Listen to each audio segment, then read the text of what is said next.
Wait a second. Sarika just said it would depend on the person. Sarika and I have known each other for a long time. We had been friends since we were little, and we still spent a lot of time with each other, which means there's a good chance that she likes me. In other words, if I went for it, could I at least get a kiss? That's right, Cool Cat Press said the same thing in the October 10th, 1999 edition. It was special titled How to Silence Women by Kissing Her. This fall, women are waiting for your kiss. Share an unbalanced kiss and fall in love. Do whatever it takes to trick her into kissing you. He who dares wins. Do whatever it takes to trick her into kissing you. 尾上、ちょっとだけ、ちょっとだけいいか。何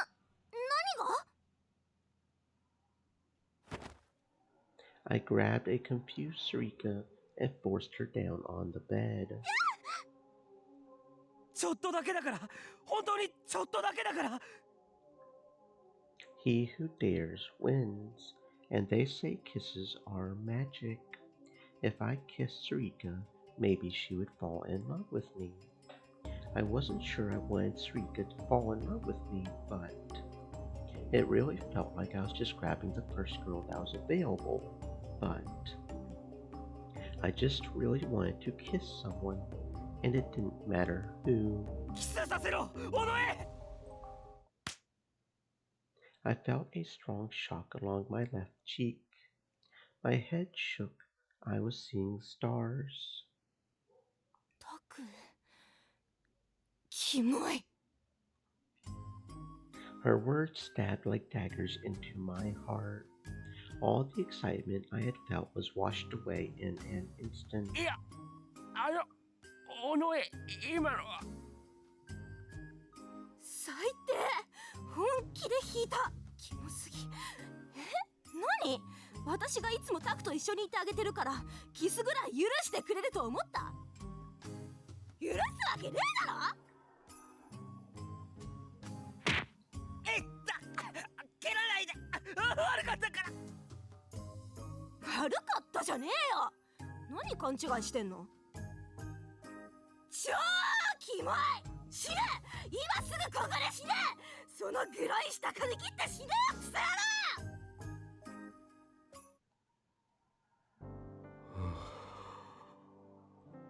タク、なんでそんな顔真っ赤にしてプルプル震えてるの？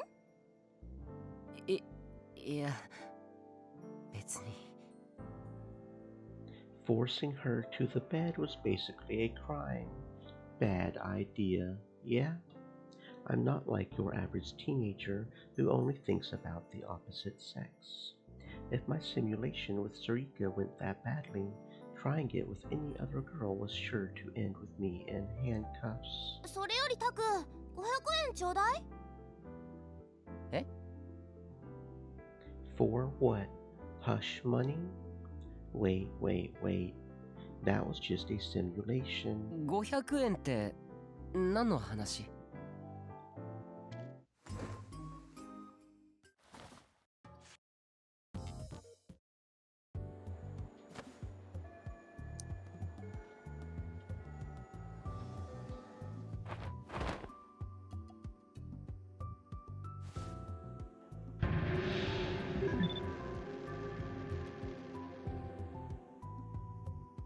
どうでもいいよ。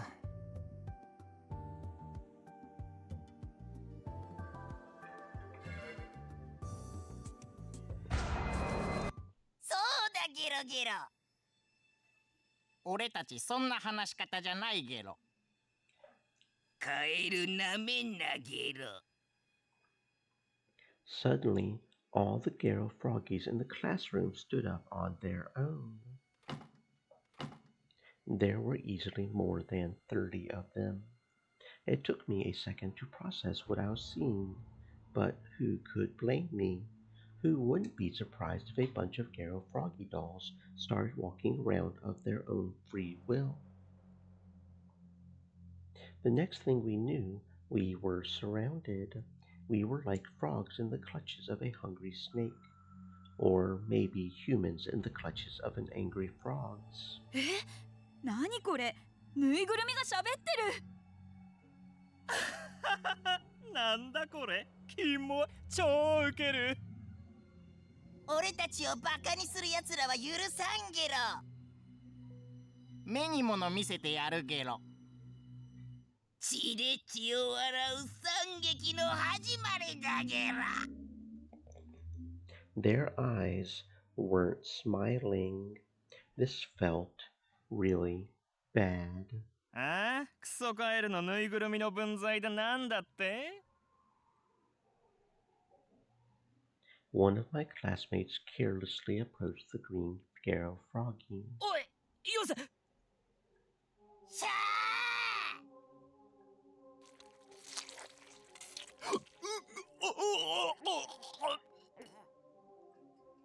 It was too late. The green Scarrow Froggy launched itself like a missile at his mouth, then forced its way down his throat. Then it ripped its way out of his stomach from the inside. 俺の腹が Something long, pink, and glistening slid out from the gaping hole in his stomach. That's when the screaming began. No one escaped the classroom alive. The Scarrow Froggies showed no mercy.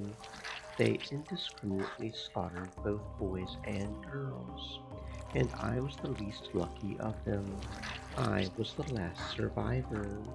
If only they had killed me sooner, I wouldn't have had to piss myself in despair, trapped in a classroom where the walls were covered in blood and guts and brains. I wouldn't have had to see my classmates die. お前は実験台にしてやるゲロ。人間パペットだゲロ。俺たちがお前の中に入って操ってやるゲロ。やめてくれ。すぐ楽になるから安心しろだゲロ。シャー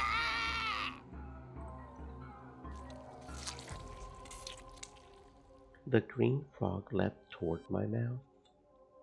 A huge, wet lump forced its way down my windpipe and inside of me.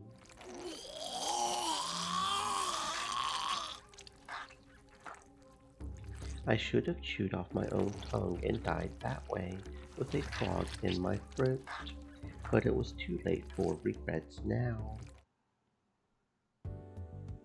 That's like something out of a cheesy horror movie. Wrongsiders these days preferred big-budget action movies. Something like this would never sell to them. I erased the stupid simulation from my mind.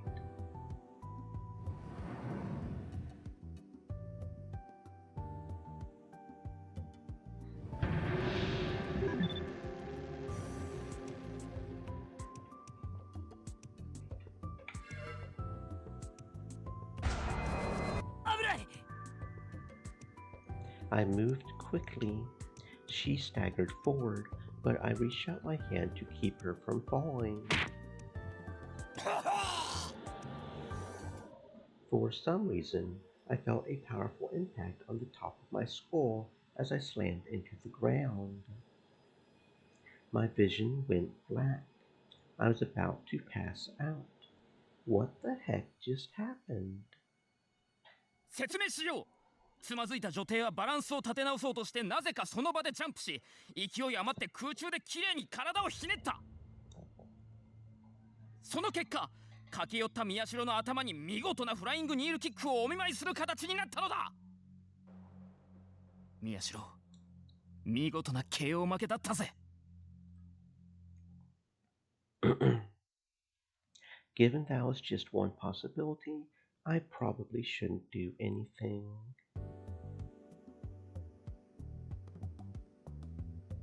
Well, that wasn't a very long delusion, now was it?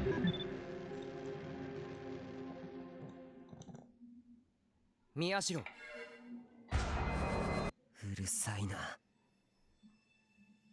なんだって？今うるさいって言ったのか？ He must have heard that because he came storming up to me.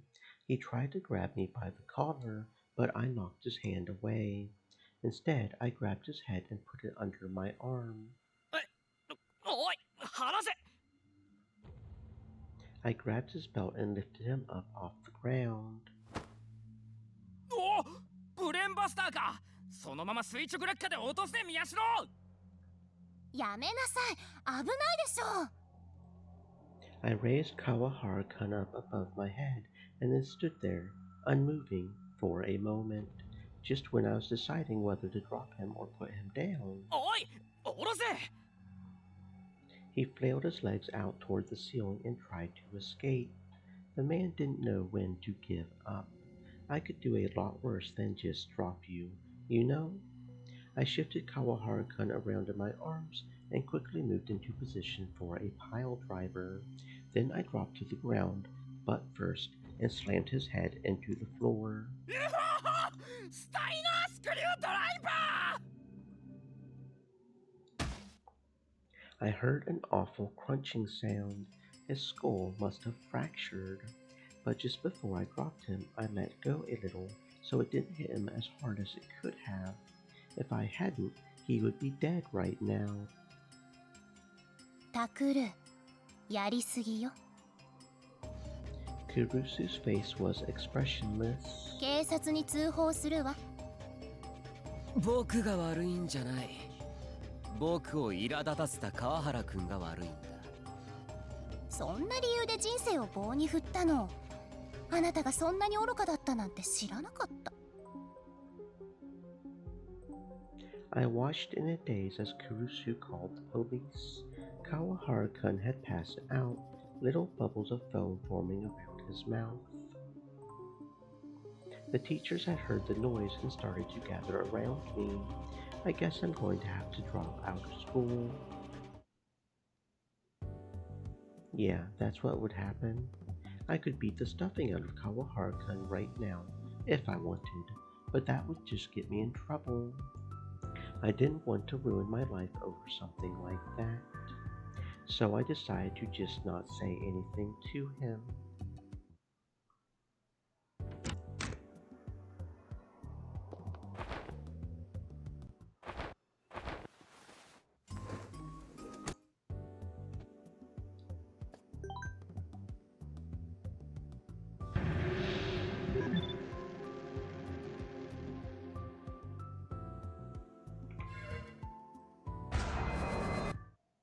And then a miracle occurred. A sudden wind blew through the window. Kurusu's hair was blown violently by the wind. But that was all. This time she held down the pleats of her skirt to keep it from flying up. Instead, the paper scattered on the desks and shelves were lifted up and blown about the room. おいおい、窓閉めろ！ Ito and I mumbled complaints as we picked up the fallen papers. 何これ。 Kurusu picked up one of the papers on the ground. When I saw what it was, I froze. I could feel the color drain from my face. That was a color printout I had made from a scanned page of Cool Cat Press. I had printed it out, but forgotten to take it back with me. 実践。女の子のエッチな口説き方。読むな！これを読めばお持ち帰り間違いなし。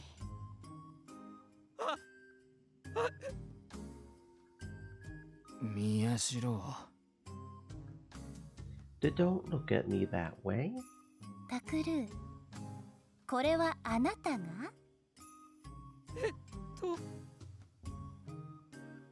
だったら聞きたいんだけど、何をお持ち帰りしたくてこれを読んだの？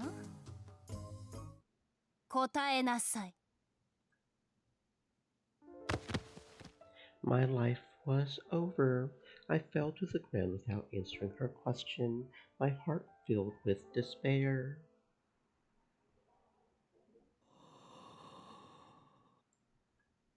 Just imagining that situation was enough to give me goosebumps. The thought of it happening for real made my blood run cold. I shouldn't hope for things. One glimpse of the white goddess was enough.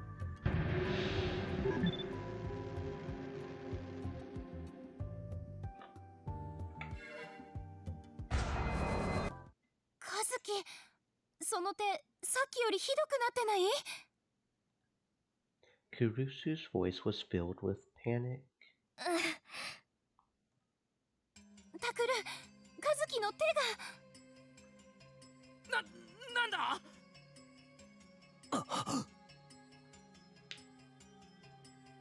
Worried, I looked back toward Kazuki. She was clutching her right arm with a pained expression.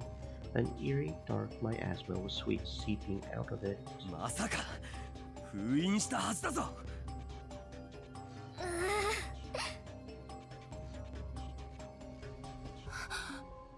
闇の力が暴走している。覚醒したというの？ Kurusu looked at me, suddenly uncertain. おいおい、早すぎるだろ。あと10年は持つんじゃなかったのかよ。それだけ和樹の中の力が強大だっていうことか。あるいは和樹の力を覚醒させる何かがこの町に近づいているのかもしれない。悠長に話してる場合じゃねえ。このままじゃやばいぞ。伊藤、クリス、僕たちだけで景色を。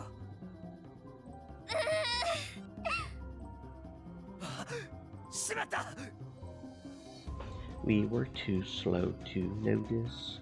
The seal is about to break.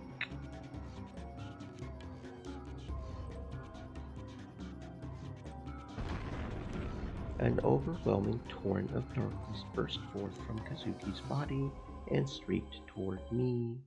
It was cold, like absolute zero, and I felt my mind slowly fading away. That's the kind of stupid stuff a third grader might think about during class. But I was old enough that was just embarrassing.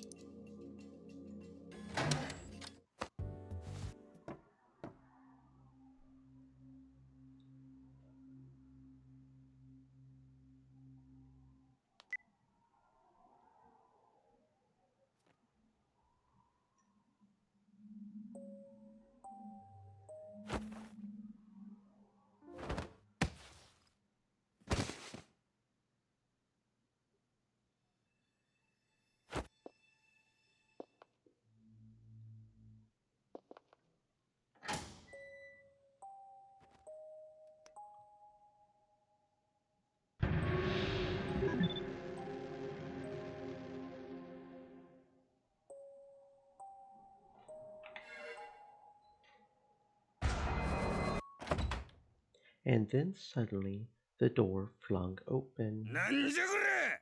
誰だノックした。ほわ。 An angry and very underdressed man came storming out. His hair was short and permed, and he had a gold necklace around his neck. Oh no, this guy is bad news. Sarika had frozen in surprise. お前か。ノックしたのは。 When he glared at me, I shook my head without thinking, and then he turned his gaze towards Sarika. だったらお前か。なめとったらどうなるかたっぷり教えてるからな。覚悟しとけ。 The man grabbed Sarika by the hand and tried to pull her into the room. ノックしてきたのはそっちだろうが。勝手なこと抜かすな。 She turned toward me for help, with tears in her eyes. Something really bad was about to happen to her. I had to do something. I had to. やめ男は黙っとれ I was suddenly kicked in the solar plexus. The force sent me flying all the way back to the other wall, where I collapsed to the ground.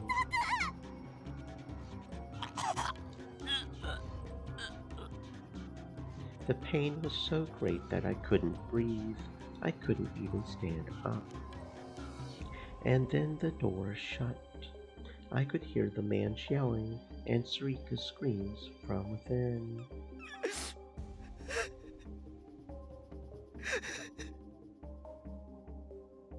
All I could do was crumple up into a ball on the ground, crying in fear and frustration. What if that happened? Sarika was just too reckless. We didn't belong in a place like this anyway. I bit my lip and watched in fear as she kept knocking. もうやめなって。そう？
I couldn't believe what I was seeing. The doorknob spun on its own. The door opened. I couldn't believe it, but I had forgotten to lock the door. Someone was here. Who? Was it Sarika or Jinsan or someone who had something to do with what happened yesterday? Was it okay for me to just stand here? A small shadow slipped through the gap in the open door and came inside. Who was this girl? Our eyes met, and then I realized that I should have looked away. 消えてほしいの。君は誰だ？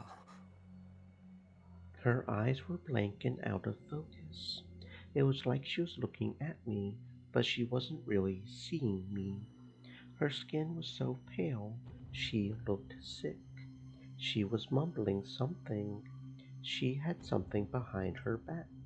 It was a knife over 20 centimeters long.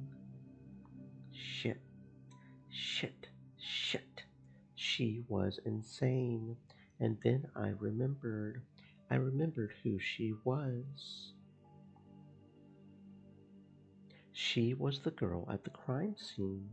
What was she doing here? 目撃者には消えてほしいの。消えてほしいの。え？消えて！ She leapt on me without warning.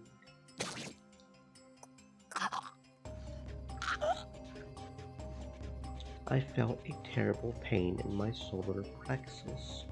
I looked down and saw that the knife was embedded deep within my chest. She giggled as she pulled the knife out.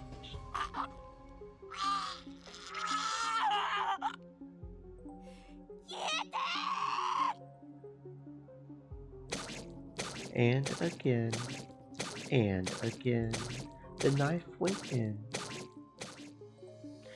How can I die like this? It's insane, I thought to myself.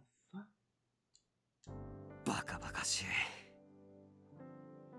That's never going to happen. Yeah, no way, none. I kept telling myself that as I went over and locked the door. It was just like how, after you saw a horror movie, you ended up afraid to go to the bathroom at night.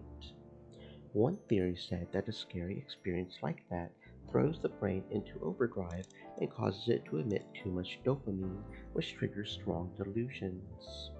Basically, I was overthinking it. Nothing crazy like that was actually going to happen. It was physically impossible. I was going to be fine. Just fine. I took a deep breath and managed to calm myself down.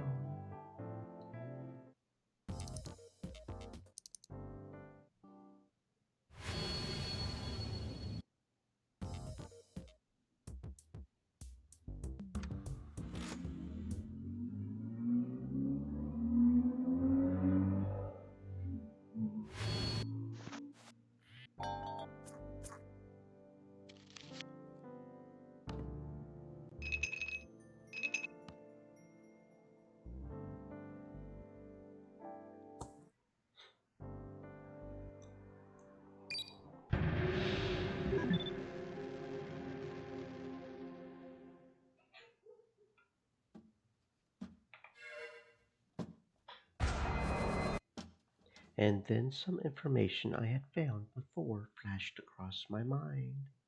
Of course, it was from Cool Cat Press. I had read about it in a certain special they had run. If you put eye drops into a beer, it will make a girl feel aroused. At the time, I hadn't believed it. In another issue, they had said that if you put eye drops in soda, it would make a girl go to sleep. Adding eye drops into a drink would create unusual side effects. I had heard a rumor that it was just an urban legend, though. But what would happen if you put eye drops into Cat Conto? There was a stupid teenage girl who didn't even know what Cat Conto was right in front of me.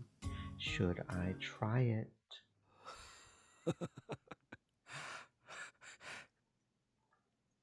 I prepared 2 cups like it was the most natural thing in the world and poured out the Cat Conto I had made.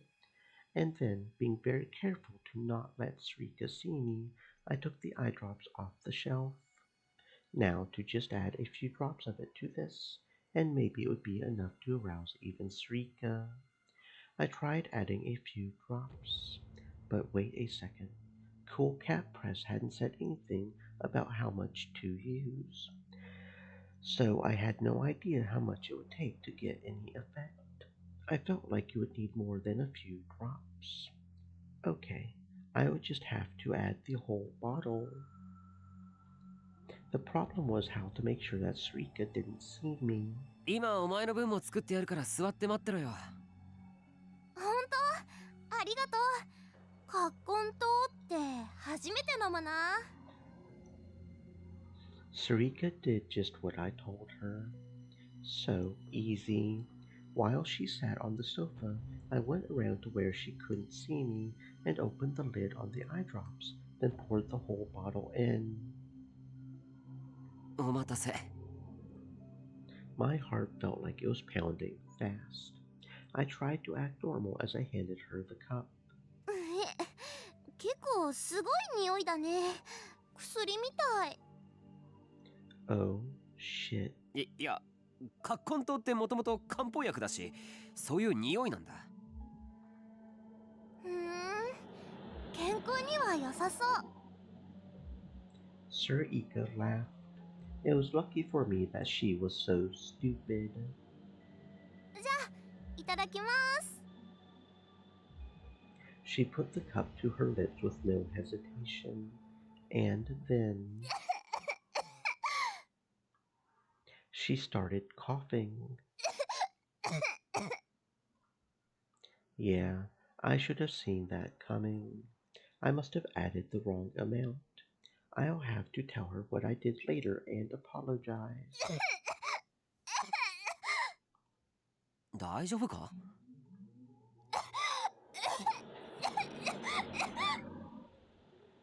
Sarika wouldn't stop coughing. Her body was twisting in pain. The cup fell to the floor and spilled the Kak Kanto everywhere. あっつっくおのえおい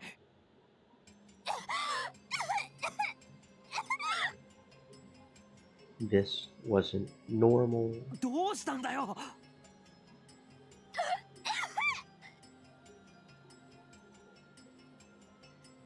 And then, all too suddenly, she coughed up blood. The red liquid stained the sofa, the floor, and me. なんだよこれ Oh, was I not supposed to mix Kak Kanto and eye drops? Did I accidentally make something poisonous? おのえおい I tried to pat her back when her eyes suddenly rolled up into her head. She started to spasm and shake. All I could do was watch in shock. Then she fell onto the bed, face up, and stopped moving. Blood was still dripping from the side of her mouth. おのえ She wasn't breathing. 嘘だろ死んだなんて嘘って言ってくれよ 何が は Sarika was looking at me, her head tilted in surprise. There was no blood or drool dripping from her mouth, and her eyes were rolled into the back of her head. 嘘って何の話？あいやなんでもないもしかして私に何か嘘ついてる？そういうんじゃないって気にするなオッケー。 Sarika just did what I told her. I couldn't tell if she was obedient or just didn't care. But for now, I was saved. I took a drink from the cup of Kak Kanto in my hands. It didn't taste like medicine. I hadn't been able to find any eye drops on the shelf, so I had just given it to her normally. It was wrong to think about experimenting on a friend. それにしてもゲンさんいい人だよね。好きだな私。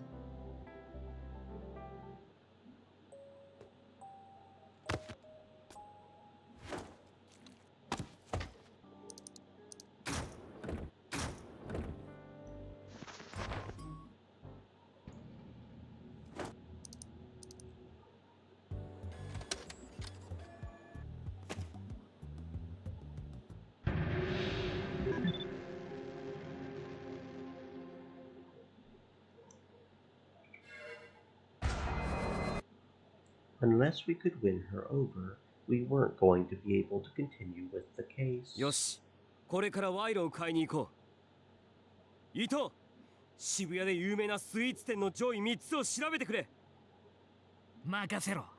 これで副部長もイチコロだぜ。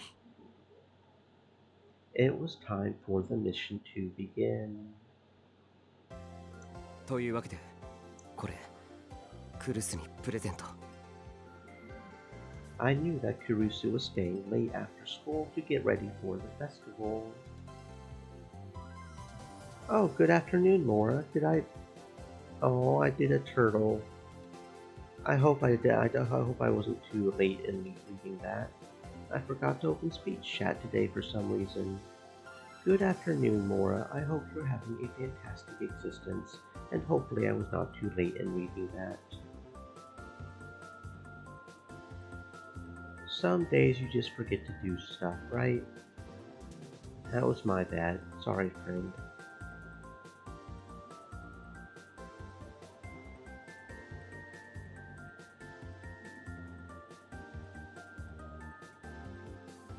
Ito had found me a pancake place near Shibuya Station.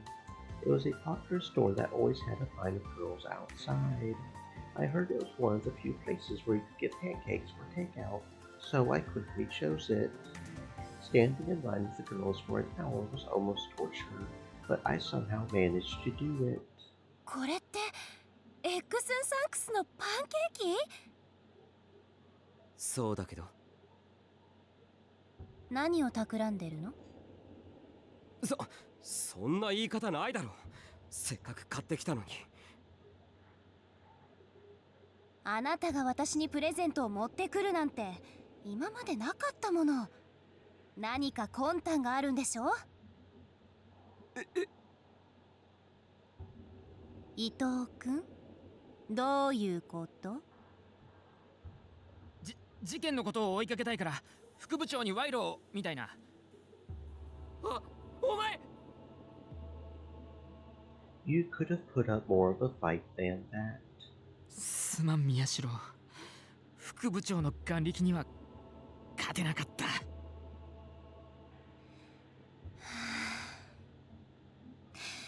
せっかく買ってきてくれたのは嬉しいけど、これ受け取れない。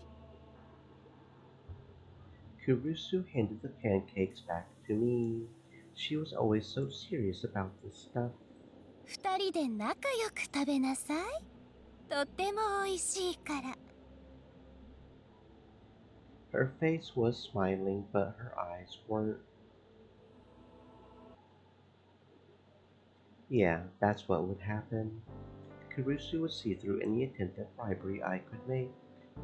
It was a bad idea to try and buy her off. Why would I want to split a pancake dinner with Ito anyway? Or would it work better if Ito didn't go with me?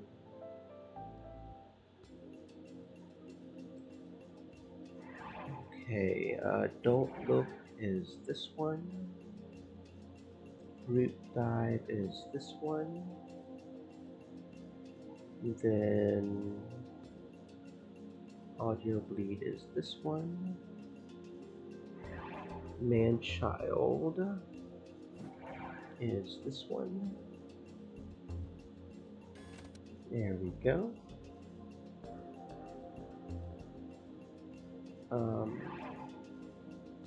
The Love Hotel is this one.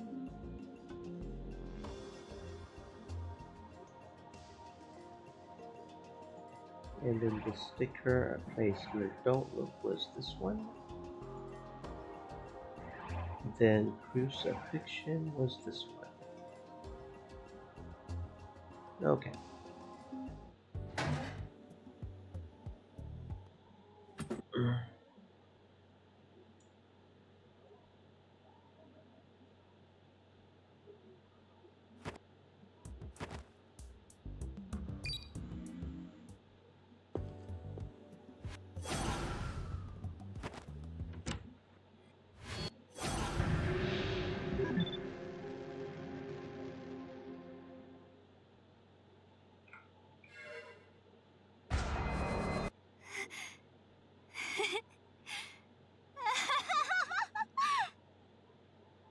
Without warning, the girl started to laugh. やっと見つけた。見つけましたよ。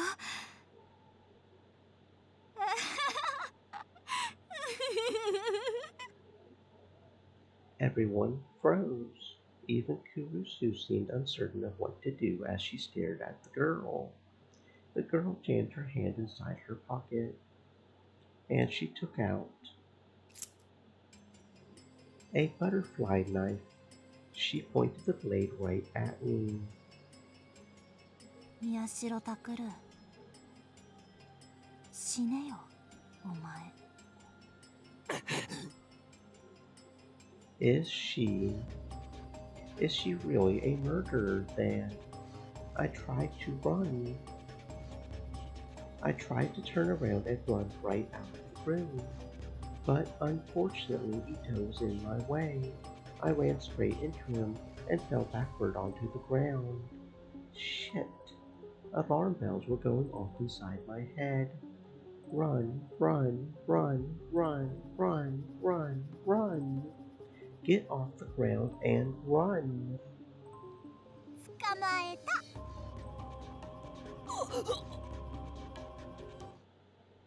た。I felt something cold press up against my neck.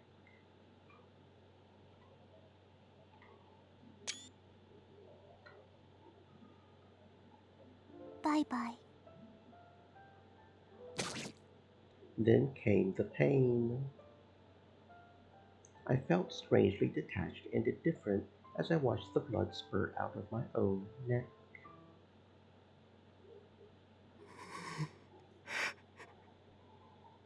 Even though I knew it was just something I had imagined, it still gave me goosebumps. Something like that could really happen right now. I just wanted somebody, anybody, to give me an explanation.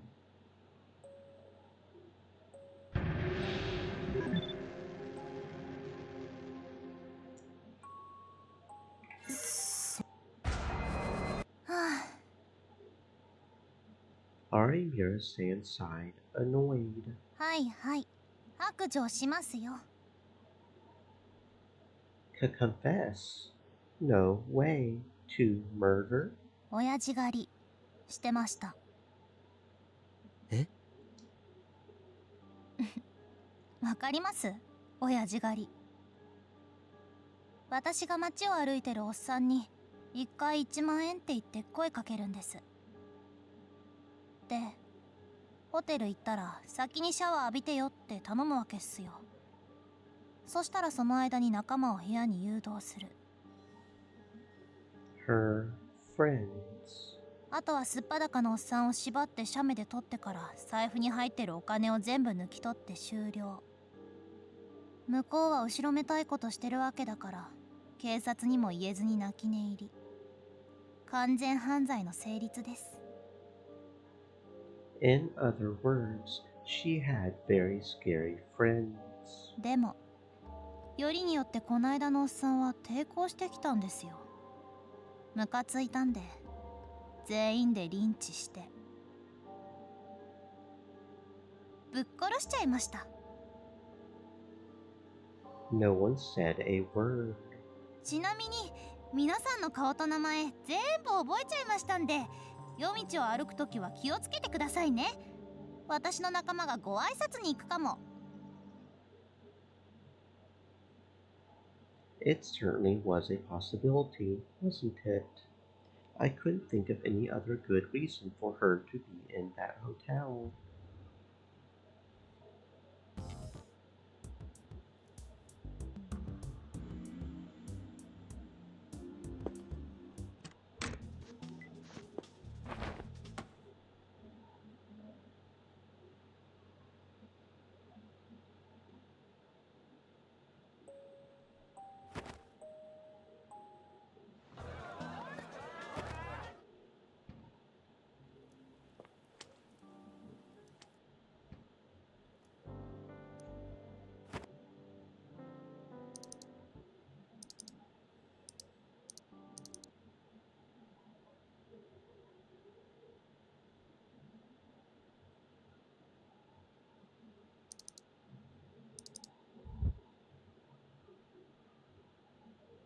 Oh no, not the baby crying again.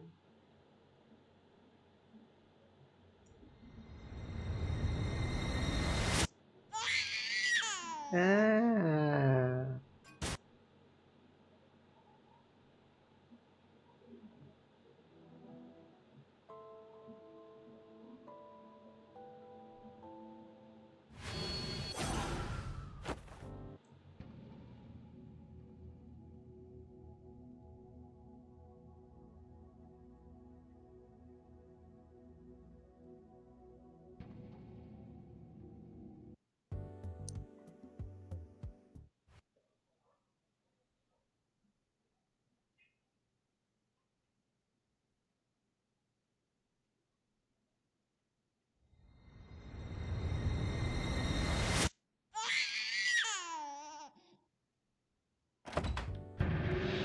Nothing. なんでもない。なんだそれ。おいちょっと待て。 Ito suddenly became very upset. He slammed his hands down on the table and stood up. これハムサンドじゃなくてツナサンドじゃねえか。本当に？お前ふざけんなよ。俺頼むときちゃんとハムサンドって言ったよな。おかしいな。ハムサンドを買ったつもりだったんだけど。今すぐ取り替えてもらってこいよ。別にいいじゃん。ハムサンドもツナサンドもそう大して違わないんだし。Oh, there's a huge difference between a ham sandwich and a tuna sandwich. Tuna sandwiches are superior by and far. あ？今なんつった？ツナサンドの何が気に入らないの？美味しいのに。ツナサンドがどうとかじゃねえんだよ。俺は今日ハムサンドを食べたいんだ。そんなに言うなら自分で交換してもらいに行けば？せっかく親切で買ってきてあげたのに、なんで怒られなくちゃいけないの？だからお前が間違えたからだろ。伊藤、落ち着けって。いくらなんでもそんなどうでもいいことで切れすぎ。どうでもよくねえよ。I tried to move between them, and Ito struck me in the chest. He hit me hard enough to knock me to the ground. 何するんだ。うるせえ。宮代は黙ってろ。俺はもともと尾上の態度が気に入らなかったんだ。宮代のことばっか構ってよ。俺のことなんかバカにしてたんだろ。してないよ。っていうか何？逆ギレ？うざすぎ。みっともないから死んだら？なんだとIto ran over to her. I thought he was going to hit her, but he didn't.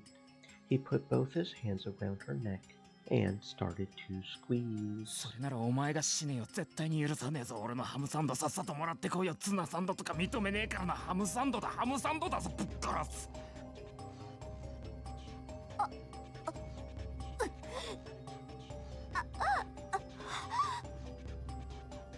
Ito had totally lost control.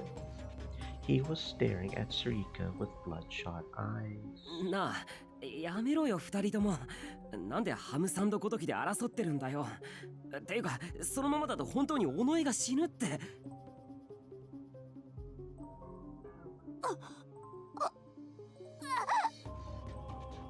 Sarika moaned with pain. She was flailing her arms and legs and trying to escape his grasp, but he was a lot stronger than she was. Drool oozed out of the sides of her lips. やめろ、伊藤。うるせえって言ってるだろ。邪魔したらお前も殺すからな。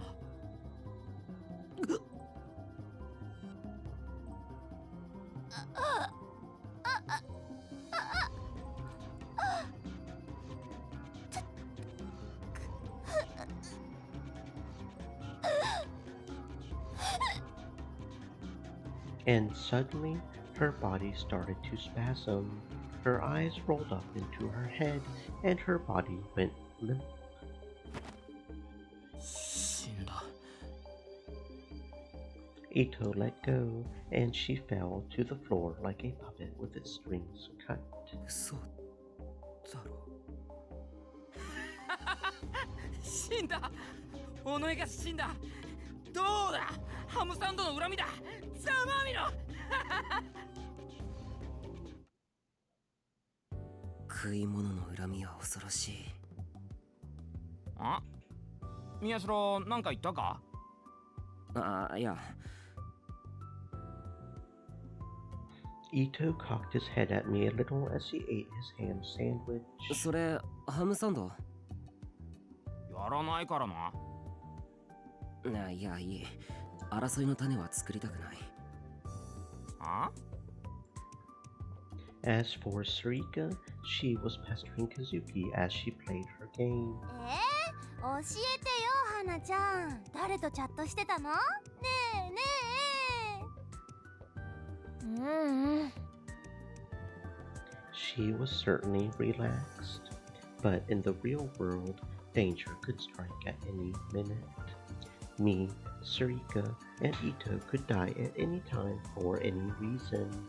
Why was I thinking about something so gloomy while the sun was still out?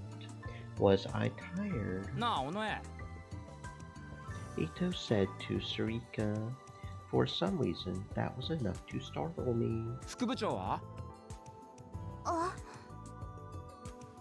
Sarika froze. Okay, a video uploaded to the wiki is this one. Long distance shot on the Don't Look case was this one. The close-up footage of the telephone pole for the audio bleed. The long range for the audio bleed. For the revolving dead.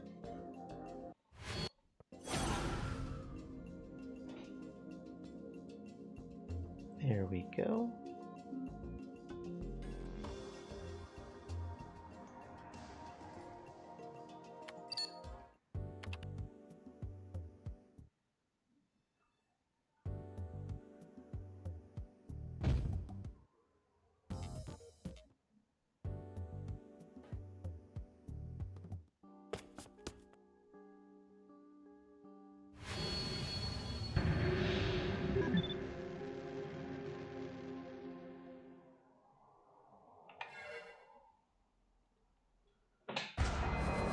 「どうしても君に会いたかったんだ」だからって学校にまで押しかけてくるなんて、もし私たちの関係がバレたりしたら。俺は構わない。あなたは構わなくても私は困るの。 It felt like they were about to start a fight. What kind of relationship did they have? Was I imagining it, or was there something immoral about their relationship? そうか、それはすまなかった。だがこれだけは分かってくれ。俺は君を一生守っていくつもりだ。私まだ子供なのに。関係ない。これは。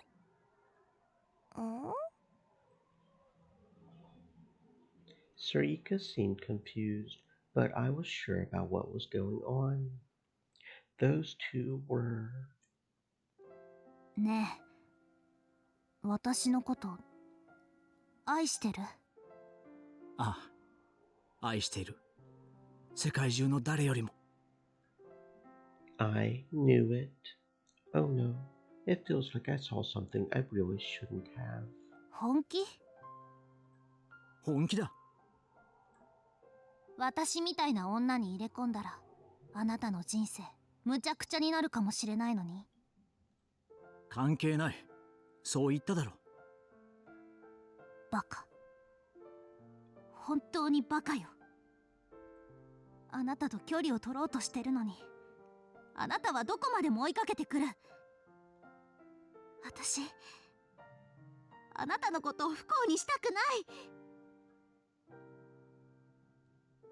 Alright, Mira-san covered her face with her hand. It looked like she was crying. The air felt heavy. It was like a scene from a movie. 俺は不幸になんてならない。君を守ることが俺にとって一番の幸せだからだ。The detective held her gently. こんな目立つ場所でなんて大胆な。The two of them gazed at one another. Alright, Mira-san softly closed her eyes as the tears kept falling.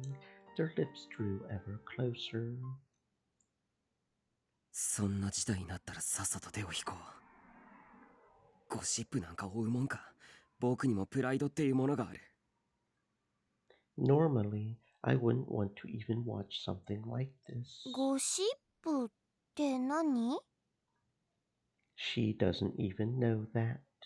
How could you be a part of the newspaper club and not know that? 人のプライベートをセンセーションに暴き立てることだよ。そういうのはダメなんだ。ゴシップ誌は世の中にたくさんある。でも僕は好きじゃないっていうだけ。オッケー。 Sarika nodded and gave me a thumbs up. 私もゴシップみたいなことはしないようにする。ああ。 Well, whatever. Mira-san was ignoring me and talking with the detective, a serious look on her face.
I still felt sick. サムネイルは飛ばしてくれ。オッケー。私もやだもん。She skipped past the image of the sumo sticker and started to scroll through just the comments. 渡部パクってんじゃねえよ。こっちの方が本当に早いの。マスゴミ被害者はこちらです。渡部とかダブスタの風見鶏だろ。あんな嘘つき野郎の信者がうじゃうじゃ湧いてきて気持ち悪いか。出ないか。コメント数の違いははっきり出てる。数が多いのか、一部の信者が熱心にたくさん書き込んでるのかはわからんが。渡部の信者ってどれぐらいいるんだろう。テレビに出てるぐらいだぜ。結構多いはずだ。っていうかさ、俺ら大丈夫だよな。何が？ほら、俺らって動画をアップする時のアカウント、碧峰学園新聞部ってちゃんと名前出してるだろ。信者が押しかけてきたらどうする？いくらなんでもそれはないって。そうか？ 10 万再生だぜ。10万人が見たとは言わないけど、それでも1万人ぐらいは見てるだろう。渡部の記事から飛んできたってコメントも多いんだ。渡部信者が見てる率は結構高いはずだ。そいつらが過激な連中じゃないって保証はないだろう。渡部にとって邪魔者である俺らを強引な手段で排除しようって考えたりするかも。考えすぎだ。被害妄想だよ。だといいけどな。なんか怖くなったんだ。俺って人間が10万回もジロジロ見られたような感覚っていうか、得体の知れない居心地の悪さっていうかさ。言いたいことはなんとなくわかるけど、それこそ自意識過剰だと思う。ああ、そうだな。Ito forced himself to smile. 要は10万再生に軽くビビってるってこと。ね Sarika cut us off. え、なんか外騒がしくない？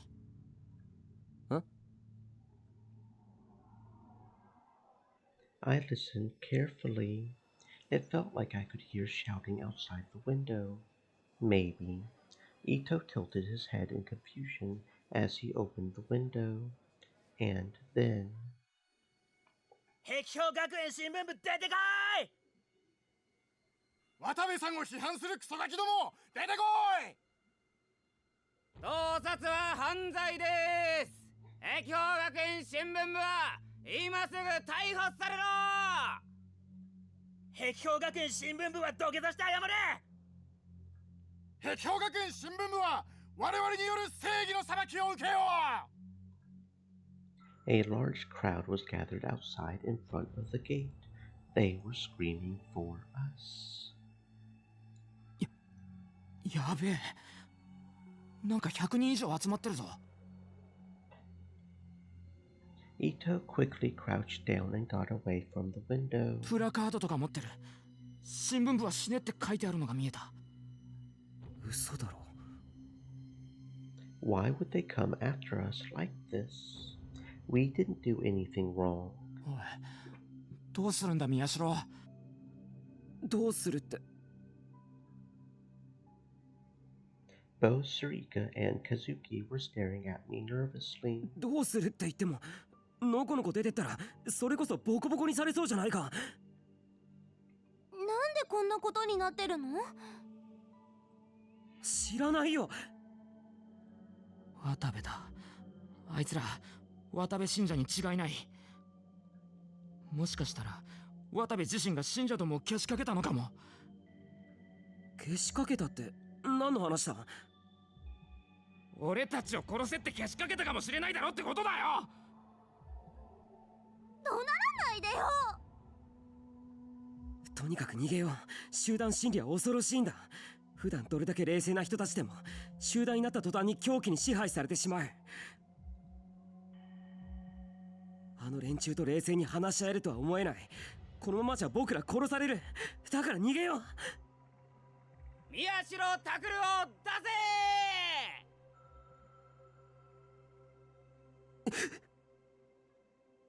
The crowd outside yelled my name. I felt my blood run cold when I heard it. 伊藤真二、クルス・ノノ、尾上セリカ、和樹花、以上の犯罪者どもは出てこ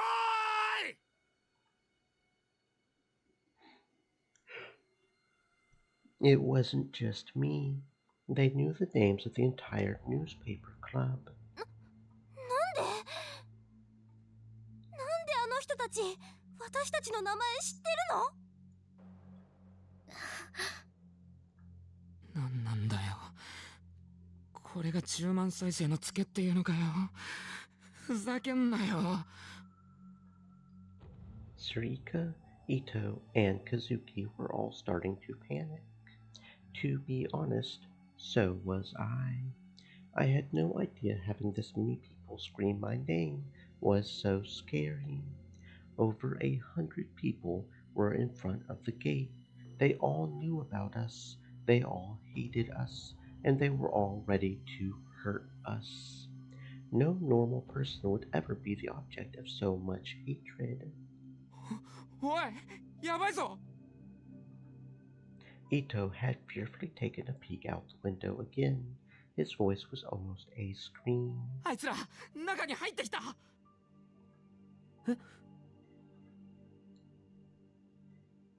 I went to the window too. I looked down and saw that the protesters were ignoring the teachers and storming into the school. They were screaming, "Find the newspaper club and make them pay." It was now a complete riot. Any semblance of order was gone. There was no stopping them now. 警察に？そんな暇ない。どうにかしないと。I ran over to the door and blocked it. どうするつもりだよ。立てこもるしかないだろ。見つかったら終わりだ。でもあいつら新聞部を標的にしてるんだぞ。それなら真っ先にこの部室に来ちまうじゃないか。そうだけど。It was no good. I had lost the ability to make calm, rational judgments. But there was no way we could escape now. If they knew our names, we had to assume they knew our faces too. There was no way we could escape from that many people. どうしよ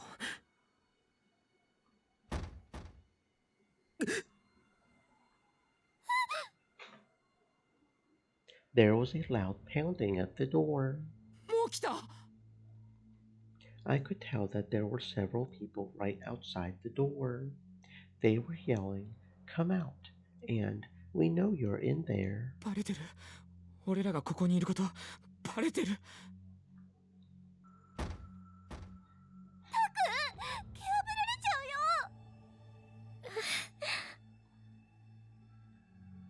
宮代、どうすんだよ。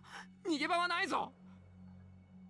This was the 5th floor. We couldn't escape via the windows. The only exit was the door, and they were waiting for us outside. We had nowhere to run. Did I make a mistake? Should we have run earlier? おい、宮代。う。わからないって僕に聞くなよ。 The frustration gnawed at me. I couldn't calm down at all. All I could do was regret ever having uploaded the video. But at the same time, I told myself that was too late for regrets now. But then what could I do? There was no way to escape. I couldn't come up with anything. We just had to stay here and wait for the storm to pass. So I just kept staring at the door. Said Chia P viewers on stream.com remove the space GKMLHM.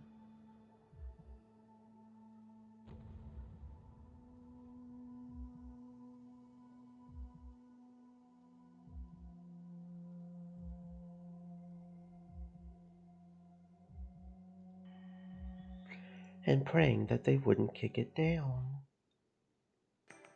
And then my phone rang. I glanced down at it, annoyed, and saw it was from Kurusu. Maybe she could save us. I quickly answered the phone.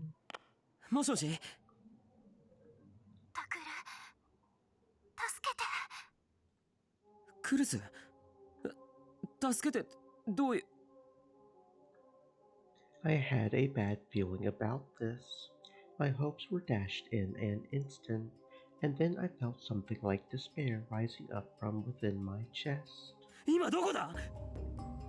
体育倉庫、たくさんの人に追われて閉じこもったんだけど、あの人たち何なの？ねえ、何なの？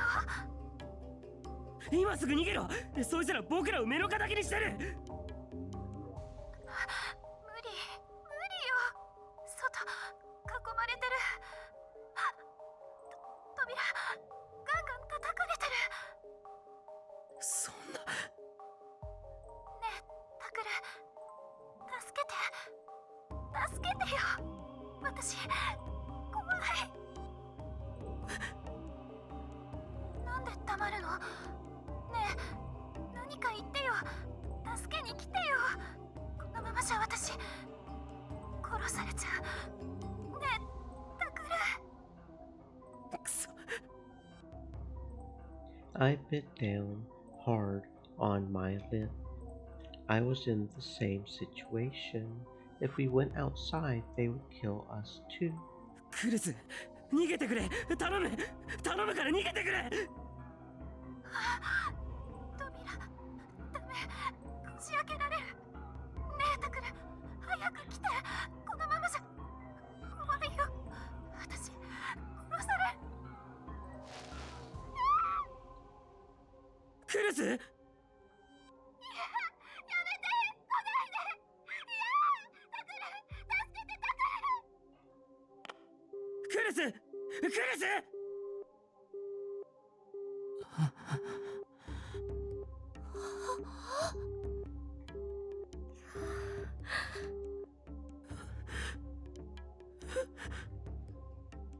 Oh, God. How could this happen? That was so awful. こんな理不尽なことあってたまるか。こんなことならクルスの忠告ちゃんと聞いておくんだった。I should have just deleted that video. I never Stream should have Elements uploaded it. said, "Stay moist, my friends, hydrate."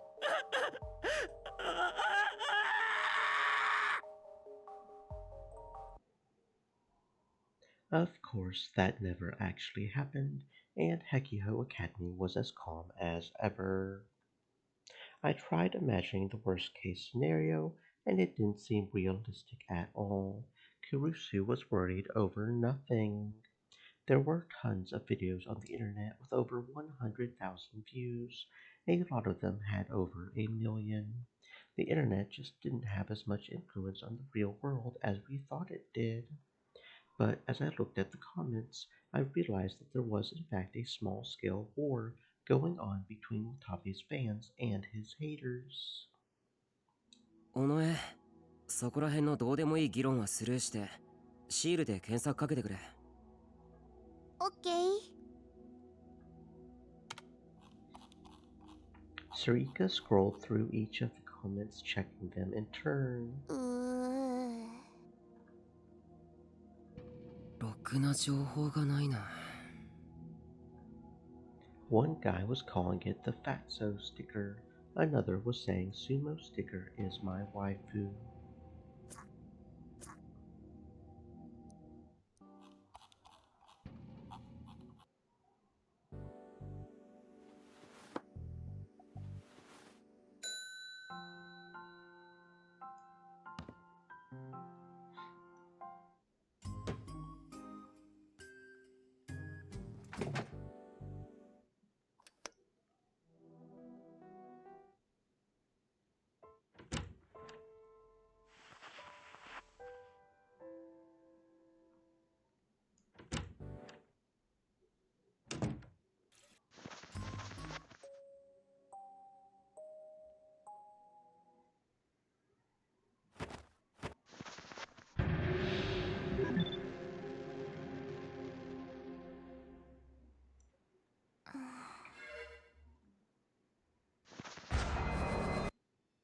Or so I said, but to be honest, I was thinking of calling it a day too. The reason why was I really had to go to the bathroom. I was about to piss myself. Of course, I was aware that I was already sitting right next to a toilet, but I didn't think it was a good idea to use the women's bathroom, particularly in front of Sarika, so I was holding it in. But I was about to hit my limit. But still, if I missed a chance like this because of a simple biological function, it would be humiliating. Ito would laugh at me for sure. I was the president of the newspaper club. I had overruled the objections of the vice president to come here. I couldn't give up. I had a reputation to protect. So I... なあ、尾上。帰る気になった？ Sarika stood up, looking relieved. それがいいよ。また明日来ようよ。いや、まだ帰らない。じゃあ何？しょんべんしたい。お？だから悪いけど、一瞬外に出ててくれないか。やだよ、見つかっちゃうよ。ほんの30秒ぐらいでいいから。やだ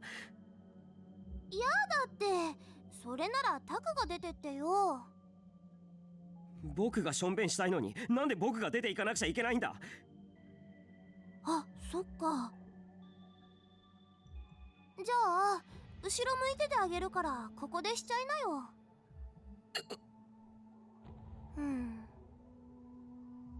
How could she suggest something like that in such an innocent way? 恥ずかしいだろ。今さらじゃん。私とタクの間柄でしょ。お前本気で言ってるのか。てかお前本気で言ってるのか。I was so freaked out that I was repeating myself. いいからいいから、パパッとやっちゃいなって。Sarika grinned a little as she turned around. Evidently, she had no intention of leaving the stall. No way. There was no way this was happening. But to be honest, my bladder felt like it was about to explode. I couldn't last any longer. I didn't have a choice. 絶対こっち見るなよ。絶対だぞ。オッケー。I lifted the lid, lowered my zipper, and got ready. I felt a wave of pleasure and release as I let go. That's better.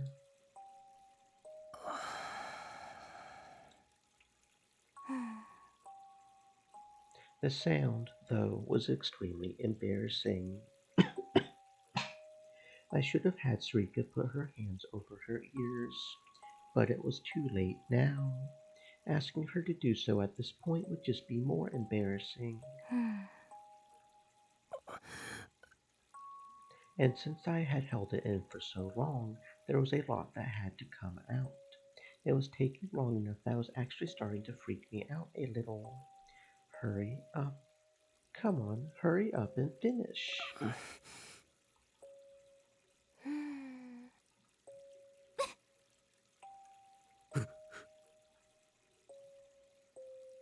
She laughed. She just laughed. How the hell do you laugh at a guy who's going to the bathroom? いっぱい出るね。はい。 I want to kill myself. I'm going to kill myself. Please, someone kill me.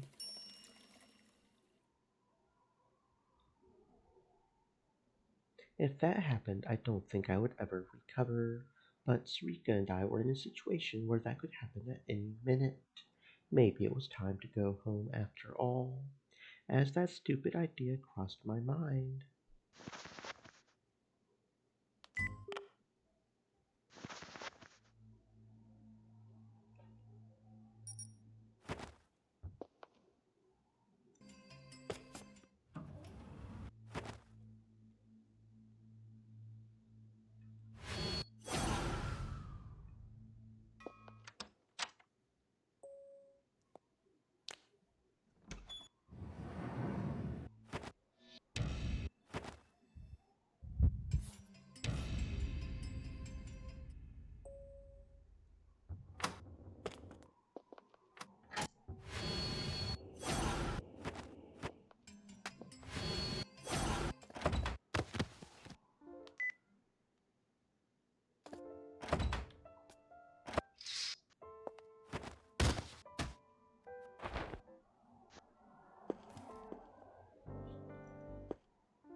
Wa かったよ。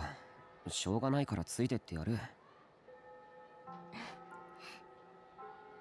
No way.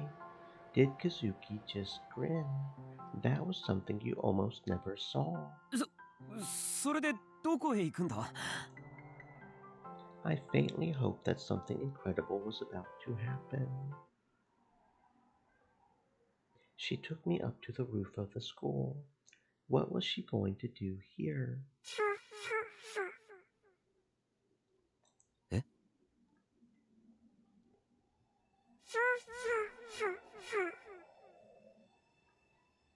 Kazuki laughed? Wait, what was with that laugh? どうしたんだカズキ。私は和樹などという名前ではない。Her voice sounded like the filters they used to disguise someone's voice when they were on TV. 我々は宇宙人だ。何よ。We, Kazuki was the only one here. Of course, it would be rude to point that out. I tried to figure out what the most likely explanation was for Kazuki's sudden change. Were they doing a play? Maybe it was practice for a play. What if her class was doing a play with aliens in it?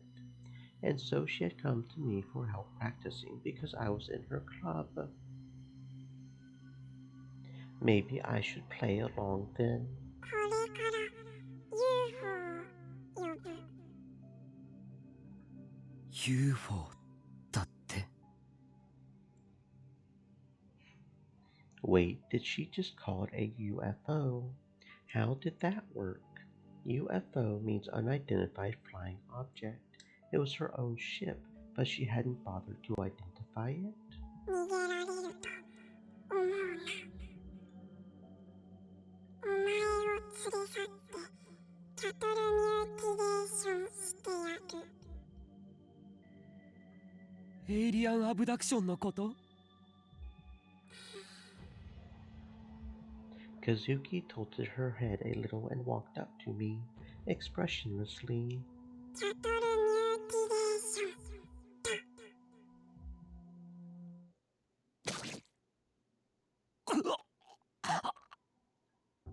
The next thing I knew, Kazuki's finger had transformed into a sharp blade, which she rammed into my chest. It was unreal, like something from a manga. But the pain that flooded my body via my nervous system told me that this was, in fact, really happening. I tried to run, but it was too late. お前の血液を吸い出してやる。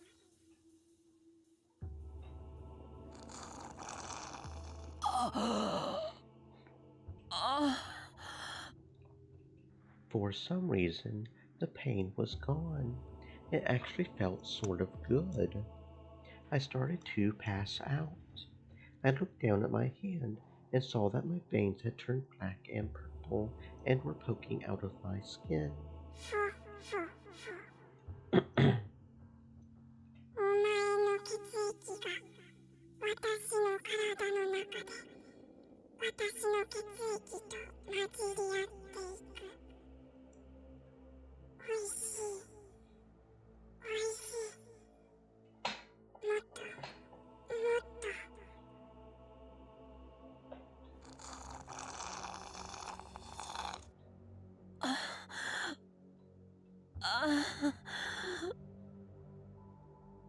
What was this sensation?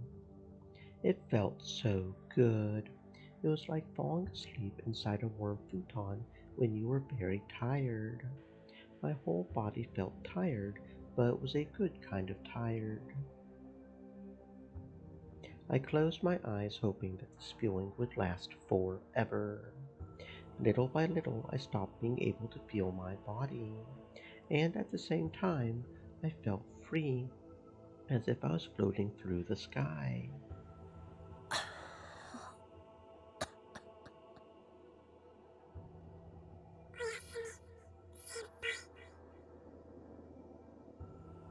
And then I passed out.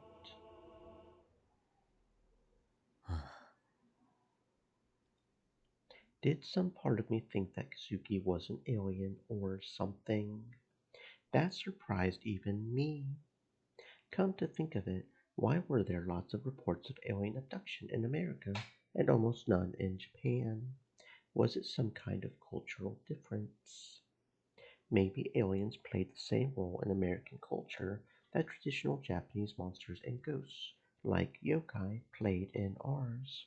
I felt like I should give a lecture to someone about this. As I considered this, I arrived at the courtyard.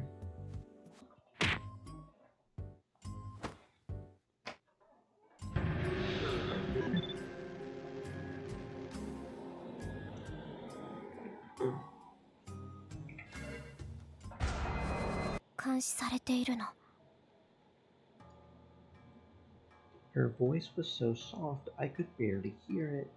If I hadn't been directly under her, I wouldn't have been able to hear it at all. 私は監視されています。24時間ずっとです。学校にいる時も、通学途中も、家にいる時も、ゲームをしている時も、監視の目を感じるんです。彼らは巧妙に姿を隠しているんですよ。実際には隠していないのですが、隠さないことで逆に紛れているんです。そうしてたまに私に接触してきます。それは彼らなりの警告です。お前を監視しているぞと私に教えているんですね。And then I realized it wasn't that Kazuki wasn't talking. It was simply that no one had ever heard her. 今日は学校に来る途中でサラリーマンの男の人とぶつかりました。私はカバンの中身をぶちまけてしまいました。その人は謝りながら拾うのを手伝ってくれたんですよ。その人も彼らの仲間であり、私を監視している一人です。間違いないです。街のあちこちにいるんです。そうやって何気なく私を見張っている人は他にもたくさんいます。家には調べてはいませんが、盗聴器がおそらく10個以上は仕掛けられているでしょうね。なぜ調べないのかといえば、調べると彼らに気づかれるからです。もし私が盗聴器の存在に気づいていることが知られたら、彼らはもっと直接的な行動に出てくるでしょう。だから私は気づかないふりをすることしかできません。家の前の駐車場にはいつも怪しい白いワゴンが止まっています。その車は本当に毎日ずっとそこに止まっているんです。一度人が乗っているのを見ました。エンジンもかけずに助手席に座っていました。運転席は空っぽでした。盗聴器が拾う音を聞いていたんだと思います。学校でも常に見張られています。今こうして先輩と密着していることもすでに上に報告されているでしょうね。生徒の中にスパイが紛れ込んでいます。しかも一人や二人ではなく何十人という数です。私が校内のどこへ行こうとも必ず誰かが私を見ています。例えば私のクラスの大河内さんはスパイです。以前1週間の間にトイレで8回も会いました。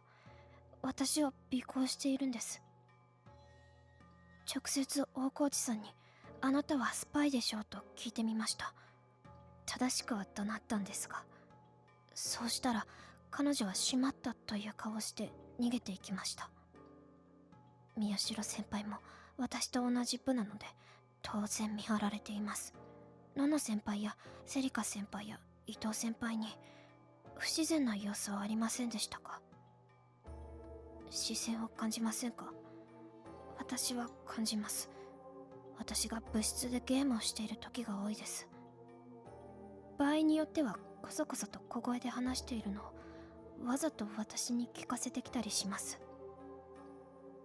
そういう時、私は気づいているけれど気づいていないふりをするために壁を殴ります。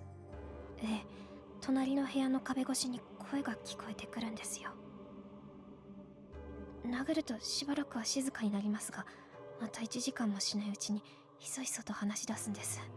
すごくムカつきます。彼らは巧妙に私たちの日常生活の中に紛れ込んでいます。よっぽど注意しないと彼らの正体には気づくことができません。でも私が今こうして話したからもう先輩も気づいてしまった。先輩の家も盗聴されています。もしかしたら隠しカメラもあるかも。あの公園のホームレスの中にもスパイはいます。私のスカートのポケットの中に護身用の催涙スプレーが入っています。それをこっそり持って行ってください。いざという時に使うんです。それとも先輩もスパイですか？だとしたらそう言ってください。私は誰も信じません。先輩のことも。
くちょくちょくちょくちょくちょ。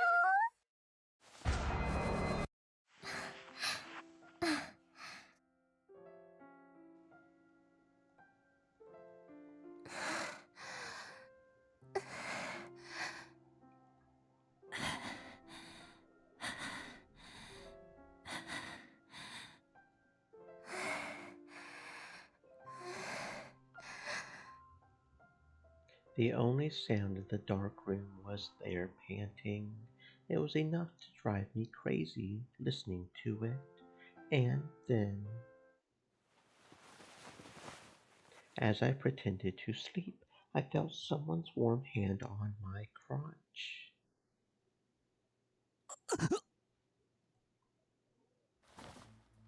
I almost jumped up and screamed, but there was a hand covering my mouth. Who was that? Was it Kazuki or Sarika? Sarika was the one who had been trying to touch Kazuki a moment ago. So was it Sarika? Was she touching my crotch? Was that the kind of person she was? No, no way. But I was a high school kid now. I couldn't stay a child forever. But could she really be so bold? If Ito found out about this, there would be trouble. I wanted to say something, but I couldn't. I didn't resist. I just closed my eyes and let time pass. The hands were still on my mouth and crotch. Should I accept her bold invitation? But this was...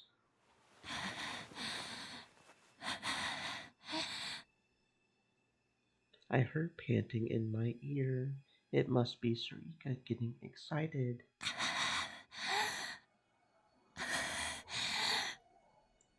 Sarika getting excited. Miyashiro.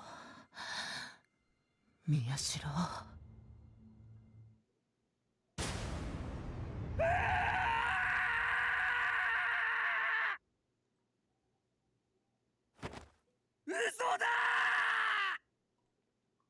The nightmare was so horrible that I woke up screaming. タク、どうしたの？なんだなんだ、どうした？いや、 I came to my senses and looked around. I realized that everyone must have fallen asleep. They were all rubbing their eyes as if they were sleeping. But was that really the case? Was I really dreaming about someone rubbing my crotch?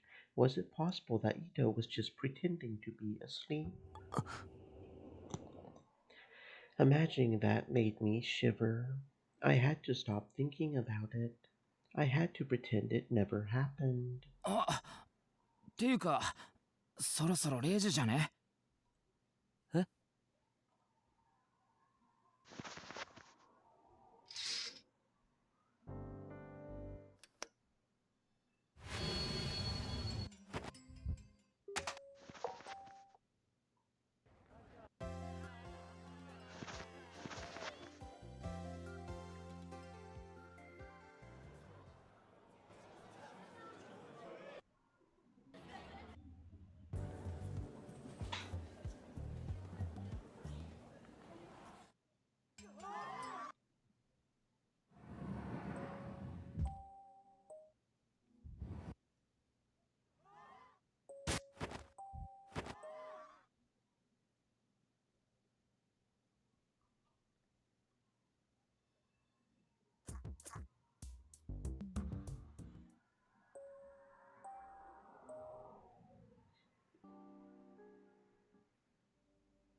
？Maybe Kurusu was feeling worried too.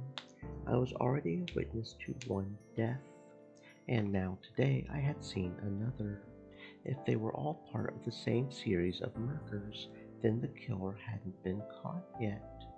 so maybe I was in a pretty dangerous position. I was trying to find the killer, just like the police. It was possible that I had gotten in too deep, and now the killer would come after me. Wait a minute. Kurusu was the vice president of the newspaper club and my sister, so maybe she was in danger too. It wasn't that long ago at all that she had been stabbed. They had arrested the guy who had attacked her, but I had learned that he was practically insane. What if the real killer had sent him to stab Kurusu? What if the person who found my phone saw Kurusu's photos and phone number, and now they were after her? そんなの考えすぎだ。 I tried to tell myself that as I went inside the house. But when I knocked on Kurusu's door, there was no answer. I thought she might be asleep and tried to open the door, but it was locked from the inside. I had seen the lights on from outside, so maybe she was sleeping with them on. I didn't see Dad, Yui, or Yuto anywhere. The house was always so lively, but now it seemed eerily quiet. Why wasn't there anyone here? Where had they gone? Did they go get food and leave Kurusu here? I looked at the time, and normally this would have been when Dad was closing up the hospital. The front door, that is, the door to the clinic itself, was still unlocked. All the lights were still on. まさかな。 I suddenly had a horrible thought, and I started thinking of even worse things. I decided to try calling Kurusu's cell phone from the line in the house. I heard the sound of a ringtone. It was coming from Kurusu's room. She was asleep after all. Why would she call me here and then go to sleep? What the heck was she thinking? おい、クルス。な、起きろよ。開けてくれよ。クルス、起きろ。おいって。 That was strange. I was pounding on the door and there was no response from inside. I had a bad premonition. There was no way. It wasn't possible, right? I tried to tell myself that everything was fine, but it wasn't working. I decided to kick down her door. I ran inside the room and gasped at what I saw.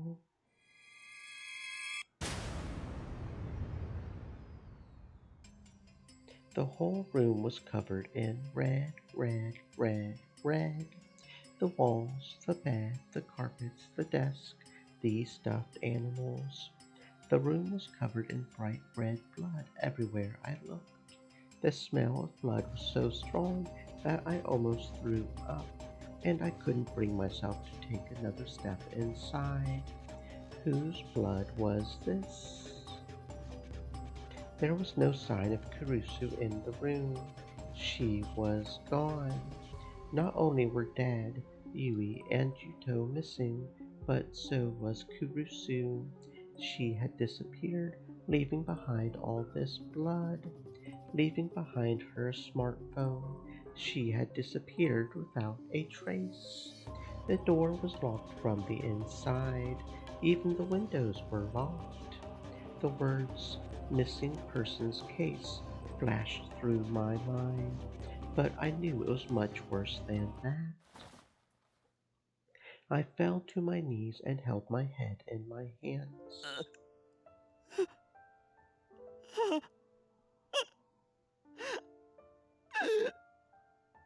I knew that Dad, Yui, Yuto, and Kurusu too were never coming back. That was just a daydream, but I couldn't say for sure that it wouldn't happen. The position I was in was just that dangerous.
shock.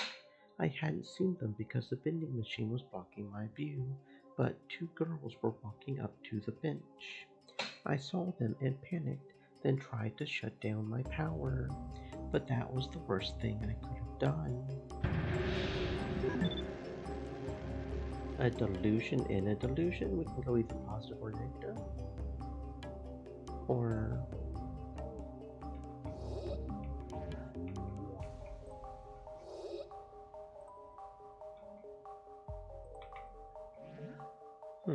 not sure how to feel about this one.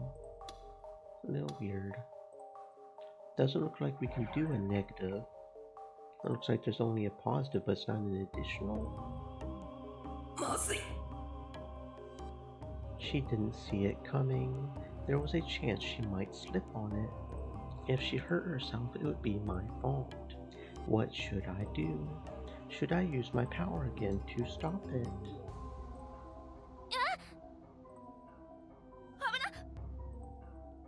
I didn't react quickly enough, and just as I thought, she slipped on the can. The girl next to her grabbed her and managed to keep her from falling. But the girl's skirt flew up, and at the last second, she grabbed it before I could see anything. I shouted without thinking, and the two girls turned to look at me. Oh wait, I didn't see anything. I couldn't see anything from where I was sitting. やだ。最違うんです。これは事故と言いますか、見るつもりもなく、というか何も見てなく。But the two of them stared at me in disgust and pressed down hard on their skirts, then ran up the stairs toward the classrooms. Oh, what was that about? I didn't see anything. And if you don't want anyone to see your panties, then maybe you shouldn't wear such a short skirt. Ho ho. Aoka. Ito got a good look at least. いや、それよりもだ。Ito got to see what was under her skirt, and I didn't. And when they had turned toward us, he had looked away with speed that rivaled being a psychic power in its own way, and pretended he had seen nothing. So I was the only one who got branded a pervert. おい、イート。いやー、すげえ能力だな、今の。I was pissed, but for some reason Ito was looking at me with newfound respect. 何？こんなにうまくスカートの中を覗けるなんて最高だ。尊敬するぜ。そんなの狙ってない。え？違うの？違う。なんだ、つまんね。お前も帰れ。いや、よく聞けよ。Ito suddenly took on the air of a scientist and leaned closer toward me. 近い、気色悪い。いいから聞けって。なんだよ。お前は今俺たち男子生徒の神になったんだ。は？ What the hell is he talking about? あ、タクとしんちゃん見つけ。As I furrowed my brow, Sarika came down the stairs towards us. こんなとこにいたんだね。私もなんか飲もう。マウンテンビューにしろよ。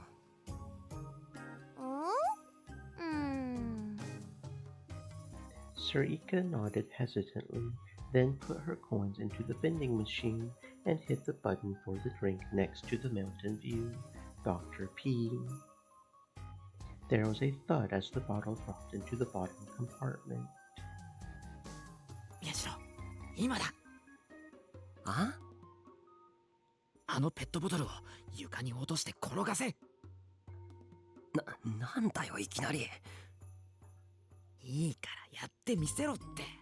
これも能力の訓練だから。あ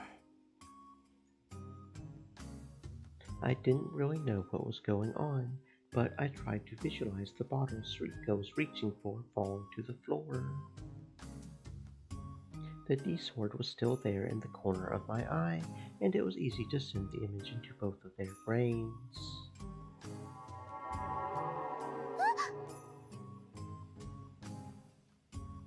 The bottle flew out of Sarika's hand just like I wanted.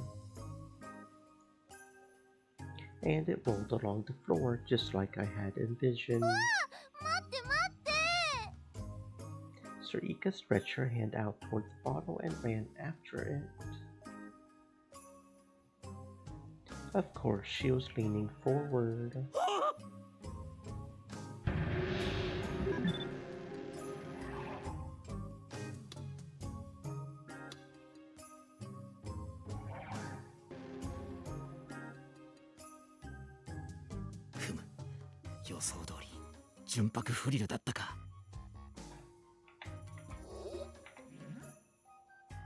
From where Ito was looking, he could see her panties perfectly.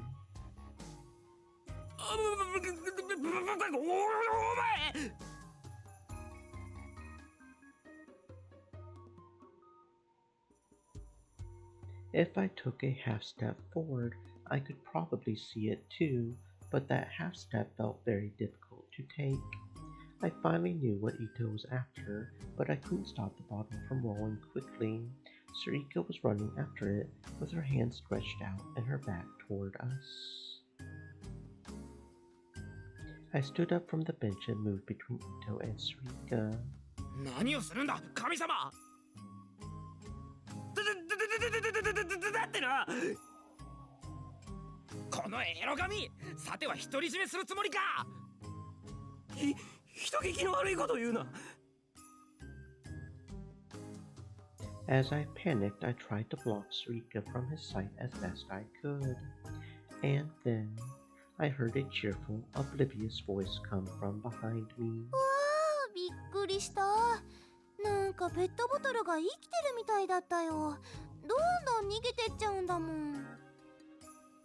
I turned around, slowly.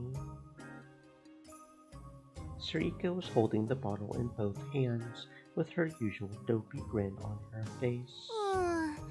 これ、蓋を開けたら、プシューって炭酸が吹き出すよね、きっと。Sarika walked back toward us as she spoke.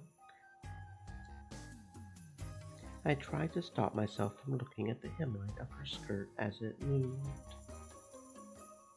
When I thought about what I had just tried to do, and then the way she had smiled, I shook my head vigorously. I heard a laugh from Ito and glared at him. He whistled innocently.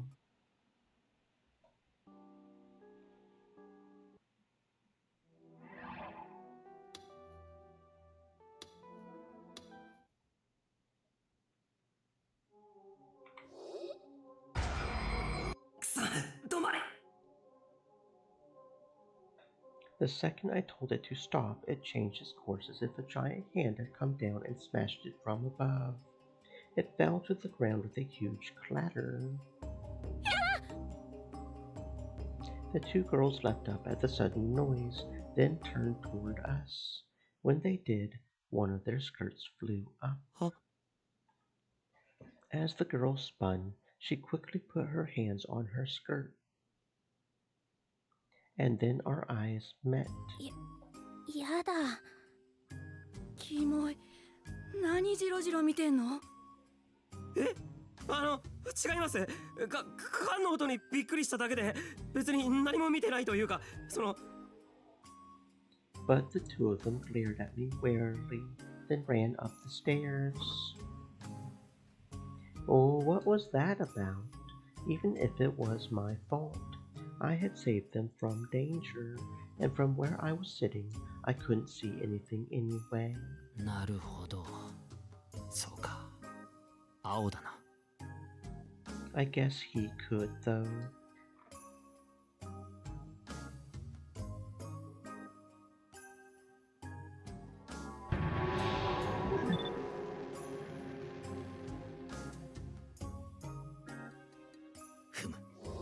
予想通り純白フリルだったか。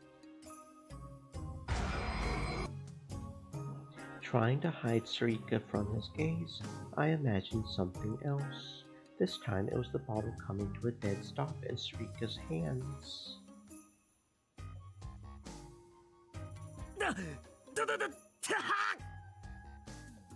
I ended up saying something weird, but this time I used my full powers to stop her. But then... みんなここにいたのね。っていうか、何してんのセリー。Kurusu, Arimura, and Kazuki were all coming down the stairs. よりによってこんな時。 I got completely distracted, and instead of the bottle coming to a stop, I imagined something entirely different.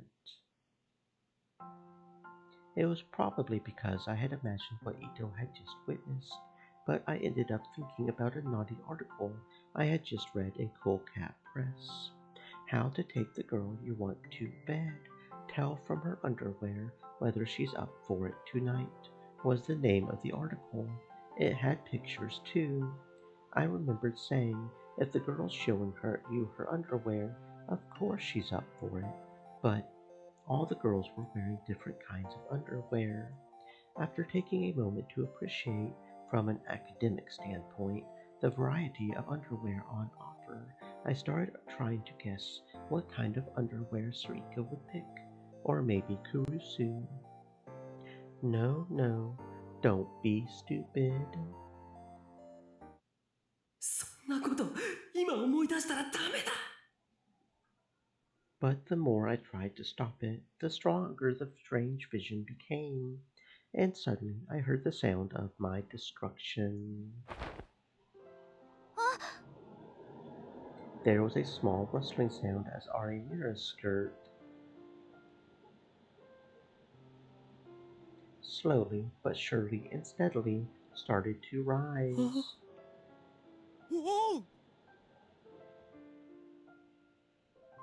It went up past her knee socks, then toward her absolute territory, and finally her absolute airspace.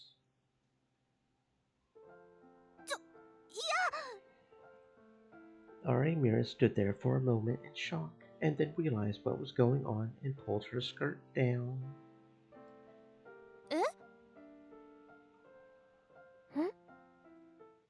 Kurusu and Kazuki were looking at her with wide open eyes.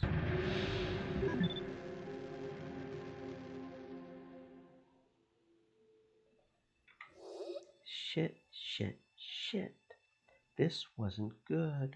Sarika would probably laugh and forgive me. Actually, she might not even realize what had happened, but I wouldn't be that lucky with Arimura.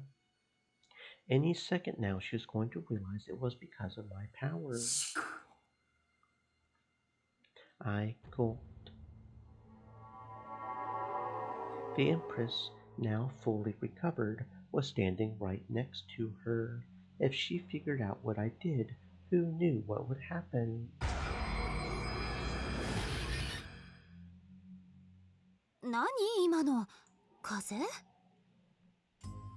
Yeah, it was the wind. It was the wind's fault, not mine. So I didn't do anything. It's not my fault. ってことにするしかない。 I quickly tried to come up with a new delusion, and then I transmitted it into everyone's brains. よし。 I used my power to softly open a nearby window, and nobody noticed. It worked. It was as if it had been open the whole time. All that's left is for the wind to blow through the window, and I should be able to fool them. Come to think of it, this power of mine is amazing. A soft breeze, just strong enough to barely move your hair, grazed my cheek. The wind was weak. It was super weak.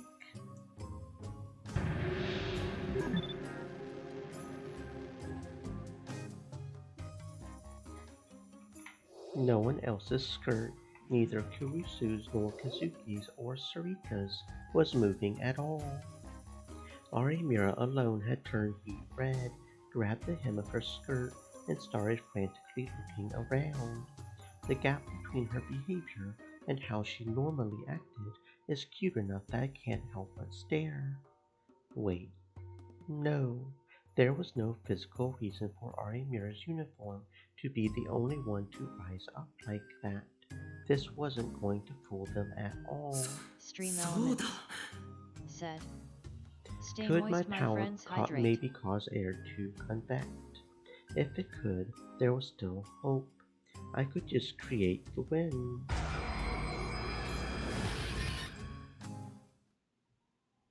I came up with a new delusion and hit everyone around me with it. とにかく一発でいい。激しい風を頼む。 Imagine a strong wind blowing. Imagine the air moving violently, creating a gust of wind.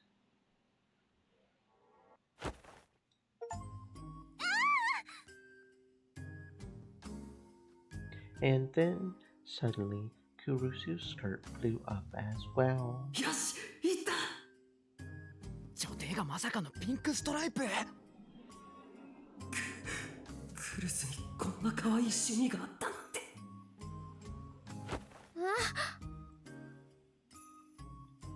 Now it was Kazuki's turn. The hem of her skirt suddenly flew up. パンツまで円数のキャラグッズかよ。もう少しおしゃれに気を使え。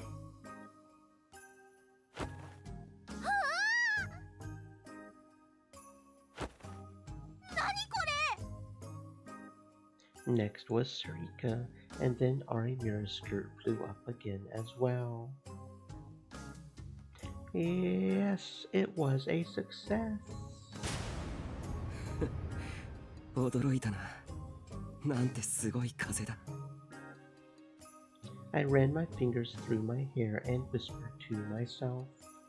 I was worried there for a moment, but I had just barely managed to. Huh? Another soft breeze, just enough to tickle your eyebrows, brushed my cheek. Why is the wind so weak? It's too weak. But I could see the girls' white thighs in front of me and a more tantalizing sight above them. そうじゃない。僕はスカートをめくりたいわけじゃなくて。Well, no, as a healthy schoolboy, I would be lying if I said I wasn't a little interested. In fact, I want to make sure I get a good look so I can remember it later. Wait, why do I have to be so honest? I screamed at my power to stop. やだもう。なんか変な風。てか本当に風なんですかこれ。The girls were clearly suspicious now and were holding down their skirts with both hands. おい宮代、バレるんじゃないか。Ito stood up from the bench and started to move backward, afraid, specifically afraid of Kurusu. And to make matters worse, one of the groups of girls that had been talking in the cafeteria was starting to move closer to us. They would probably run out of things to talk about and decided to go home, but now they were looking at us in shock. まずい。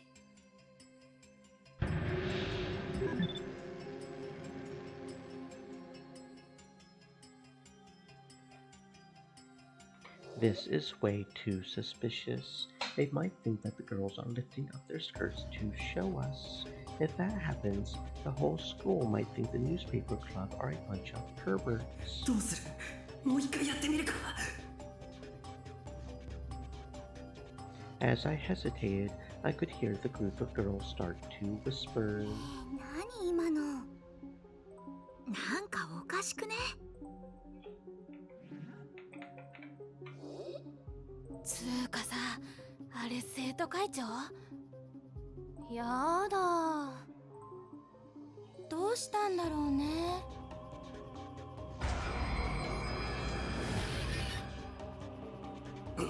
やってやる。I focus my mind to its utmost. I just need the wind to blow the way I want it to. If the wind blows up their skirts too, I can fix this misunderstanding. I can avoid any weird rumors. You understand, right? I'm just making sure. Don't just lift up the skirts because I want to see their panties.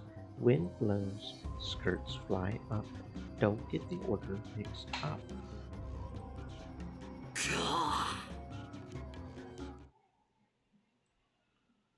With an explosion of mental force, I sent the vision from my brain to the others.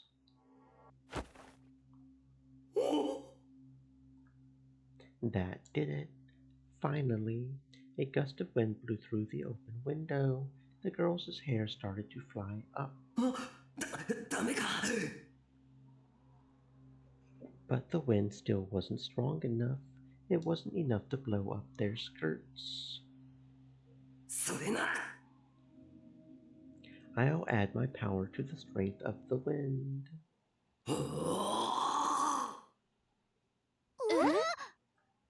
Now those girls' skirts flew up, just like Kurusu and the others had.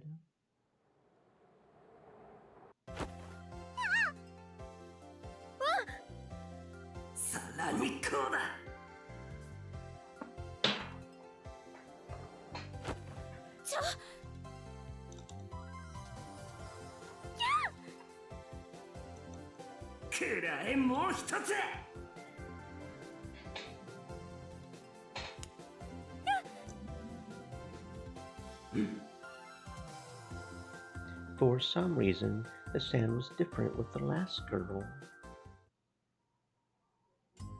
今の風何だよ、窓開けっぱなしじゃん。つーかなんかあいつに見られたし。The girls quickly pressed down on their skirts. 最悪。今日のパンツいけてないのに。そういう問題じゃないよ。いいえ、僕見てないです。風にびっくりしていて。As I whispered excuses, I saw the girl in the back fidgeting. Wasn't that the girl who made a slightly different sound? どうした？なんか急にね、裏のホックが外れた。何を？ The hook on her bra. What the hell kind of wind does that? What's wrong with my power? Well, I mean, I did kind of think she had big boobs, but just a little. I suddenly felt a murderous aura and looked up in shock, and my eyes locked with Kurusu, who was looking down upon me with her arms crossed. Ari, Mira, and Kazuki had their arms crossed, too, wearing the same cold expressions on their faces. Sarika was the only one who didn't seem to know what had happened. She was looking between me and the others, confused. Ito! Oi, Ito! I turned around in search of my best friend, but there was no one there. Instead, I could see a single shadow outside the window, racing away toward the setting sun. Ito! 30 minutes later. どうもすみませんでした。 Ito was kneeling on the floor, surrounded by the girls. After 30 minutes of a newspaper club inquisition, it was decided that Ito was at fault. I had done some things that weren't very good either, but in the end, I had managed to make them understand that they were mistakes. 本当にもう二度とこんなことしちゃダメよ、伊藤くん。深く反省しました。もう絶対にいたしません。 Ito bowed so low that his face touched the floor. That's right. That's right. Get madder. That's what you get for putting me through that. だいたいタクルを変な風に乗せないで。おだてられるとすぐこういうことしちゃうのよ、お調子者だから。そうですよ、宮代先輩って真面目そうな顔して実はエロ妄想全開ですし。エッチな本とか結構隠してるもんね。タクル、それ本当？そういうの感心しないって言わなかった？違う、お前の誤解だ。僕はそんな本ってなんでいつの間にか僕が責められてるんだよ。お前もそんな目で見るな。とにかくいい2人とも、以後絶対に能力をおかしなことに使わない、使わせない、約束よ。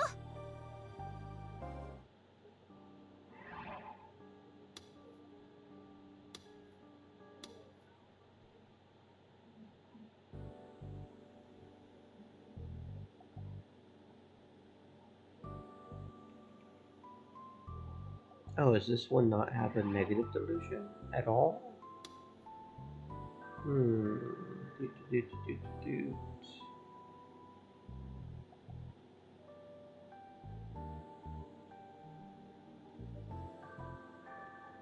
How do these autos work? I'm trying. Oh, it's okay. I see.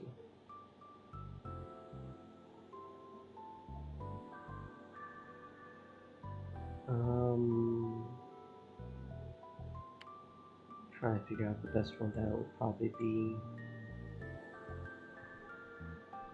Just go ahead and go here, I think. Making sure we see all the delusions. こっちみんなの大谷はもともとニコニア動画で生放送してい Okay, て so this was a little further back than needed to, but that's alright. Don't Look was famous. Audio Bleed was vocalist.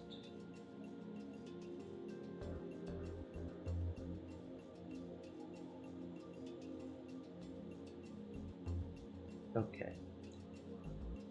Pyrokinetic. I think there was a negative delusion at the very start of all that, but maybe I was wrong.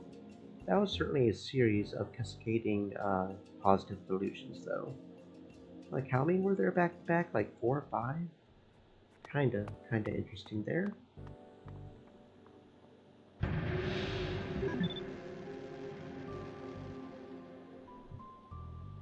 Oh no, there's not a negative for this one at all. This is just a positive delusion that's here. Oh, okay.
That's why I didn't notice the tiny girl behind me, standing there and shaking. If I had, I might have been able to stop her. But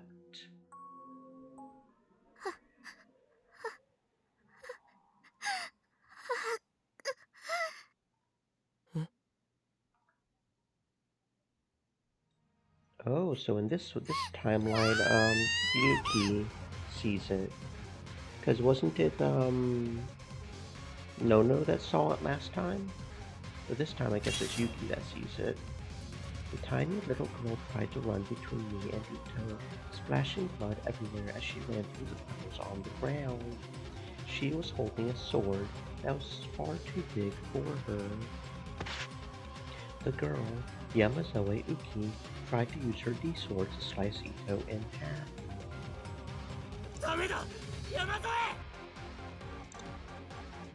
I didn't know whether she had lost control of herself after seeing me, or if she was trying to protect me, but I still believed in my best friend. Ito wouldn't betray me. He wouldn't do this. This had to be some kind of mistake. So...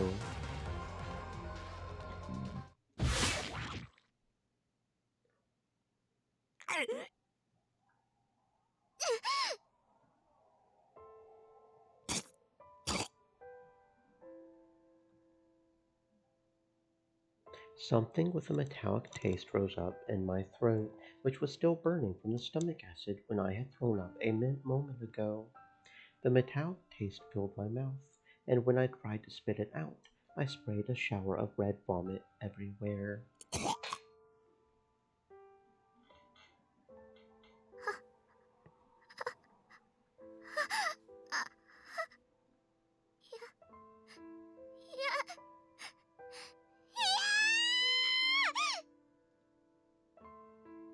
I thought I could hear Yamazoe screaming, but her voice seemed far away, as if my ears were plugged up.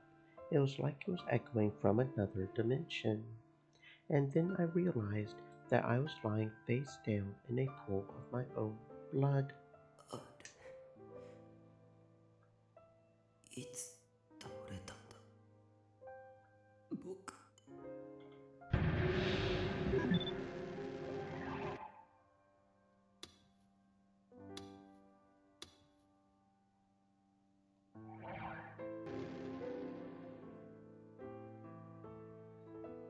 Man, it hurts. There's so much blood in my mouth.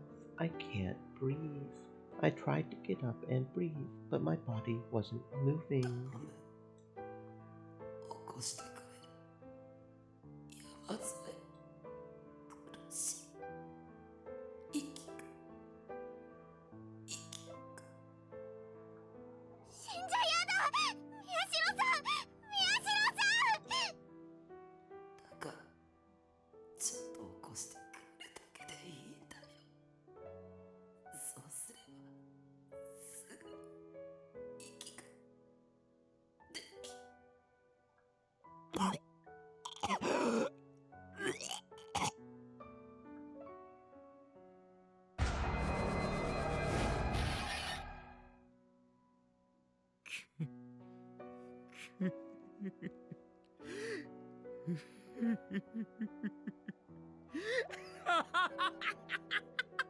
死ねえ！お前も死ねえ！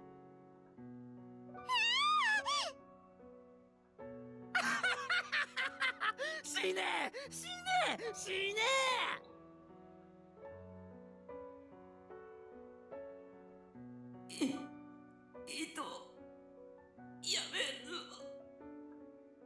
I tried to scream, but my mouth was no longer capable of forming words. The only sound I made was the sound of blood gurgling out of my mouth. Yamazoe's screams then stopped, and I felt something land on top of my body.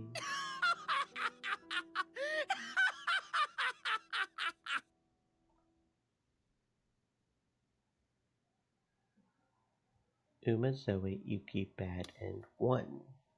Apparently her route has multiple bad ends. And we just died there. Just die. Just boop. Just doop.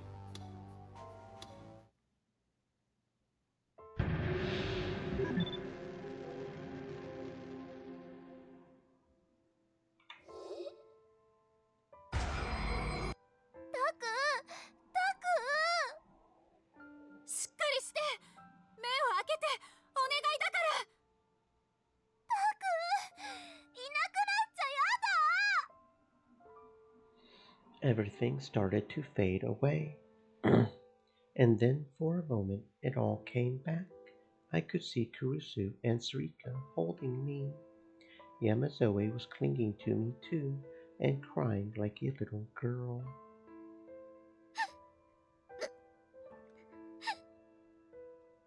みんなが泣いてくれてる。 In all honesty, I was terrified of dying, but at least I wouldn't die a sad, lonely death. My friends and family were all crying for me. I had always felt so sorry for myself that I had never realized how blessed I truly was. ありがとうな。みんな。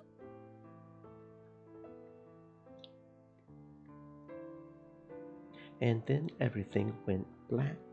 The moment where I would finally cross the boundary between life and death was approaching. Butterfly, unconscious erosion of self-indulgent kindness. おーい、タク？ねえってば。こんなところで寝ると風邪ひくわよ。タクルに起きなよ。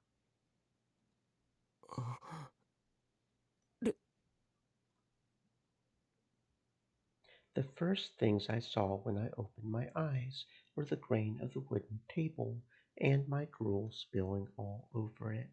I raised my head and looked around. Everyone was looking at me as I sat spaced out in a chair at the dining room table.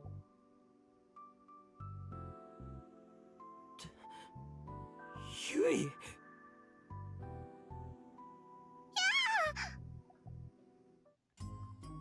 I leaped up, grabbed Yui by her tiny little shoulders, and shook her.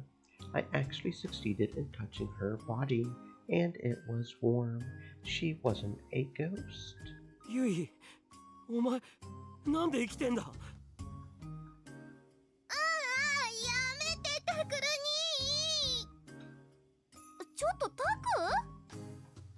ク？よしなさいってば。一体どうしたの？どうしたって、ユイが殺されたんだ。はあ？私生きてるよ。ほら。でも伊藤がナイフで。犯人俺かよ。Ito glared at me, clearly annoyed. 勘弁してくれ。いくら寝ぼけてるったって悪趣味だぞお前。寝ぼけって。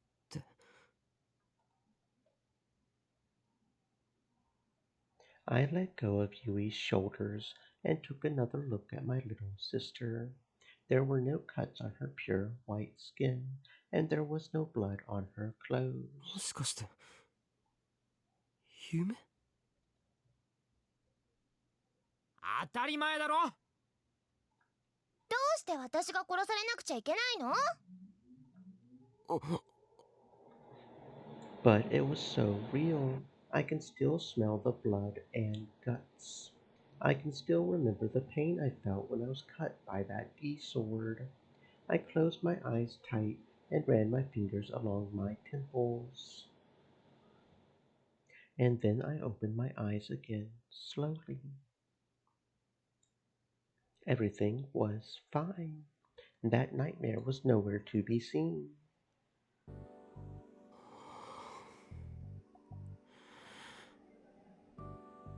I leaned back into the chair. そうだよな。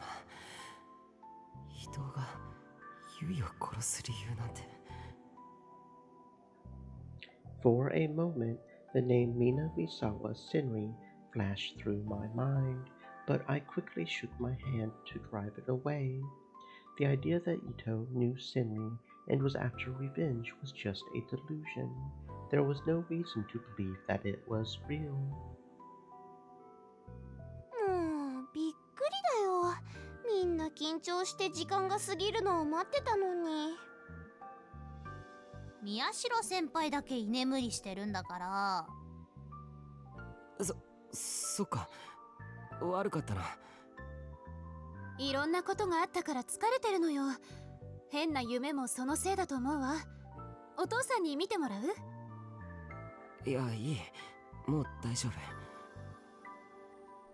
I realized that there was a thick sheen of sweat on my forehead and wiped it away with my sleeve.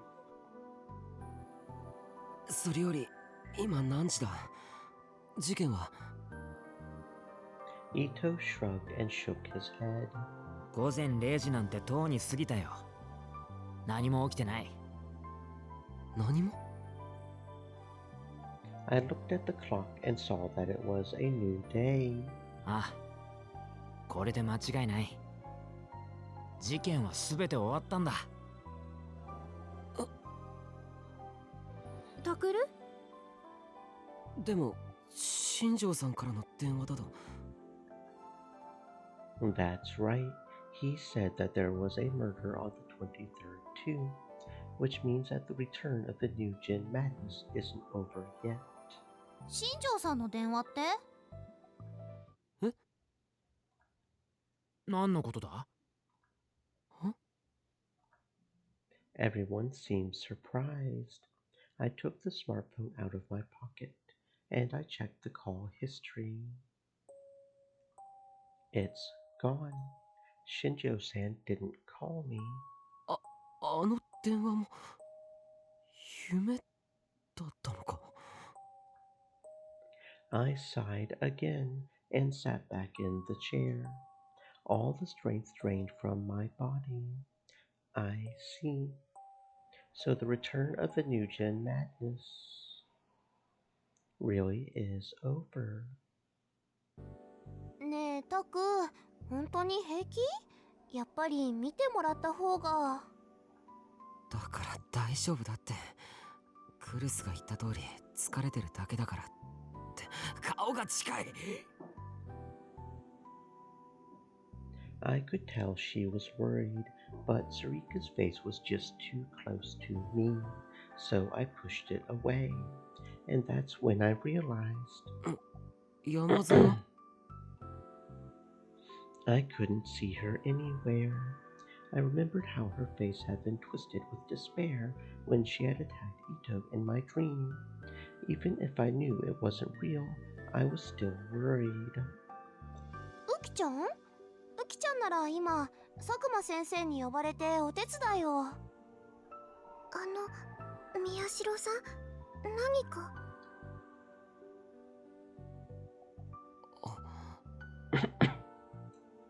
She must have just finished because she peeked through the door at exactly that moment.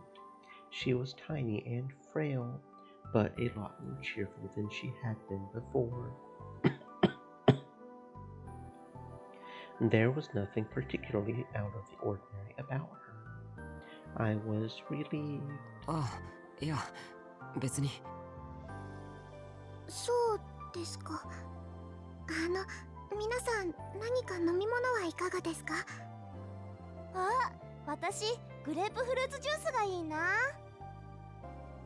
俺はコーヒオレンジジュース。宮代さんはいつものでいいですか？マウンテン何でしたっけ？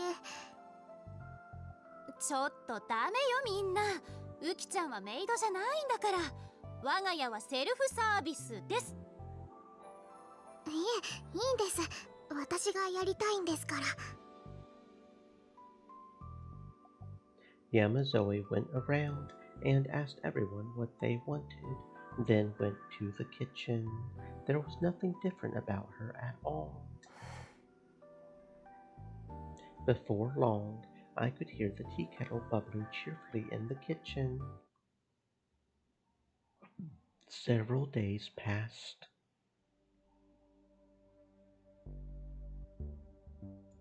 In the end, nothing had happened on October 28th. The return of New Gen Madness had ended with the death by immolation of the woman declared responsible for these incidents that had caused public uproar. She had realized that she couldn't escape the police and set herself on fire. That's what everyone, from the TV media to the internet, was け saying. どそれって事実なのか？ Something didn't seem right. This was the sort of thing that usually drove the people I despised most on the internet, the wrong-siders who pretended to be right-siders, into an uproar. I didn't mind the ones who made aggregator pages filled with their own personal theories, but some of them would always try to connect everything to the most ridiculous conspiracy theories. And the worst were the ones who would post information about the killer, and not just the killer themselves, but their family and relatives too, and say all kinds of terrible, unfounded things about them. でも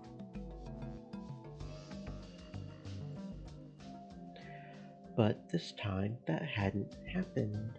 No information was available at all except for what was in the police announcement. It was like someone was censoring everything. Not only were the students at school and the people of Shibuya losing interest, but so were the guys on @channel who started talking about other unrelated things instead of manifesting their usual excitement. Even if there are a lot of things competing for people's attention these days. いくらなんでも早すぎないか？ But everyone was already starting to talk about a new event. The Shibuya Restoration Festival, which was quickly approaching. ちょっとタクル？あ、 As I stared at the map, I suddenly heard a bone-chilling voice from behind me. Terrified, I turned around. Kurusu was standing there, eyebrows raised. 何を考えてるのかしら？何ってそのまさか事件のことじゃないわよね。もう解決したんだから、あとは専門家に任せなさいって言ったはずだけど。いや、僕だってこの事件に関しては専門家。これ以上首を突っ込むようなら分かってるわよね。はい。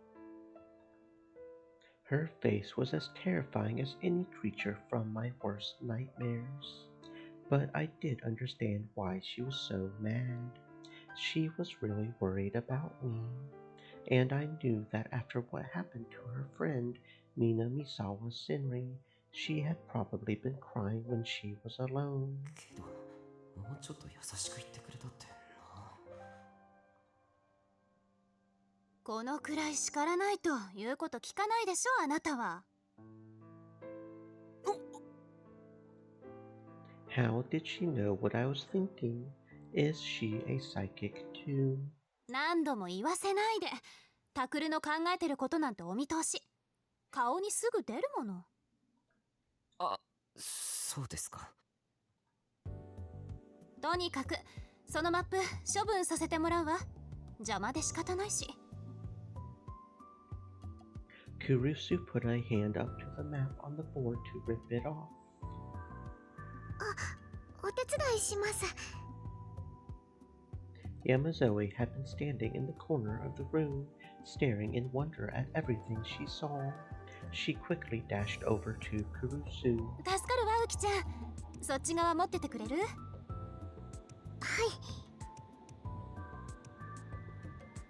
They ripped down the map I had spent so many hours on and folded it up neatly. ああ。何？いや、その文句があるなら正当な理由を納得できるように述べて。いえ、なんでもないです。すみません。タクは相変わらず弱いね。情けないね。ヘタレだね。本当です。がっかりです。幻滅です。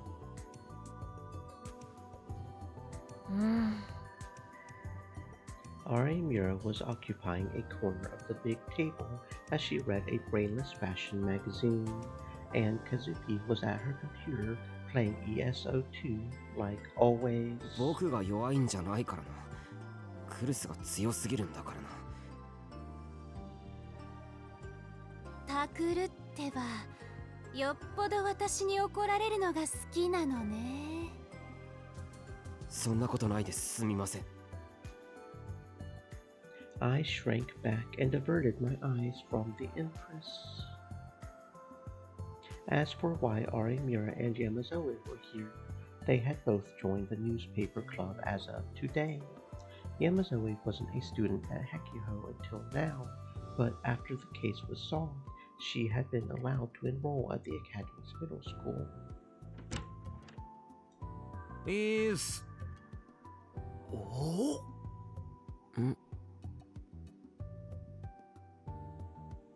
Ito came into the room and walked over to me, eyes shining.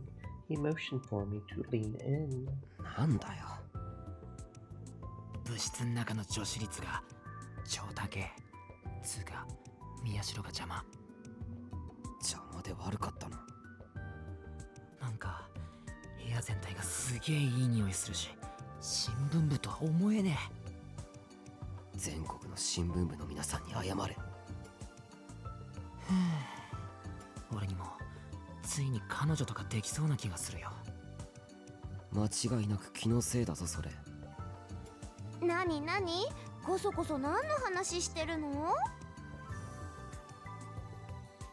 Sarika put down her magazine and looked at us. ああ、次の新聞は何をトップ記事にしようかって相談だ。ダウト、伊藤先輩は嘘をついています。え、そんなことないぞ。なあ、宮代。伊藤、無駄だ。ひなちゃんに嘘ついてもバレバレだよ。うわ、俺って学習能力ねえ。先輩たちってばひどい。私をネタにしてやらしい話をしてたんですね。それはしてない。またまた嘘ついてます。やっぱり私を使ってあんな想像やこんな妄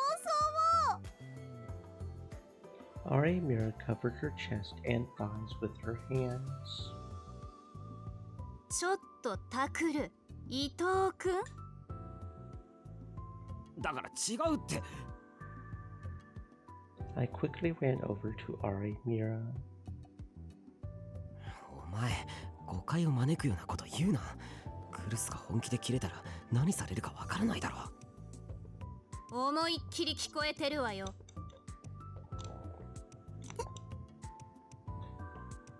See, look how she's glaring at me. I scowled at Arimura and she giggled. 前から思ってたんですけど、宮代先輩とクルス先輩ってなんか。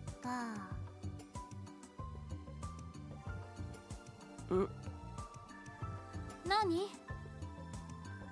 夫婦みたいですね。はあ？Both Kurusu and I turned to her in shock. 恐ろしい妻のご機嫌を気にして、いつもビクビクしてるダメな夫って感じで。誰が恐ろしい妻なの？妙なこと口走るのやめろ。恐ろしいの部分は同意するが。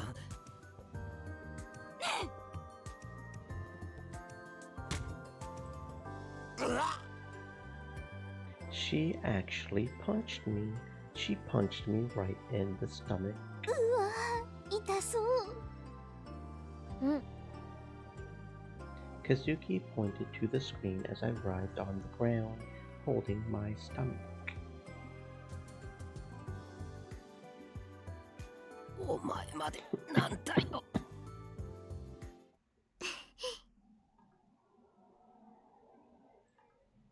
Who's laughing? I looked around in surprise. Yamazoe was giggling. She wasn't very loud, but she was laughing. She looked really happy. Everyone looked at her in surprise. すみません。 Yamazoe realized that everyone was looking at her, and her face suddenly turned bright red. ほらもっと笑って笑って。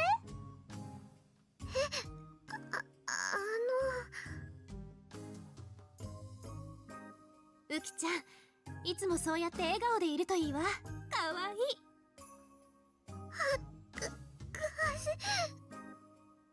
The way she reacted made it seem like no one had ever told Yamazoe that before. She didn't seem to know what to do. ゴミを捨てに行ってきます。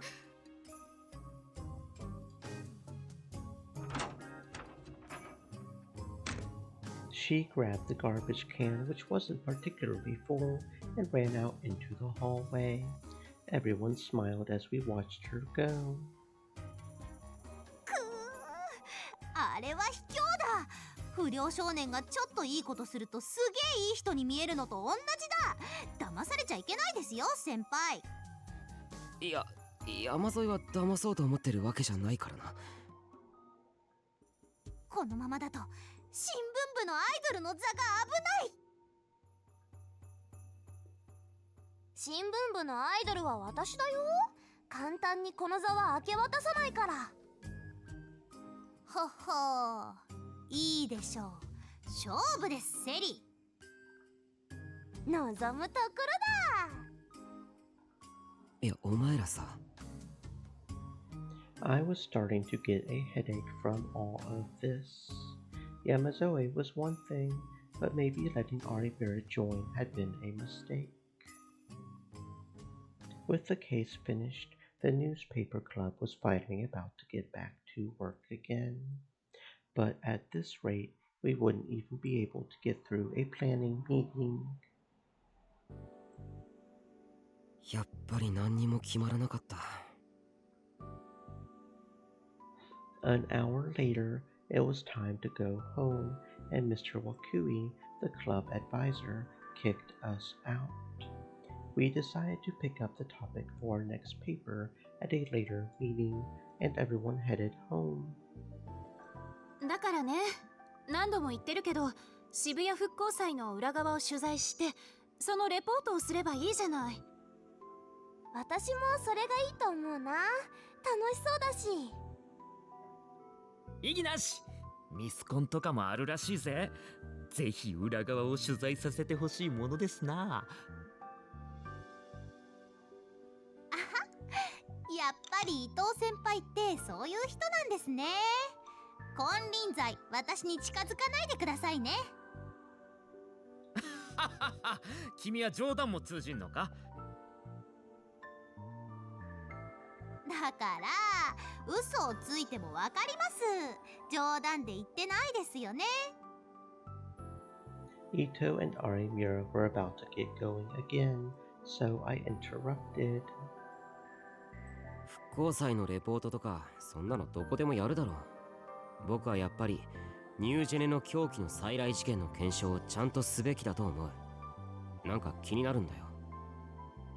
もちろんその南沢千里さんのこととかはうまくぼかして隠し。I made my suggestion, trying to be as delicate toward Kurusu as possible. しつこいなお前も。あれはもういいって。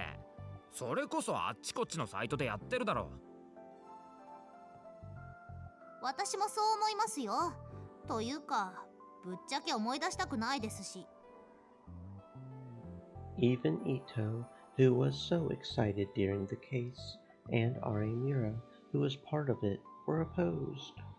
We had had the same discussion during our meeting at school and gotten nowhere. 和樹はどうだ？僕の意見をどう思う？ Did you say something? She seemed to say. Okay, Kazuki's not going to be any help. She probably didn't even hear what we were talking about. じゃあ山沿いは？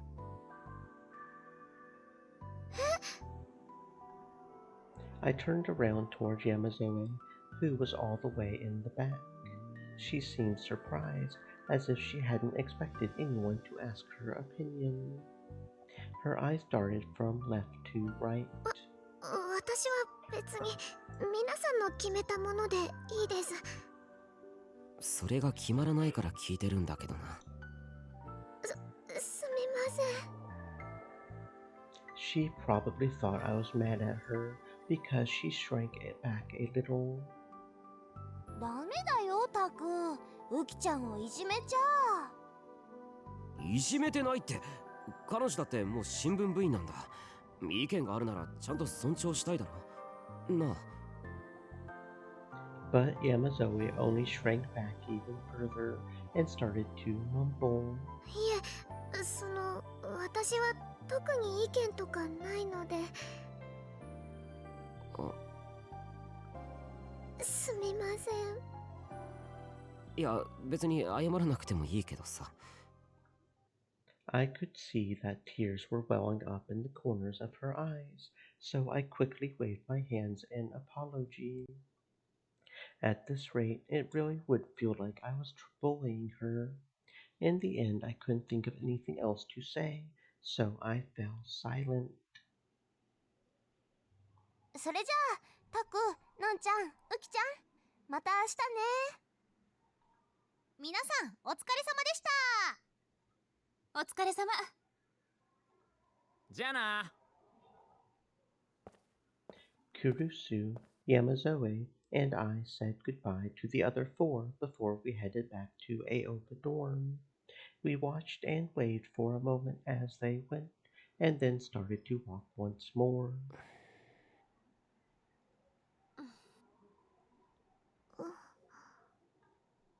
No one said anything for a while. The only sound on the quiet residential street was our footsteps. ねえタクル。It was Kurusu who broke the silence. どう？元気？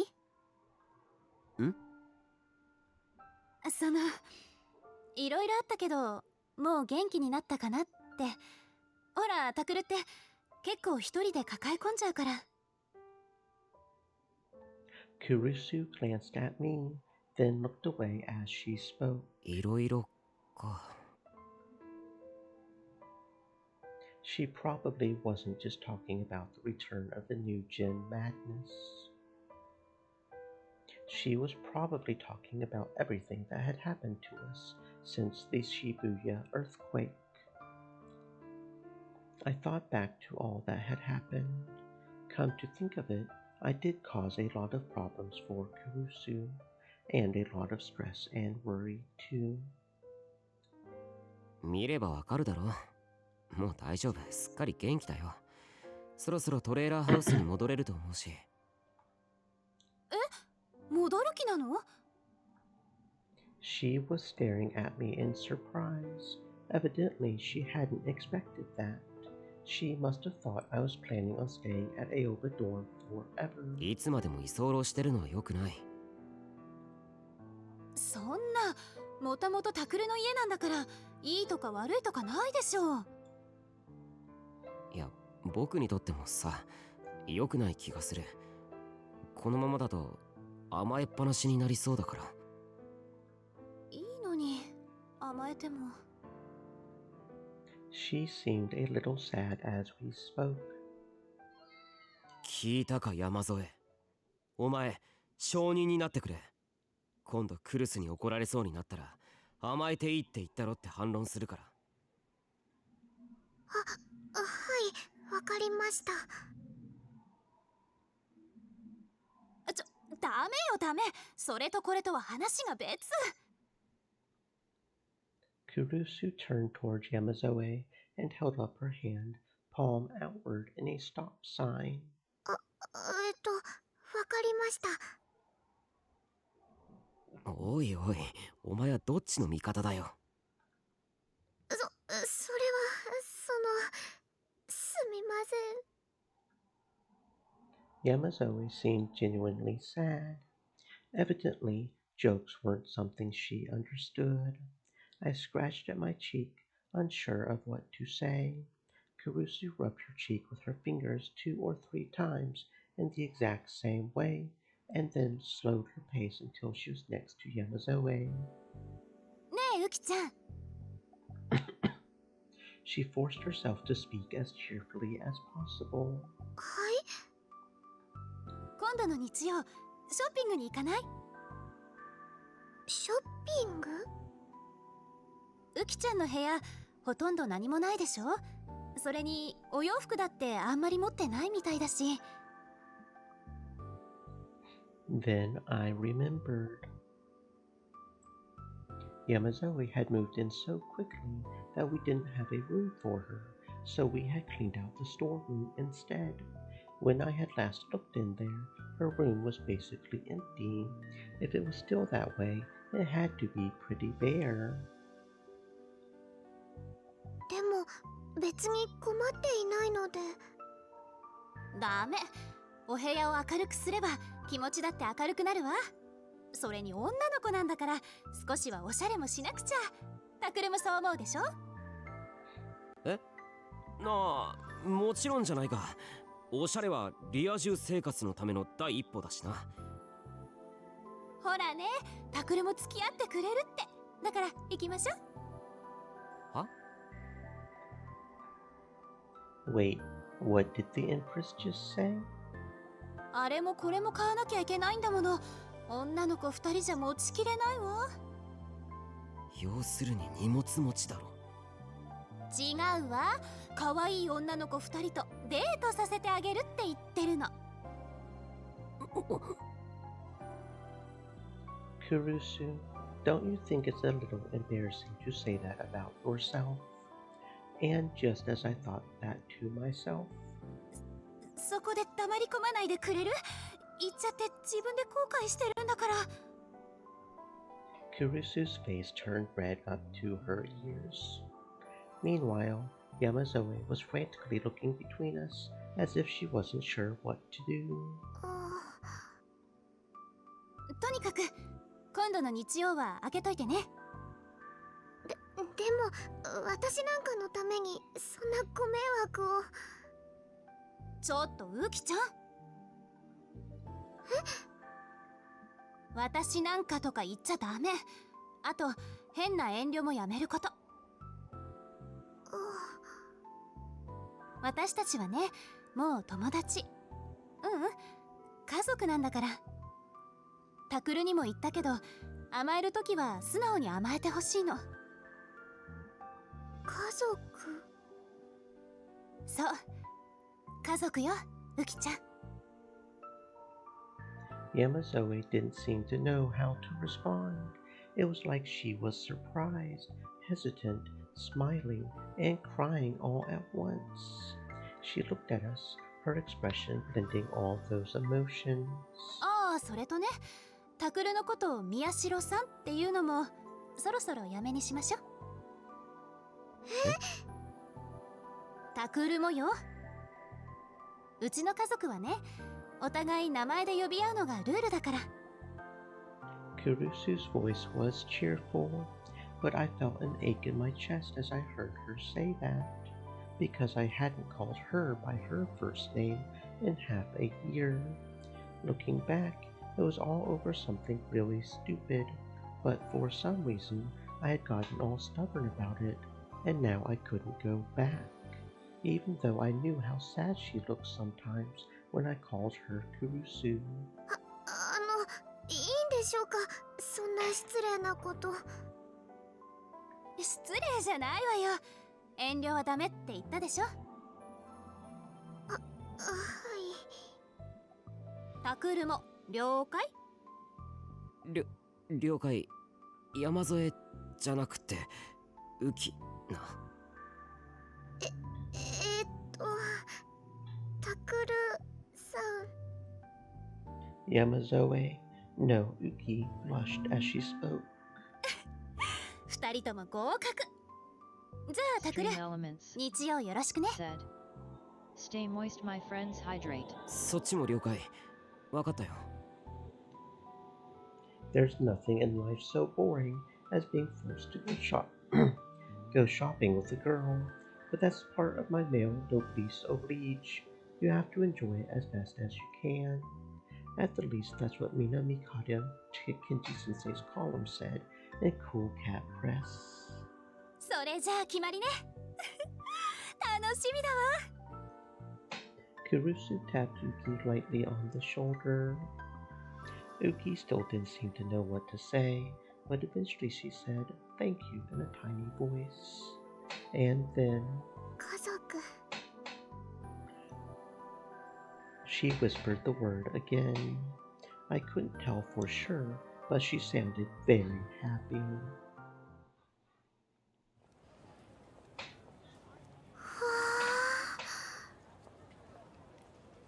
Uki gasped in amazement upon seeing the scrambled crossing. After spending so much time in that basement, Shibuya on a busy Sunday must have been quite a shock to her. Her eyes were quickly moving from one thing to another, as if everything was new and exciting. ウキちゃん、迷子にならないようにね。はい。タクルちゃんも気をつけるのよ。今すぐ帰ってもいいんだぞ、僕は。ダメだよ、タク。今日は最後まで付き合ってもらうんだから。尾上が言うな。っていうか、なんでお前までいるんだよ。ひどいな。私がいちゃダメなの？今のはすっごく傷つくですよ。最低です。セリに謝るべきです。偉そうに意見してるとこ悪いが、お前のことも呼んでないからな。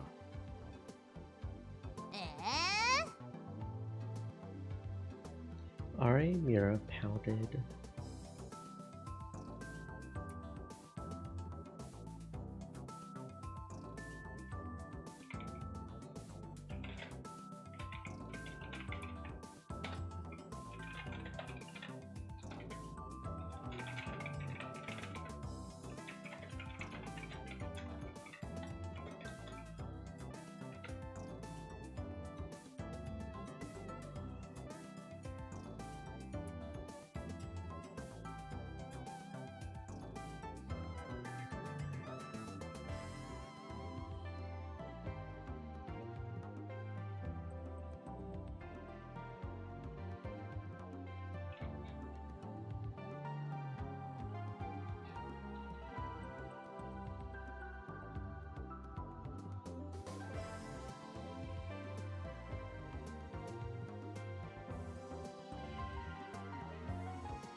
I didn't know how they had found out about it, but when we got to the intersection in front of Shibuya Station, these two were waiting for us.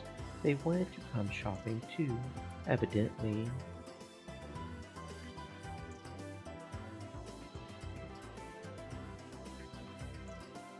Apparently, Sarika and Arimura had really become good friends.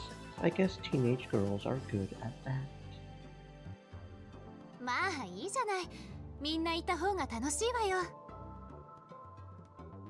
Kurusu laughed, but I had a terrible feeling. いいか、尾上有村。最初に断っておくぞ。僕が持つのは雨季の荷物だけだ。お前たちがどんなにアホなものを買おうと絶対に持たないからな。アホなものなんて買わないよ。宮代先輩がいつまで経っても童貞野郎な理由が今分かっちゃいました。おい有村、お前はやっぱり帰れ。童貞？雨季はそういうこと覚えなくていいからな。ほらほら、ウキちゃんに妙なこと教えないの。時間なくなっちゃうから行くわよ。Kurusu grabbed Uki's hand in a very natural way and started to walk ahead. Down in that basement, she had probably offered her hand to a lot of people, but no one had ever offered a hand to her. Uki was staring at Kurusu's hand in shock. But instead of shaking it off, she matched Kurusu's pace and followed along. I quickly followed after her. Behind me were Sarika and Arimira, happily chatting with each other. 2 hours later. ねえ先輩、この服なんてどうすか？ん？わあ、素敵！綺麗な色。それ、私が欲しいな。どう、ウキちゃん？いいと思います。そっか。ウキはこういうのは好きじゃないのか。そんなことは。私がいるんだから嘘ついても分かっちゃうよ。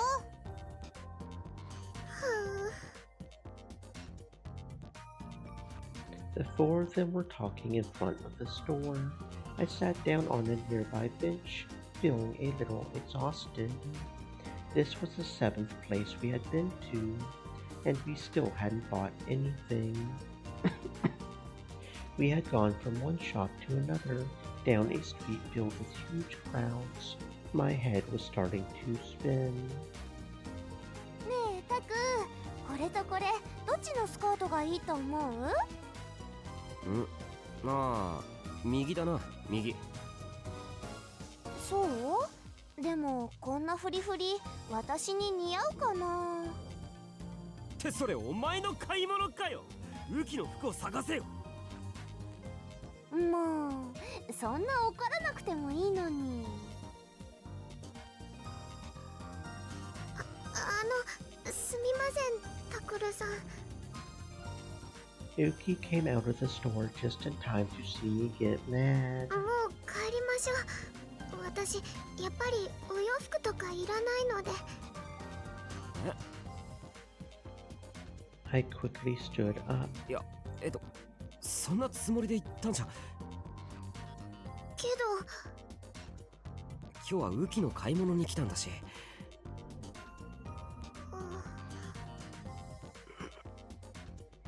The conversation cut off.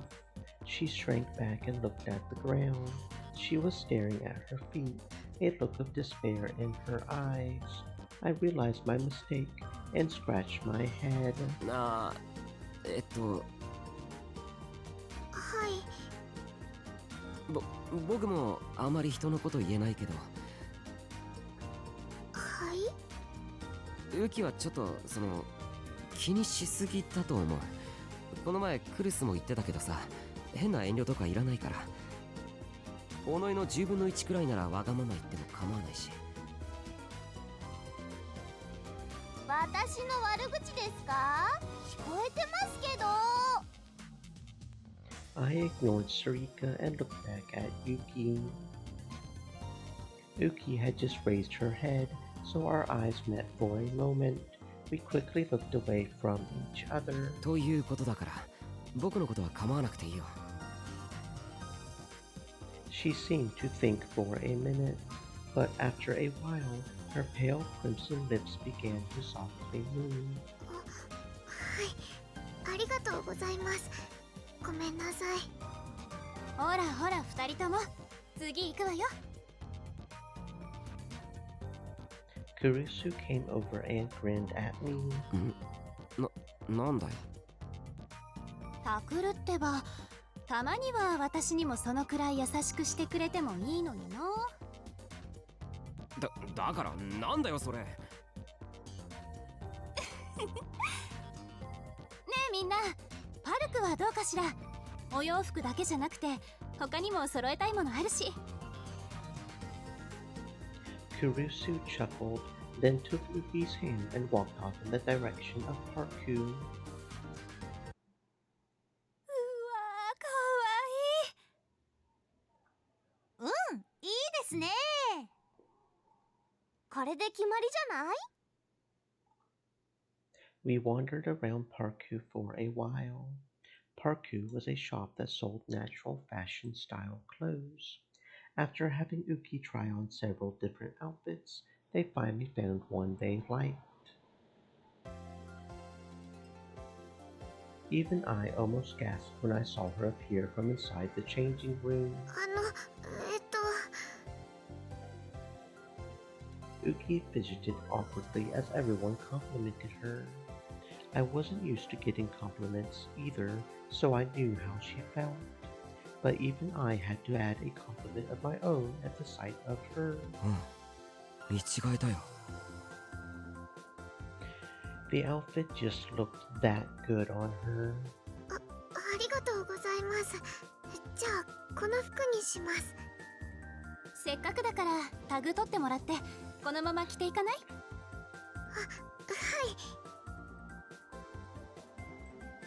ラクル、ウキちゃんの制服袋に入れてもらったから持っててね。はいはい。I hung the shopping bag off my shoulder. Uki quickly tried to grab it off. ダメです。悪いです。私が持ちます。任せちゃっていいのよ。今日はそのためについてきてもらったんだから。だってさ、女帝様の言うことは聞いといた方がいい。それにさっきも言ったろ、気使わなくていいって。ねえウキちゃん、こっちに可愛いアクセあるよ。見てみない？ほら呼んでる。行ってきなよ。I gave Uki a little push on the back. それじゃあ少しの間だけお願いします。Uki went over to the rest of the girls, but not before turning back to look at me several times. They all lined up and started to examine the jewelry. I couldn't help but smile a little as I watched them. ありがとう、タクル。助かるわ。いや、まあなんだよ。僕もクルスに色々としてもらったしさ。リハビリの時とか、新聞部を作る時とか。あら、少しは恩に感じてくれてるんだ。当たり前だろ。だったらもっとたくさん恩返ししてもらわなくっちゃね。Paying you back? How? Kurusu's mischievous smile seemed a little scary. ダメだよウキ。下着も可愛いの揃えないと。いえ、私は普通ので。それじゃあつまんないじゃん。向こうにランジェリーのお店あったよね。よし、私たちが選んであげよう。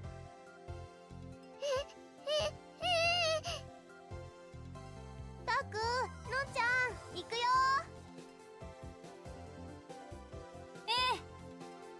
ほら行きましょう、タクル。って待て無理だからな。下着の店なんて入れるか。I tried to resist as Kurusu grabbed me by the arm. そんなことないわよ。彼女と一緒に選んであげてる男の子結構いるんだから。え、そうなのか。タクルも早くそういう恋人ができるといいわね。Arimira and Srika stopped to look at me and said, "Nope, not happening for a while. You've got that right." お前らな。The two of them started to cackle, but it was the truth, so I couldn't say anything back. Uki, however, just stared, blinking and bewildered. 恋人。I heard her whisper the words mysteriously.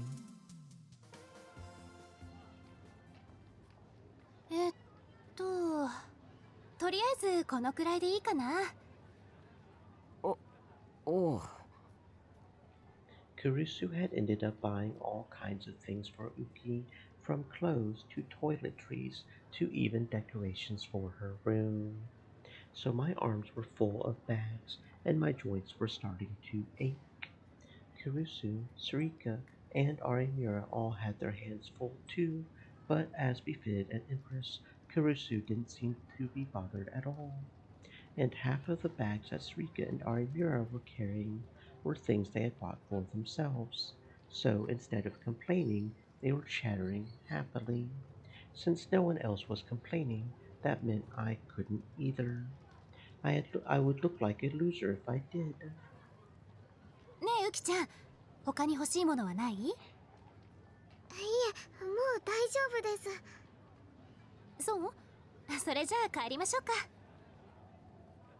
We all began to head for Aoba dorm as twilight approached. Uki was walking a half step behind as everyone else walked in front. これで随分と女の子らしい部屋になるわ。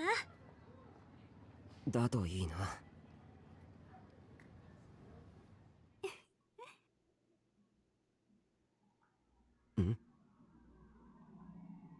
Kurusu laughed a little. I looked at her, confused. 思い出したの。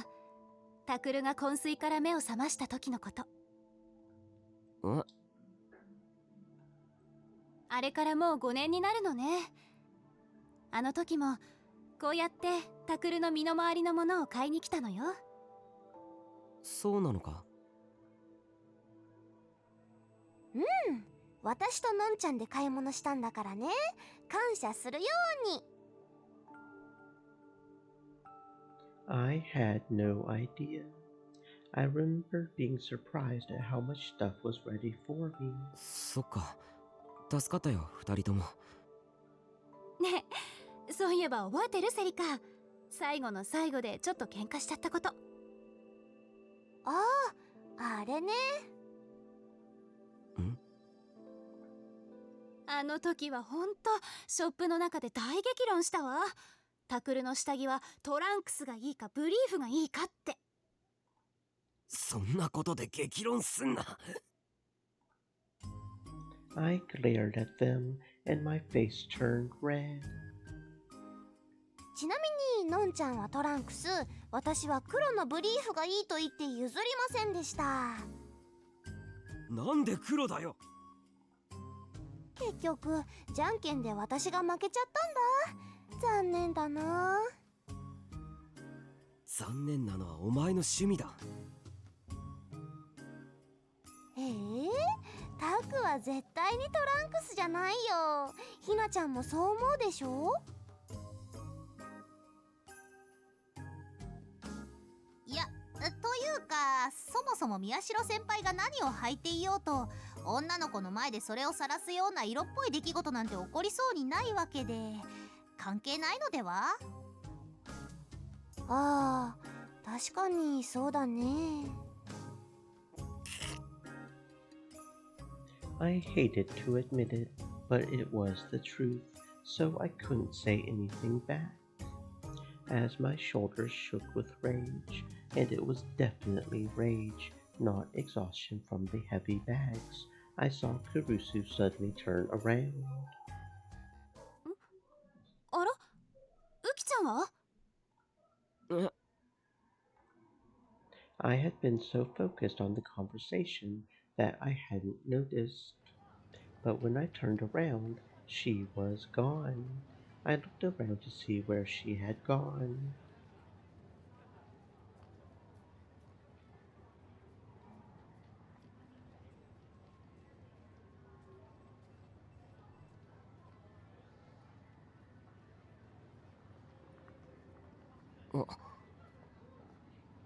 I found her.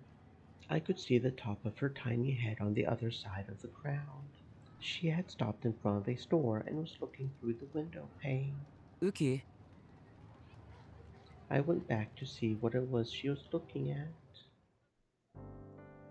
It was a fairly large florist shop. Uki was staring in amazement at all the plants lined up in the window. We had been to a lot of different places today, but this was the first one I had seen her so interested in. Some of the plants were as tall as I was, with leaves growing out of a strong, thick trunk, and some of them were tiny, pretty flowers whose faces would fit in your hands. It felt like you could stare at all the different kinds for hours. I could hear her tiny voice saying, "Wow," as she looked at them. 好きなのかそういうの。She must not have realized I was there because she looked up at me in shock. And then she realized that she had been pressing her face up to a store window and blushed.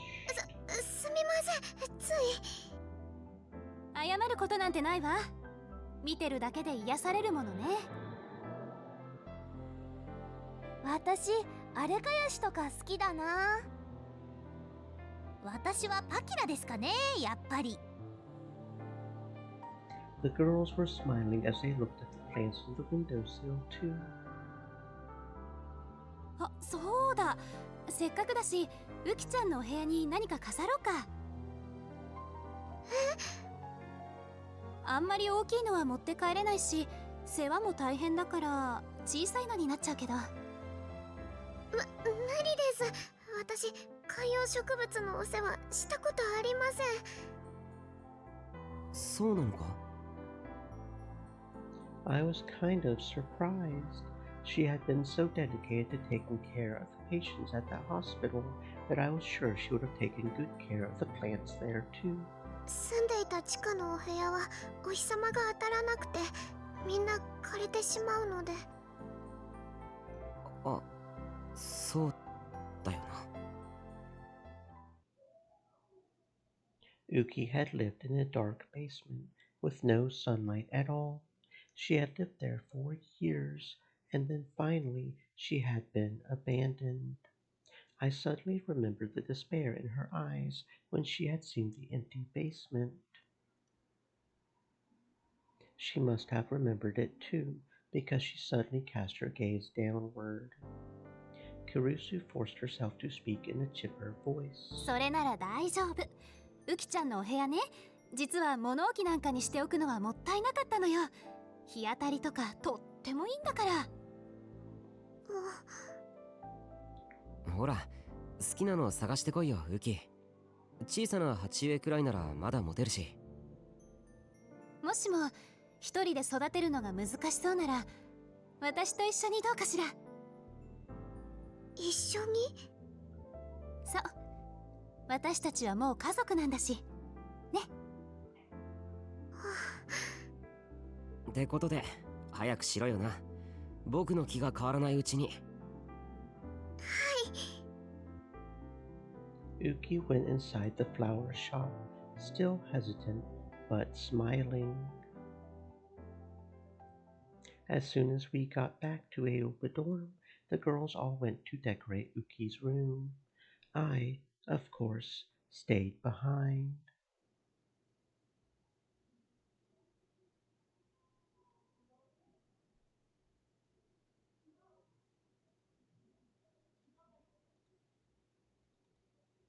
After about an hour and a half of waiting, タクルにお待たせ。もういいよ。 Yui finally came to tell me it was all right, so I went to see Uki's room. どれどれ？ふふん。タクってば絶対にびっくりするよ。しますよ。そんなに。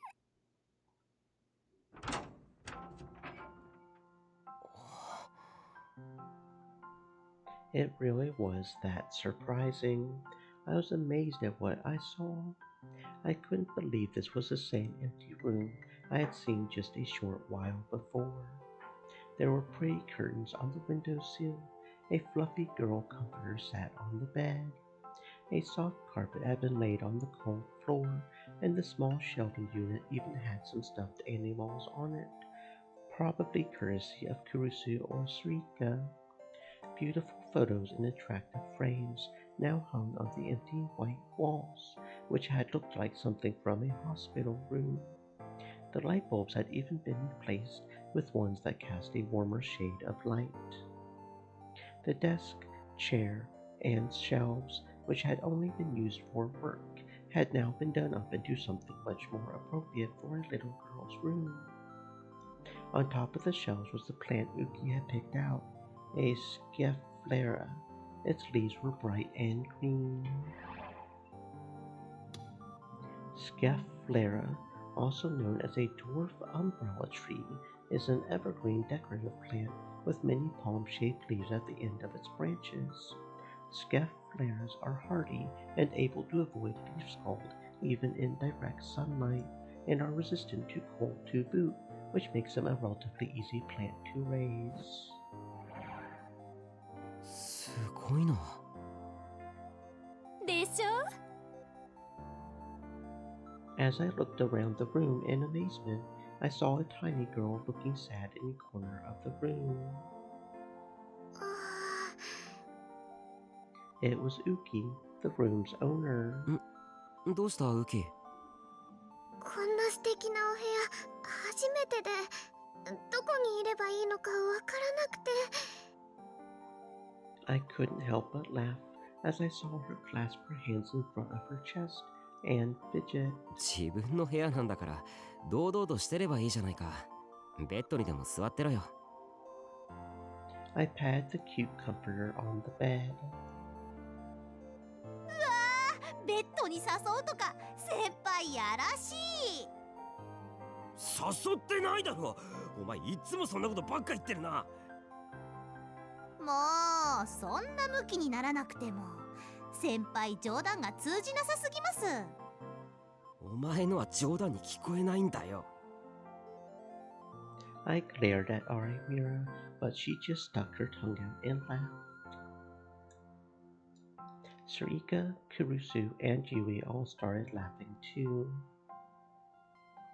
Uki, however, just looked around at everyone, as if she didn't know what we were talking about. And now Uki, the newest member of the Hekiho newspaper club. Me, Sarika, Kurusu, Ito, Arimira, Kazuki, and now Uki, the newest member of the Hekiho newspaper club, were here together. Wonder why I auto skipped through that. That was a little weird.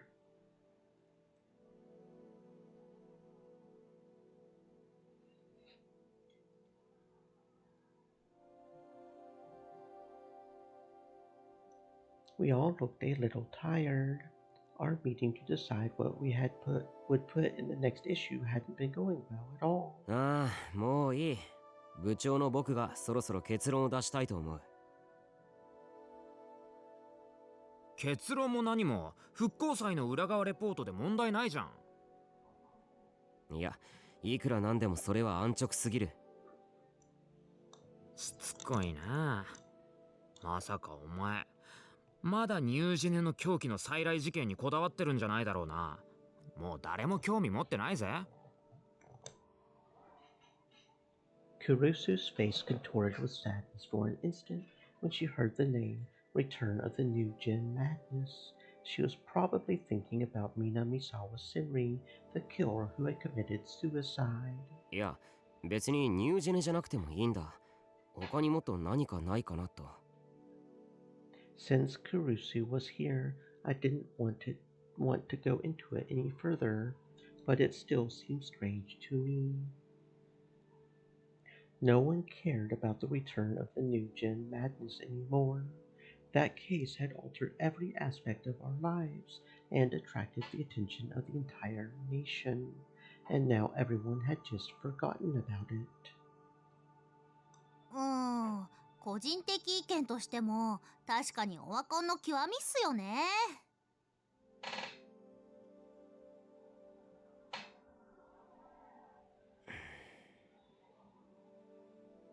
When I saw how casual Arimira was acting, I only became more suspicious. It didn't make sense. What was the reason for this difference between me and everyone else? ねえみんな、ここは平等に決めましょう。多数決にすればいいわよね。Kurusu seemed eager to smooth things over. まあいいんじゃね。宮代は？いいだろう。そういうことなら受けて立とうじゃないか。Guess I'll have to give up on persuading Ito and Arimura. That's a shame. Those two are always pretty easily influenced by trends. But I'm sure the others will understand. 話はまとまったみたいね。それじゃあ僭越ながら副部長の私が決を取ります。まず復興祭の取材に賛成の人、挙手してください。I heard everyone gulp a little, and then the veil of silence dropped. Ito and Arimura raised their hands immediately. A moment later, Kazuki slowly raised her own. わかった、3人ね。では次。ニュージェネの狂気の再来事件についてもう少し掘り下げたいと考えている人、挙手してくれる？ I raised my own hand immediately. What about Sarika and Kurusu? If they don't go for Ito and Arimura's proposal, then that means Sarika and Kurusu would agree with me. Oi. But only Sarika raised her hand. Kurusu didn't. ちょっと待てクルス。どっちにも手を挙げないってのはどういうことだ？伊藤に賛成じゃないんならイコール僕に賛成ってことなんじゃないのか？どうしてだかわからないけど、どちらもあまり乗り気にはなれないの。だから今回は棄権させてくれる？棄権？そんなのおかしいだろ。そう？だったら私はどっちかっていうと復興祭。クルスは棄権か、仕方ないな。おい、今復興祭に1票って言いかけて。いや、やはりここは棄権というクルスの自由意志を尊重すべきだ。うわI deliberately ignored Arimura's cold glance. However, if Kurusu or Kazuki had voted with me, I could have made it a tie. At this rate, things were looking good. 開票の結果、結論は出たみたいね。あら？ Everyone in the room looked toward a single spot. Next to me, fidgeting awkwardly, but still raising her hand, was... ウキ？確認だけど、今ウキちゃんが手を挙げているのは、つまり。はい。私はタクルさんに賛成します。My gaze met with Uki's. Her little eyes seemed to be sending me a message that only I could see. あ、いや。見ちゃった。今の目と目で通じ合ってる的なアイコンタクト。おい、宮代、いつの間にどうやってウキちゃんを手なずけた？大変だ、ロリコンだ、犯罪だ、おまわりさん。 The whole room started to buzz like someone had poked a beehive. もう、なんて顔してるの？ Kurusu laughed and gently put her hand on my shoulder. 子供は直感的に相手の善悪を見抜くものなのよ。タクルはウキちゃんに OK をもらったと思って自信持てばいいのよ。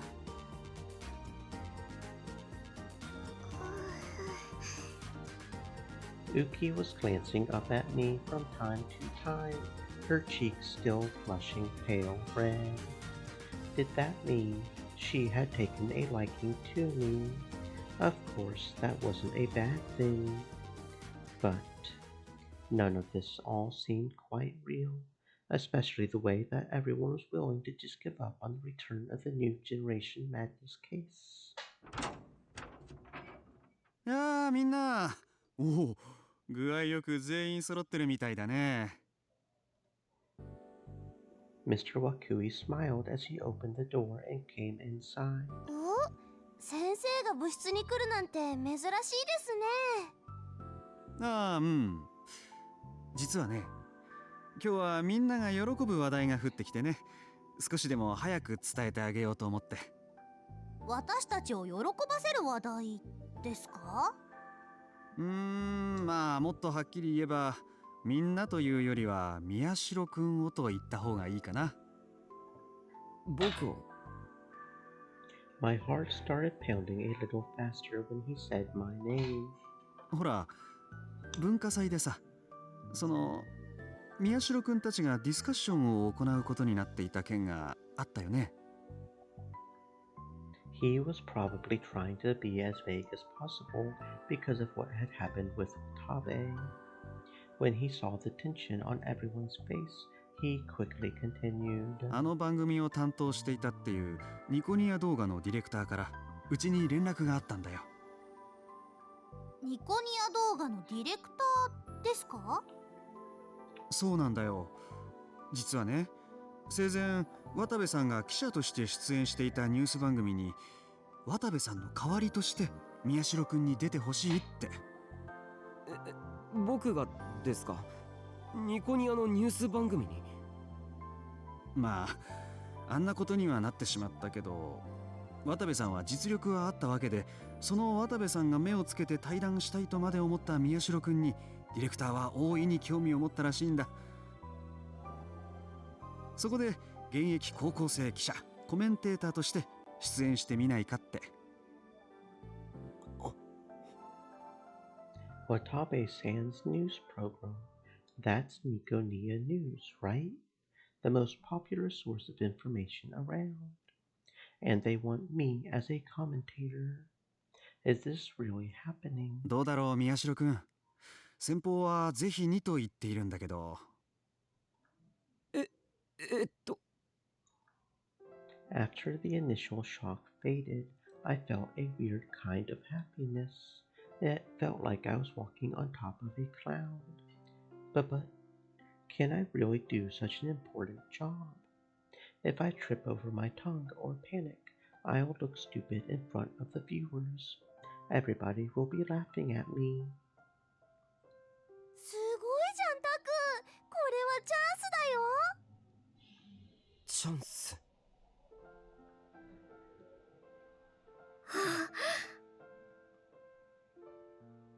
おいおい、どうしたんだよ宮代。ニコニアニュースったらすげえ人気番組じゃねえか。何も迷うことなんてないだろ。そうですよ。これぞまさに千載一遇。他の人から見れば喉から手が出るほど欲しがっても手に入らないくらいのスーパーウルトラデラックスチャンスっすよ。これで情弱どもに真の状況だけが持つ本当の力を思う存分見せつけてやれるぞ。いやーよかったな。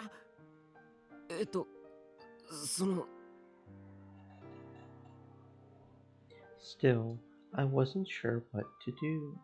Of course, the offer was an enticing one. However, if it had been an opportunity for everyone in the Hekiho newspaper club, I would have accepted without a second thought. We all did the investigations together, so it wouldn't be right for me to take all the credit. And what's more... いいじゃないタクル。迷っているならとりあえずやってみればいいのよ。当たって砕けろよ。大丈夫大丈夫。タクならできるって。いや、そう簡単に言うけど。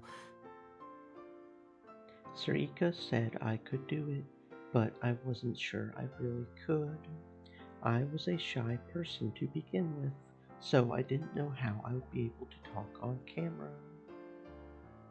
そう難しく考えることないっすよ。いつも私たちにしてるみたく思ったことを喋ればいいだけなんですから。いつもみたいに。それに相手はカメラで人間じゃない。そう考えると気が楽だろ。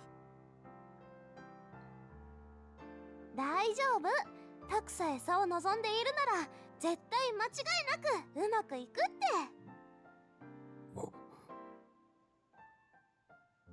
Even after all that, I still wasn't sure what I should do until I felt a small tug at my shirt.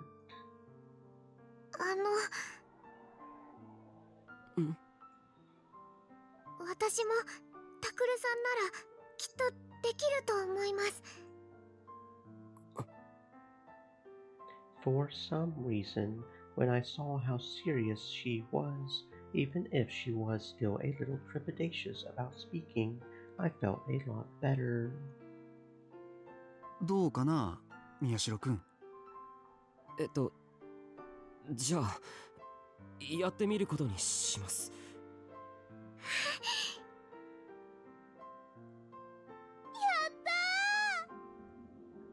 これで一気に部も注目を集めて、新入部員も怒涛のごとく押し寄せてくるに違いない。 Sarika and Arimura gave each other a high five, big grins on their faces. じゃあ先方にはそう伝えて。ああ、そうだ、忘れてた。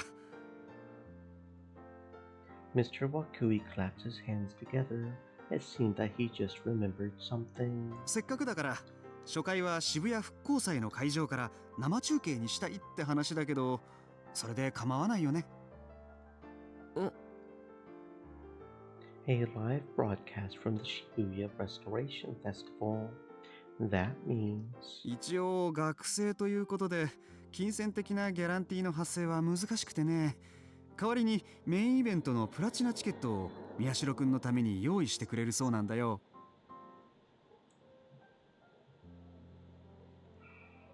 The main event for the Shibuya Restoration Festival was going to be held at the Hikari-wo Theater Cube. Major celebrations were going to be there, and the tickets had sold out seconds after going on sale. Supposedly, it cost a fortune to get one from a scalper on the internet now. いいな、いいな、超ビップ扱いじゃん、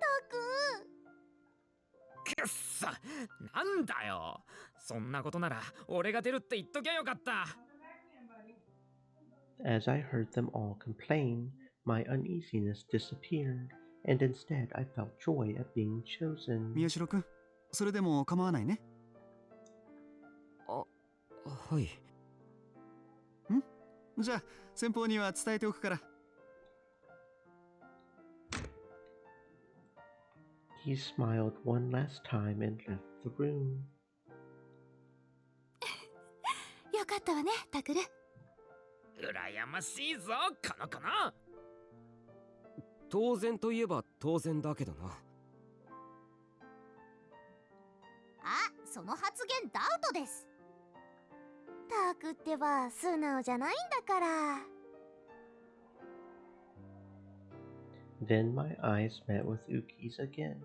She had gotten quiet while everyone else had been excited. その、よかったですね、タクルさん。まあ。Her smile was a flower that wasn't quite in full bloom, and somehow seeing it made me feel really strange.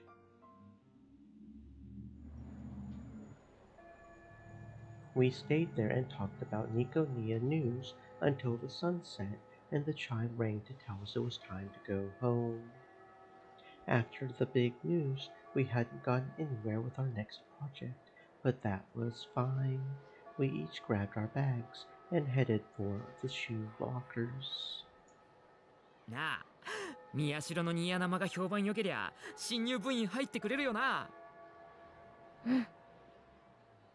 そしたら予算も増えるし、言うことなしっすね。だったら嬉しいな。タクたちが卒業しちゃうと部活も一気に寂しくなっちゃうし。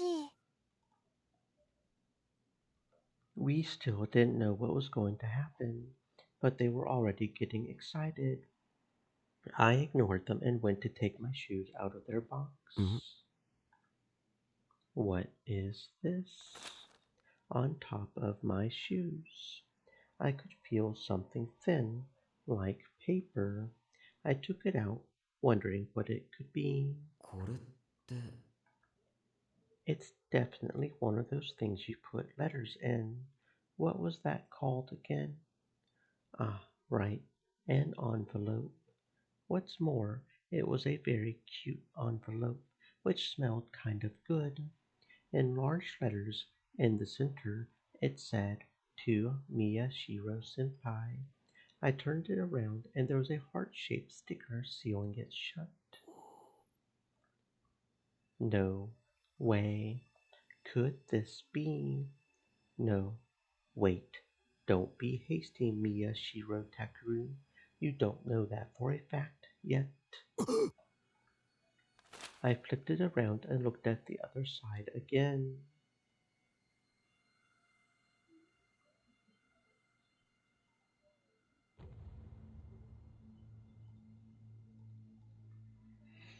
There was a name on the envelope. Aozaki Yumi. Aozaki. Who's that? I tried to remember, but nothing came to me. Yume.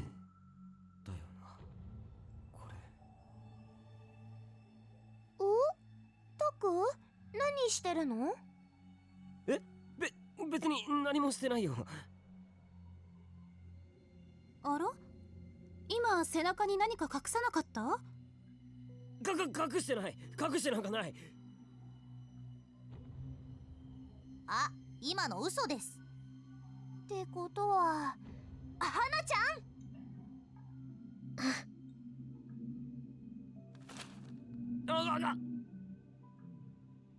Kazuki had snuck behind me at some point. She quickly grabbed the letter out of my hands. おい、これって。もしかして、ラブレター？ Everyone started to shout as they peered at the letter in Kazuki's hands. 嘘！タクに？マジっすか？差出人は？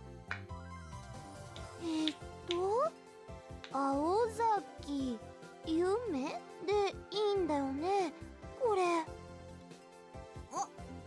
待って、青崎ってもしかしてあの2年の青崎さん？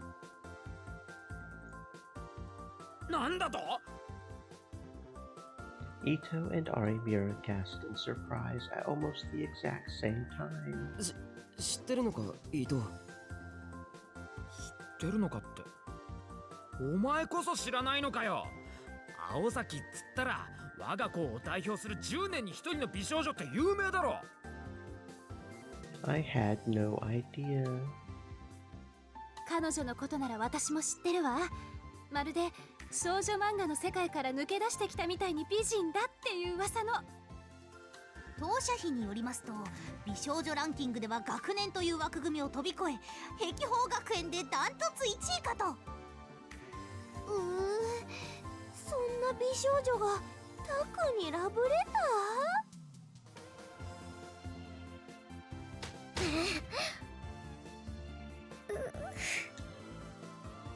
No, Kazuki, there's no need to punch the shoe lockers and find out if they hurt. 嘘だろ？あの子が、あの青崎さんが、あんなとびっきりにスペシャルな美少女が宮代にラブレターだと？嘘だ！何かの間違いだ！さもなければいたずらだ！ Ito was stomping his feet and throwing a tantrum. He looked like he was about to cry tears of blood. Is this Aozaki Yumi really that pretty? いや、みんな落ち着け。伊藤の言う通り、いたずらって可能性もあるわけで。I tried to play it cool and speak in a calm, level voice, but I failed. Even I could tell that my voice was shaking. The most beautiful girl in the school had sent me a love letter. Was this the beginning of a wonderful romance? Was I about to say goodbye to my days of being single and enter the world of normies? Well, I already was a normie, but I mean in the other sense of the word. ダメよ、タクル。Kurusu suddenly turned to me with a serious look on her face. ダメって何が？最初からいたずらなんて決めつけちゃ失礼でしょってこと。ちゃんと真面目に読んでお返事しなきゃダメだからね。あ、それくらい分かってるよ。From the look in her eyes, I could tell that she sensed my excitement. Well, there was no sense in trying to fool Kurusu anyway. おい宮代、読め、今読め、すぐ読め、早く読め。何が書いてあるのか今ここで読んでみせろ。 Ito looked like he was about to pounce on me. 落ち着け伊藤。これが落ち着いていられるか。伊藤君。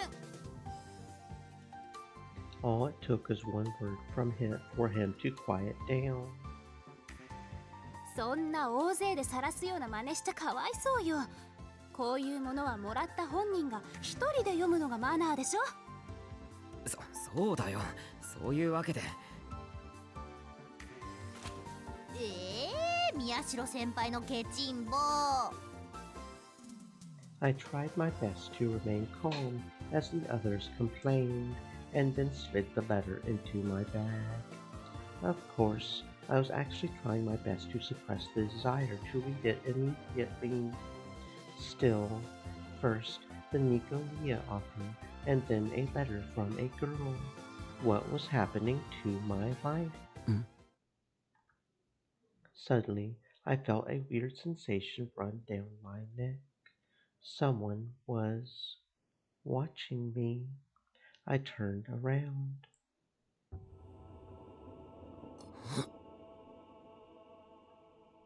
And then I saw something huge, something that most certainly didn't belong here. It was like some kind of twisted piece of art. A D-sword. Uki was standing behind the rest of the group, staring at me intently with a stern expression on her face. In her hand was a shining, beautiful blade, a D-sword. My mind went blank for a second. Uki, 何を。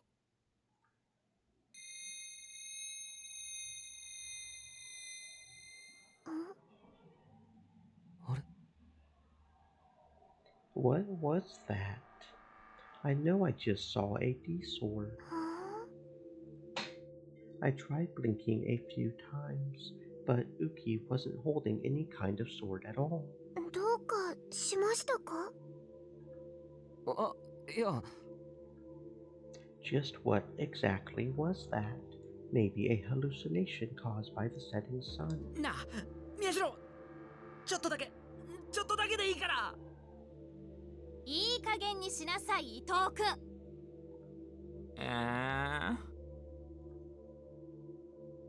The tiny little doubt I had eventually disappeared as I listened to the others chatter.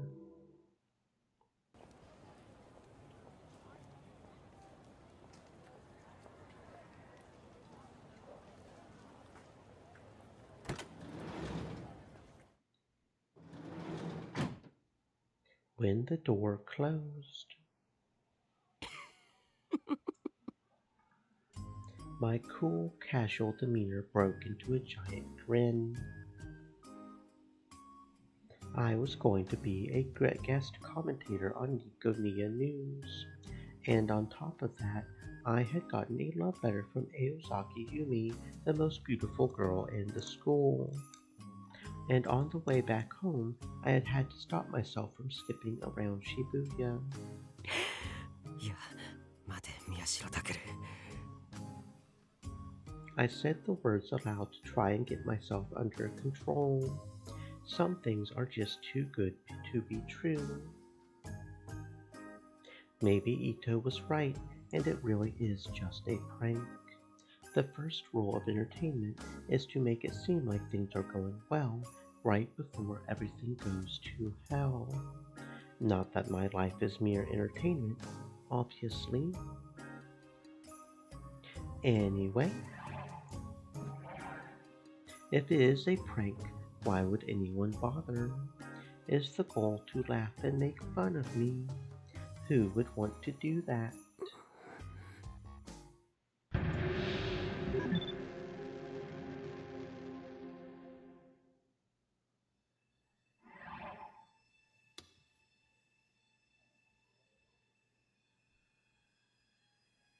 Hmm. Hmm.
Or maybe people can sense the light of my inner genius no matter how hard I try to hide it.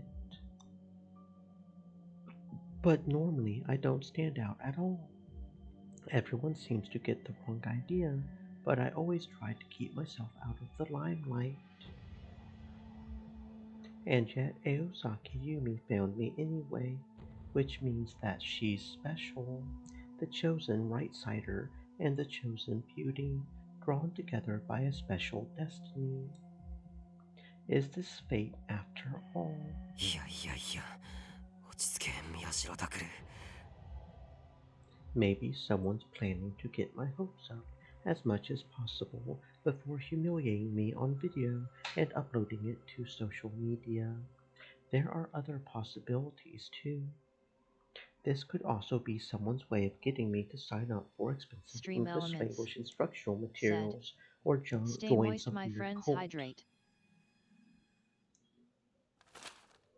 I carefully cut open the top of the letter and took a deep breath. 先輩のことずっと見てました。好きです、宮代先輩。もしよければ私とお付き合いしていただけませんか？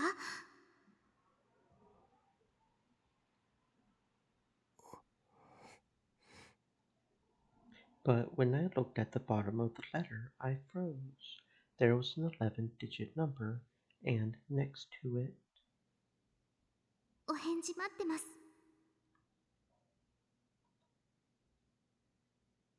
a message. 電話か。 A phone call was a very dark and scary thing for me, but she had told me her feelings and was waiting for my answer. As a gentleman, I had to respond. And there was still a chance that it was a prank Ito and Sarika were playing on me. I needed to make the call just to be sure. I carefully entered the number on the paper into the phone and tapped the call icon with shaking hands. I waited for a while, but she showed no signs of picking up. Just as I was about to hang up, it connected.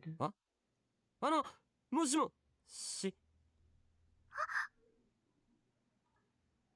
The call went through, right? もしもしもしもし。宮代先輩ですか？ So this is Aozaki Yumi's voice. It's so cute. 宮代先輩ですよね？はい、そうです。 It took everything I had to keep my voice from shaking. お電話ありがとうございます。私嬉しいです。あ、いえ、こちらこそ。何と申しますか。何と申し上げてよろしいものやら。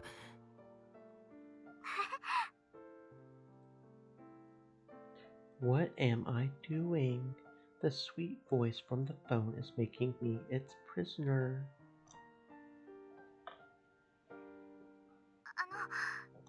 それじゃあ楽しみにしていますね。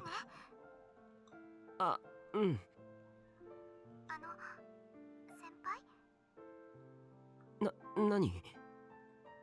私幸せすぎて今夜は眠れないかもです。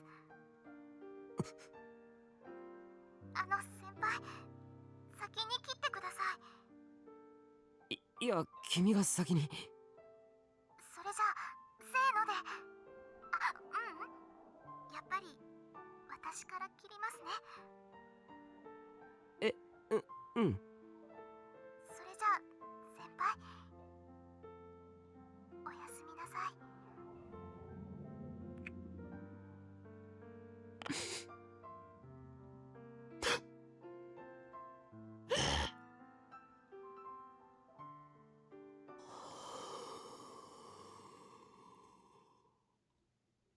I took a deep breath and let out all the air in my lungs.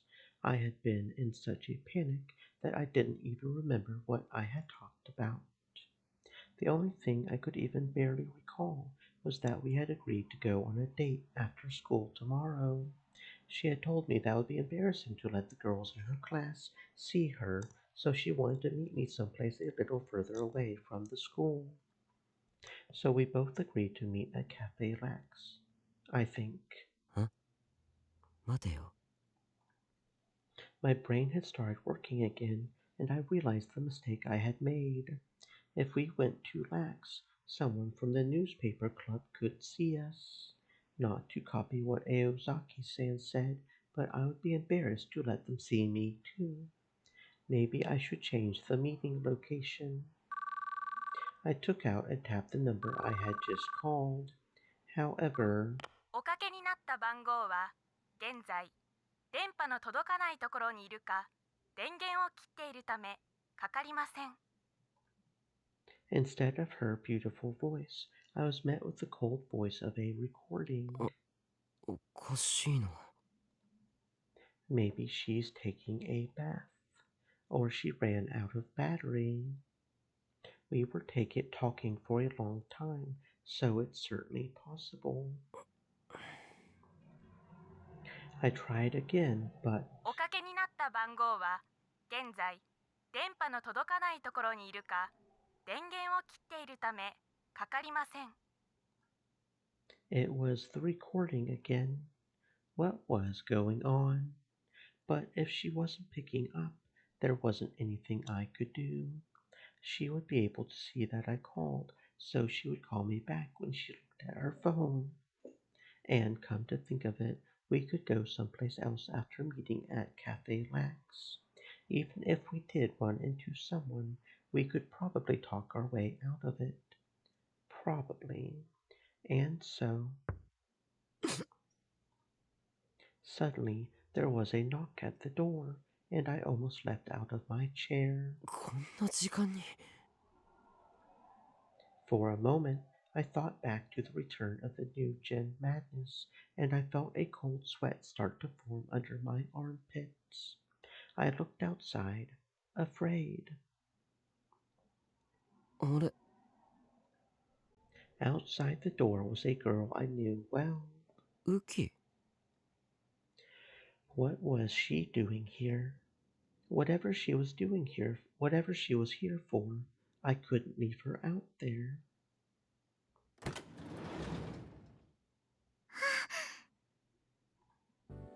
Uki looked relieved when she saw me. なんだよ、こんな時間にどうした？すみません、突然。実はこれ。She handed me a plastic container wrapped in a tiny sack. これ、お夕食のお裾分けなんですけど、もしよかったら。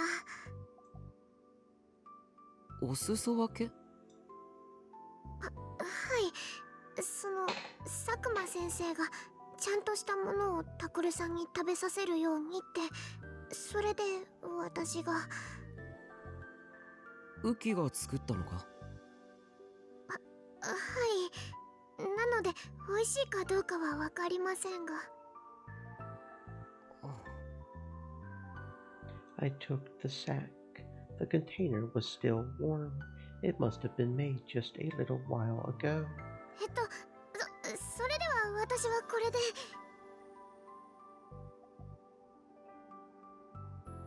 Uki bowed her head and turned to go. I tried to say thank you, but the words got stuck in my throat. She suddenly turned back to face me. タクルさん。いただいた観葉植物、毎日大事にお世話してますから。もしよければ、今度私のお部屋に見に来てください。She smiled and fidgeted as she looked up at me.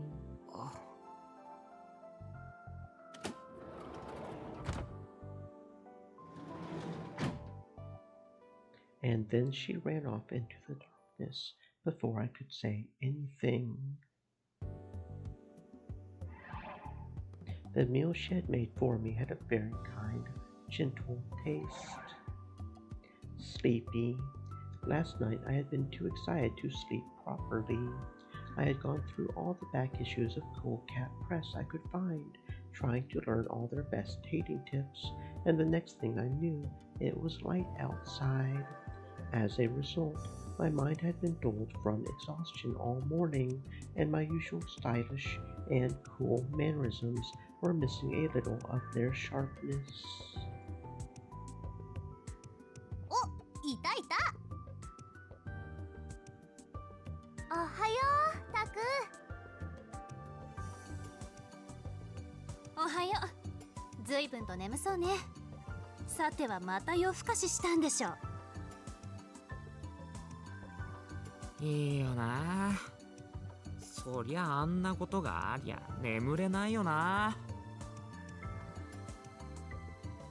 うん。As I sat down at my seat, I was surrounded by familiar faces. I took out the contents of my bag and put them in my desk, trying as hard as I could to act natural. なんだなんだ、そのすかした態度は。そうだよ。せっかくこうして教室まで挨拶しに来てあげたのにさ。そもそもなんでわざわざ教室まで来るんだよ。そんなの決まってるじゃないすか。気になるからですよ。She was definitely talking about what happened with Aozaki Yumi's letter. I couldn't stop thinking about her myself. A date after school, a date with the most beautiful girl in school. There was no way I would be able to think about anything else. My mind was already spinning like a merry-go-round with happy fantasies. No. If I start getting excited and freak out over a single date, I'll be no different than those wannabe normie wrong-siders. But... ねえ、タク、教えてよ。Sarika smacked her hands down on my desk and leaned forward. 何の話だよ。だから昨日の手紙のことだってば。別に尾上には関係ないだろ。はあ、なるほどなるほど。なんだよ。さては大方の予想通り単なるいたずらだったってオチですね。そうなの？やっぱりな。俺もそうだと思ってたんだよな。つかそうに決まってる。だって宮代がだぞ。まさかあの宮代がリア充にクラスチェンジするだなんてありえんもんな。Projecting much, Ito? Well, if that's what he wants to think, then fine. But the reality is the exact opposite. ほらほら、みんなそんな風にしつこく聞くものじゃないわ。あくまでもタクルのプライベートな話なんだから。のんちゃんは気にならないの？私は別に。その割にはさっきからずっとここにいますよね。それはそう、ほらちゃんともらった手紙には誠意を持ってお返事しなきゃダメよって言おうかなって。ほう。だから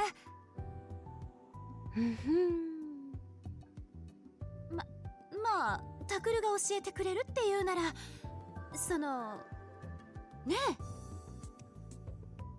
No, what? You just want to find out as badly as everybody else, don't you, Kurusu? それで？だから何がそれでなんだよ。いいじゃん。いい加減もったいつけずに教えろって。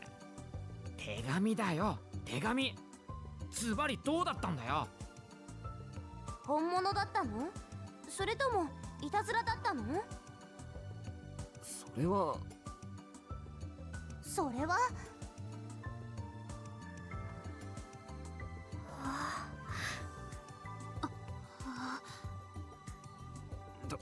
とにかくその話は終わりだ。そんなことより僕たちが今話すべきは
decided not to. If she saw me, she would think I had come to check her out. 宮代先輩って人を外見で判断するんですね。幻滅です。 If that happened, everything would be ruined. I wonder what she's like. Her voice is cute. I know that for a fact. If you can tell whether someone is pretty from their voice, then I can say without a doubt that she must be gorgeous. The real question is what she's like on the inside. Even if she is cute, I don't want to date a girl who's a shallow slut. The whole but only if they're hot thing is for shallow people with shallow minds.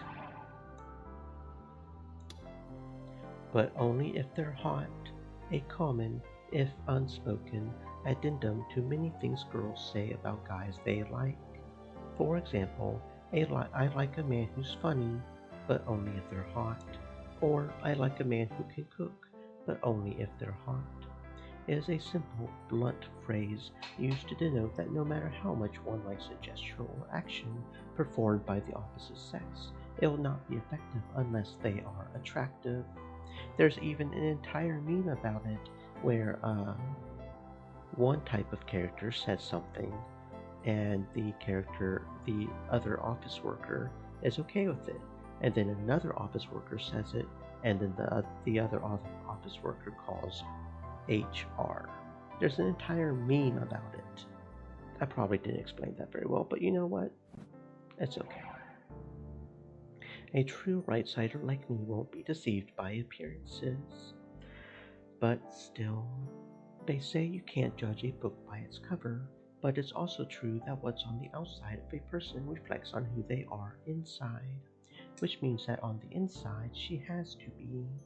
それじゃあこの先を宮代くんに読んでもらおうかな。宮代くん。おい、宮代、当てられてるぞ、宮代。え？ I suddenly realized the whole class was looking at me. 宮代くん、もしかして聞いてなかった？いえ。I stood up and then froze. Crap, where am I supposed to be reading from? 122ページ4行目だ、宮代。Ito, I owe you one. こんな夢を見た。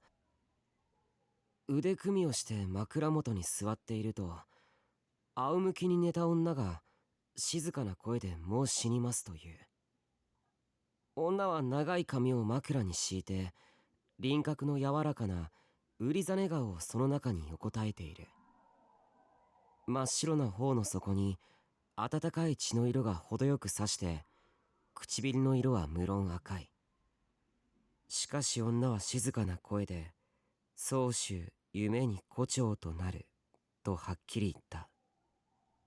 久然として胡蝶なり。As I read the passage, I started to get confused. I had to read Soseki's 10 Nights of Dreams in class before, but I didn't remember this part at all. 自分も確かにこれは死ぬなと思った。そこで知らず衆の夢に胡蝶となれるか、胡蝶の夢に衆となれるか、と上から覗き込むようにして聞いてみた。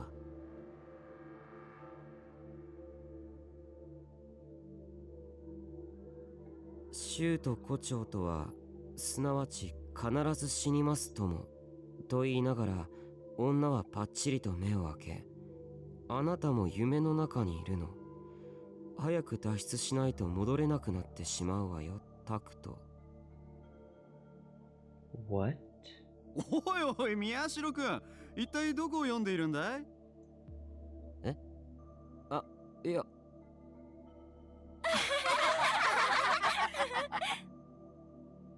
My classmates must have found my reaction funny because they all started to laugh. おいおい、いくらいいこと続きだからってしっかりしろって。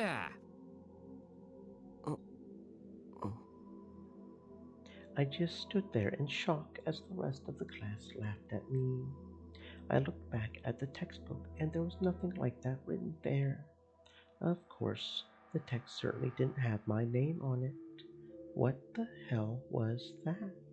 Was that just a delusion? Come to think of it, something weird had happened last night too. Was Ito right?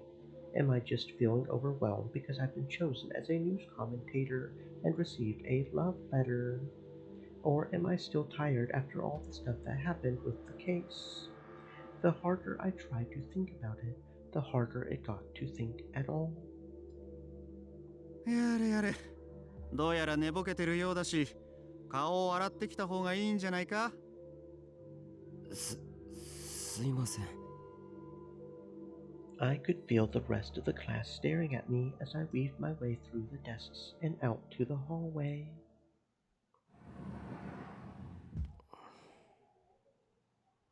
I should probably just do what he suggested and go wash my face.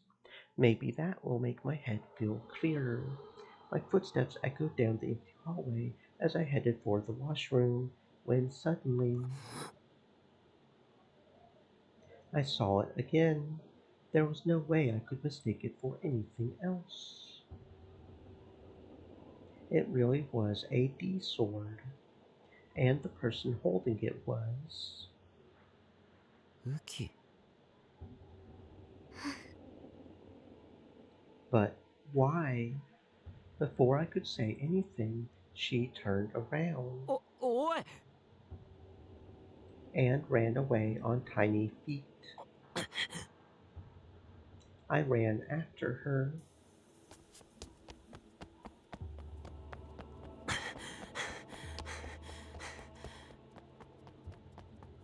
I was sure she went this way. I found Yuki and quickly ran over to her. Yuki! Takuro-san!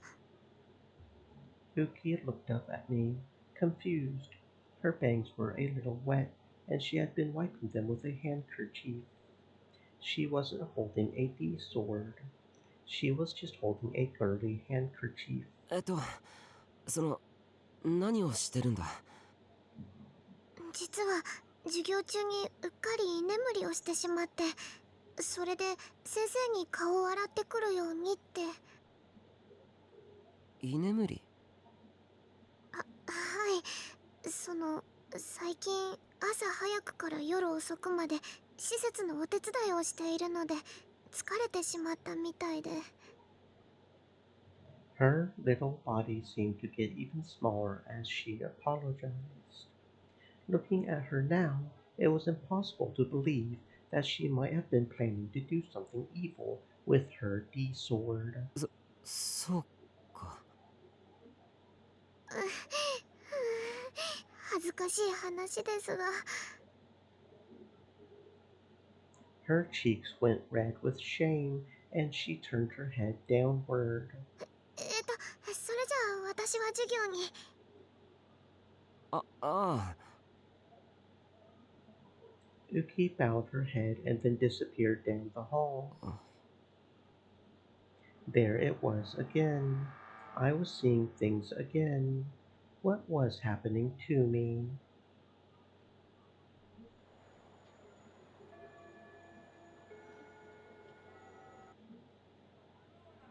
Lunchtime came, and I went to the club room like I had originally planned. I was still thinking about the creepy thing I had seen. 皆さんこんにちは。お待ちかね劇場ランチボックスの時間です。今日も皆さんのお昼ご飯を彩っちゃいますよ。というわけでしばらくの間お付き合いくださいね。The broadcasting club was playing their daily lunch broadcast. How many people actually looked forward to this? さてさて、今日は11月5日。この日はなんとあのツタンカーメンの王母が発見された日だそうです。 The comfy fox そ den してもう一つ、 said, いいリンゴの日でもあるそうですよ。 Welcome on in, Mary Ann. I hope you're having a fantastic existence. And if you're eating, then maybe you should go get some eat. It is important to make sure you get a proper sleep in. Welcome on in, though, my friend.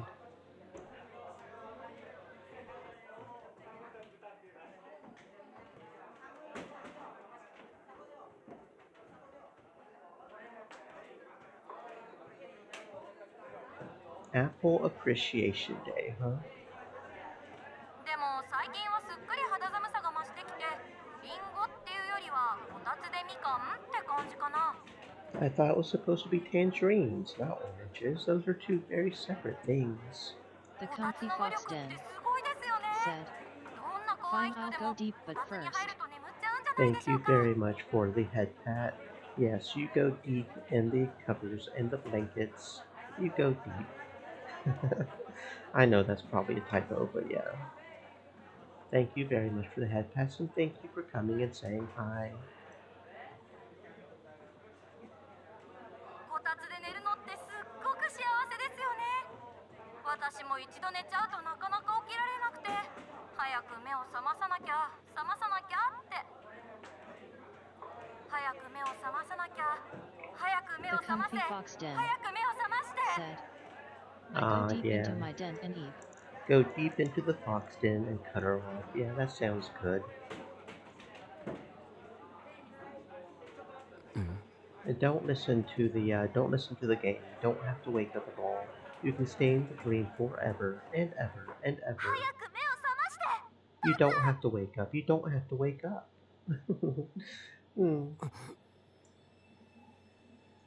What was that? Is someone calling my name? そこにいちゃダメ。早く目を覚まさないと戻れなくなっちゃうよ。 I won't be able to come back. What does that mean? おい、それって一体。さあ、それでは今日のリクエスト曲いってみましょう。最初の曲はファンタズムで。 The lunchtime broadcast was back to normal. All the other students were acting like nothing was out of the ordinary. They were discussing what anime was good this season or where they were going after school. It was like that broadcast had never happened. やっぱりおかしいよ At this point, even I had to admit that something wasn't right. Was I going crazy? タクルさん、どうしたんですか？ I heard a voice and turned around. And I gasped again. Uki was standing there, holding a shining blade. どう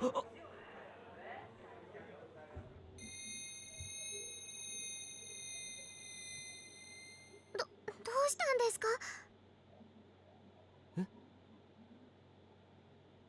What the hell? I adjusted my glasses and took another look. Uki was in front of me, but she wasn't holding a D-sword. Her oval eyes went wide with surprise. その、私がどうかしましたか？いや、なんでもないんだ。そうですか。 I tried to act calm, but Uki didn't seem satisfied. その、ウキも物質だよな。はい。一緒に行こうか。はい。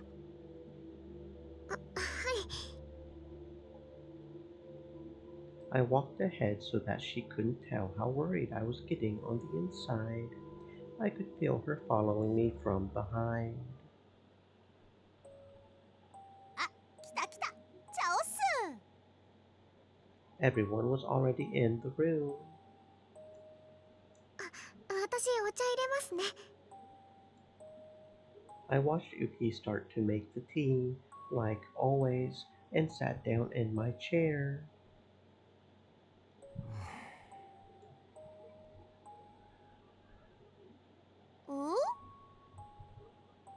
なんだなんだ、でっかいため息なんかついて。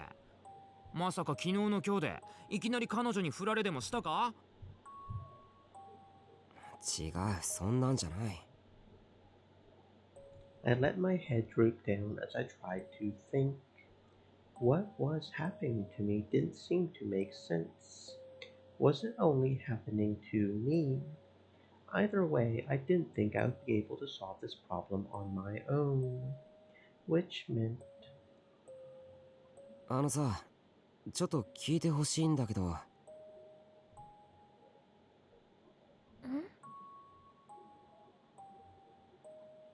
どうしたの？改まって。あのさ、実は。 And then I told them all about everything that had happened since last night. I didn't mention Uki's name since she was right there. それって大丈夫なのかな？専門のお医者様に見てもらった方がいいかもしれないわね。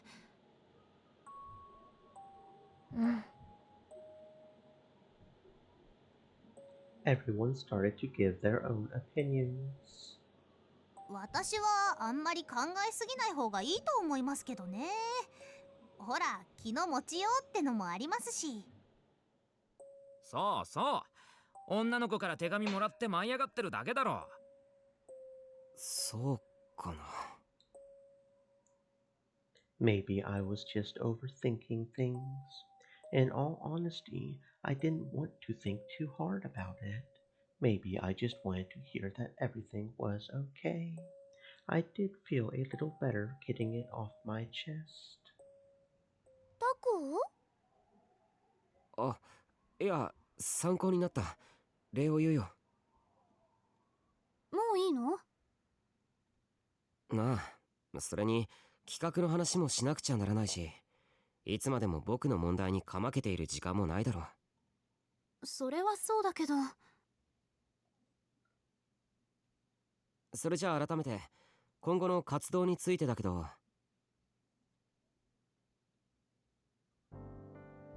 それじゃあ当面の活動目標は渋谷復興祭のレポートっていうことでいいわね。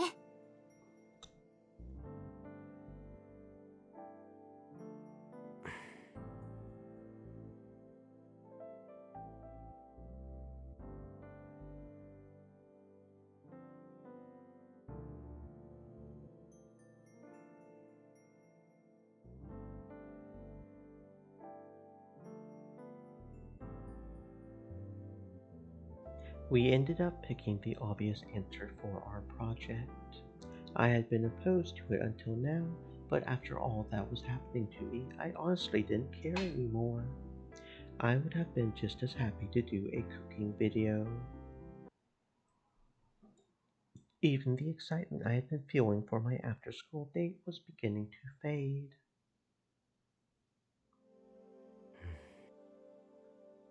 As the school day drew to a close, I kept turning my phone on and then turning it off again. Of course, I was thinking of calling Aozaki-san. My mood kept getting darker and darker as afternoon classes proceeded, and I didn't feel like I was up for a date anymore. It wouldn't be right to spend a date feeling like this, and more than anything, it would be rude to her. Part of me wanted to do it another day, and part of me didn't want to waste this chance. I thought and thought and... やっぱり今日は体調が悪いってことにして別の日に伸ばしてもらおう。May as well get it over with then. I turned my phone on again before I could change my mind, and then tapped in her number.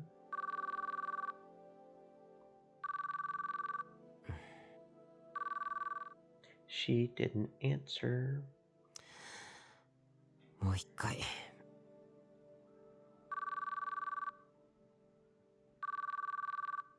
She still didn't answer. I kept trying, but she never picked up.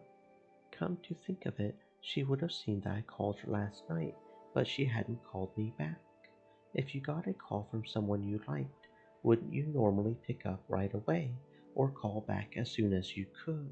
仕方ない。It might not be ideal, but it would be better than blowing her off. I decided to visit the second year classrooms, but I didn't know what Aozaki-san looked like. I only knew her name and phone number.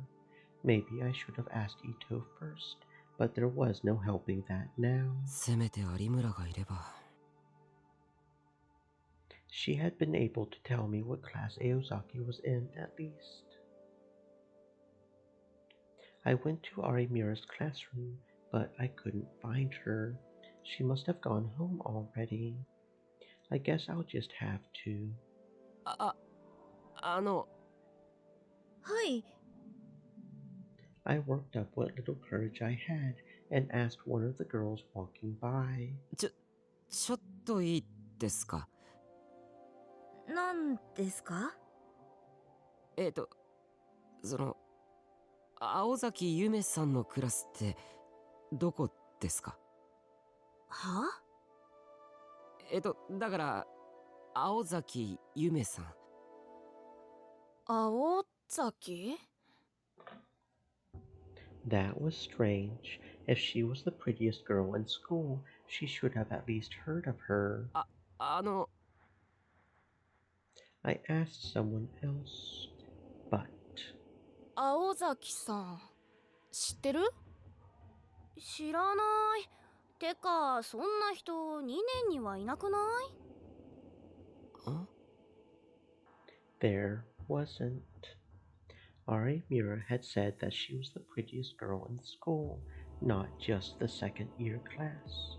Ito knew about her, too, and he had even been jealous of me. I had talked to her last night on the phone.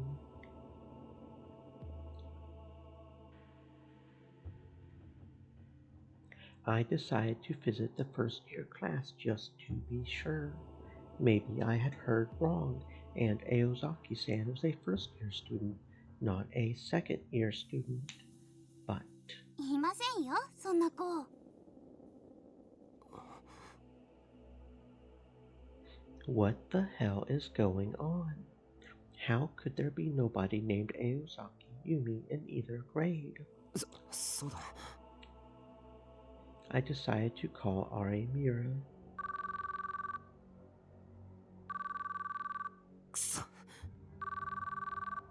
This was the first time I could remember where she hadn't picked up the phone. Fine, I'll send an email. I waited, but got no answer. What the hell?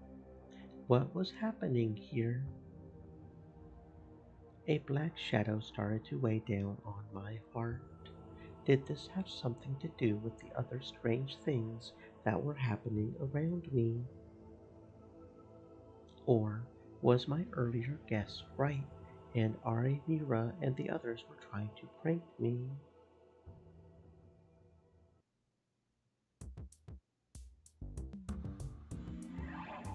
I wasn't going to get anywhere sitting around all day waiting for an answer.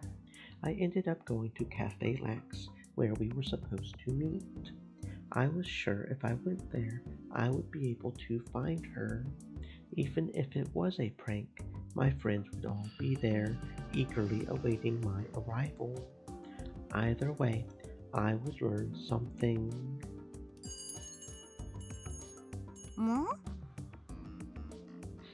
I went into the cafe and looked around from a slightly concealed vantage point. 何をしておる？いや、ちょっと。まあよい。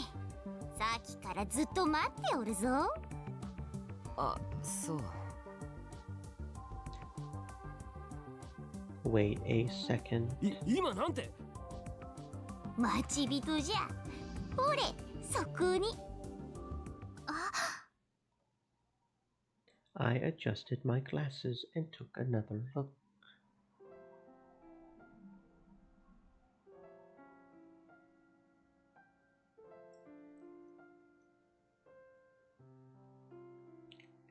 よかった来てくれたんですね待ってたんですよ宮代先輩」 She's Aozaki Yumi. All thought evaporated from my mind. The world quickly lost its color, and all the noise around me seemed to fade away. The only thing I could see was the girl in front of me.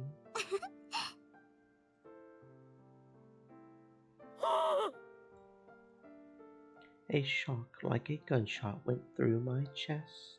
Her silken hair, her long eyelashes, her oval eyes like stars, her perfect nose, her lips the color of pale cherry blossoms. Her chest was the perfect size, not too large and not too small, and her hips were curvy, but not too curvy. Her skin was smooth, and it glowed like there was a light shining from within her. And more than anything, her beautiful smile as she looked at me. Every part of her body seemed to have been blessed by the goddess of beauty herself. 先輩 Yes, she was an angel. She was a miracle who had descended from heaven. She was customized to be what I wanted. That was no exaggeration.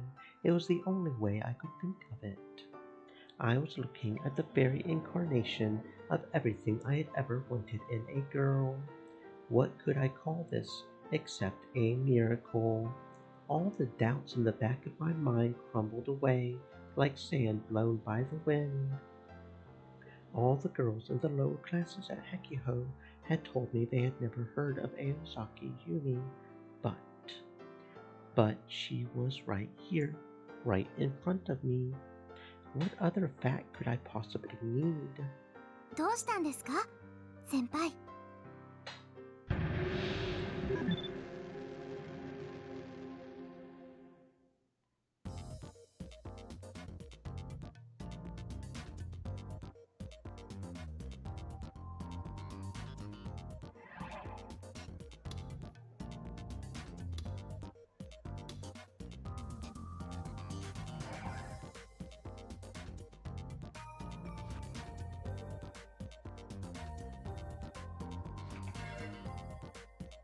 That's right, I didn't need anything else. Everything I needed was right in front of me. Believe and you shall be saved, as they say. 待った。 But just as I took a step toward her, I heard loud footsteps coming up the outside stairs.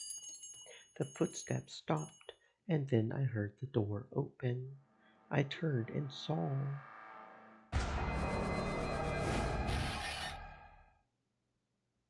Who was that? I turned around.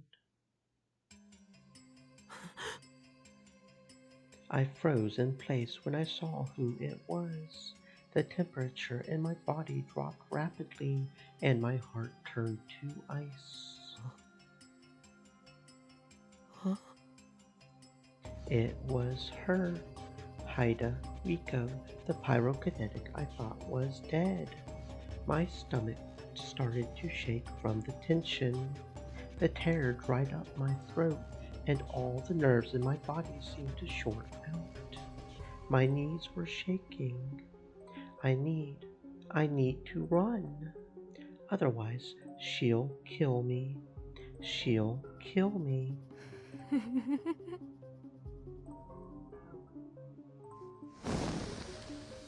But the sheer hatred in her eyes overwhelmed me to the point where I couldn't move a single muscle.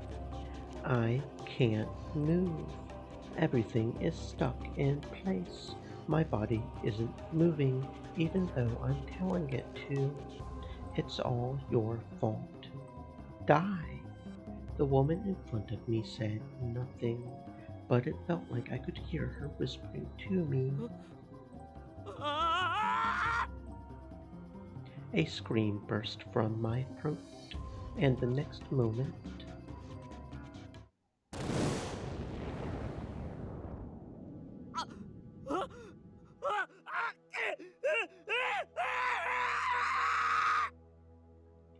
my body burst into flames.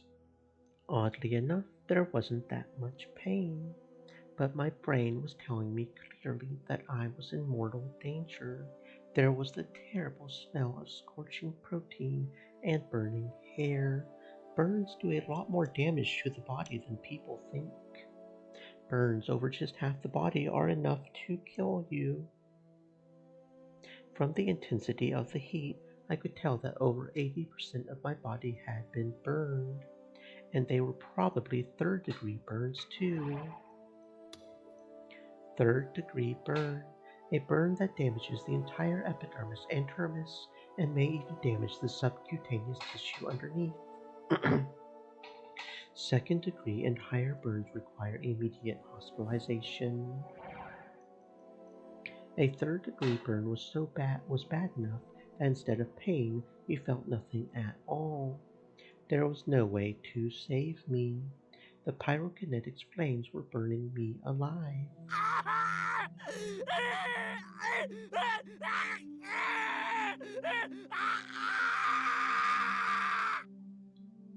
I rolled around and tried to put out the fire as best I could, but it was simply the last impulsive struggle of my survival instincts.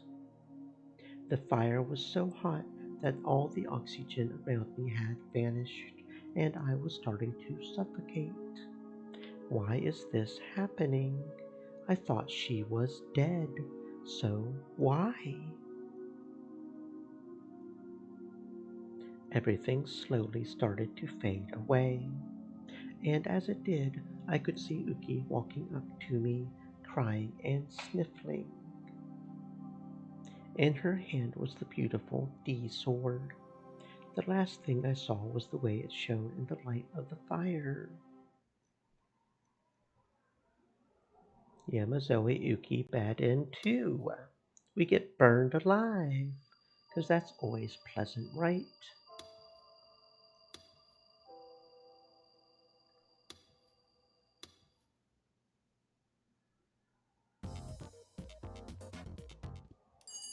Of course, this was the entrance to the store, and there were always going to be footsteps of people coming in and out. I ignored it and started to walk forward. Suddenly, I lost my balance. I was overtaken with surprise. My body was flailing backward. I could guess the cause. The person had come up to me from behind and grabbed me by the collar, then flung me backward. I fell down with tremendous speed. My back slammed down on the middle of the stairs. I bounced off and fell more, and this time I hit my neck.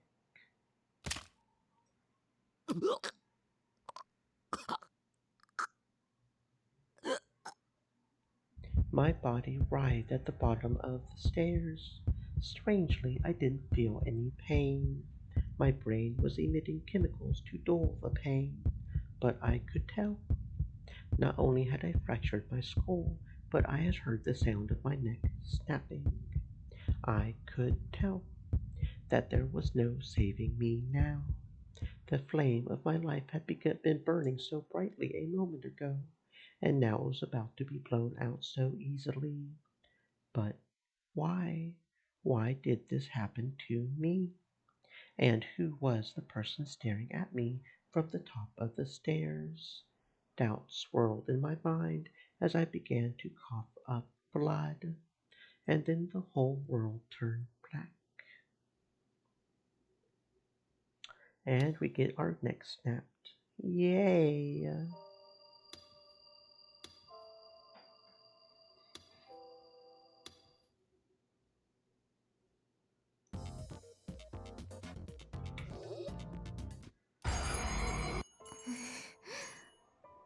Onoe? お前なんでここに？もしかしてつけてきたのか？つけてきたんじゃないもん。ついてきたんだもん。どっちだって同じだろ。なんでそんなことするんだよ。だってになるんだもん。は？聞こえないよ。はっきり言えって。だから気になるんだもん。Sarika stuck her lips out into a pout and sulked. 気になるってどうせ面白半分だろ。さすがにそういうのはどうかと。違うもん、そうじゃないもん。だったらどういうことだよ。僕はさ。Sarika never held back about saying what she was thinking, but now she looked really hesitant. It felt weird seeing her act like this. タクはゆめちゃんになんて返事をするの？オッケーって言ってそのままラブラブになっちゃうの？ラブラブって。オッケーするんでしょ？しちゃうんだよね。それはやっぱりそうなんだ。オッケーしちゃうんだ。それで人前で堂々とイチャイチャしたり、放課後の学校でチューしちゃったりするんだ。お前何言ってんだ。そりゃ相手は学園一の美少女だし、断る理由なんてないよね。あのな、別に僕がどう返事しようがお前には関係ないだろ。It felt like she was throwing a tantrum, and I reacted coldly. Normally she would just complain more, but today something was different about Sarika. おのえ？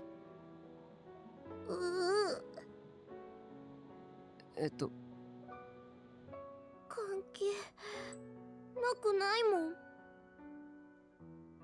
The lighting of the cafe reflected off of her wet eyes. おのえ？ I had no idea. I had no idea that Sarika could look so sad. 関係なくなんかない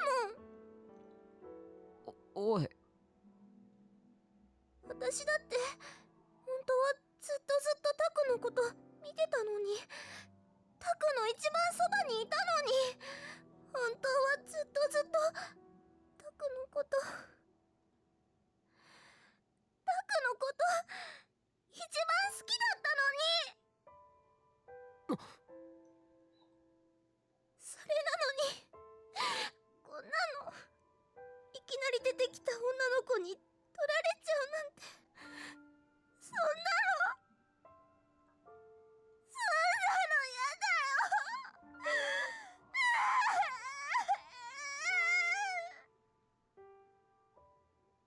All I could do was stand there like an idiot as she sobbed.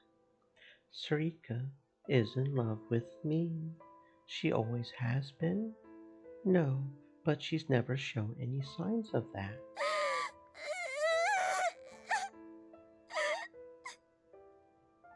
I had no idea what to do. At no time in my short life had I ever dealt with anything like this. とにかくちょっと落ち着こう。That was all I could say. I had always thought of Sarika as a friend, as someone I could always count on regardless of her sex. I had never really seen her as a girl. I had thought that we could always be friends like that. But... もういいよ、タクのバカ。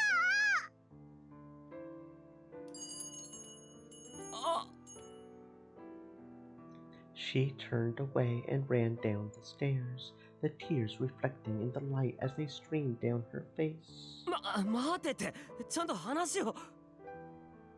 I tried to follow after her when...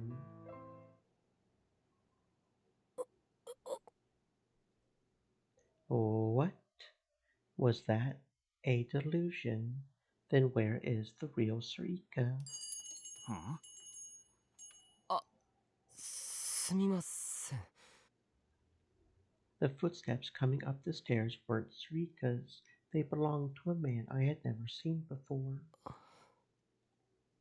Sarika? In love with me? What was I thinking? That's impossible. Huh? What? I suddenly gasped in surprise. Aozaki-san had been right there in that chair a moment ago, but now she had vanished. I looked all around the room, but she was nowhere to be seen. Had she gotten annoyed watching me just stand there and gone home? No, that was impossible. There was only one entrance to the cafe. It was impossible for her to leave without me seeing it. I went to where she had been sitting and took a closer look. But there was nothing on the table. There was no sign that anyone had even put a water glass on the table, and the chair was pushed in. There was nothing to hint that anybody had been sitting there at all. なんだよこれ。一体どうなってるんだ。I saw a girl sitting here. I know I heard her voice. Was that all a hallucination? Another product of my delusions. I suddenly felt a gaze. I looked around the cafe, but didn't see anyone. I looked outside, and outside the window, on the other side of the street where the sun was setting, I saw a tiny silhouette looking up at me. Uki. There was no doubt about it. And as she looked at me with silent, calm eyes, there was an elegant and razor-sharp blade in her hand. I ran out of the store. This time I'm sure of it. Uki was watching me.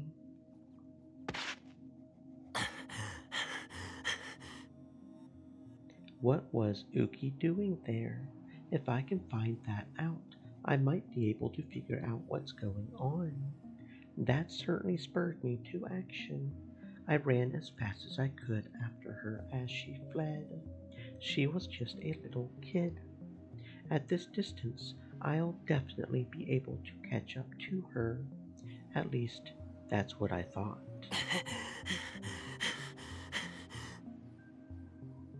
But no matter how fast I ran, I didn't seem to get any closer.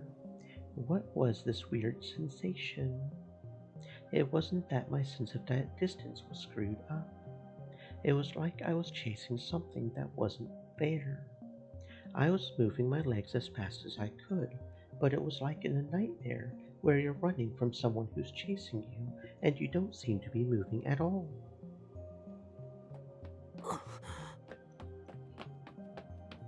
This time, my desperation pushed me beyond my limits. My lungs felt like they were on fire.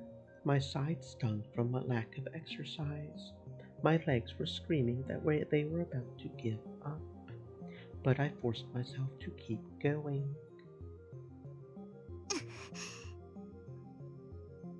Uki turned around and saw me, and then slipped through the turnstile to escape. I followed her through.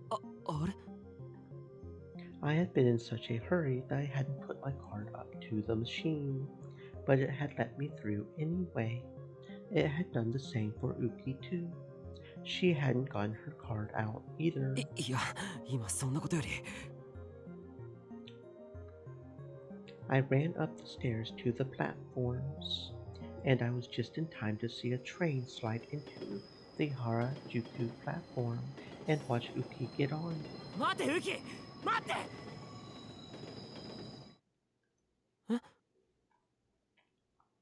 It disappeared. Uki had just gotten on a green car from Yamanote Line, and it was suddenly gone. It hadn't left the station. I would at least be able to see it then. The whole platform was quiet, like the train had never existed in the first place. And it wasn't only that. The whole station was strangely dark. I couldn't see a single person. A cold chill ran up my back. What was going on?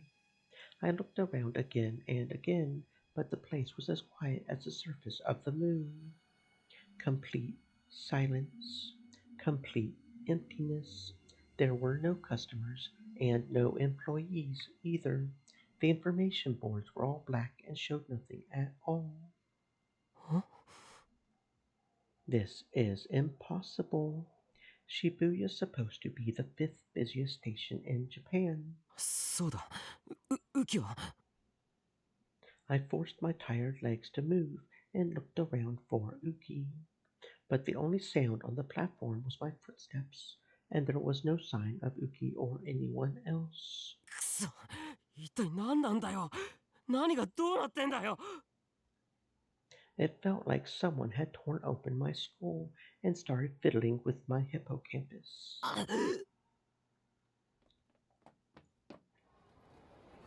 I went down the platform and through the turnstile, and everything was back to normal. I had no idea what was going on anymore. And then I heard the sound of the train coming in above me as if it was mocking me. I ran back up the stairs, feeling the people around me staring at me in bewilderment.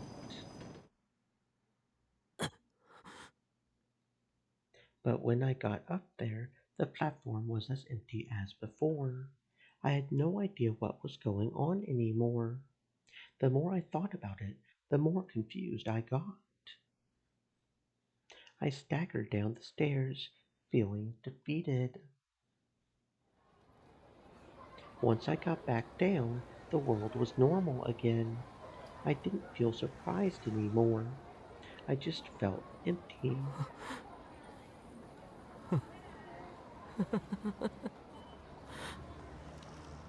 I put my back to the wall and let myself slide to the ground. Maybe I had gone crazy. I looked up and saw a commercial for a music artist playing on the big TV above Scramble Crossing. It was playing a song by Phantasm that had just been released a few days before. And suddenly, there was now static on the screen.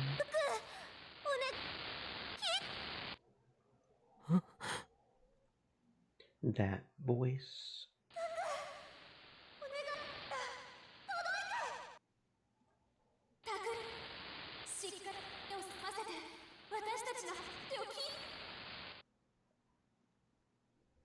Sarika and Kurusu too. Why am I hearing their voices from the TV? あなたは今妄想の渋谷にとらわれているの。妄想の渋谷？そこから脱出するには。I heard a noise, and their voices vanished, only to be replaced by the Phantasm music video once more. Was that a hallucination? No. It was another message, like the ones I heard before. 妄想の渋谷。 The lights in the intersection changed, and the people started to move. And beyond them, standing in a gap between the crowds, I saw a girl. It was Yamazoe Uki holding her D-sword. Suddenly, it felt like a dam burst in my mind. Gigalomaniacs. Yamazoe Uki's power as a Gigalomaniac. 他人の思考や願望をリアルブートする能力。 That's right. This whole thing started when I had that nightmare about being stabbed by Uki's D-sword. Then this must be. I started to move. The light was about to turn red, but I ran across the intersection anyway.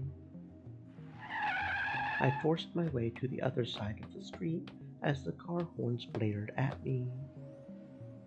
やっと捕まえた。When I grabbed her by her tiny shoulders, Uki jerked and looked up at me in shock. The D-sword she had been holding had vanished, but that didn't matter anymore. 悪いが、もうこれ以上はごまかされないぞ。いい加減本当のことを話してもらおうか。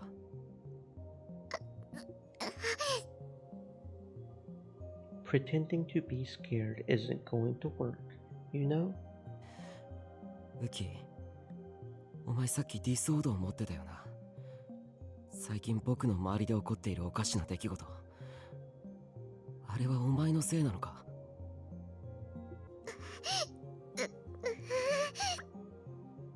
？Uki shook her head frantically to the left and right, as if she was trying to wriggle out of my grasp. ダメだ。本当のことを話すまでは逃がさないからな。She looked around for help. I realized that the people around me were staring at me suspiciously. Stares, stares, stares. They formed a circle, looking at me with cold, inconsiderate eyes. おいそこ! Two black shadows forced their way through the crowd. あんただあんた。そこで何をしているんだ?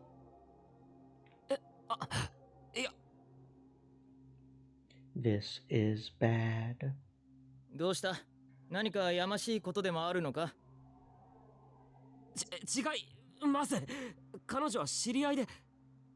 犯罪を犯す奴は大体そう言うんだ。犯罪？違う、僕は。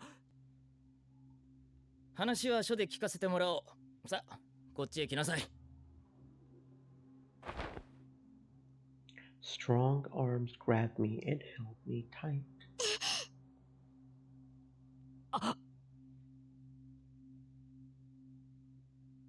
Uki slipped out of my grasp. She slid through the crowd and disappeared from my sight. If I get arrested here, not only will my life be over, but I might lose a critical clue. あんた、学生か? これ、壁標の制服ですね。ああ、なるほど。道理で。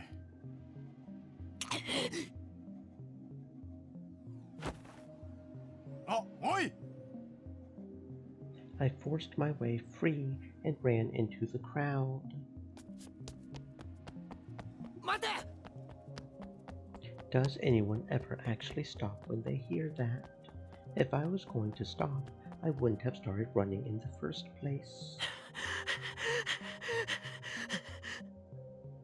I practically body slammed my way through the crowd, running as fast as I could, while the people around cursed at me.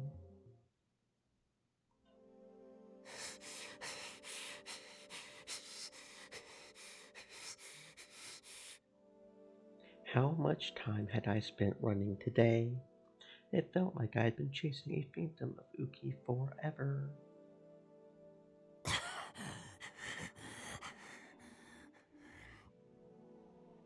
At some point, my legs started to move on their own. I couldn't see the police anymore, but I was still terrified they might appear at any second. The only place I could go to was Aoba dorm. Takuru? Kurusu's eyes went wide as she saw me run in, out of breath.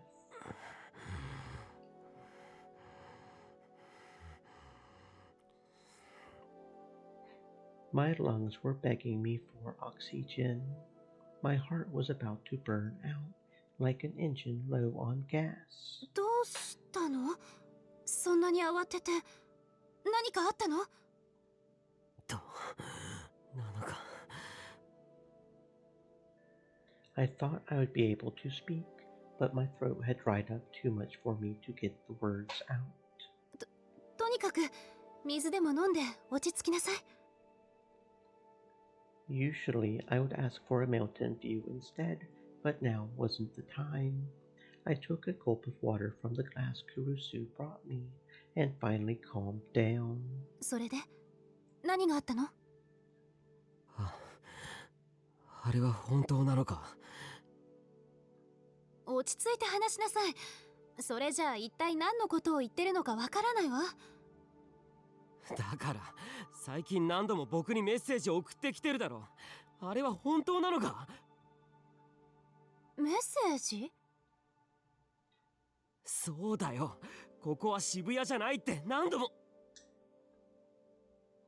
I swallowed the rest of my sentence when I saw the look on her face. She was blinking at me in confusion, with her head tilted to one side. It was clear she had no idea what I was talking about. タクル？やっぱり。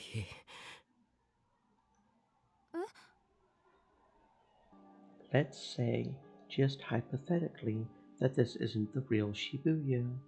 If that is the case, then that means the girl in front of me isn't the real Kurusu.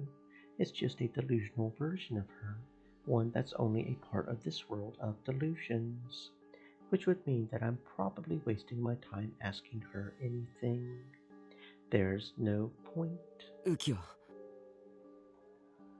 I decided to do something else. ウキちゃんがどうかしたの？ウキは部屋にいるのか？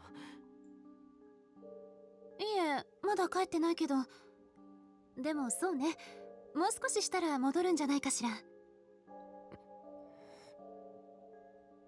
Uki shouldn't know that I'm here, and there's no other place for her to go, as far as I know. So all I have to do is wait for her here. ねえ、どうしたのタクル？何があったの？いや、別に。別にって、とてもそんな風には思えないわ。ウキちゃんと何かあったの？ Kurusu was acting like she was really worried. 大丈夫だって。クルスが心配するようなことは何もない。ただ、ちょっと聞きたいことがあっただけだよ。本当にそれだけ？本当だって。だからここで待たせてもらっていいか？変なことじゃないわよね。ウキちゃんに聞きたいことって、あの子もいろいろ苦労してるんだから優しくしてあげなきゃダメよ。分かってるって。だったらいいけど。Kurusu headed for the kitchen. She still looked worried. She was probably getting ready for dinner. For my part, I decided to just sit there and wait like I said I would.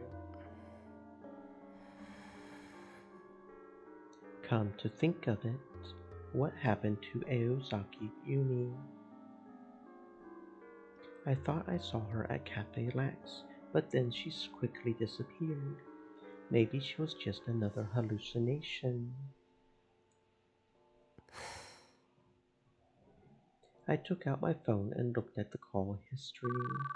I tapped the screen to call her number. If she answered, there was a lot I wanted to ask her. If she didn't...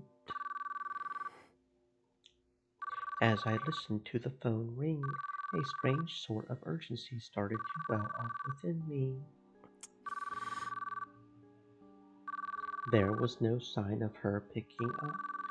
It rang 20 or 30 times without even going to an answering machine. I was getting nowhere, so I decided to end the call and try again. I didn't know what her plan was, but I would make this a battle of wills. I would keep calling again and again until she picked up. I would call again and again and again.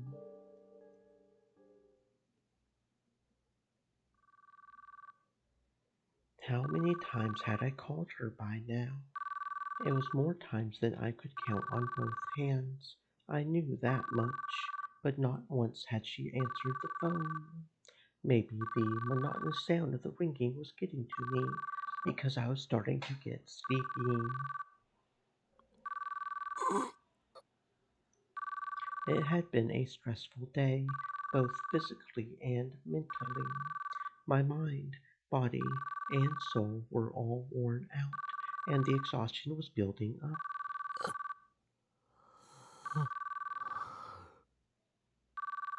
My eyelids started to feel heavy. It became harder and harder to stay awake. No, don't fall asleep. タクル Kurusu had come back from the kitchen at some point and was standing next to me. もうダメよ。そんなところで寝ちゃ風邪ひいちゃうじゃない。僕は。はいはい、わかったからこっちにいらっしゃい。お布団敷いてあげるから。 No. ここで寝ちゃうより少しの時間でもちゃんと布団で寝た方が疲れも取れるからね。 Kurusu grabbed me by the hand and stood me up. もうしょうがないんだから。 I didn't get the sense from Kurusu's voice that she was giving me an order. Her voice was filled with kindness and compassion. I was too tired, and her voice was too soft for me to resist. I let her take me where she wanted me to go. I was so sleepy, I wasn't even sure what I was feeling. はい、こっちよ。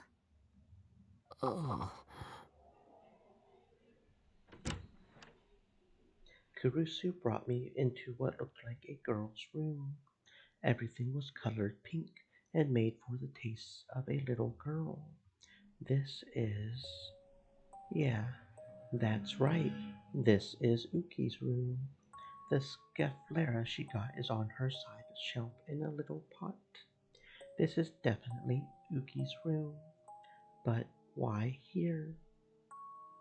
お布団今朝干したばかりだからふかふかのはずよ。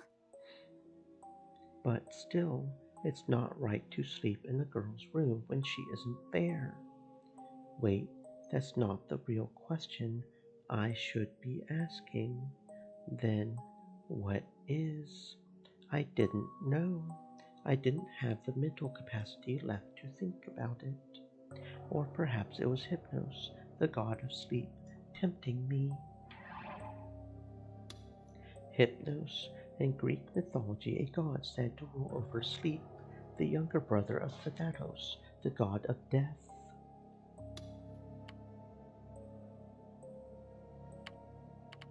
I'm still missing 9, 67, 69, and 79, and 107, and 116, 117. So I'm still missing 6 or 7, it looks like. Regardless, it didn't matter what it was. I just wanted to sleep. The desire to sleep was controlling my body and mind.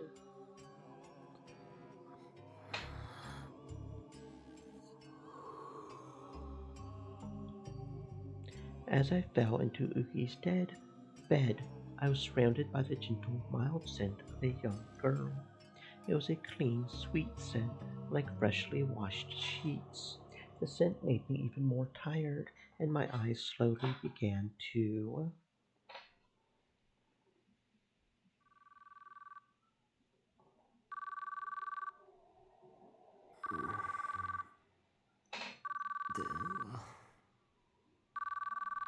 My phone was making a noise in my pocket. Who could be calling at this hour? I'm sleepy. Call me some other time.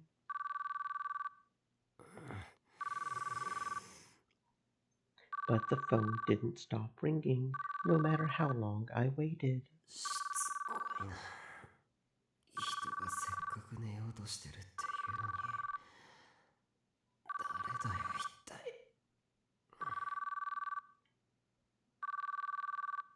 They just wouldn't stop, and even though my mind was still hazy, it felt like I had no choice but to pick up the phone. The name on the display was... 青崎夢。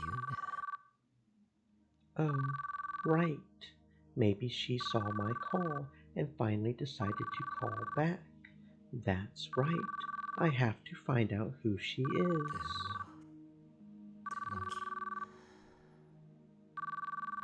I tried to move my fingers to tap the call icon, but my body felt far heavier than it should have. I just needed to move my finger a little, but it was like my body belonged to someone else.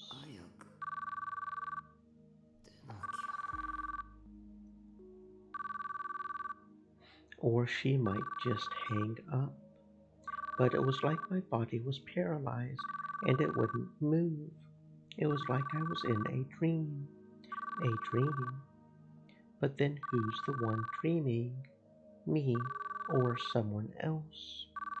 No, that doesn't matter. I need to pick up the phone. If I don't hurry, she'll hang up. Hurry.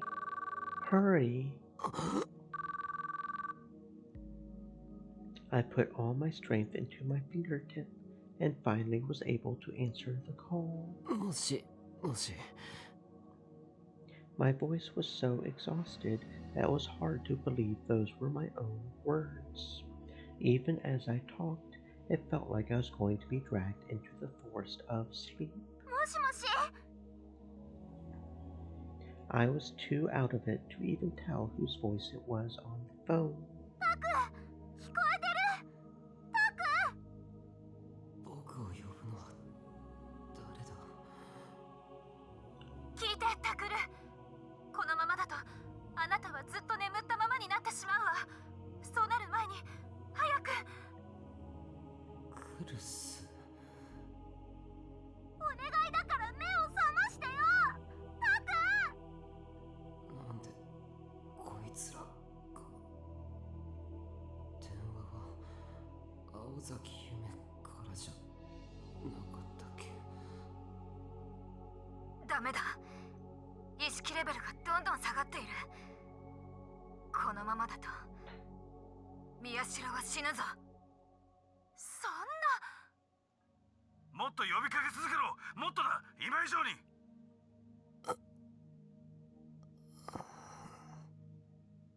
I couldn't even tell who was saying what anymore.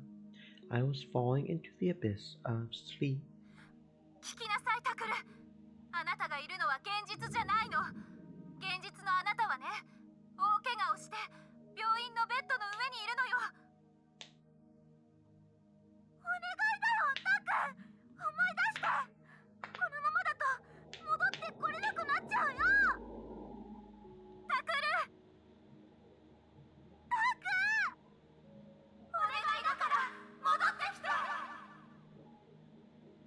I could hear desperate cries from very close and from far away, but it was amazing how little they seemed to matter to me in the moment.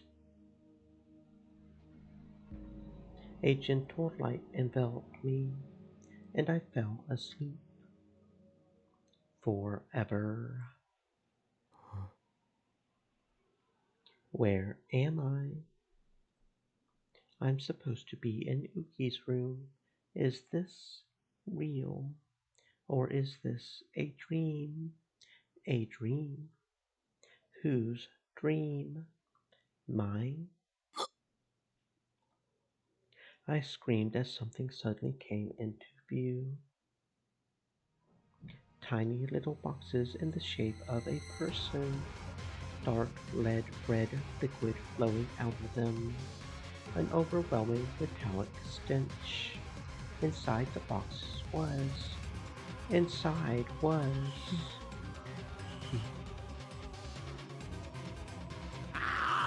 どうだ、自分の大切なものを失う気分は、自分の無力さを思い知りながら後悔に苛まれる気分は。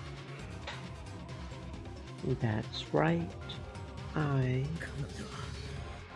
俺にとってかけがえのない存在だった。それをお前が見殺しにしたんだ。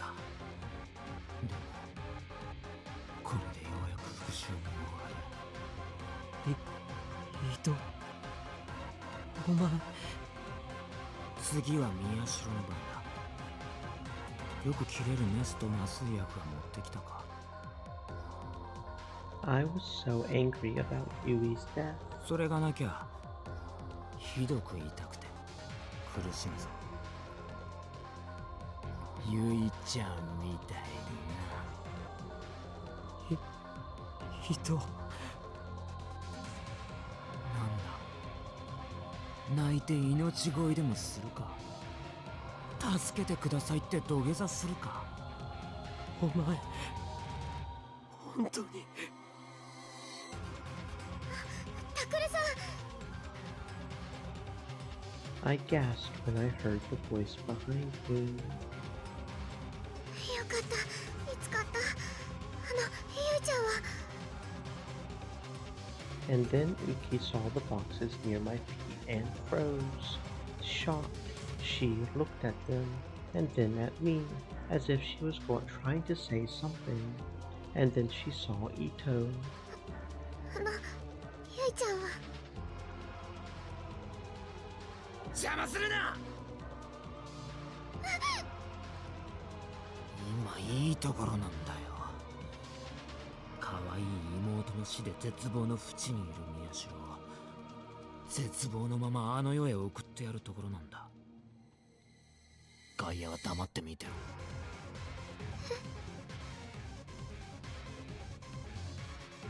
Ito turned toward me. Uki looked at the boxes again, and then she finally seemed to understand the meaning of Ito's words. And then she took half a step back.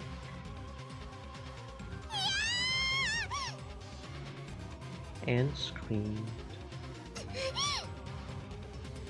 She then glared at him in fury. なんだよ。Her D sword appeared in her small hand.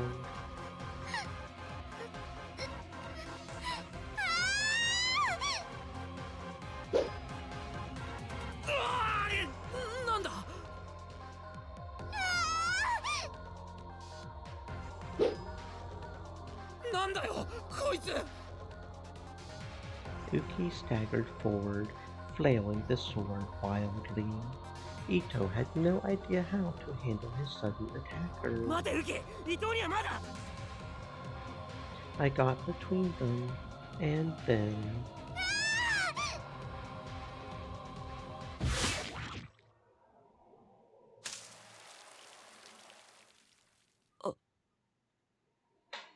An impact, pain, heat.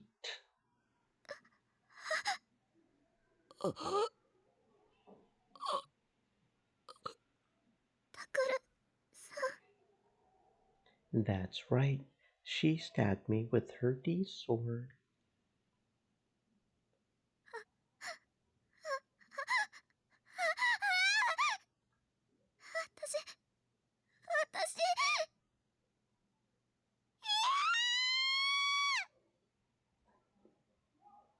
I finally remembered.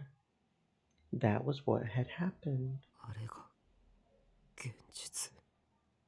それじゃ今僕がいるここは僕の妄想の中。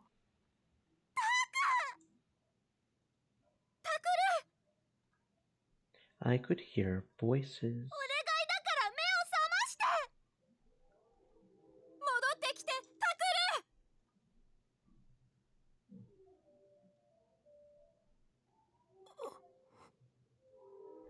ル。 I could hear Srika and Kurusu on the phone.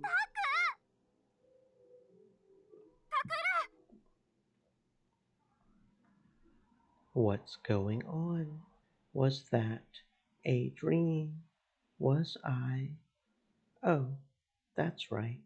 This is Uki's room. I fell asleep in Uki's room. I was on the phone. I called Eosaki Yumi, and then they called me. That's right. Sarika's voice is calling me. Suddenly, something flew by me and knocked the phone out of my hands. It fell on the floor, its body split open by something sharp. My mind was still hazy as I forced myself to look up at the person holding the shining blade above me. Standing next to the bed, her face filled with desperation, was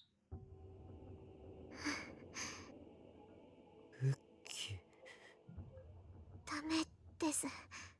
それ以上は気づいちゃいけないです。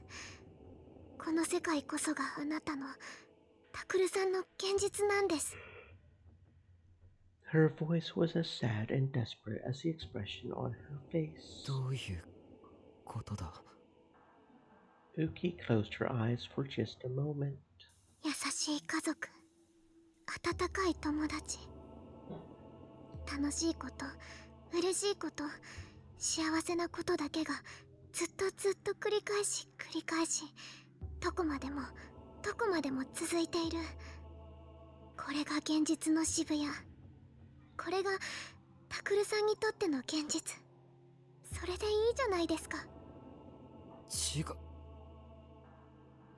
I struggled to get up, but my body wouldn't move.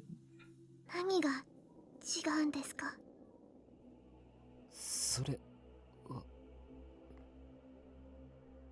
What's wrong with it? If the dream I had was right, I won't like what's waiting for me when I wake up. Compared to that, this is paradise. Just like Uki said, here there would be nothing but fun things, pleasant things, and happy things in my life. But is that truly living? やっぱり。I finally managed to get the strength in my arms and stomach to sit up. やっぱりここ、現実なんかじゃない。I was trying to tell myself that, no matter how much I didn't want to admit it, no matter how much I didn't want to accept it, no matter how much I wanted to ignore it, if that was the truth, even if I had almost died after being stabbed by Uki's D-sword, as long as I was still alive. やめて。お願いですからやめてください。もうそれ以上辛い思いを味わわなくてもいいじゃないですか。Uki。どうしてなんですか？あなたさえ望めば、ここはどんな幸せな世界にもなるんです。それなのに、どうしてそんな風にせっかくの幸せを壊そうとするんですか？そんなこと言ったって、夢は夢でしかない。いずれは覚めなきゃいけない。覚めない方がいい夢だってあります。Uki looked like she was about to cry. 私はあなたに命に関わるような大きな怪我を負わせてしまいました。もしかしたら二度と今までのような生活はできないかもしれない。たとえ今現実に戻ったとしても、その先あなたを待っているのは辛くて苦しくて嫌なことだらけの人生ですよ。そんなの生きてるって言えるんですか？生きてる意味があるんですか？ The words she said grew in mass and density, creating ripples in my heart. They were weighed down heavily upon me, and my mind creaked under the strain. At the same time, the heat and pain from when Uki had stabbed me came rushing back. The feeling of coughing up blood, the feeling of my life flowing out of me, and despair shrouding my heart. そんなの無理ですよ。私には耐えられないです。だから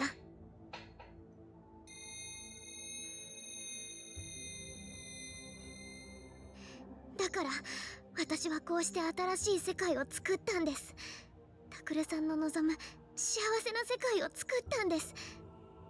このままこの世界にいた方がタクルさんは絶対に幸せでいられるんです。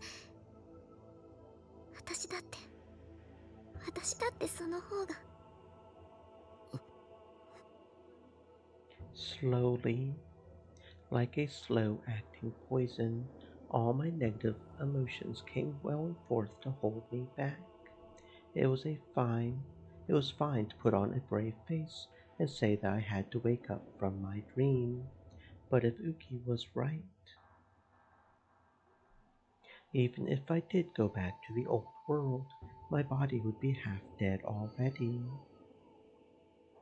And Yui, my little sister, she had been killed by the man I thought was my best friend, and now she was gone forever. Was there anything left for me in the real world? There was nothing but cruelty and coldness. But in this world, I wasn't hurt at all. Yui was still here too. There was even a girl who loved me. Was there really any reason I had to go back?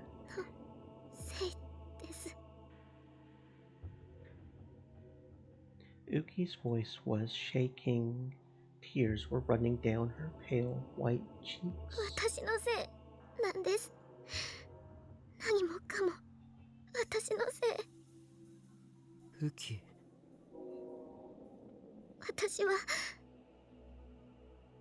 Uki started to speak, her head downcast. She told me about herself. 私はまだ小さかった頃、お父さんやお母さんに連れられて不思議な場所に通っていました。そこではたくさんの人たちがお祈りをしたり瞑想をしたりしていました。I imagined it was some kind of religious faculty. Evidently, her parents had been involved in some kind of cult. お父さんとお母さんはとても厳しい人で、私がどうしてそこに行かなければいけないのか教えてはくれませんでしたし、私もそれをおかしなことだって思ったりはしませんでした。ある日、私はあの地下へと連れて行かれました。そしてその後すぐに大きな地震があって、お父さんとお母さんは死んだって言われました。両親の他には親戚は誰もいなくて、行くところのなくなってしまった私はあの地下の部屋で皆さんの面倒を見るようになりました。それも私にとっては当然の成り行きで、どうしてこんなことをしなければいけないのかなんて疑問に思うことはありませんでした。I remembered when I took her out of that basement. She had been there since she was very little, and it had been everything she had. いろいろとお世話をしていると、皆さんはありがとうって言ってくれました。その言葉を聞くと、とても嬉しくて、すごく優しい気持ちになれました。はあ、この人たちは私を必要と思ってくれてるんだ。私のことを頼ってくれてるんだ。そう思うと、とても温かい気持ちになれました。For young Uki, being needed was the only way she felt she had any value in the world. I could see that from how hard she worked at Aoba Dorm. That desire to be needed was the only thing that kept her going. 私の周りにいる人が幸せになってくれることが嬉しいんです。私が幸せになることよりも誰かが幸せになる、その方が私にとってはとても嬉しいことなんです。誰かに幸せになってほしい、誰かを幸せにしたい、ありがとうって笑ってもらいたい。私はきっとそのために生まれたんです。それなのに。Her round eyes filled with tears again. なのに、私はタクルさんにあんなことを。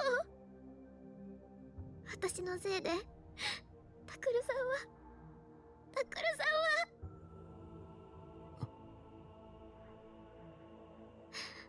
私はタクルさんを不幸にしてしまったんです。私にはもう現実の世界でタクルさんを幸せにすることはできません。もこの世界なら私はタクルさんのことを幸せにすることができます。タクルさんに笑ってもらったり、ありがとうって言ってもらえることができるんです。だからお願いします。どうかこの世界でタクルさんが幸せになるお手伝いをさせてください。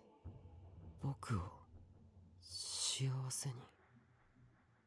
ウキが。The meaning of Uki's words slowly sank in. Here I could be happy. Here I could smile. Here I would never have to suffer again. タクルさん。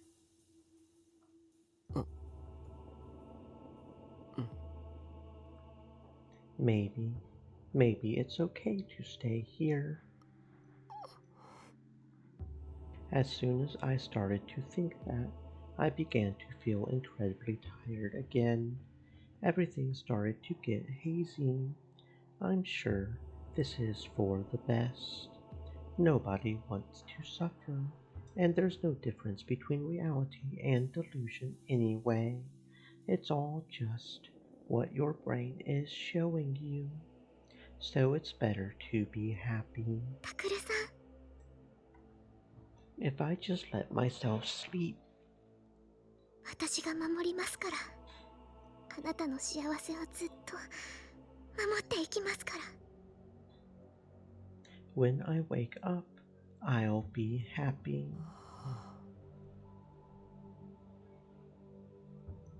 Everything started to fade away.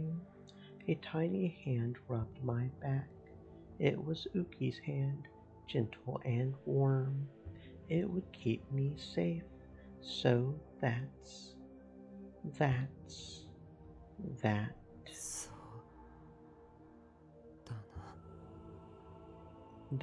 right. If Uki will make me happy, that's fine with me. よかったです。A sweet, gentle darkness slowly enveloped me. If something bad happens, I can just look away from it. I can hide myself in my own little world and just not look at it. Trying to deal with bad things will only make me miserable. What's wrong with that? There's nothing in my life worth going through all that for. I can just let things pass me by. If I can have fun and be happy, what could be better? Everything will be all right. I can live here. Uki is saying she'll do everything she can for me. I can't turn down her kindness. This is fine. Nothing's wrong with staying here. Everything will be all right. そう、それでいいんです。Everything's all right. In the end, this world is mine anyway. It's only what I perceive, what I feel, what I know. So I can just do what I want. It won't bother anybody else. I can just forget everything and let Uki take care of it. And then I fell. I fell toward an infinite abyss, toward a happy world that only belonged to me, one I would never want to leave. おやすみなさい、タクルさん。素敵な夢を。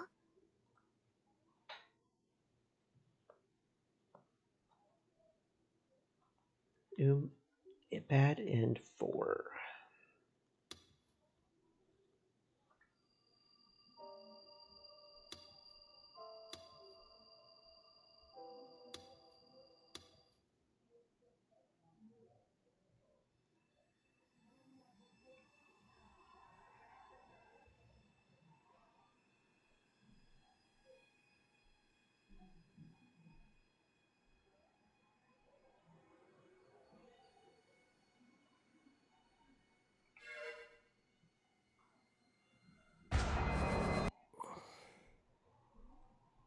Anyway, if I read it, I might be able to tell what the goal behind this letter is.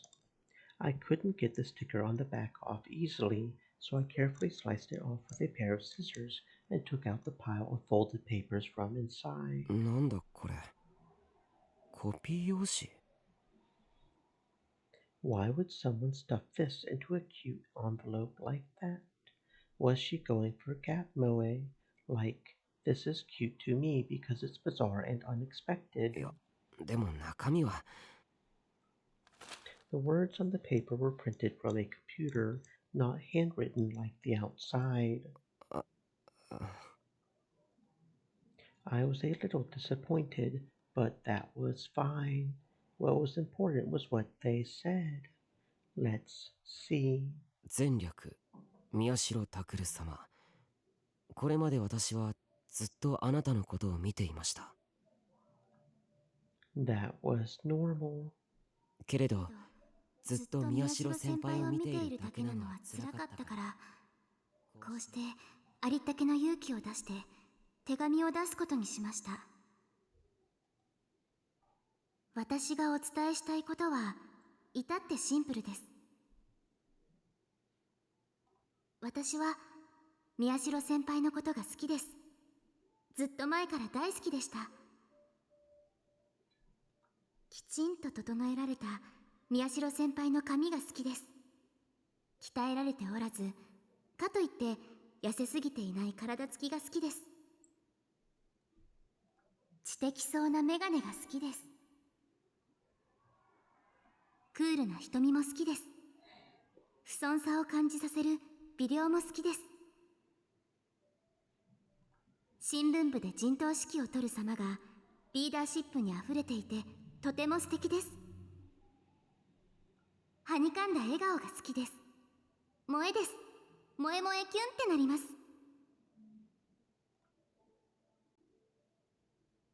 萌え萌えキュン。私は宮代先輩が好きです。宮代先輩の写真を隠し撮りして待ち受けにして、毎晩ベッドの中で眺めています。先輩の髪の毛を拾ってぬいぐるみに入れ、いつも抱いて眠っています。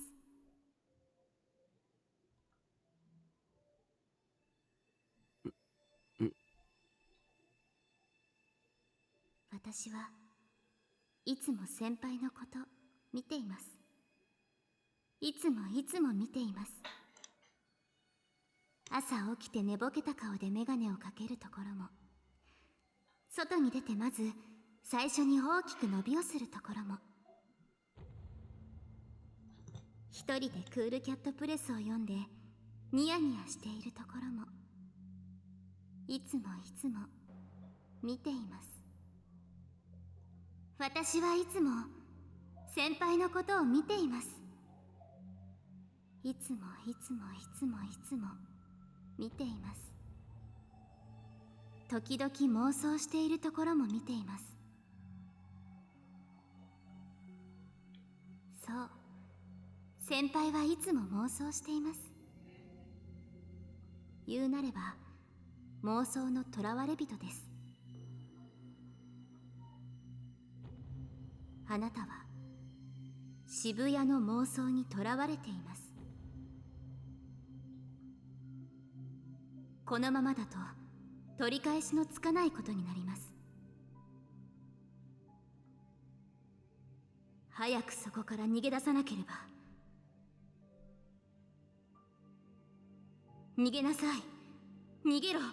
さもないとあなたは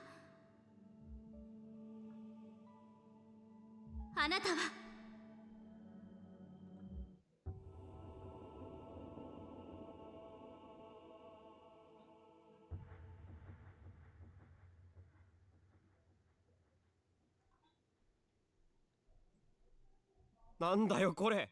怖いよ。 Seriously, what the hell? She's completely Dinpa, a prisoner of my delusions, running away. What the hell is she talking about? She was watching me. That was a joke, right? But she knows about Cool Cat Press. まさか本当に。I stood up to look outside my window.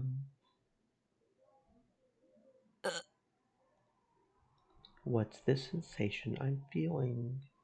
What was I? That's right, I was reading that letter. The bed was covered with pink paper. It wasn't copy paper, and the writing on it was handwritten, not typed. I quickly looked through it, and it was a normal love letter. What was that, then? Did I take Ito's suggestion that it might be a prank a little too seriously?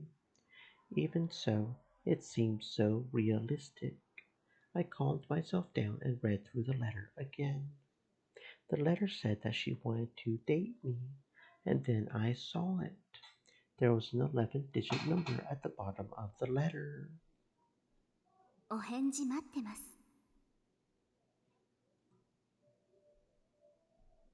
That's what it said.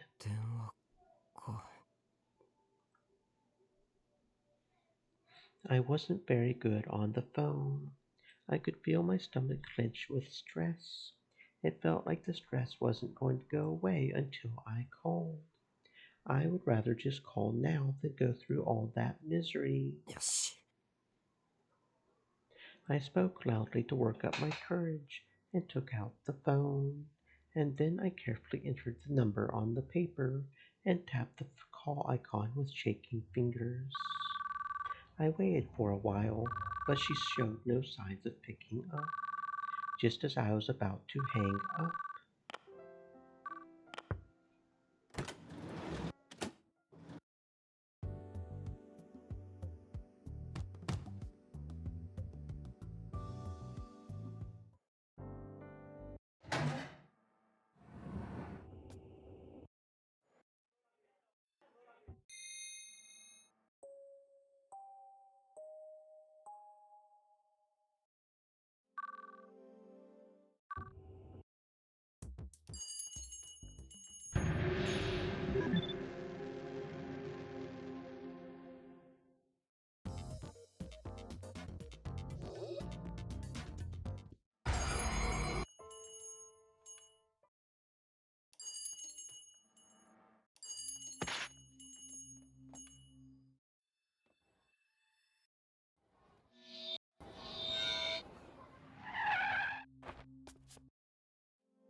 Yeah, she's right. If Uki will make me happy, that's fine with me. I slowly sank into the abyss of unconsciousness, forever and ever. Suddenly, I heard a voice that pulled me back from the abyss. A roar filled the air, and a single ray of light flashed. It felt like the void itself was being sliced apart. I struggled to open my eyes, and then forced my vision into focus.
I saw two people there.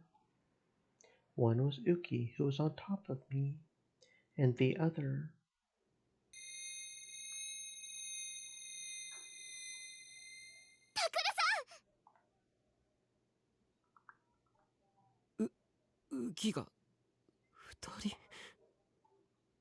The other Uki was holding a huge, elegant blade, far too big for her little body, and using it to tear open a hole in space.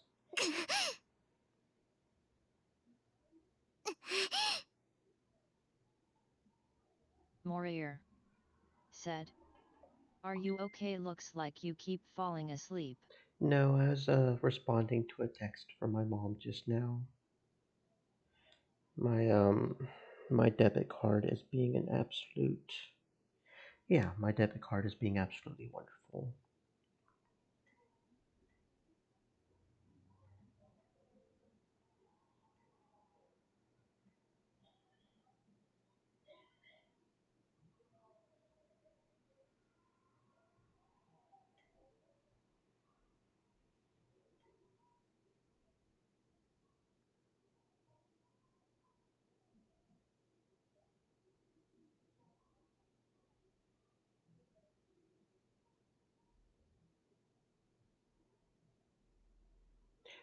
I don't know if you heard me, Moria. I know I was a little slow. When you Morier first came in, said, "Oh, okay, I wasn't sure." about making sure you had a good existence and all that. Yeah, but the my debit card pretty much expired because it's got the expiration date on it, and theoretically they should have sent me a new one by now. But yeah, they're being an absolutely wonderful company. It's and I'm not completely sure it's on them quite right now because I'm starting to wonder with the email I got if it's a combination of them being slow and the postal service being slow at this point. So I don't know. Things are just. But yeah, I was texting my mom. That's why I was looking down just now.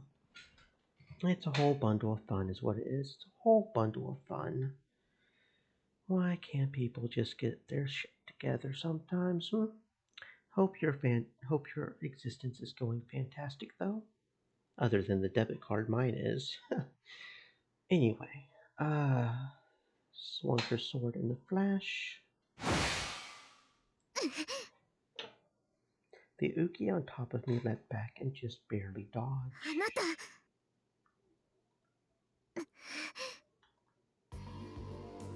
My mind was having trouble comprehending the fact that I was seeing two Ukis.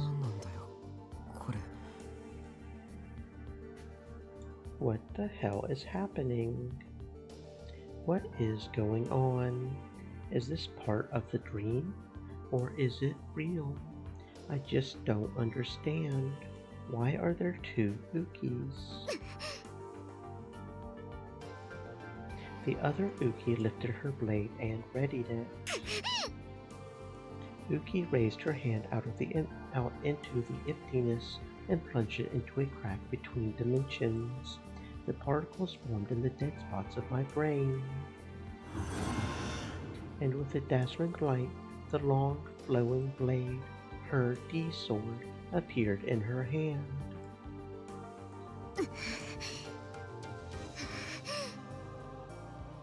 The two of them stared at each other for a moment. They both moved at almost the exact same time.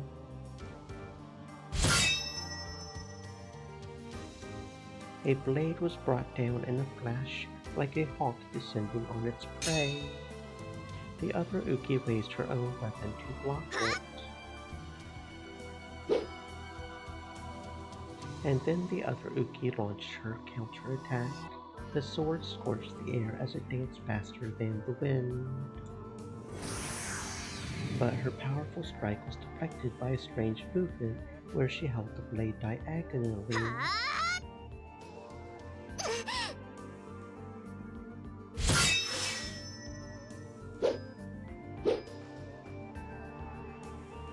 Wind, sound, impact, The two switched rapidly between attacker and defender.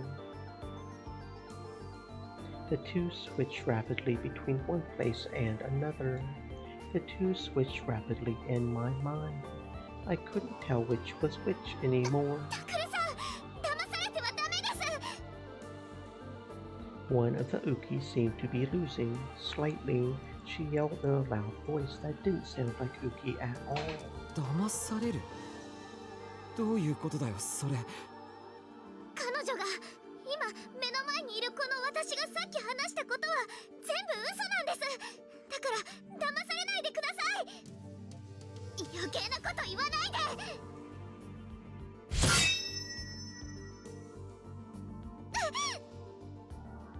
A lie. What she just told me, that I can live happily in my dreams forever. That was a lie. よく聞いてください。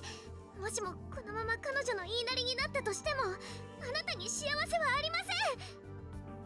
僕に幸せはない。そうです。このままではあなたは妄想の中に溶けてゆくだけ。そのまま二度と戻ってこれなくなってしまうだけです。それ以上は。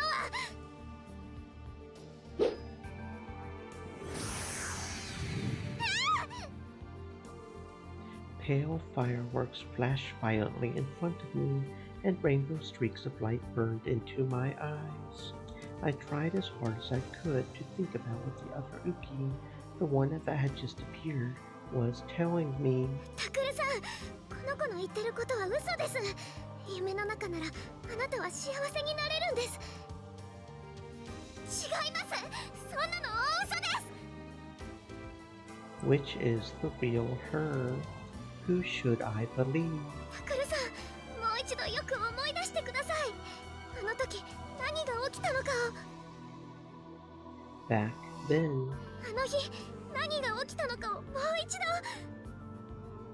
それ以上は。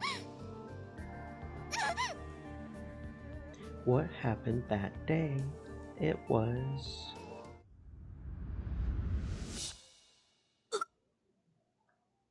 that day. What really happened?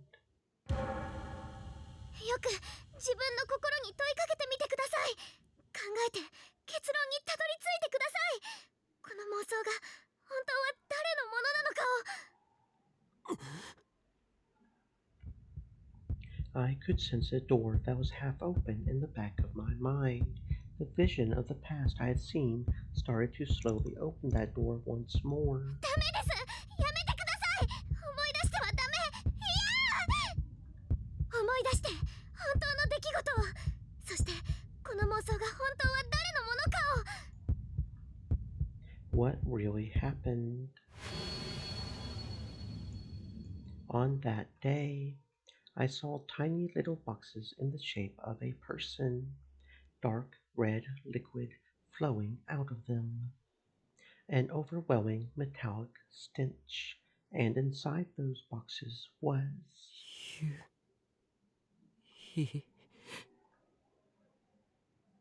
ああ、どうだ。自分の大切なものを失う気分は。自分の無力さを思い知りながら後悔に苛まれる気分は。I remembered this part, the horrible events of that day. 彼女は俺にとってかけがえのない存在だった。それをお前は見殺しにしたんだ。でもこれでようやく復讐も終わる。伊藤、お前。次は宮代の番だ。よく切れるメスと麻酔薬は持ってきたか？ I was so angry about Yui's death. それがなきゃひどく痛くて苦しむぞ。ゆいちゃんみたいにな。伊藤、なんだ、泣いて命乞いでもするか？助けてくださいって土下座するか？お前本当に。タクルさん、Then Uki came. よかった、見つかった。ゆうちゃんは。 Then she saw what happened to Yui. She took half a step back and screamed.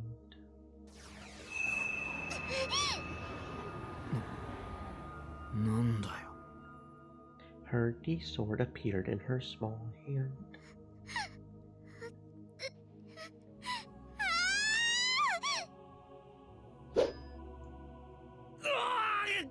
なんだ。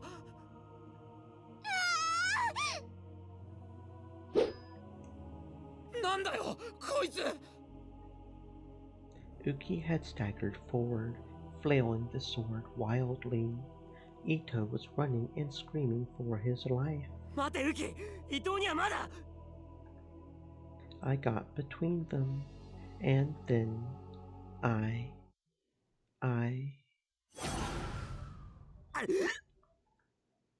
reached out my hand. やめろ、ウキ。 And in my hand was my D sword. あの時、僕は本能に突き動かされるまま、視界の隅に現れたディソードに手を伸ばして、そしてその手を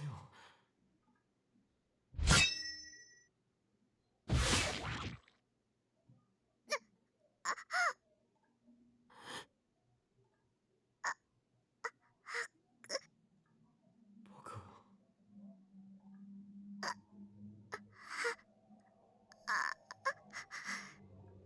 刺されたのは僕じゃない。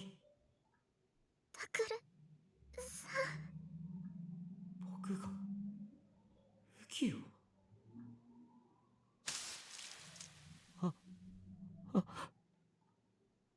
The horrible sensation of ripping through blood vessels and muscle fiber, her body crumpling forward, the sound of her coughing up blood, the thud when she bounced off the pavement, Yuki's body turning red. It all came back to me.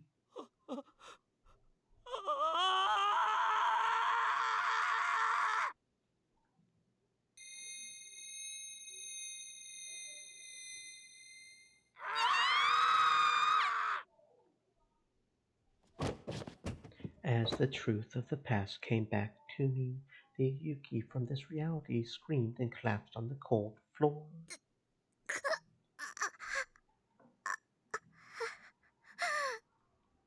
She started to spasm and vomit up blood.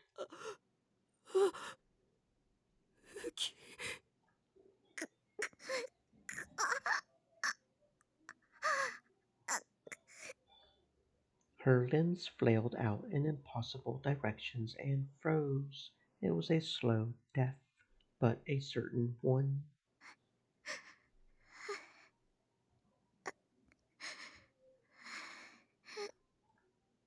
My mouth went wide open in shock as I tried to understand what was happening to her. She reached out her hand into the air, fingers curled like she wanted to grab something. And then her arm fell, and she stopped moving completely. Uki.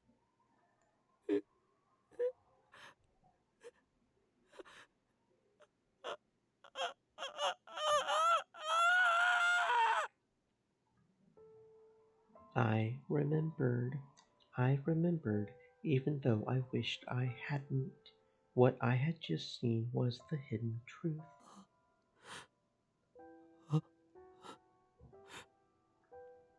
And because I had remembered it, the Uki from this reality had just died. All the exhaustion and desire for sleep that had been eating away at my body were gone. I suddenly felt something strange, and looked down at my hands. In my right hand was a long, sharp sword. The shining blade was covered in sticky blood.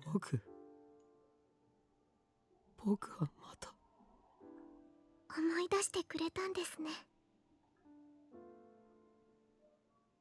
The other Uki whispered softly. Her eyes were filled with sorrow as she stared at her own twisted body lying on the floor. ここはタクルさんが作った世界なんかじゃなかったんです。ここは山添雨季が作り出した世界。私の中の妄想の世界。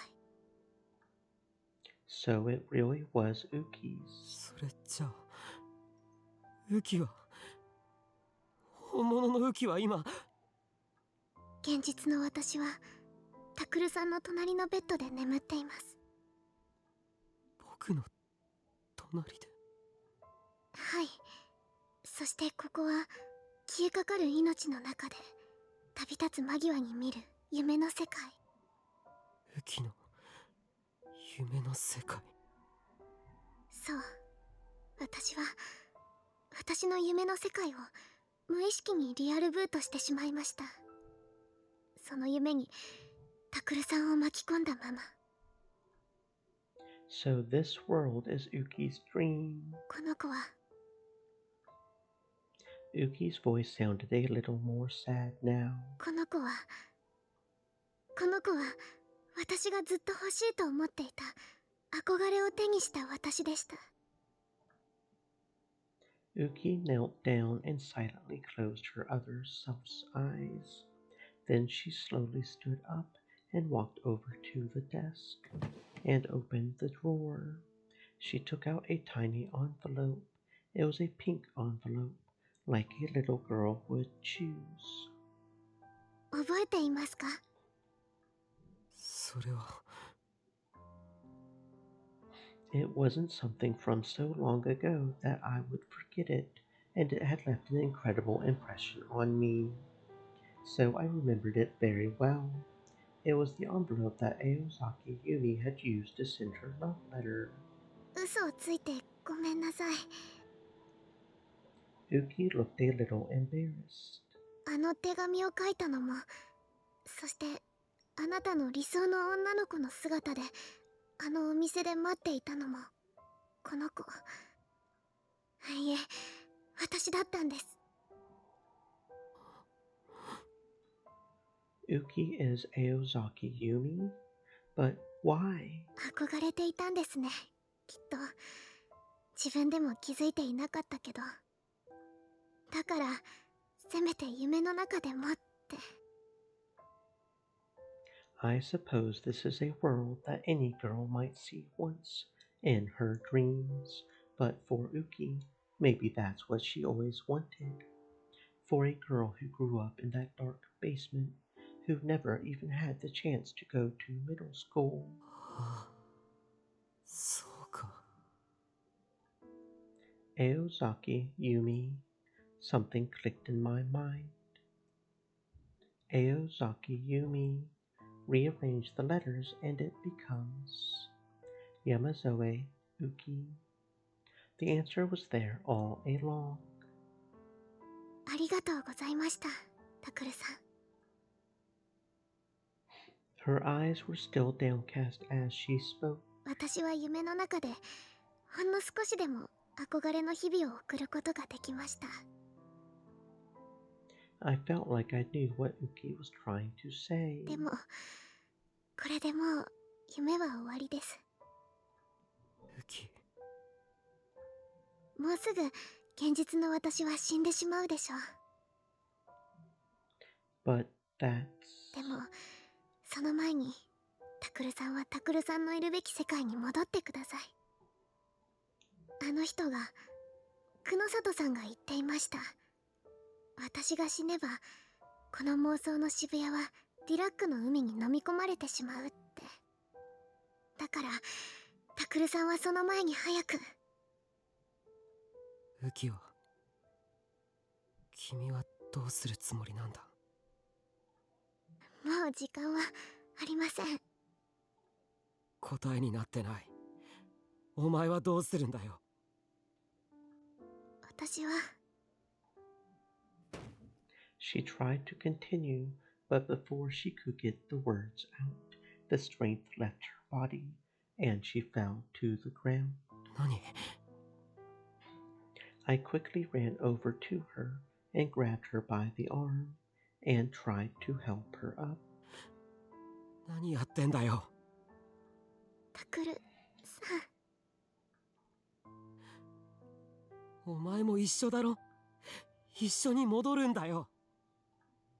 No matter how cruel the real world was, no matter how far away happiness seemed. タクルさん。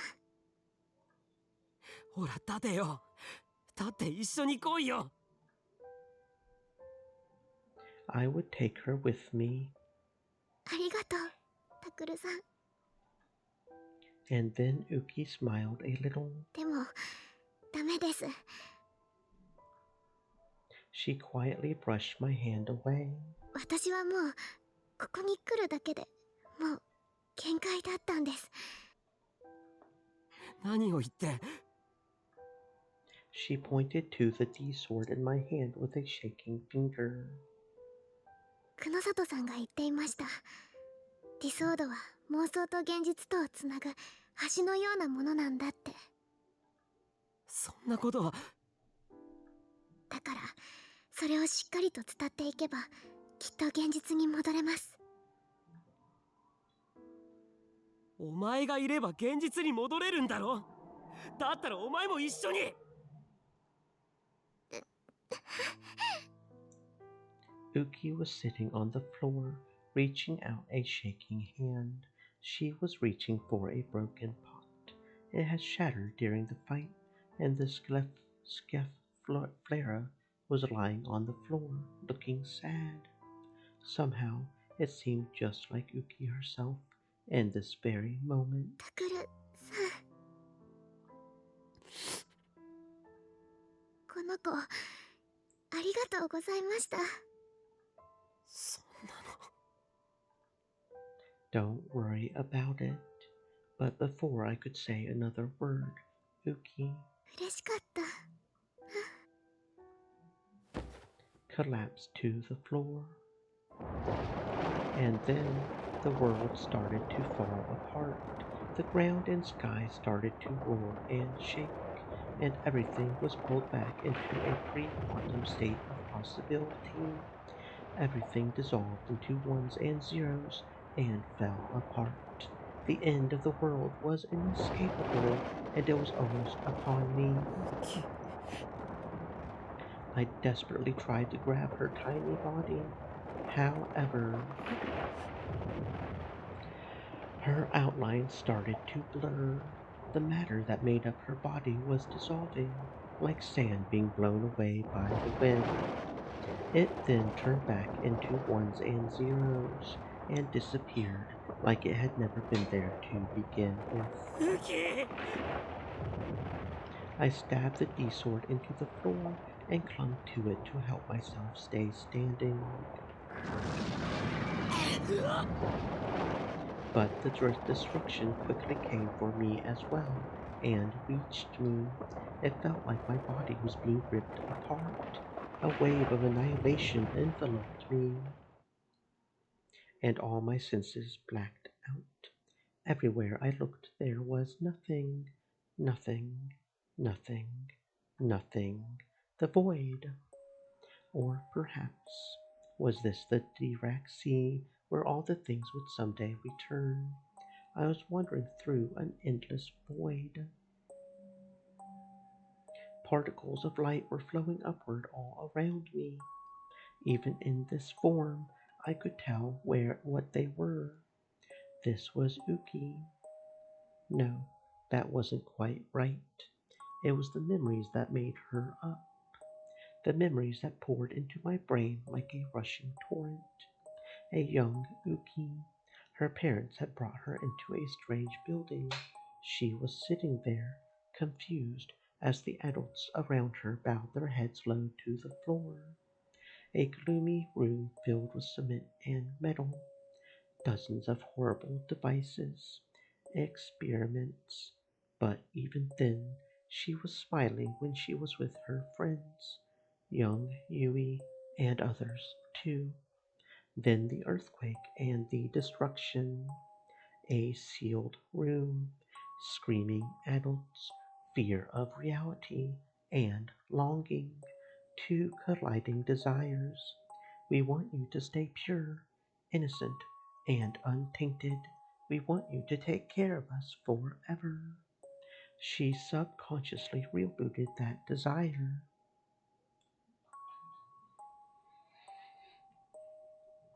And that's what had happened to her body. Still, she accepted everything, even her own fate.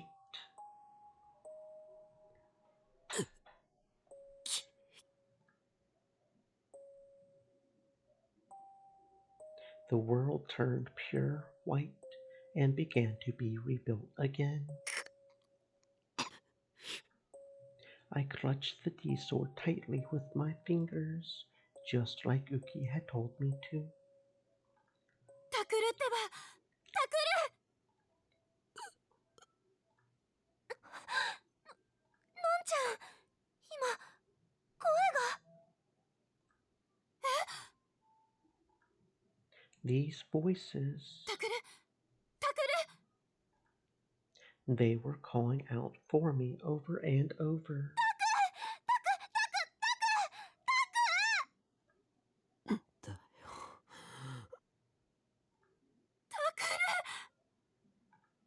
ずいぶんと騒がしいな。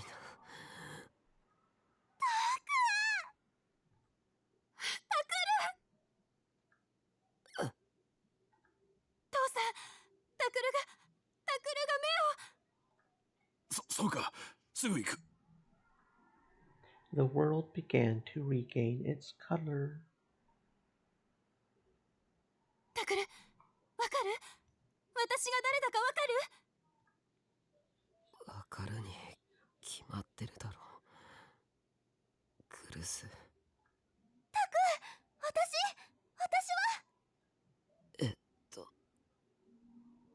誰だっけ？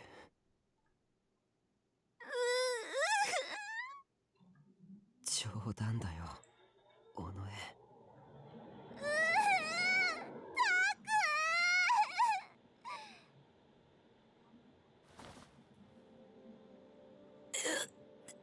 痛いって。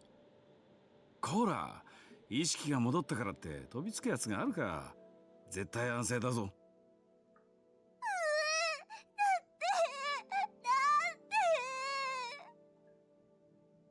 Dad ran through the curtains separating the beds and pulled Sarika off me, then peered down at my face.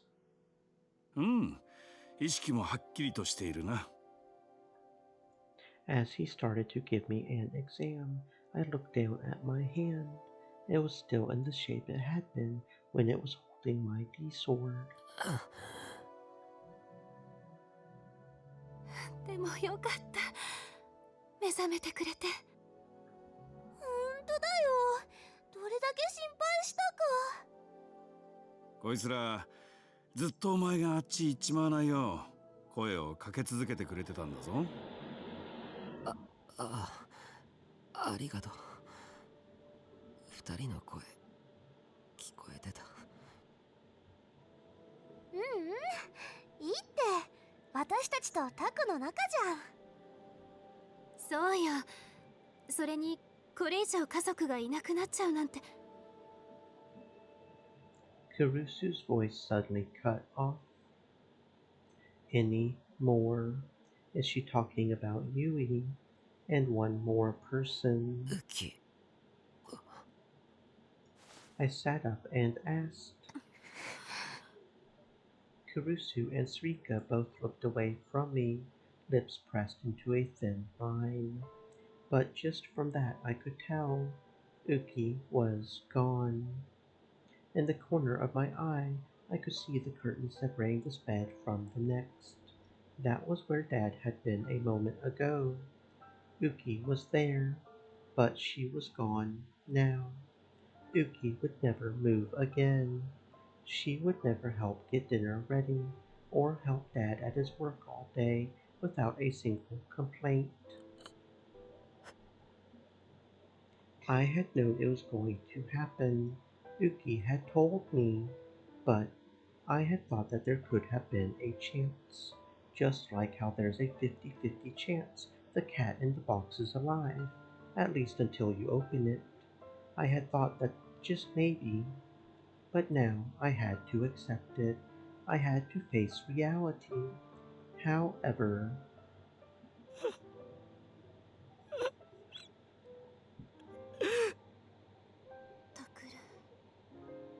my feelings overflowed. Hot tears dripped down my face.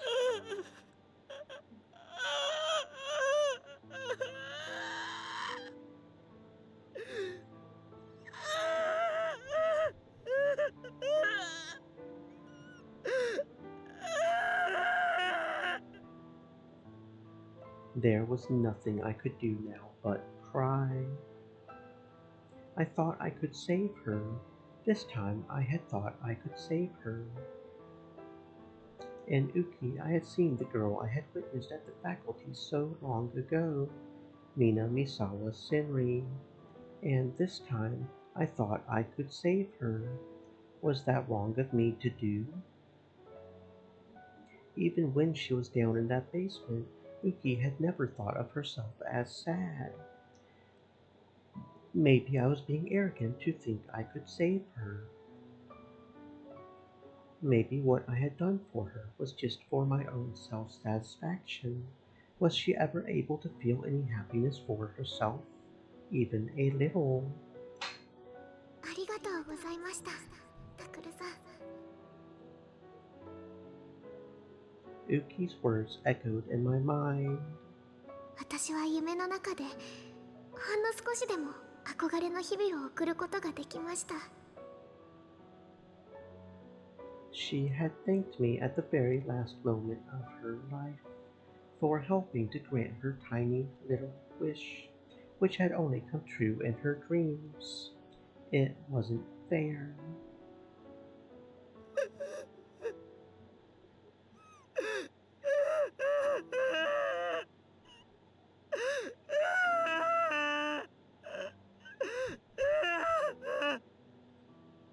I cried for a long time after that. For Uki, for the little girl who had only wanted other people to be happy. "つまり山添雨樹を殺したのは自分だとそう言うんだな." Several days later, Shinjo-san and Kunosato-san came to ask me about what had happened. So I told them everything. 今言った通り、あの日彼女の命を奪ったのは僕です。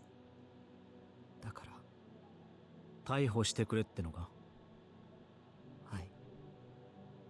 I could still feel it in my hands, the sensation I had felt when I ran her body through.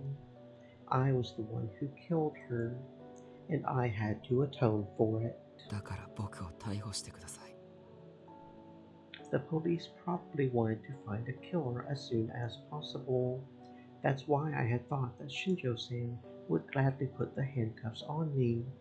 However... どう思う? ありえないな。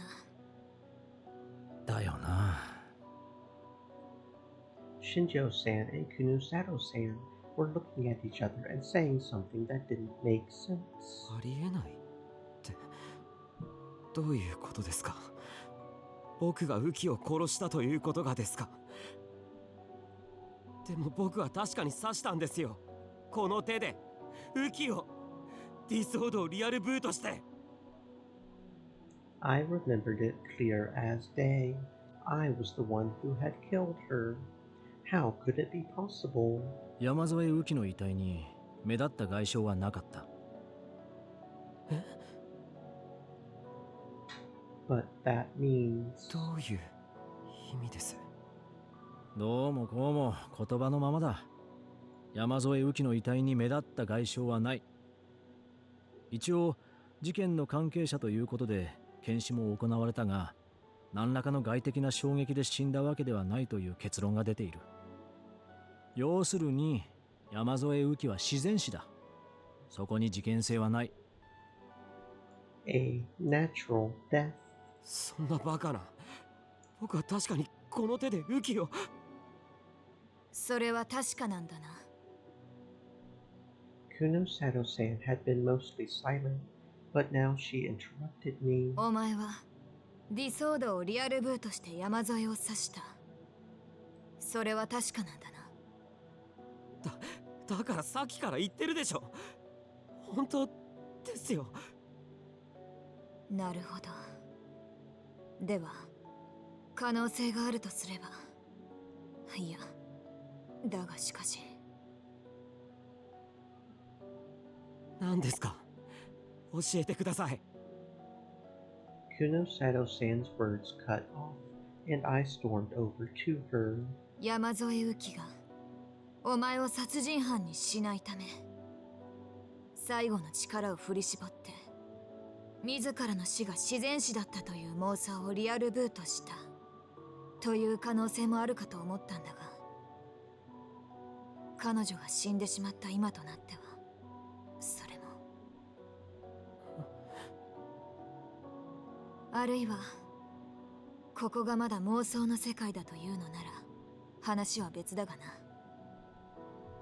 A world of delusions. This is another delusion. 胡蝶の夢。The words that came to me suddenly, and I immediately looked up. Someone was watching me. I looked outside the room, trying to see who it was. There was a long, dim hallway, and beyond it, there was... どうした宮代。いや、今人の影が。I thought I saw a tiny shadow, the shadow of a tiny girl holding a sword far too big for her. 影。 But when I looked again, it was gone.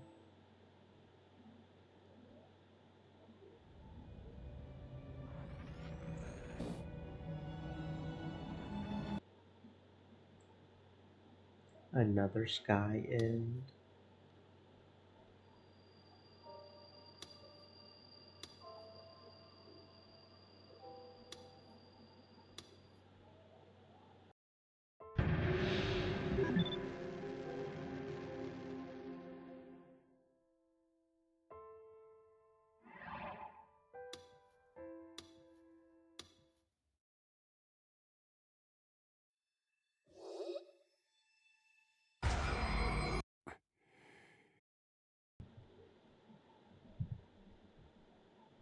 Either way, the fastest way to find out was to read it.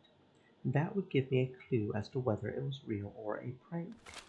I cut off just a tiny piece of the top of the envelope and took out the letter from inside. The letter was written on a pretty pink paper that matched the envelope.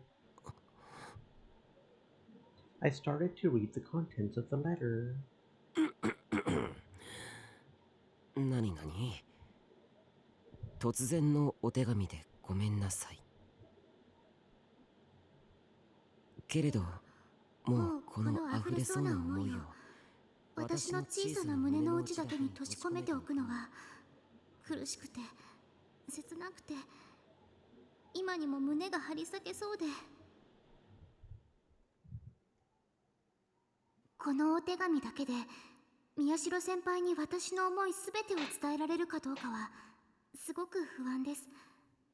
それでもやっぱり我慢できなくて、だから思いの丈すべてを込めて筆を綴ります。これまで私はずっと宮代先輩のことを見ていました。知的で何でも知っていて、それに新聞部の部長としてたくさんの人から慕われていて、なのにそれをひけらかすことなくいつもクールで、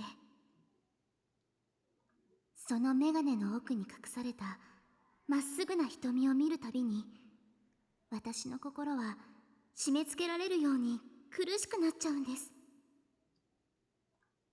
そうしていつしか私は宮代先輩の虜になっていました。最近では寝ても覚めても宮代先輩のことばかり。このままでは私はどうにかなってしまいそう。もちろん私なんかが宮代先輩のような素敵な方と釣り合うとは思えません。でももし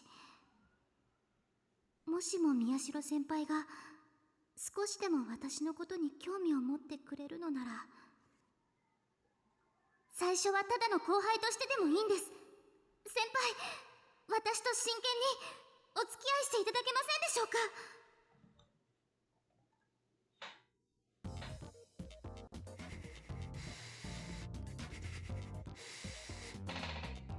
Just reading it was enough to make me feel dizzy. I was ashamed that I had ever doubted her. I could feel Aosaki Yumi's pure, innocent feelings for me pouring forth. Joy burst from within my heart. 一人の痛いけな少女を核も虜にしてしまうなんて、僕はなんて罪な男なんだ。I ran my hand up and back through my hair and adjusted the rim of my glasses, then sighed dramatically. And then I saw it. At the bottom of the letter, there was an 11-digit number. Was that a cell phone number? お返事待ってます。That was what it said, in cute round letters next to the number. My throat went dry and my stomach started to clench. 電話で返事しろってことか。She wanted me to talk on the phone with a girl I had never met before, and one who was supposedly the prettiest to come along in a decade. Sarika and the other newspaper club members were one thing, but I still got nervous talking to my classmates. This was asking way too much.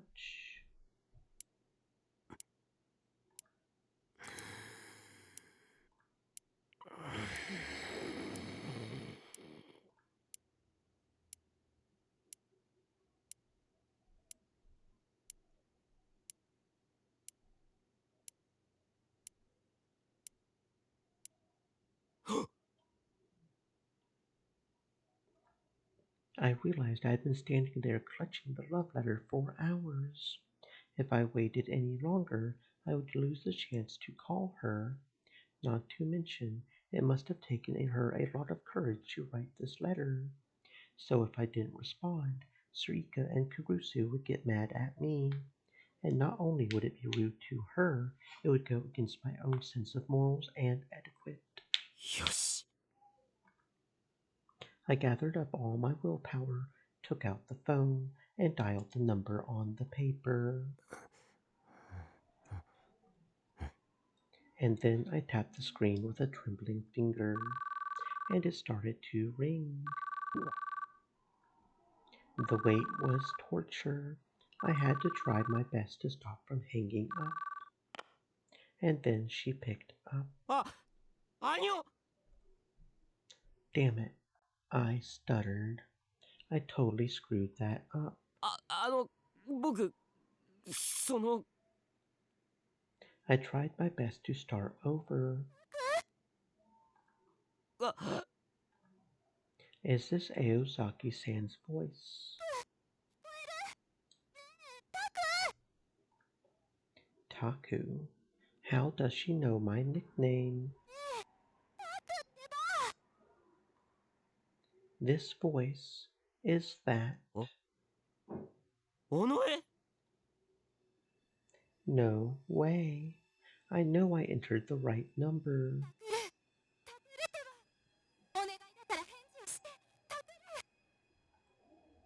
This time it was another voice. That voice belonged to... クルスか。 What's going on? Why am I talking to Sarika and Kurusu? もしかして。 Maybe the girls sent me that letter as a prank. No, wait. I can see Sarika and Ito doing this, but would Kurusu really go along with something like that? No way. Kurusu isn't the type. She would never do something so childish. Besides...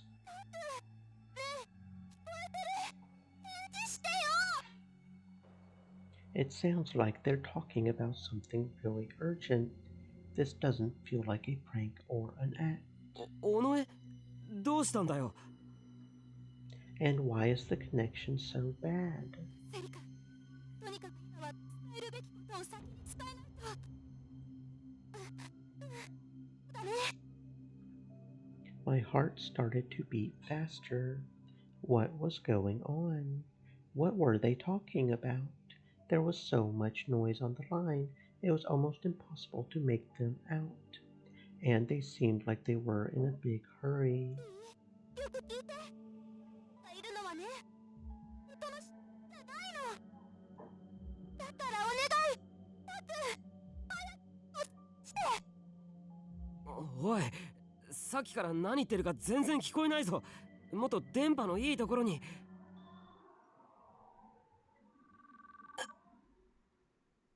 What's this sensation I'm feeling?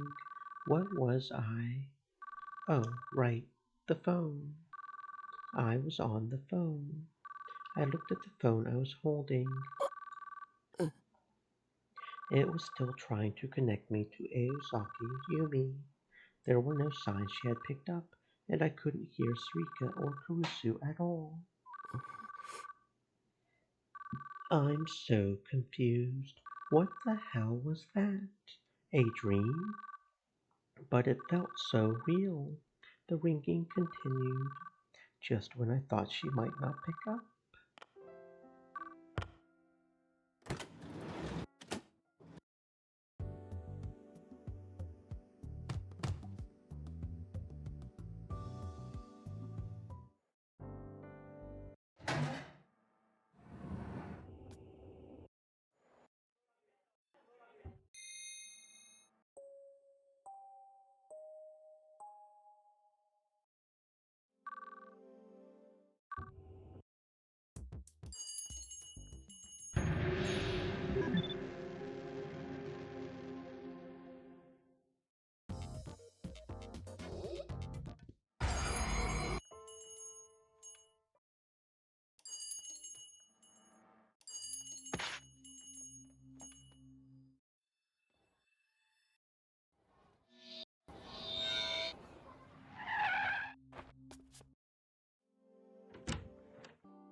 I sat up and asked.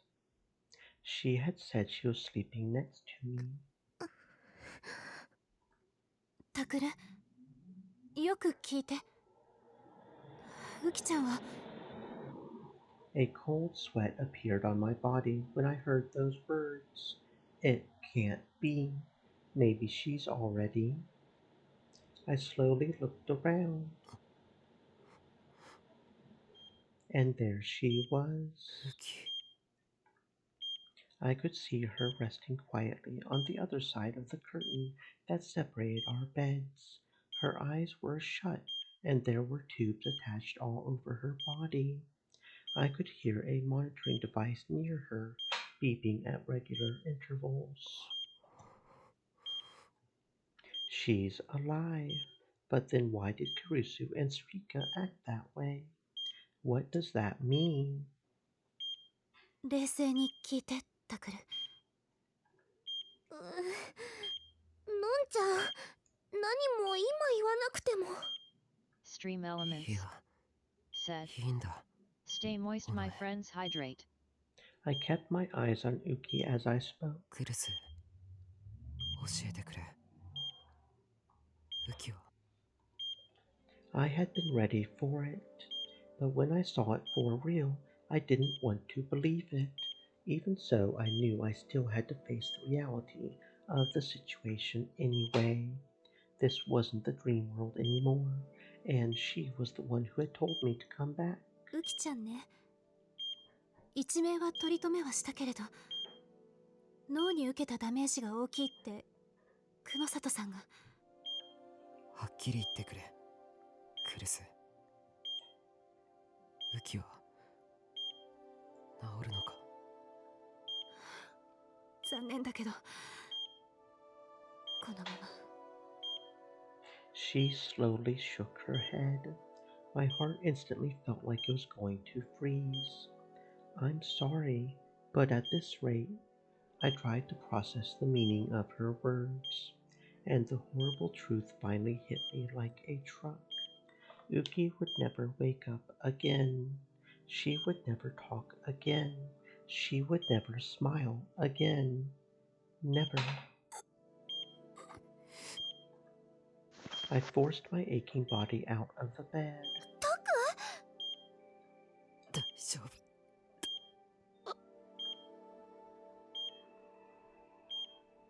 Sarika and Kurusu rushed to support me, but I waved them away. Like a sleepwalker, I staggered over to Uki's unconscious body.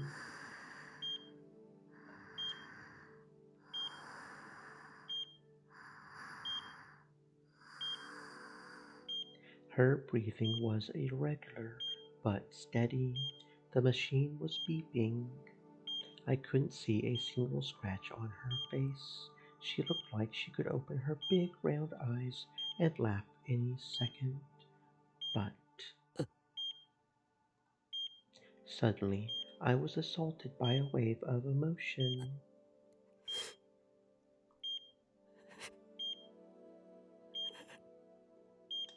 I softly touched her cheek. Her silent body was so warm, and I...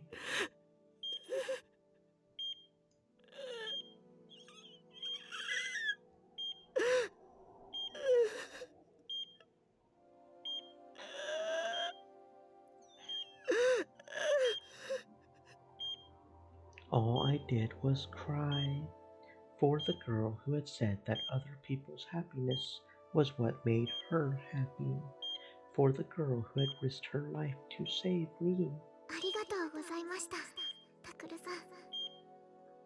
私は夢の中でほんの少しでも憧れの日々を送ることができました。For the girl who had smiled as she said those words.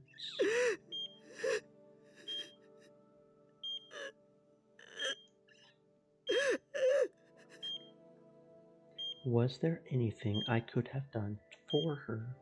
Could I have given her happiness? この子、ありがとうございました。I...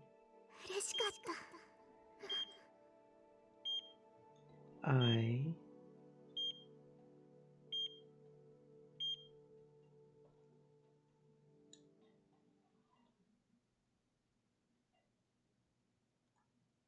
And so many days passed.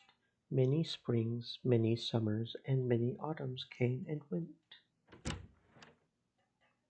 それじゃあ行ってきます。いってらっしゃい。気をつけてね。今日もいい天気だな。行こうか、ウキ。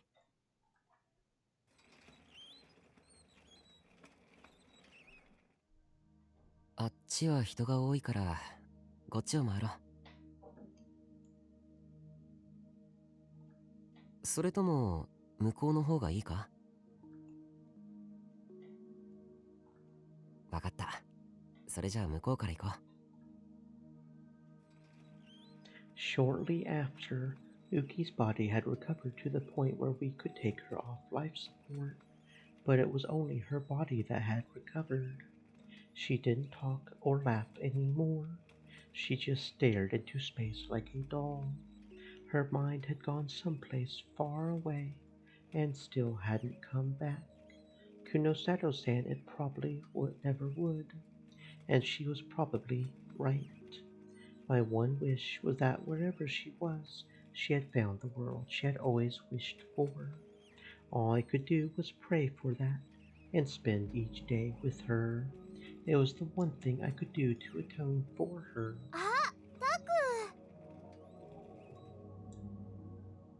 I turned around just in time to see Sarika run up to us. よう。今日もお散歩？まあな。そっか、いい天気だもんね。Sarika smiled at Uki and then looked up at the bright blue sky. 悪いな。最近あんまり一緒にいられなくて。私のことは気にしなくていいよ。私はタクがそれでよければいいんだし。Sarika looked at me. タクはいいんでしょ？それで。Of course, the best thing would be for Uki to get better, but that was too much to hope for now. So I would do what I could for her. まあ。This was the path I had chosen. だったらよし。Sarika smiled, satisfied at my answer. じゃあ、私は行くね。ウキちゃんも、またね。チャオス。She said a word she had probably picked up from someone else and left. I watched her go, and then we started to walk again. We took each step slowly and carefully. そうそう。それでさ、ユウトがそしたら父さんがさ。No matter what I said, there was never any answer, but I kept talking and waiting for the day when she would finally come back.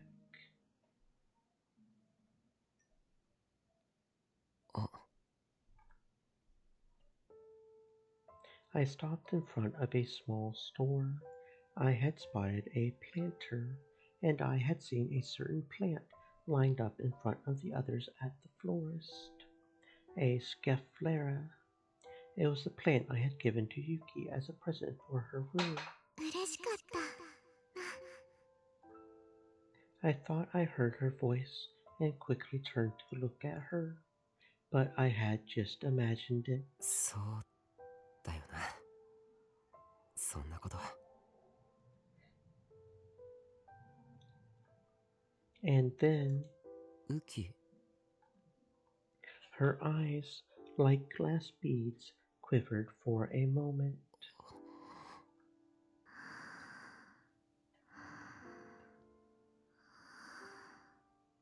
And a single tear ran down her cheek. She didn't speak. Her expression didn't change, but she was still in there. And someday, the world was constantly growing, expanding, and evolving. Even if it left the two of us behind, I would spend my days with her and believe that someday she would come back to us. Until then, 僕が君の世話をして生きていくよ。いつかやってくる。君の幸せのために。I didn't know if that day would ever come, but until then, I would keep believing, always.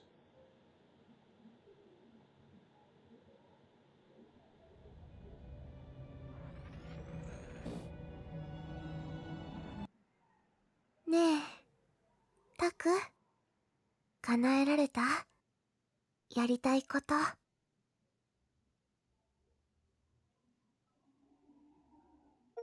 Dream sky and butterfly. Fly, fly, little butterfly.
I'm kinda glad I'm doing so good at remembering the answers to this one.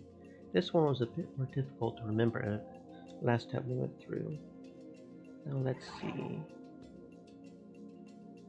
Who should belong at the newspaper club, but we can't do her because she's mute, right? And it was you, and you.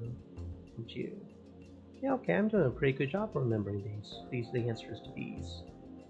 And I feel proud of myself that I'm able to remember so well.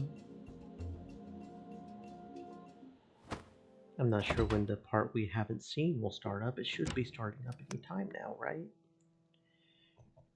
Not sure when it'll start up, but we are on a new chapter. I got an achievement for opening the new chapter and everything, and we are definitely on a new chapter. It's just we haven't reached that part yet. But it should be starting up really soon. Probably. Maybe.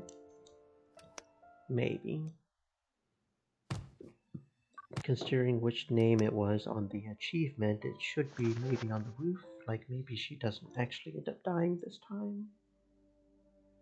I don't know.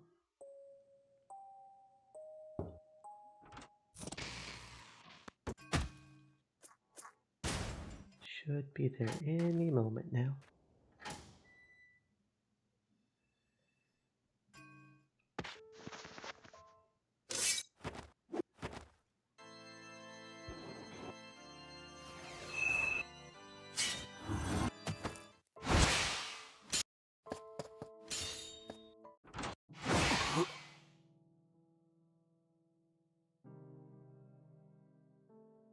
Here we go.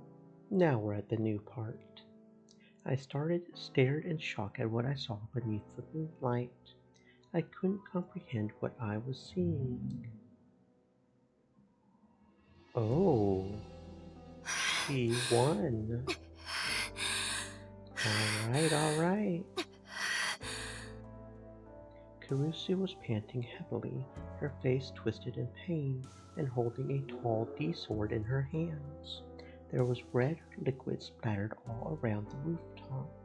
It was probably her blood. Is it hers or is it Sarika's? No, she's still standing. Sarika was attacking her with a D-sword of her own. I had never seen Sarika look like that before.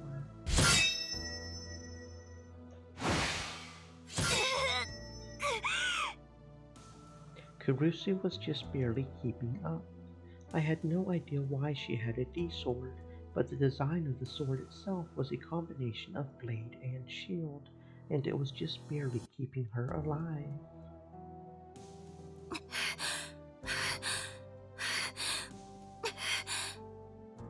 Kurusu! Onoe! Takuru? どうして来たの？逃げなさい、早く！お前こそ何やってんだよ！なんでディソードなんか持ってんだよ！ Kurusu looked at her D-sword, then at my face, and then down at her feet. そうか、宮代にはまだ話してないんだな、このまがいものめ。だったら私が今ここでぶちまけてやろう。おの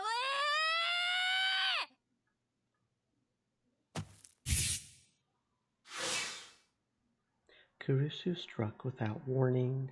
She was a different person than I had ever seen before.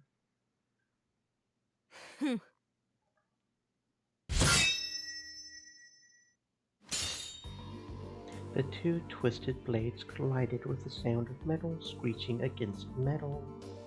Both of them refused to back down.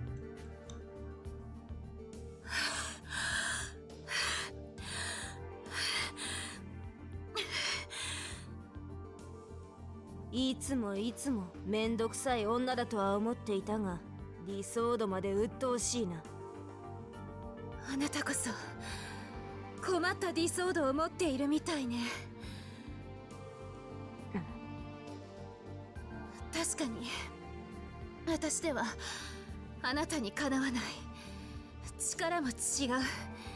それにあなたの思考盗撮で考えを全て読まれてしまう。でも気づいているのかしら、あなたのディソード。こうしていると私のディソードを通して思考が逆流してくるわよ。何？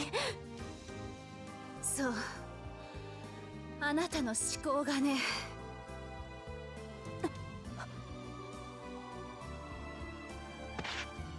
Sarika didn't seem to have realized this because she pulled away her sword in shock. As she did, she jumped backward. そんなバカな。Until now, she had been completely expressionless, like a crazy murderer. But for the first time, I saw doubt in her eyes. このディソードが私自身の思考まで盗撮して伝播させてしまう。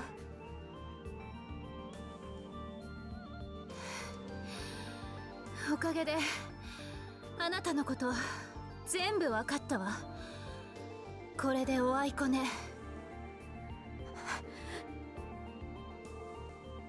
さあどうするの？私を殺したいんでしょ？だったら殺せばいいわ。今すぐにタクルの目の前で。それがタクルのしたいことなんでしょ？だったら私は喜んで殺されてあげるわ。クルス。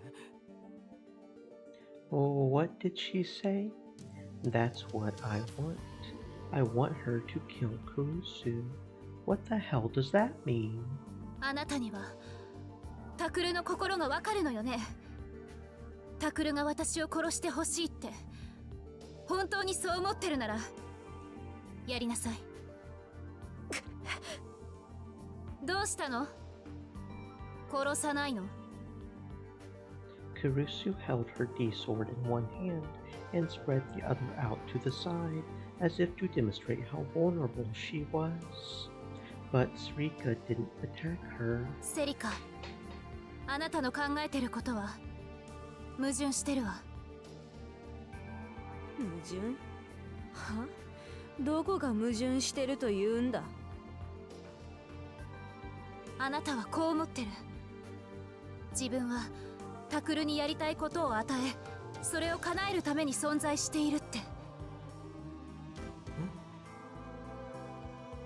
Sarika gives me something I want to do.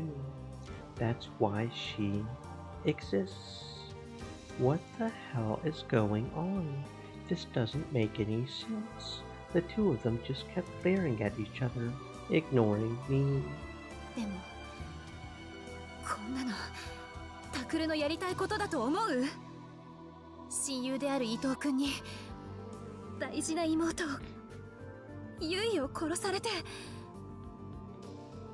そんなことタクルが本当に望んでると思うの？それはこのゲームを盛り上げるための。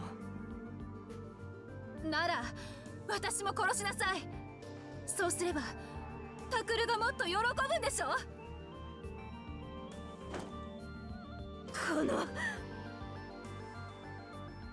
Kurusu had lowered her weapon, completely exposing herself. Sarika raised her own.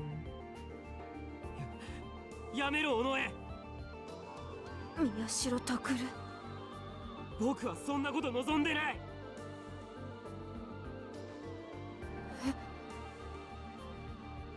僕はそんなことしたくない。してほしくもない。I finally knew now. I finally knew what was important to me. What I truly wished for was...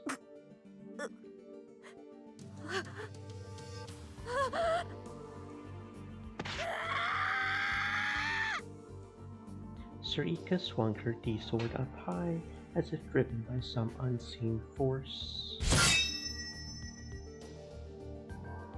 やめろ！ダメ、タクル！ I tried to leap between them, but Kurusu's voice interrupted me. 来てはダメ。今はセリカと話をさせて。でもお願いよ、タクル。Her voice was calm, but there was no room for disagreement. I hesitated for a moment, then stopped. But I was ready to jump in at any moment if I needed to. Kurusu turned towards Sarika once more and continued. Sarika was still holding her D-sword above her head, but she was pale and unmoving. セリカ、あなた人の心は読めるのに、自分の心は全然分かってないのね。何？確かに最初はタクルのために始めたゲームだった。でも途中からあなたの目的は変わってしまったのよ。タクルのためのゲームではなく、あなた自身のためのゲームに。私のためのゲーム。わからない？あなたはね、タクルと過ごすうちにタクルを支えられるのは自分だけだと、そう考えるようになったの。タクルが心を許す存在は自分だけ。そうじゃないと我慢できなくなったのね。違う、私は。あなたは羨ましくなった。そして許せなくなった。タクルが心を許している家族のことを、親友を、自分の存在を脅かす存在を、そしてタクルに家族や友達のことを思う心を育ててしまったこの私を許せなくなった。黙れ。私にはわかるわ。あなたの嘘が、あなたの気持ちが。だってそれはあなたがタクルを。黙れよ。セリカ、確かにあなたは人形だったのかもしれない。でも今はもう。黙れ、黙れ、黙れ、黙れ、黙れ。セリカ。お前、あんたなんかに何がわかるって言うのよ。嘘。何が嘘だって言うんだ。Something was wrong with the way she was talking. It was a mix between the Sarika I knew and one I didn't. だいたいお前が人のことを言えるのか。嘘つきはどっちよ。この嘘つき。嘘つき。Kurusu froze for a moment when Sarika called her a liar. Sarika must have thought she finally had the upper hand again because she smiled. さっきもそうだったけど、顔色が変わったね。タクによっぽど知られたくないんだ。嘘つきさん。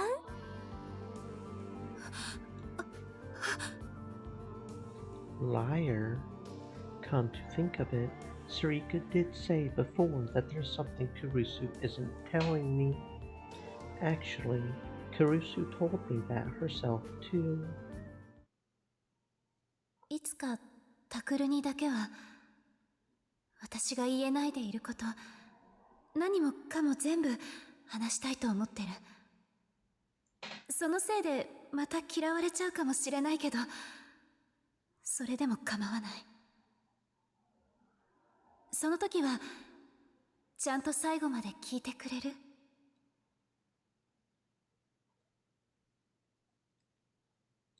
？What the hell is going on? Just what are Sarika and Kurusu talking about? 私ね、全部知ってる。あんたが出来の悪い大嘘つきの。やめて。フェイクだってことをね。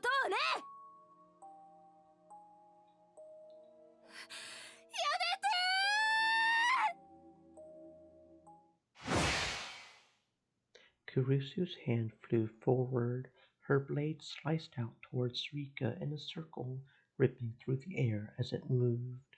It must have been an unconscious movement, so fast that there wasn't even time to read her mind. And Sarika hadn't expected her to stop talking and attack, so her response was a little slow. But she still managed to barely block it at the last second. オッケー、やる気満々だね。そういうの嫌いじゃないよ、のんちゃん。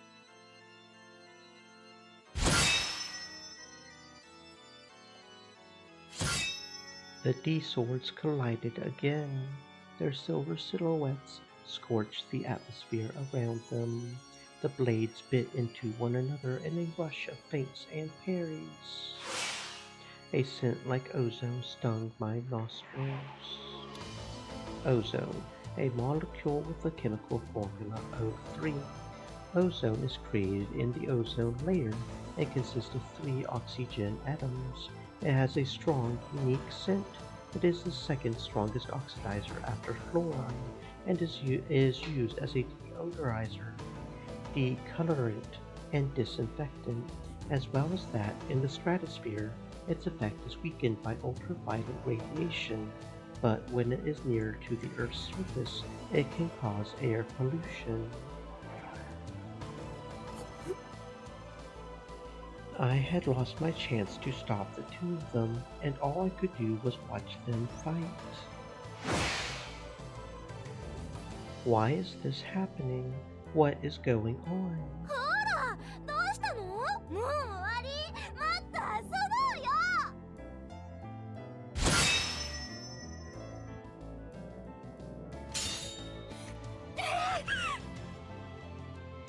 Kurusu had been the one to start this fight, but she seemed unable to hide her shock at having done so. Sarika, meanwhile, was showing no signs of fear or resistance at all.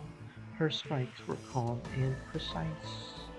And in this battle, that was what made the fatal difference. ああ、そっか。そういえば運動は苦手なんだっけ？ Sarika laughed and pulled her blade away. It was an obvious trap. ダメだクルス。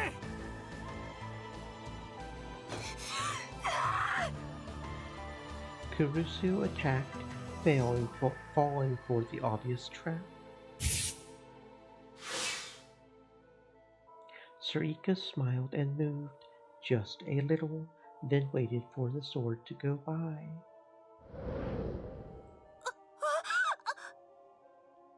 Kurusu had stepped too far forward and failed to strike her target. She lost her balance. Her body was wide open to the threat in front of her.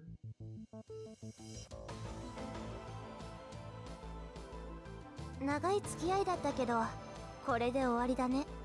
バイバイ、のんちゃん。 A cold, cruel voice and a single strike from above. A waterfall of light appeared in midair, coming right down on top of Kurusu's skull. It was a simple attack, but clearly one that would be fatal.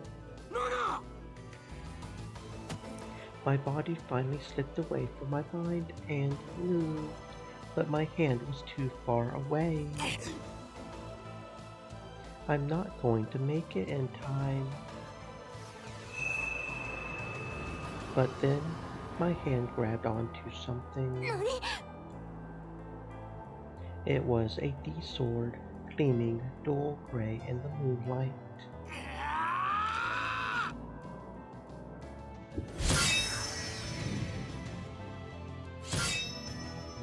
I grabbed the weapon from the rift between dimensions and swung it up as hard as I could to block the strike above Kurusu's head.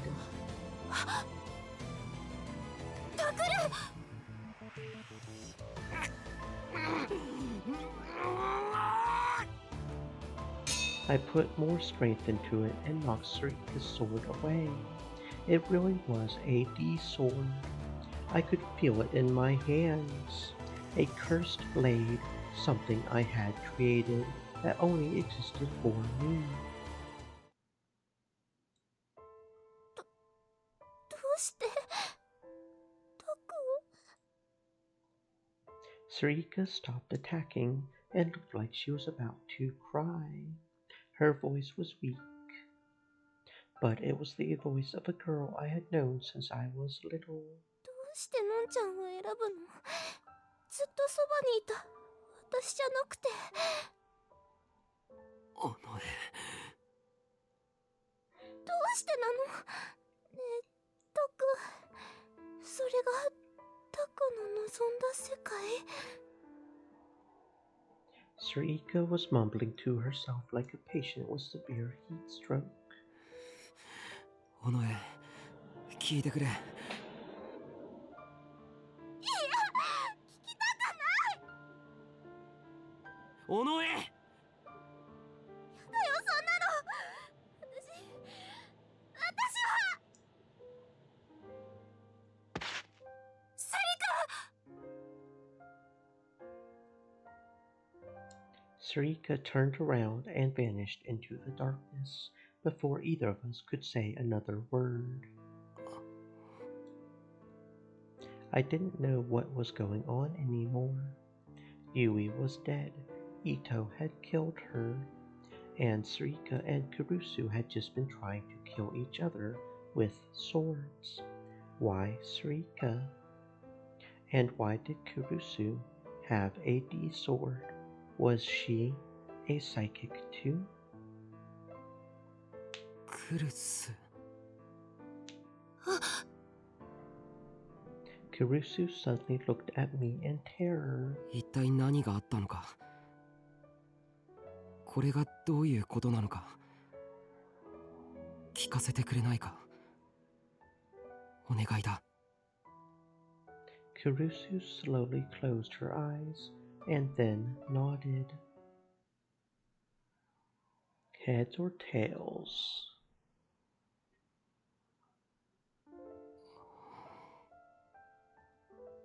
When I had finished hearing the truth from her, I looked out at the sky in silent shock. I felt helpless, like the ground beneath me had crumbled and I was falling into hell. The strength left my body, and I fell to my knees on the hard concrete. Kurusu had told me everything. She gave me just the objective facts, without adding any of her own opinions in.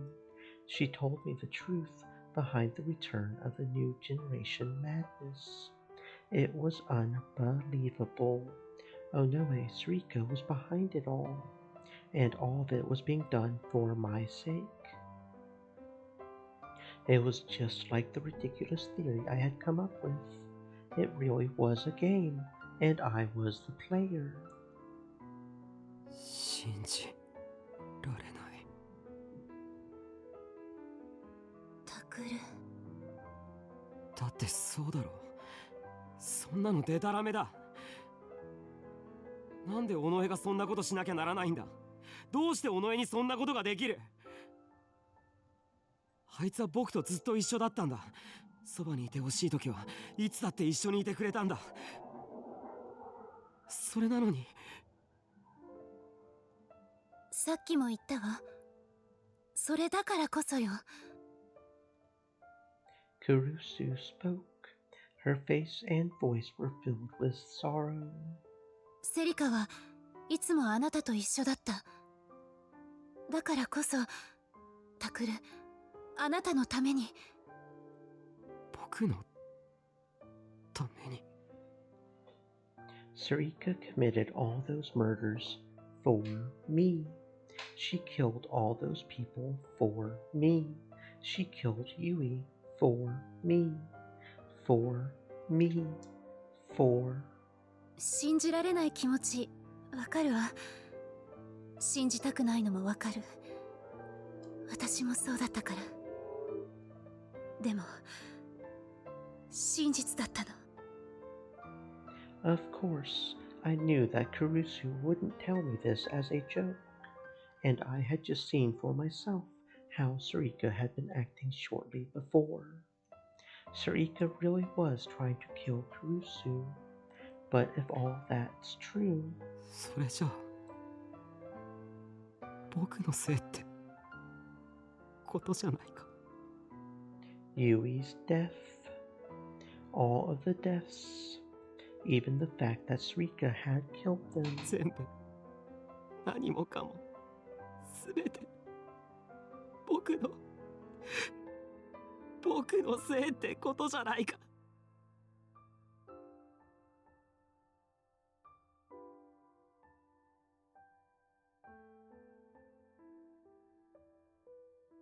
タクル。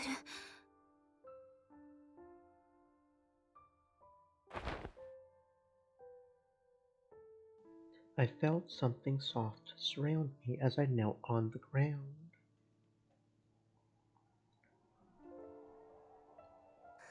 ダメ、タクル。クルス。そんな風に考えちゃダメ。自分を責めてはダメ。There was a gentle smell, like old memories, Kurusu's smell. だってわかるはずないもの。自分のせいでこんなことが起きるなんて。けどあなたはあの地震の時にちょっと考えてしまっただけ。その気持ちを勝手に読み取られて勝手に暴走されてしまった。それだけなの。だからあなたは悪くない。ユイだってあなたのこと恨んでなんかいないわ。絶対に。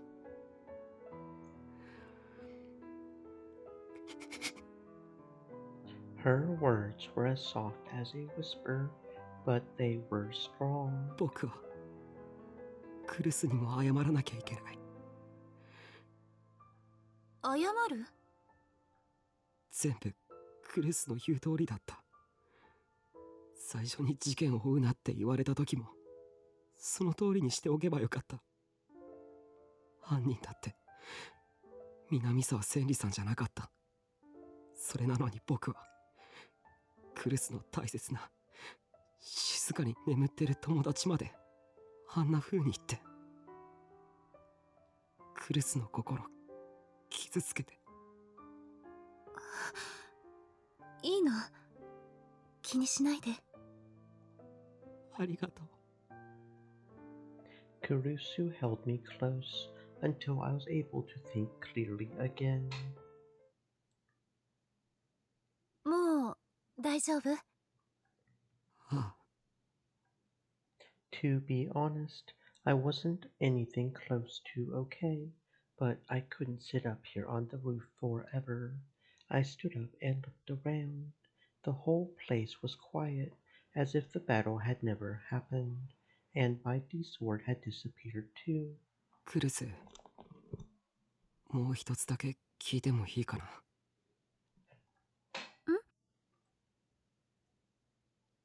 どうして今まで教えてくれなかったんだ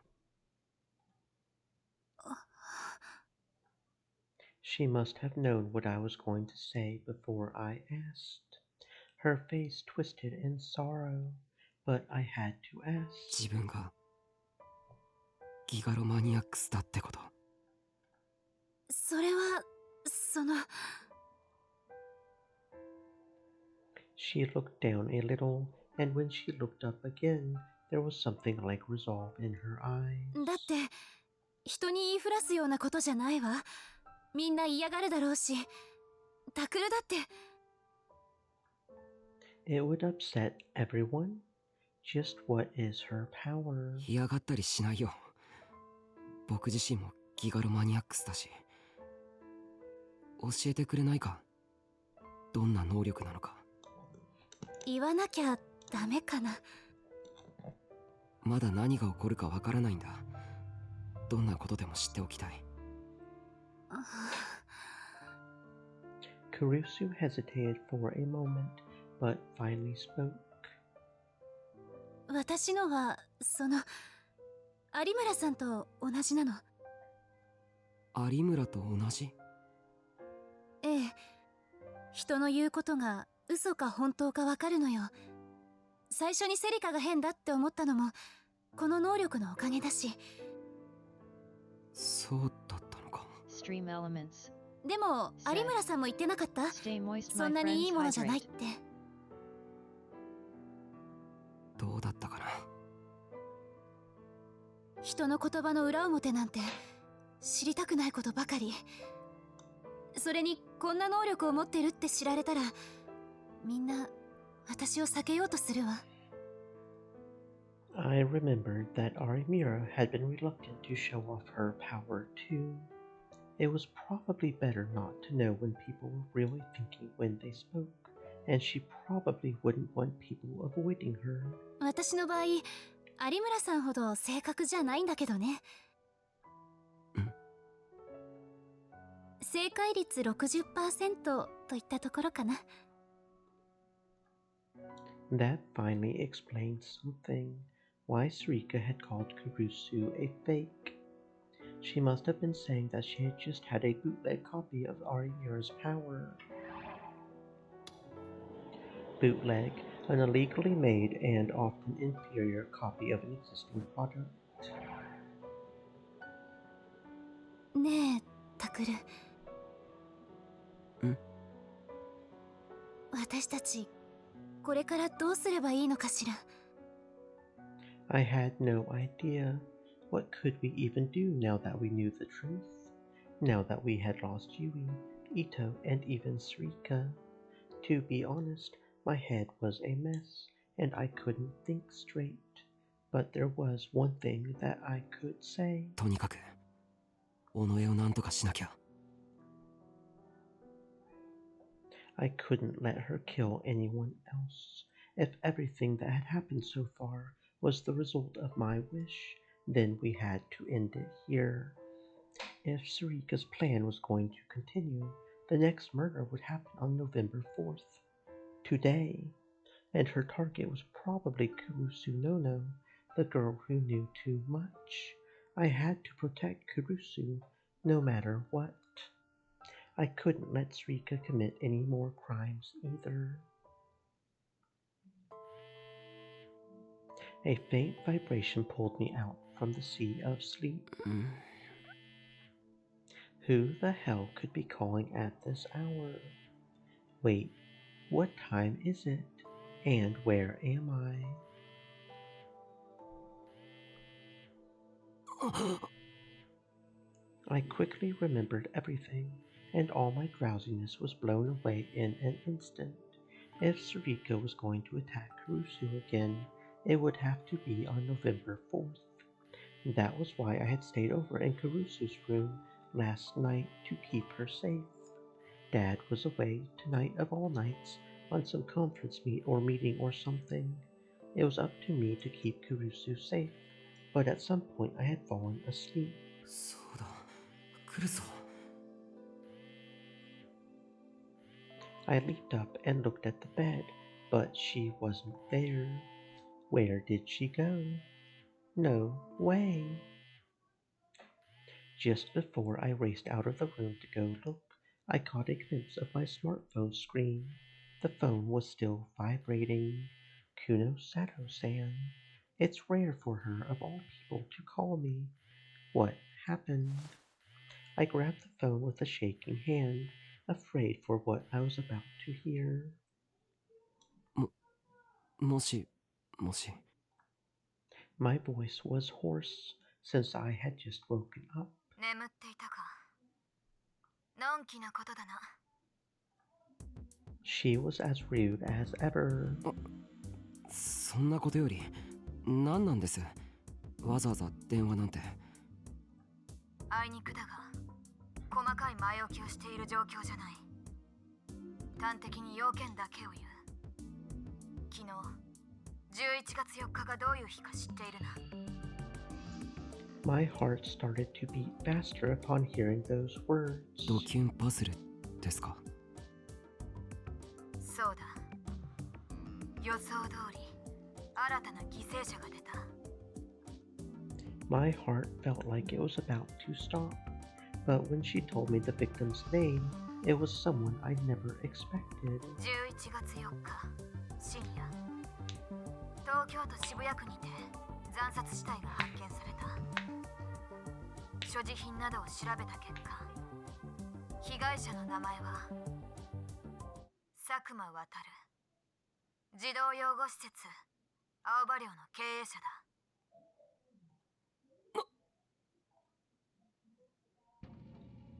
I felt a shock, like someone had pounded a nail into the center of my brain.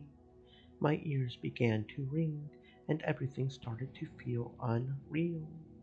Dad was killed.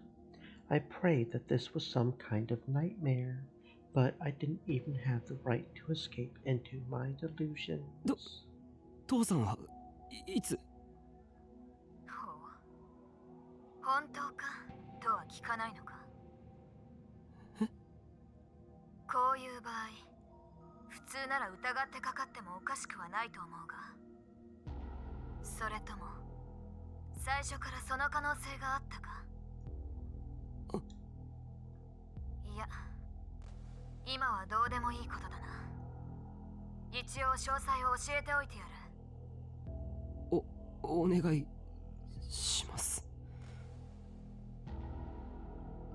死亡推定時刻は11月4日22時半から23時半。死因は鋭い刃物による頸動脈の切断。それもただの一撃で致命傷を与えられていた。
防御層や争った形跡もない。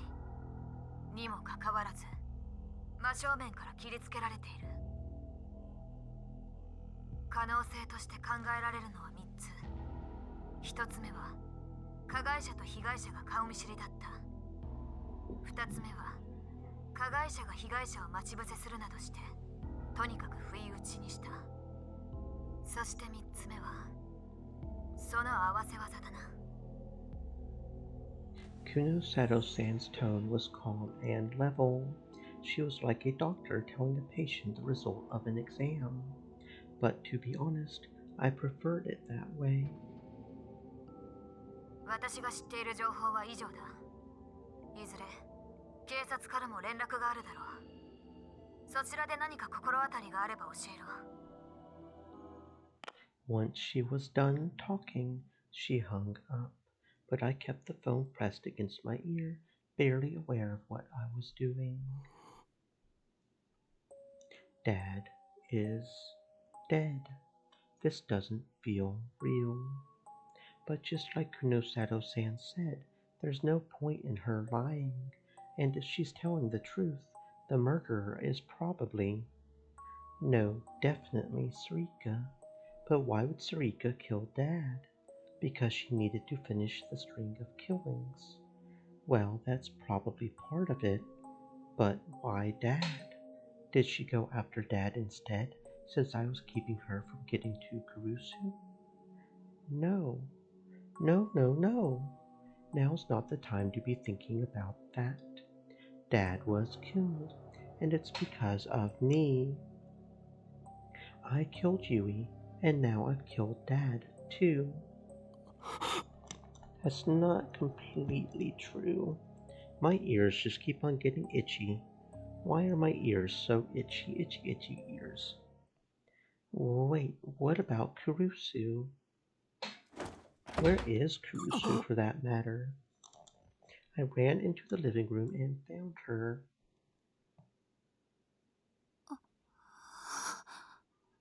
Kurusu. She was standing there in shock, holding the phone in her hands. She slowly turned toward me and spoke in a voice that was barely audible. Takuru. 父さんが。クルス。I ran to her and grabbed her before she could hit the ground. タクル。父さんが死んだって。父さんが。うん。知ってるの？どうして？さっき、久野里さんから連絡が。そう。Her hands gripped my arm so tightly that it hurt. To be honest, I had never seen her so weak before. She had always been strong. But now Yui and Dad were dead, and at the hands of a person she thought was her friend. どうしよう。タクル、私たちこれからどうすればいい？そうだ、ユウトに知らせなきゃ。それからウキちゃんにも、あと警察に行って身元の確認をしてほしいって。学校にも連絡を。それに。落ち着いてクルス。Strangely, it seemed that being in the presence of someone who was more panicky than yourself actually made you calmer. I softly patted her on the head, just like she had done for me last night. 今はいい。余計なことは考えなくていいから。Of course, that didn't actually make it better. Without Dad, we had all kinds of problems to deal with. But first, we had to calm down. ごめんね、タクル。もう少し経てば元の私に戻るから。だから。Only then did I finally realize Kurusu had probably always forced herself to be strong like this, no matter what had happened. She told herself she needed to be tough, no matter what, that she had to be strong to protect Yui and Yuto without me at Aoba Dorm. But I had been selfish and... It's okay now.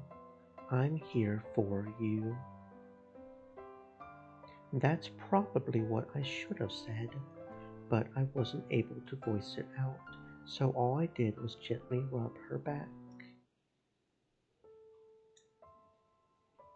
We had to go to the police and ID the body, and then get the death certificate. I was surprised at how much work there was for the family of a murder victim to do. I was worried that there might not be time to properly mourn, but maybe it was better to be so busy that there wouldn't be any time to remember you were sad.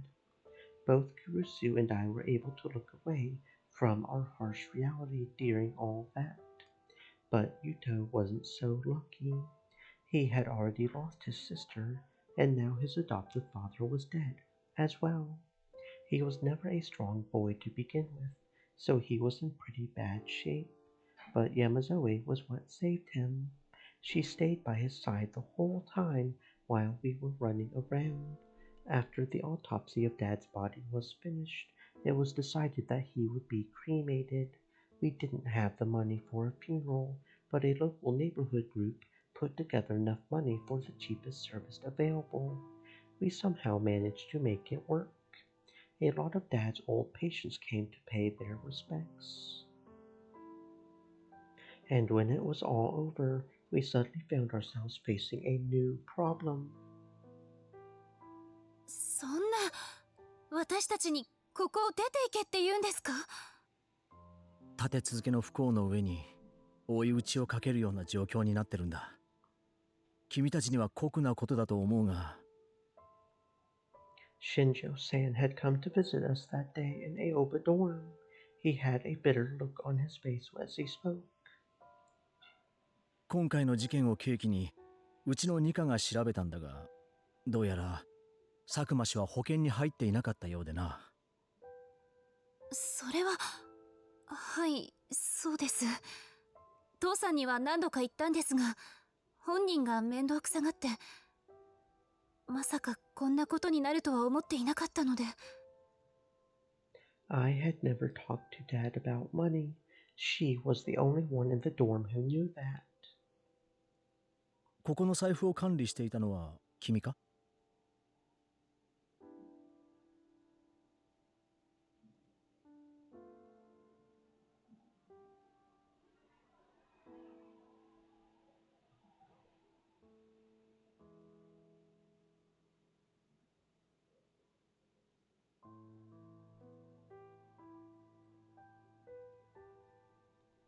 はい。だったらわかると思うが、経営状態も芳しいとは言えない。むしろ、もともと赤字経営なところに、あちこちに出している不当たりが積もりに積もって、窒息寸前って状態だった。I knew we weren't rich, but I had no idea it was that bad. And yet Dad had taken us in anyway.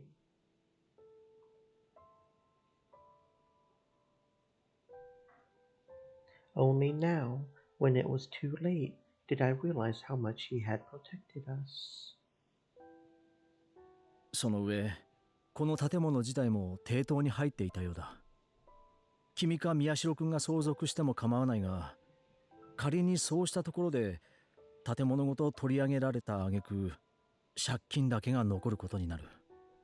とても賢明な判断とは言えないだろう。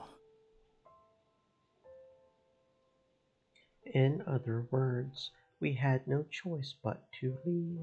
ねえ、のの姉ちゃん。Yuto was standing a little way away from us, looking scared. どういうこと？僕たち、どうなっちゃうの？ユウト。僕たち、ここを出て行かなきゃいけないの？そんなの嫌だよ。だって、ここは僕の家だもん。僕とお姉ちゃんとお父さんと、それからのの姉ちゃんとたぐる兄ちゃんとうき姉ちゃんと、みんなで暮らした家だもん。そんなの僕ゆうとくん。Yamazoe, who was standing right next to him, held him gently as he started to cry. Her face was clouded with worry, too. I could understand why. She had finally made it out of that basement and had only just started getting used to her new life. And now this had happened. でも、急にここを出て行けなんて言われても、僕たちには他に行くところがありません。I could go back to the RV I had been living in, but I wouldn't be able to fit everyone there. There was no room in there for 4 people, even if some of them were kids. それなんだが、別の施設に移るってのが妥当だと思う。別の施設。ただこれも一つ問題があってだな。例の地震以降、都内の施設はどこも満杯なんだ。全員まとめて同じ場所ってのはどうも難しいらしい。それってつまりそれぞれ別の施設にってことですか？そういうことになるだろうな。そんな。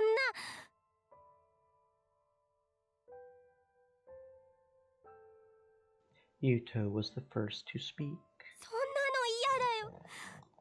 ここを出ていくだけじゃなく、みんなとバラバラだなんて。そんなの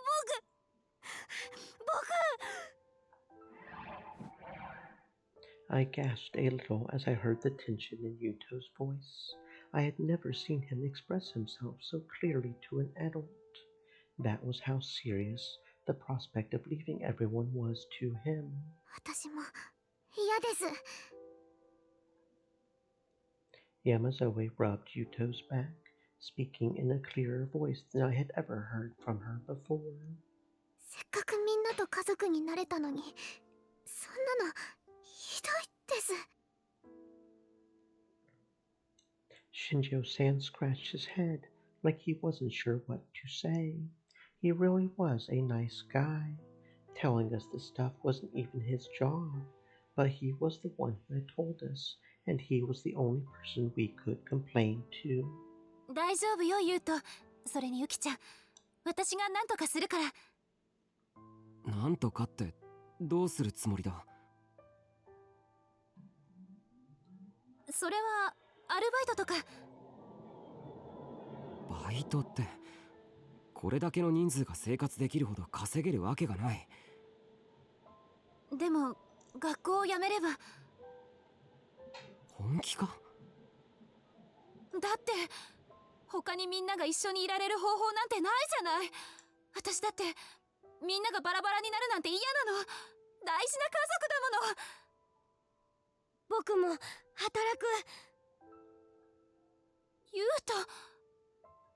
のの姉ちゃんたちと一緒にいられるんだったら僕も働く。新聞配達とか僕にだってできるし。I never expected Yuto to say something like that. It was clear how important his life here was to him, and it was the same for Kurusu. And I now knew just how important it was to me too. But there was something else we had to worry about. Was Sarika really going to just give up now? She hadn't come after us so far, but there was no guarantee she wouldn't come after Kurusu again.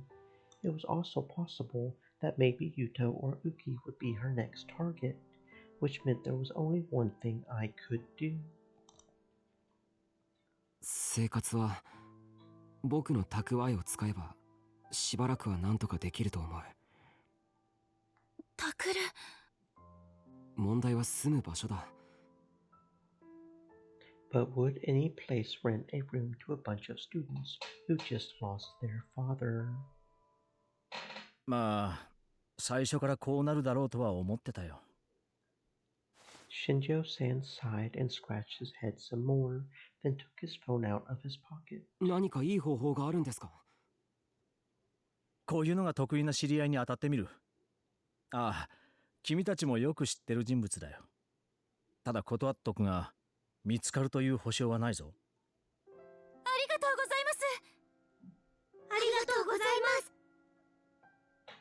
Kurusu, Yuto, and Yamazoe all bowed.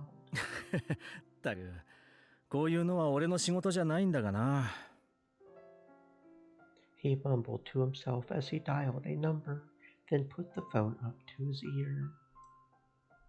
ああ、もしもし、百瀬さんですか？折り入って話があるんですが、今時間いいですか？さあ、ここがあんたたちの部屋よ。None of us were sure what to say when Momose-san took us to our new place.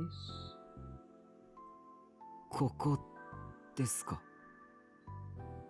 It was an old rundown apartment building that had clearly been built at least 30 years ago. まあ条件が条件だし、見つかっただけよしとしてちょうだい。大丈夫よタクル。見た目はちょっとあれだけど設備はちゃんとしてるし、それに住めば都って言うじゃない。そうだよタクル兄ちゃん。みんなで一緒にいられるなら少しくらい古くても。私も十分素敵なところだと思います。Everybody was trying to stay positive in front of Momose-san, but I wasn't worried about the age of the building or the condition of the room. 違うんだよ。そういうことじゃないんだ。そういうことじゃないって、じゃあタクルは何を気にしてるの？それは。やれやれ。昼間っから随分とうるさいと思ったら、何の冗談だこれは。The closed door opened and Kunosato-san came out. クノサトさん、どうしてここに？Kurusu moved between Kunosato-san and Yuto as she spoke. This was bad. These two didn't get along. Of course, that was only because Kunosato-san hated us for no reason. 挨拶なり菓子折りの一つでも持ってくるならまだしも、後から来ておいて随分な態度だな。後から？ねえタクル、それどういうことなの？それはつまりこの部屋の隣が彼女の部屋っていうか。お隣？I nodded silently. Kurusu grabbed Yuto's hand and headed for the door. ユウト、行くわよ。ほら、ウキちゃんも。の姉ちゃん。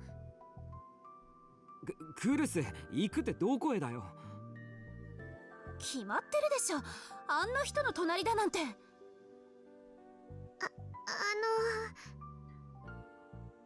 Yamazoe was standing in the center of the room, fidgeting. ここを出て行ってくれるのはこちらとしても非常にありがたい話だが、行き先はあるのか？あなたには関係のないことです。Seeing Kunosato-san had caused the blood to rush to Kurusu's head. 落ち着けよクルス、冷静になれ。だってタクル、あなただって知ってるでしょ、この人がどういう人か。それは分かってるけど、ここを出たところでその後どうするんだよ。あなたが住んでたあの車にでも行くわよ。ユウトやウキもいるのにか？それは。悪かったわね。でも他になくてさ。Momose-san looked a little upset to see how poorly Kurusu and Kunosato-san got along. Only when she saw that did Kurusu let go of Yuto's hand. の姉ちゃん、僕たち行くところなくなっちゃうの？ごめんね。大丈夫よ。私がどうかしてた。She gently patted Yuto on the head and turned to Kunosato-san. でも言っておきますけど、あくまでも隣に住んでるだけですから。タクルやウキに実験とかおかしなことしようとしたら黙ってませんからね。それはこちらのセリフだ。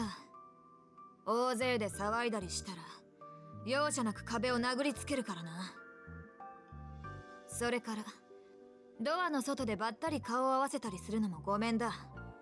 私が廊下に出た時には出てくるんじゃないぞ。Kunosato-san turned and walked back down the hall to her own room, her footsteps creaking on the wooden floor. 本当に何よあの人。Kurusu stuck her tongue out at the closed door. Kurusu, are you a little kid or something? It was rare to see Kurusu acting so childish.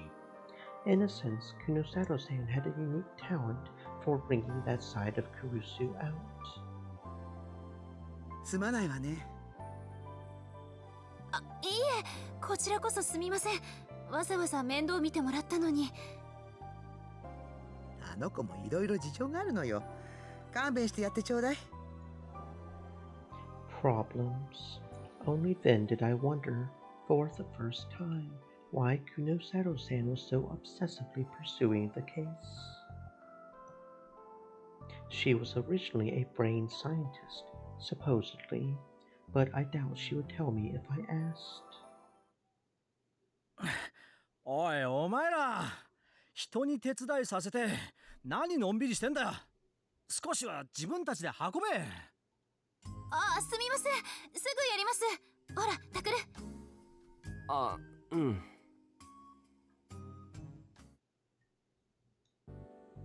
Once Shinjo-san and Momose-san finished carrying everything in, they left, and we were alone. Kurusu had split up the work for the move, but this wasn't a big room, and we had a lot of people.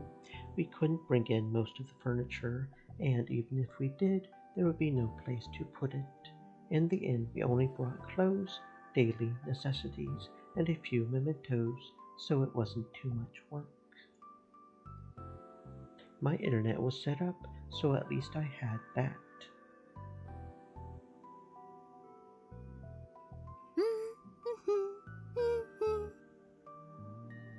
Kurusu stood in the kitchen, filling a pot with water. She put the pot on the burner and turned on the gas. ご飯おそばでいいわよね。あ、それ知ってます。引っ越しそばと言うんですよね。ええ。本当はお隣にも持っていくものなんだけど。Kunosato-san was our next door neighbor. Even if we did take it, I doubted she would eat it. おそば。ゆうとはカレーとかハンバーグとか食べたかったかしら。おそばでいいよ。そう、ごめんね。私手伝います。うん、ありがとう。それじゃあ食器の用意をしてくれるかしら。それからテーブルを拭いて。He said he didn't mind soba, but a kid Yuto's age must have wanted to eat something different. But he was probably trying not to cause a fuss because of how little money we had. And Yamazoe was trying to find her own role in the family. However, ごちそうさまでした。お粗末様でした。while we had managed to find a place to live, there was still so much to worry about. If I was just trying to survive on my own, like I had been in the RV, I would have been fine. But now things were different. We had to survive on our own now, with no one's protection. How long would we be able to keep this up? I had no clear vision for the future. I realized once more how much it meant for Dad to take us in. タクル、大丈夫？ご飯足りた？あ、うん、もう十分だ。明日からはもうちょっとちゃんとしたご飯作るからね。I wasn't really worried about that, but I nodded anyway. それじゃあ、お腹もいっぱいになったことだし、改めまして。Kurusu sat up straight. 今日からここが私たち家族の家です。なんだよ、いきなり。新しい生活にあたって初心表明みたいなものよ。そんなの別にいらないだろう。あら、けじめは大切よ。Yep, that's just like Kurusu, all right. さて、新しい生活を始めるにあたって一つだけ約束。約束？そうと言っても前と同じよ。家族の間で隠し事はしないこと、これだけは守ってほしいの。もう二度と家族がバラバラにならないように。クルス。 It felt like an expression of her resolve to me. She never wanted me to leave her again. うん、わかった。約束する。私も約束します。タクルは？ああ、約束する。よろしい。それじゃあみんな改めてよろしくお願いします。お願いします。 And thus our new life began.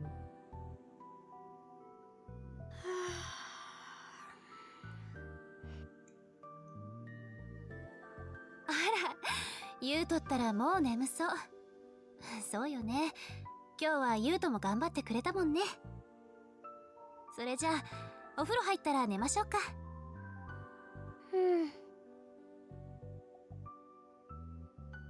Fortunately, as beat up as this apartment was, it had its own bath and toilet.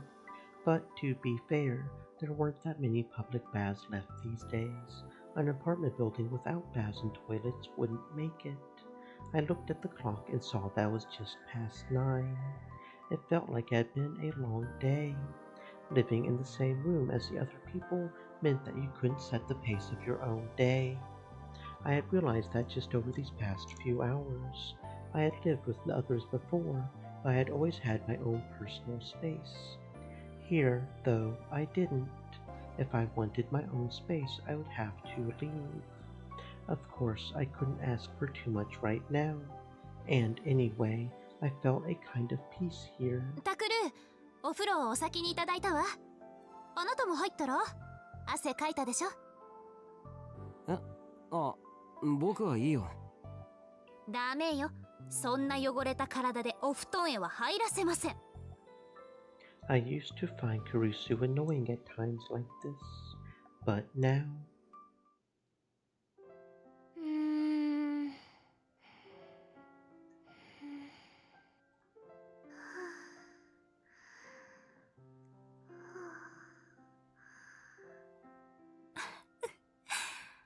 二人ともよっぽど疲れてたのね。横になった途端寝ちゃった。We had never all slept together on the floor like this before. なあ、クルス。大丈夫よ。父さんもいなくなって、この先どう生活していこうって言うんでしょ？なんで？タクルの言いたいことくらいわかるわ。だって私はあなたの家族、お姉さんだもの。クルス。まだそう呼ぶんだね、私のこと。いいのいいの。ただできればいつかね、元の呼び方に戻ってくれたらいいなってね。ごめん。とにかくね、こうやって家族みんなで力を合わせていけばきっと大丈夫。なんとかなる。私がなんとかしてみせるわ。だから。It sounded more like she was trying to convince herself rather than me. Having everyone together in that old home had been really important to Kurusu. I realized now that she was probably the one who was the most hurt when I left, and also the one who was the most nervous now. 家族か。なんでもないよ。おやすみ。おやすみなさい。Will we be able to be a family again here? I almost said those words, but was too embarrassed to do so. But listening to everyone snore next to me brought me a great deal of peace. タクルったら起きなさい。しょうがない。こうなったら。タクル、起きろー。はあ、やっと起きた。なんだよ大声出して。びっくりするだろ。いつまで経ってもあなたが起きないからでしょ。だからってそんな起こし方。Wait, why is Kurusu waking me up? And this room? タクル兄ちゃん起きるの遅い。みんなとっくに起きちゃってますよ。ああ、そっか。That's right. We're all living here now, literally under the same roof. それにしても、どうせ起こすならもっと優しく起こしてくれればいいだろう。何言ってるの。最初はやってたわよ。ねえ。のの姉ちゃん最初はすっごーく優しい声だったよ。それでもタクルさんがなかなか起きないから。Evidently, it's 3 against 1. それより朝ごはんできるからお布団片付けて用意して。あ、僕は朝ごはんは。ダメ。朝ちゃんと食べないと元気出ないんだから。ほらほら。I still wanted to sleep, but she took my futon away from me.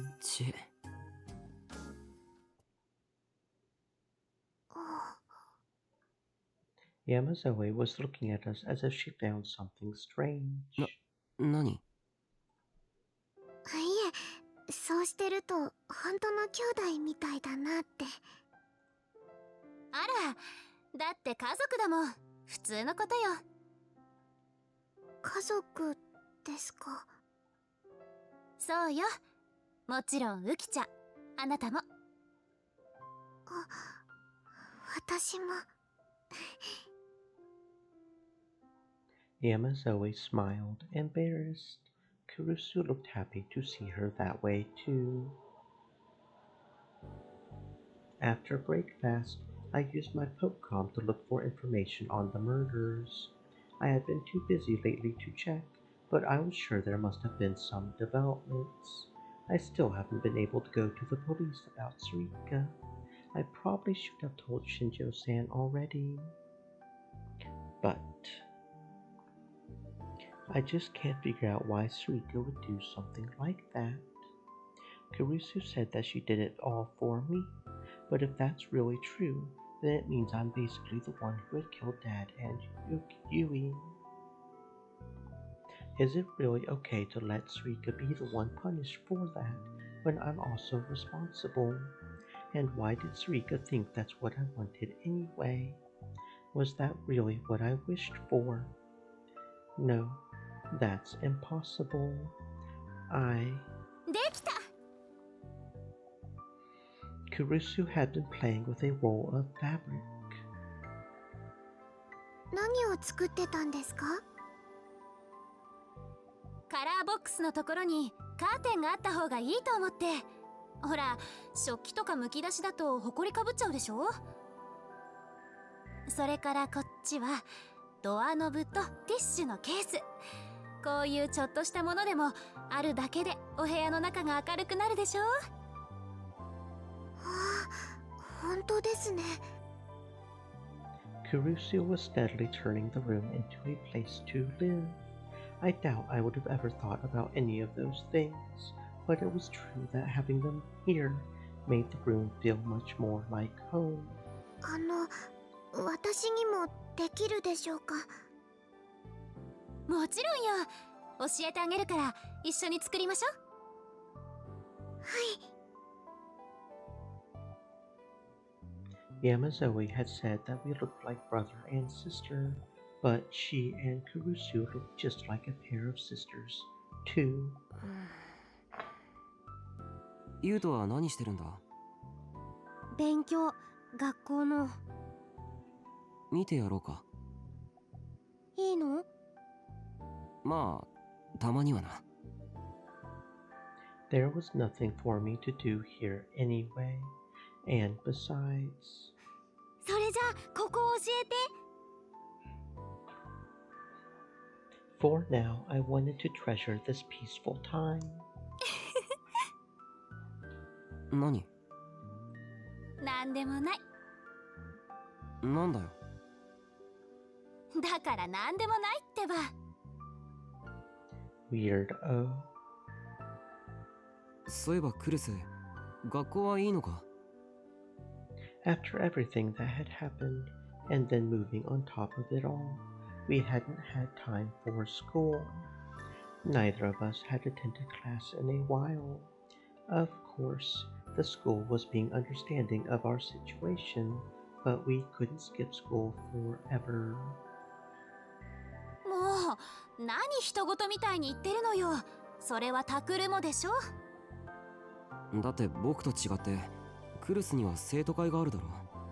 いつまでも休んでいられないんじゃないか。生徒会のことは川原くんに任せたから平気よ。どっちにしてももうすぐ任期も終わりだしね。それにこの状況で私たちだけが学校に行くわけにもいかないでしょ。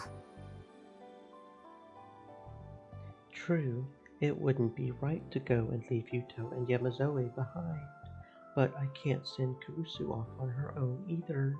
There's no telling when Sarika might show up. ねえタクル。セリカのことだけど。Hearing her name from another person's mouth made me tense. I didn't want to believe she was the killer, but the way she had been acting, and the fact she had been trying to kill Kurusu, those were both real.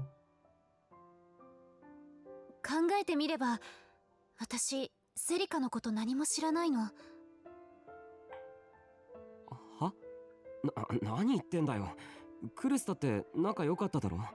甘いものが好きで、グレープフルーツジュースが好きで、ちょっと天然入ってて。そういうことじゃなくてね。その、住んでるところとか、両親のこととか。確か、セリカも地震で怪我したのよね。その時、ご両親は？それは。ご両親は生きているのよね。何をしている人？会ったことは？タクル、あなた子供の頃から知ってるんでしょ？普通それくらい付き合いが長ければ家に行ったことくらいあるものじゃない？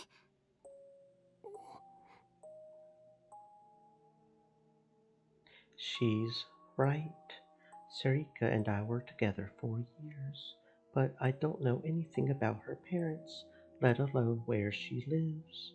They never came to the school field day or parent-teacher meetings. She never talked about them, and I never brought it up. But they should have at least come up in conversation a few times. I can't remember that happening even once. Actually, I don't even have any photos of her when she was a kid. 少し調べてみないといけないかもしれないわ。セリカのこと。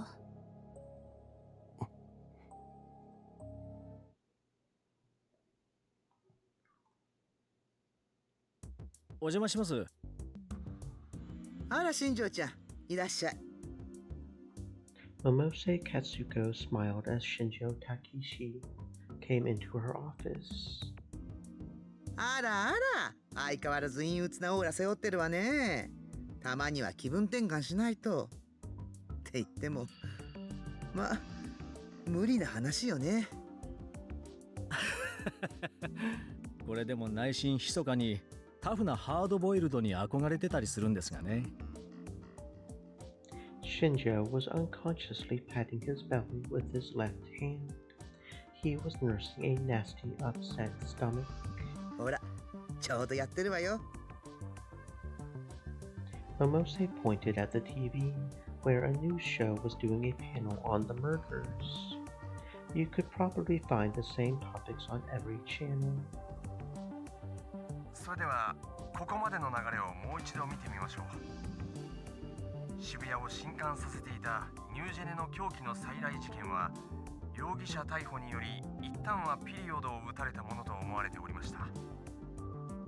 しかし11月4日、6年前ドキュンパズルと呼ばれた事件が起きた日付と同じ日に再び殺人事件が発生。さらには一連の事件の容疑者として先日逮捕された少年が昨日になり一転して容疑を否認、全ての殺人に対し無罪を主張したという情報が入りました。これにより一部では警察による誤認逮捕の可能性を指摘する声が上がっていますが、もしもこれが誤認逮捕であれば大問題ですね。何せ相手は未成年です。それに無実の人間を殺人犯として扱ったわけですから。すでに一部の人権団体からも非難の声が上がっているようですが、そうした声は今後ますます大きくなるでしょうね。 Just like the commentator on TV had said, the public had already turned against the police. Shinjo and the rest of the force's reputation was in the gutter. No, he would be lucky if it was just damage to his reputation. At some point, he would probably be asked to resign. あんたも大変ね。まったくです。これで伊藤真二が保釈済みだってことを知れた日にゃ。そう。保釈されたんだ。ええ。久野里さんが手を尽くしてくれましてね。脳の機能も改善されてきました。問題は、今まで伊藤君本人が堅くなに自分が犯人だと主張してたからこそ一家も取り合っていたんですが、久野里さんから彼が洗脳状態だったという最終報告が出た。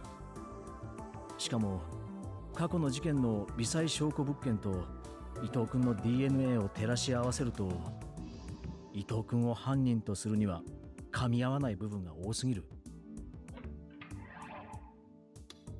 Microscopic evidence.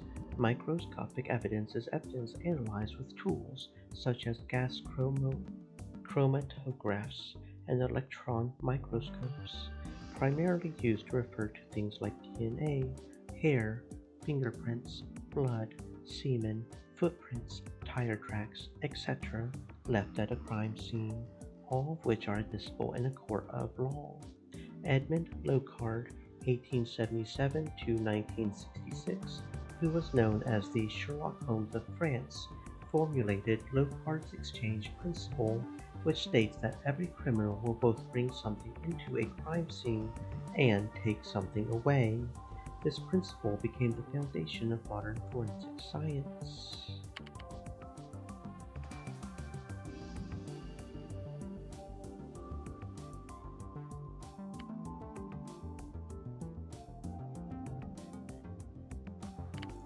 '67, 107. So we're still missing 4 more.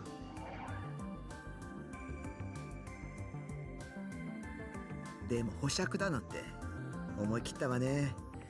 もしことが公になってマスコミがそのことを嗅ぎつけでもしたら、それこそまずいんじゃないの？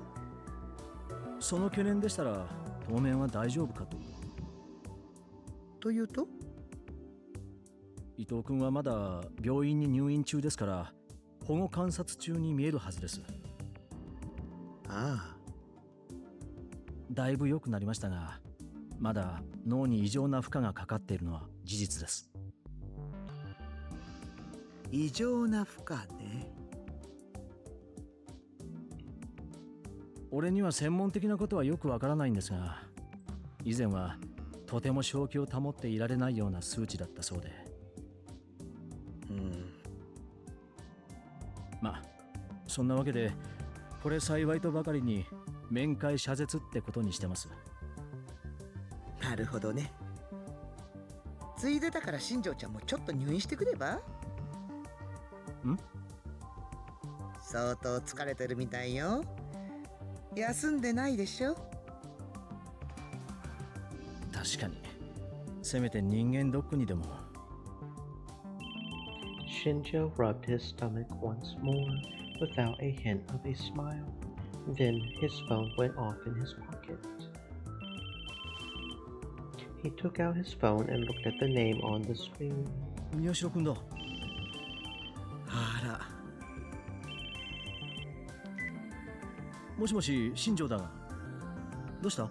何かあったのか？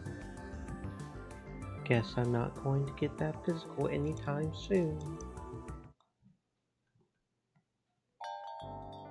いらっしゃ。お主か。I went to the place Shinjo-san suggested and was greeted by the same rude waitress as always. ぼっちか。いや、その待ち合わせを。I looked around and saw Shinjo-san in the back. He was looking out the window and rubbing his stomach. I bowed to the waitress and went to sit with him. ああ、来たな。この前はどうもお世話になりました。ああ、そういうのはいい。それより話ってのは？ Even now, I wasn't sure if I should tell Shinjo-san about Suika. Seeing my hesitation, Shinjo-san frowned. こっちとら商売繁盛でね、仕事が山積みで正直時間が足りないんだよ。こうして過ぎていく一秒一秒の積み重ねだって惜しいわけなんだが。すみません。I looked at Shinjo-san's cup and saw that it was filled with milk. From the way he was rubbing his stomach, it was likely that he was feeling sick. I couldn't call him all the way out here and then just tell him it was nothing. ですね。How do I phrase this? 理由は聞かずに、尾上セリカのことを調べてほしいって言ったら、やってもらえますか？尾上さんを？ His fearless gaze was fixed on me appraisingly. A moment later, he shook his head a little. He had grown a little chin stubble. 君と尾上さんの間に何があったのかはよく知らないが、こちらもつい先日、狼少年にこっぴどく痛めつけられたばかりだ。理由もなしに警察を動かせとは言われてもな。A boy who cried wolf. It was obvious who he was talking about. I had seen on the news that Ito had suddenly switched to proclaiming his innocence. The festivals had continued on At-chan's news board ever since the first report, and the threads were still popping up even now. I could imagine that things were tense at the police station right now. そういうのは本来、探偵やら更新所に頼むべきことだろ。それは、おっしゃる通りだと思います。だったら理由くらいは話してもらおうか。What should I do? Even if Shinjo-san does look into Suika without asking me any questions, if he finds something, the result will be the same. But even so, I still couldn't bring myself to tell him, from my own lips, that Suika might be the killer. しょうがないな。Shinjo-san saw that I wasn't going to say anything, and sighed. 尾上セリカの身の上を調べりゃいいんだな。やってもらえるんですか？乗りかかった船だ。それに今は可能性があるなら何でもやっておきたい。理由は？そんなもん今さらどうとでもなるさ。潰れる面目は全部潰しちまったしな。ただし、もしそれによって何か疑わしいことが出てきたら止められるという保証はないぞ。それでもいいんだな。I could tell from the way he spoke that he wasn't joking. はい、There was no turning back now. I said it aloud so that I could hear it too. ただいま。 Stream Elements おかえり。 said.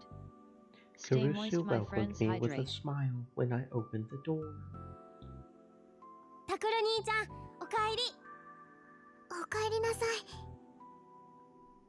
い。 Yuto was sitting at his desk, doing schoolwork. Yamazoe seemed to be studying too. Both of them looked up at the same time. I had lived with other people at Aoba dorm, but we had all had our own rooms. It felt a little weird to hear "Welcome home" as soon as I walked through the door, but it wasn't a bad feeling at all. 頼まれてたの、これでいいんだよな。ありがとう。 I handed Kurusu the ingredients for dinner that she had asked me to pick up before I left. 何？なんでもない。 Kurusu didn't ask where I had been going when I left, but I was sure that she could guess. She probably wanted to know how it had gone, but she wasn't asking for my sake. それでよかったんだよな。頼まれてた買い物。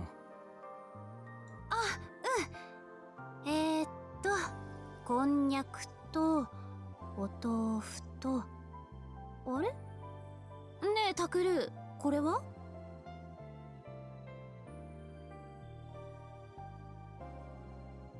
ユウトたちだってたまにはお菓子くらい食べたいだろ。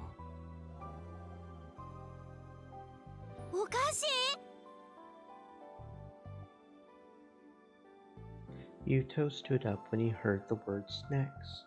His face broke into a huge grin when he saw the value-sized pack of Yat-Cats in Kurusu's hands. やった、チョコレートだ。ありがとう、タクル兄ちゃん。ほら、ウキ姉ちゃん、チョコだよ、チョコ好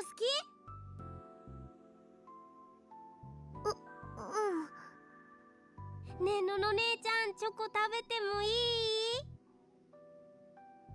お勉強が終わったらね。やったー！早く勉強終わらそう、ウキ姉ちゃん。The two of them sat down at the desk and began to study even harder than before. もうダメよタクル。この先私たちの生活もどうなるかわからないんだから無駄遣いしちゃう。わかってるけど、たかがチョコレートだろ。たかがの積み重ねがそのうち大きく。Kurusu stopped and shook her head. そうね。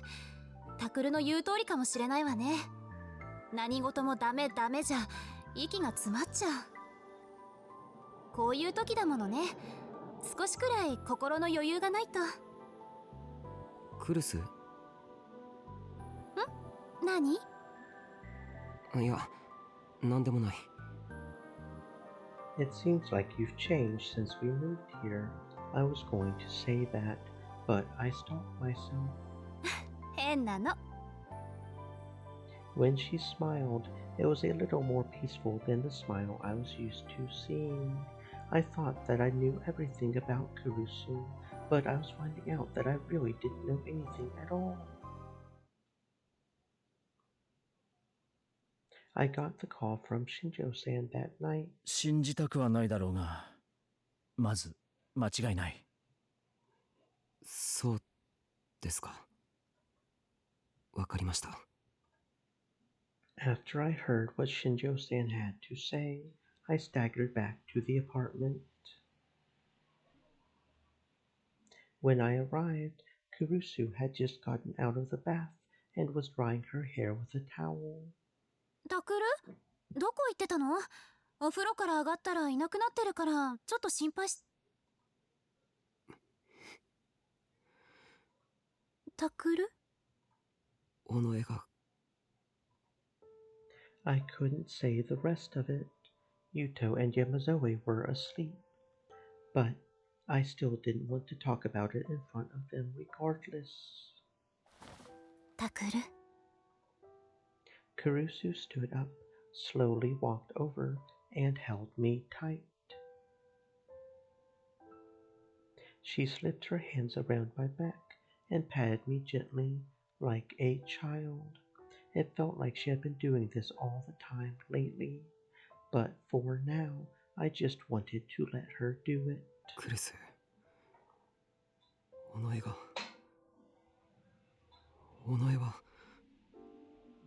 大丈夫よ。今は何も言わなくても。落ち着いてからでいいから。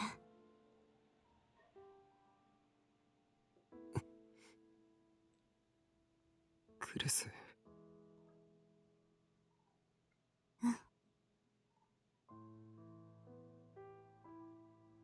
Shinjo-san had seemed reluctant when I talked to him, but he had acted fast after I left. The police must have been getting desperate. They wanted to make up for the mistake they had made with Ito as fast as possible. Shinjo-san had persuaded his superiors and gone to search Sarika's home. What he had found there was absolute darkness, both concerning her and everything about her. That's what he said. There were signs that Onoe Sarika had lived there, but there were no signs of her parents. There was, however, a body. It was the body of the person who had originally lived there. Sarika had killed the home's original owner, hid the body, and taken their place. That's what he had said. I wanted to tell him, "You're joking, right?" I wanted to scream and say, "You're lying," but I was the one who had asked him to look into this, and to some degree I had expected this. Even so, hearing the truth felt like someone was cutting out my heart with a knife. 私じゃダメ？私じゃダメ？私がセリカの代わりにずっとあなたのそばにいてあげる。それじゃあダメ？それとも私じゃセリカの代わりにはなれない？ I realized clearly my home was here. This was where my heart belonged. Here with Yuto and Yamazoe and... ありがとう。ノノ。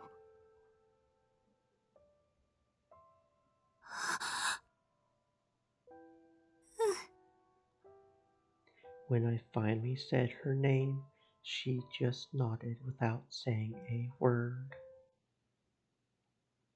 炊飯器でケーキが焼けるなんて知りませんでした。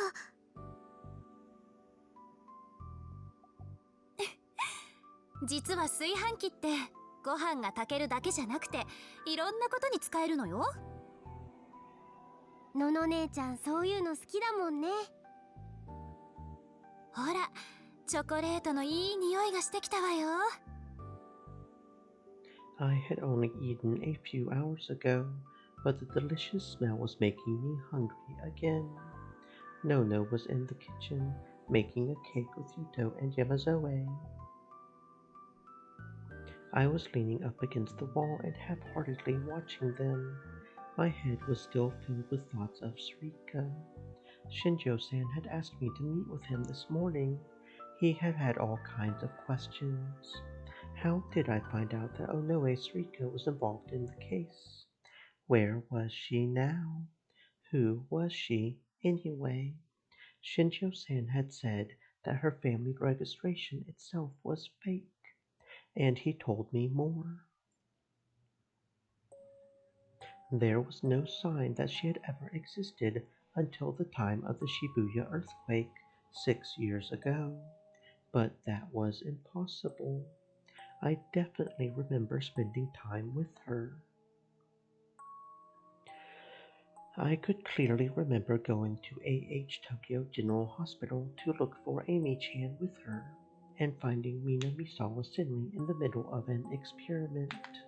And I knew for a fact that Mina Misawa Senri had been down in that faculty before the earthquake. But if Sarika really didn't exist, then what were my memories? Nothing I gave the police ended up being any real help. Not to mention,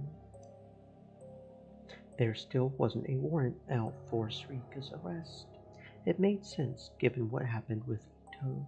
They probably decided they couldn't risk treating another minor as the killer and getting it wrong again. There was also the question of where Sarika came from.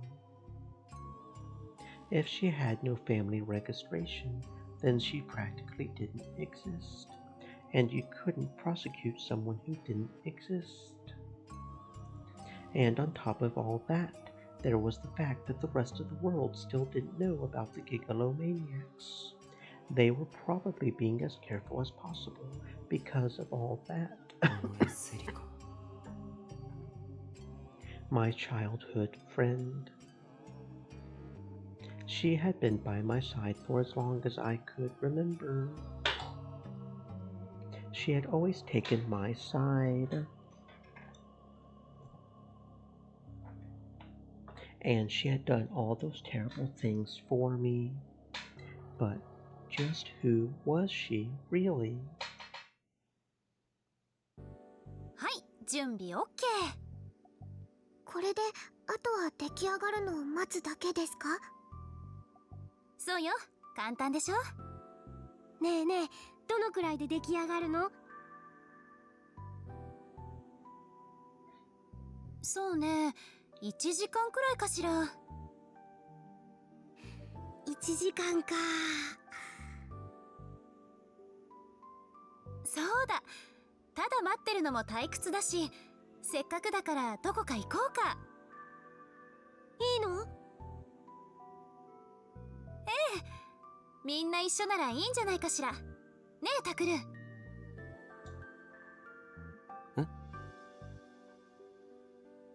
I wasn't listening. みんなでどこかに行こうかって言ってたの。どこかって？その辺をブラブラよ。ねえ、タクルも行くでしょ？僕は。タクル兄ちゃんも行こうよ。いいでしょ？I suppose there isn't much point in sitting here and being gloomy. わかった。一緒に行くよ。やったー！ウキ姉ちゃん、準備しよう。Yuto was really excited. I had been keeping him inside lately out of fear that Sarika might come. He was probably eager to get out of the house. Maybe it would be a good change of pace. お待たせ。 Nono, Yuto, and Uki came back holding cones piled high with ice cream. The color of the ice cream was so bright it stung my eyes. はい、これタクルの分。She offered me one that was glistening with a thick coating of chocolate.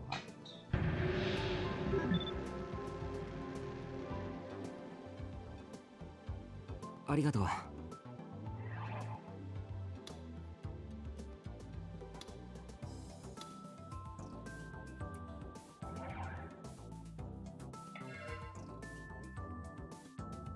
I took the cone from Nono's hands. チョコとバニラでよかったよね。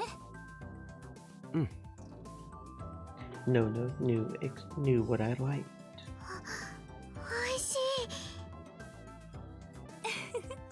そうでしょ？甘くて美味しいね。っていうか、ケーキも焼いてるのに甘いものばっかでいいのか？甘いものは別腹って言うでしょ。Wasn't she the one who got mad at me when I bought those yak cats, though? But, well, if it makes everybody happy, and Nono too.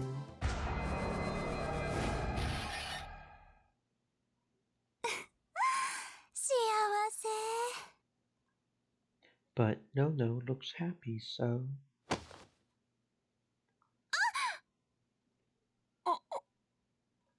おい、悪や姉ちゃん、どこ見て歩いとんじゃ。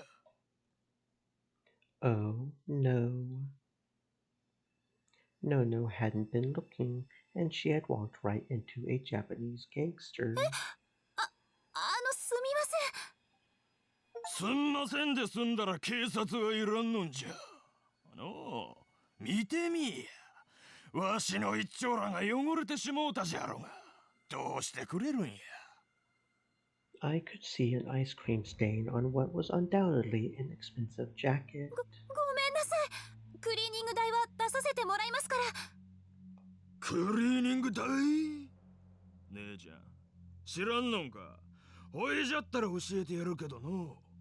こりゃアルマーネのオーダーメイドっちゅうやつじゃ。作るのに何百万もかかっとるんじゃ。こう汚れてしもうちゃ。クリーニング代みとうなはした金もろたところでどうしようもないわ。His accent was so thick that it was hard to tell what he was saying, but evidently it wasn't going to be enough for him, even if we paid for the cleaning cost. タクル。 Nono looked at me pleadingly. The scary man's eyes followed her gaze to look at me as well. I could see that there were scars on his face. He must have been really strong. 兄ちゃん、わしに何か言いたいんか。じゃったら聞いちゃるで。あ、いや、その。タクル兄ちゃん、ノノ姉ちゃんを助けて。タクルさん。その。言いたいことがあったらはよ言えや。ごめんなさい。I staggered back and fell on my butt. There was no way a normal kid like me could take on someone like this. 兄ちゃんも文句がないようじゃけ。たちまち行こうかの。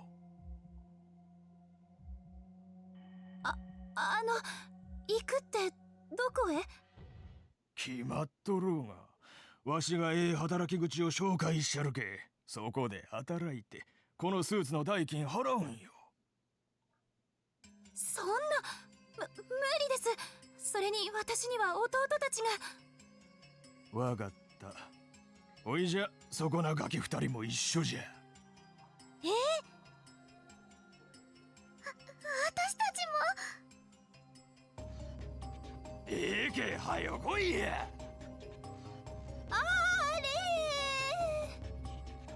No! No, no! Everyone was gone before I could stand up. I had been powerless at the moment where it mattered most. Afterward, I didn't have the energy to do anything. Time passed with nothing happening. How long had it been since then? おう、タク。どうだ？今日はなんかいいもんあったか？不景気でダメだよ。何もない。そっちは？こっちもダメだ。腹減ったな。As we stood there, holding our bellies in hunger, a big black car pulled up. なんだこの車は。The tinted windows rolled down, making a pleasant mechanical noise. Inside, I could see a woman in garish makeup, but with an elegant air about her. どうしたんです、姉さん。こんなところで。いいから黙ってな。そこのあんた。The woman looked at me. はい。なんでしょう。これで美味しいものでもお食べ。She tossed a thick brown envelope out of the window. It landed on the ground. 出しな。The window rolled up again and the car drove away. おい、タク見ろ。こりゃ金だ。大金だぞ。今の人は一体。 I knew who she was. That was my long-lost stepsister, Kurusu Nono.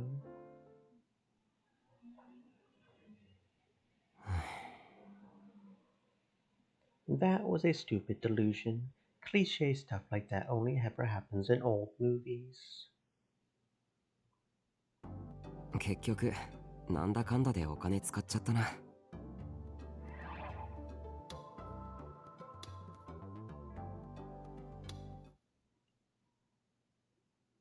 ありがとう。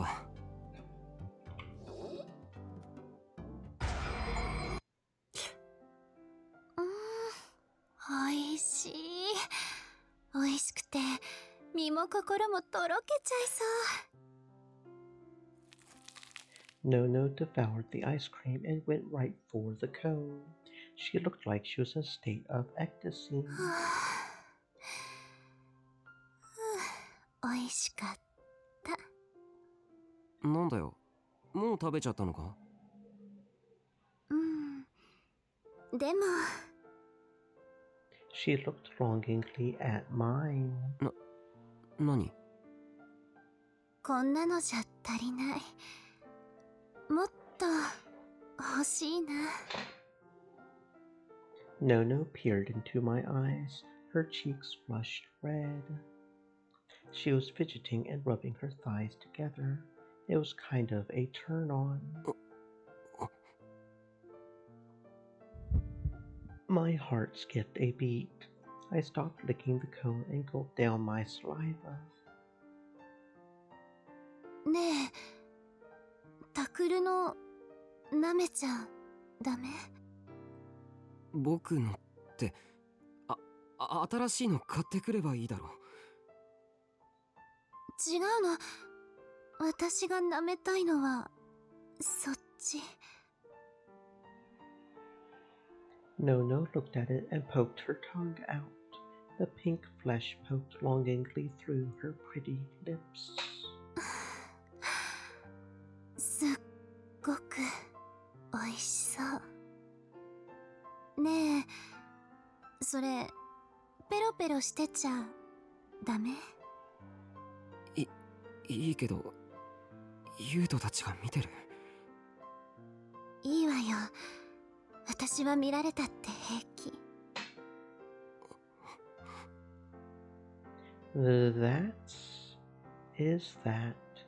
Is that really okay? But she's practically begging for it. そこまで言うなら仕方ないな。でも、ちょっとだけだぞ。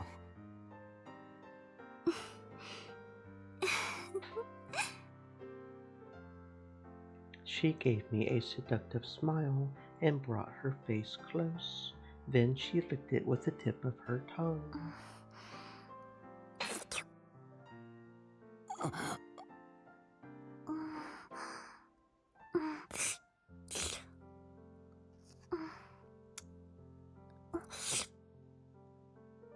Her tongue moved from the tip down across the rest of it.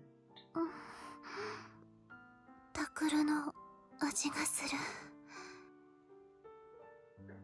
Her eyes were looking up at me from below. ねえ、もっとちょうだい。I saw her tongue flick seductively for a moment before her tiny mouth swallowed the whole thing.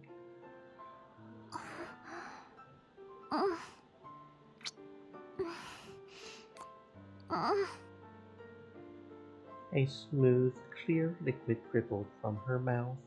Her tongue flicked about and wrapped around the whole thing. Pleasure signals stimulated my brain one after another, and it was all I could do to stay standing. タクルももっとしてもいいよね。クルス。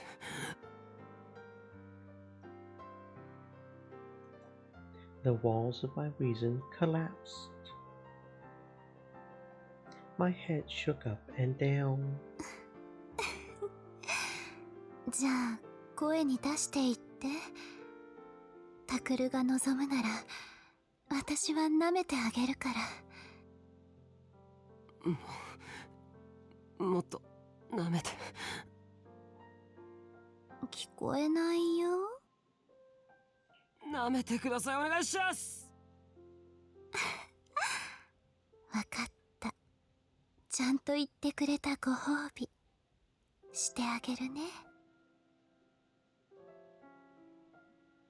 Her crimson lips opened again as she slowly put it in her mouth.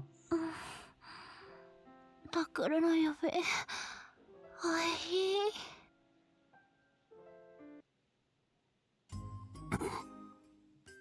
い。ねえ、のの姉ちゃん、タクル兄ちゃんどうしちゃったの？大丈夫。いつものことよ。What am I thinking, doing this in the middle of the street? 結局、なんだかんだでお金使っちゃったな。After we bought everything we needed, we had run through quite a bit of cash. これは明日から節約生活ね。Nono sounded kind of happy. She had been like that for as long as I had known her. The worse a problem got, the more excited she was to solve it. That was one of the reasons everyone counted on her so much. It was a phone call, but my phone was silent in my pocket, which meant... ごめん、私。Nono took her phone out and looked at the screen, then put it back in her bag. 誰？気になる？違うよ。出なかっただろ。だから。川原くんからよ。川原くん？うん。時々かかってくるの。いつから学校に来るんだって。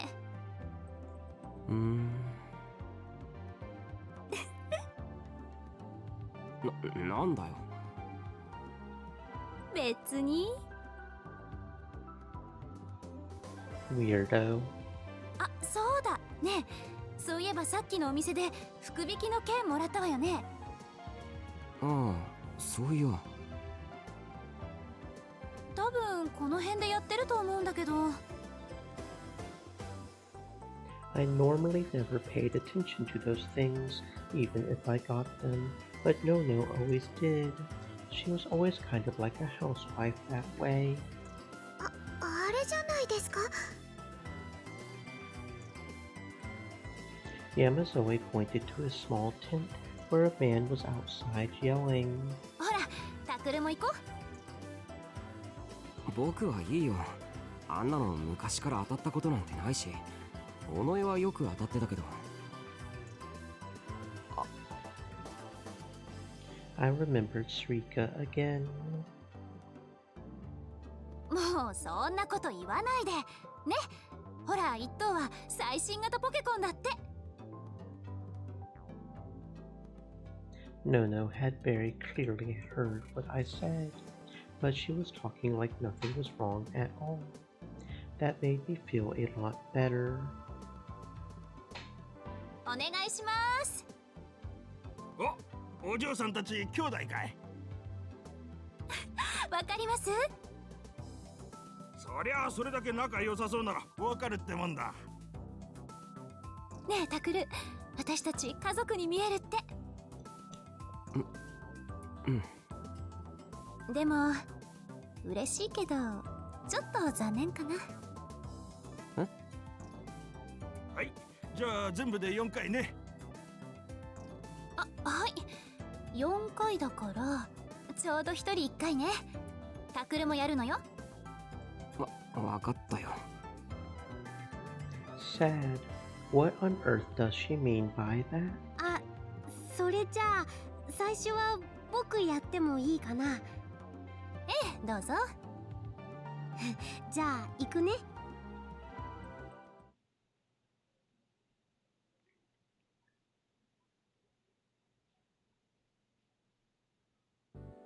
残念です。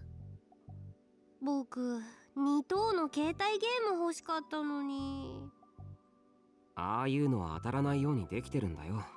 そもそもちゃんと当たりが入っているのかどうかもわからないんだ。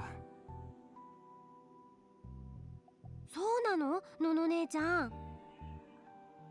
そんなことないわよ。ただそんなに簡単には当たらないでしょうね。でも私はこれで十分。Nono patted her 24 rolls of toilet paper and smiled.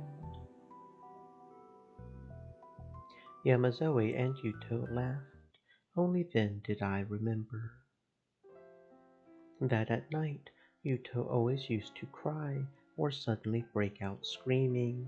The trauma he had experienced during the earthquake had given him scotophobia, the fear of darkness. But ever since we had moved, that hadn't happened, even though he had just lost his sister and adoptive father. Of course, part of that was due to Yuto's own efforts, but it wasn't possible to get over a phobia just by working hard. A lot of it was probably thanks to Nono. Nono had become more of a mother than ever. She was looking out for everyone. That's why Yuto and Yamazoe were still able to smile. はい、タクル。炊飯器で焼いたケーキ食べるでしょ？うん。タクルはマウンテンビューがいいのよね。ユウトはミルクで、ウキちゃんは紅茶。あのさ、ノノ。When I said her name, she stopped what she was doing, turned around,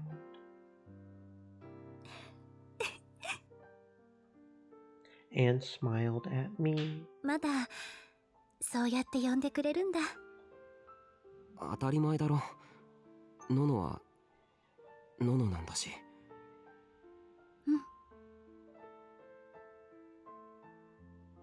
Why did I ever want to be special to begin with? I don't have to be special. I don't need to be special. Nono always told me that, so why am I only realizing that now? I'm such a fool.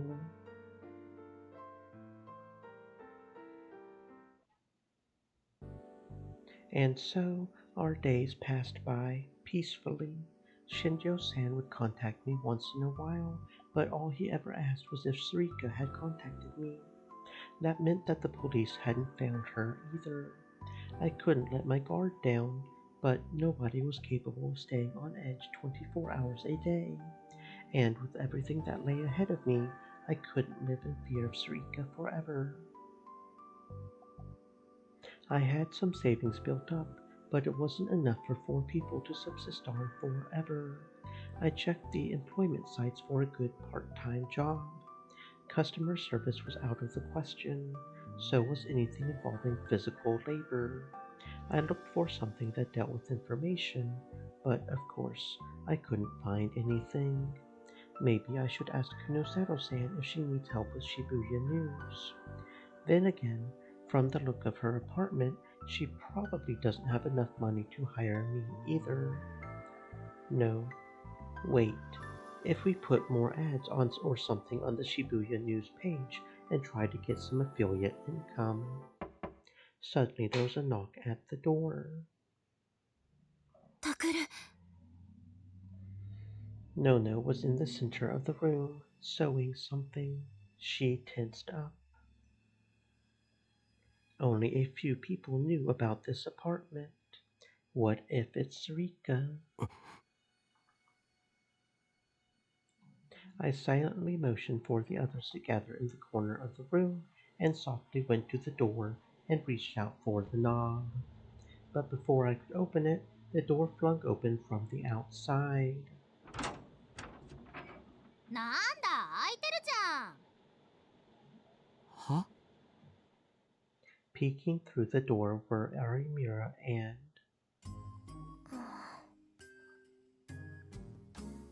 有村さん？それに和樹も。あ、チャオス。お久しぶりっすね、先輩方。前ら何しに来たんだよ。あらまたこらまた、全然学校に来ない上連絡すらくれない先輩方の様子を見に来た可愛い後輩2人に向かってずいぶんなご挨拶じゃないっすか。いや、それには事情が。なるほど、ふむふむ、ここが先輩方の愛の巣ってわけですか。Arimira grinned wickedly as she stared at the room. 愛の巣って何言ってるの。私たちは家族みんなで。ああ、とにかく上がっていいっすか。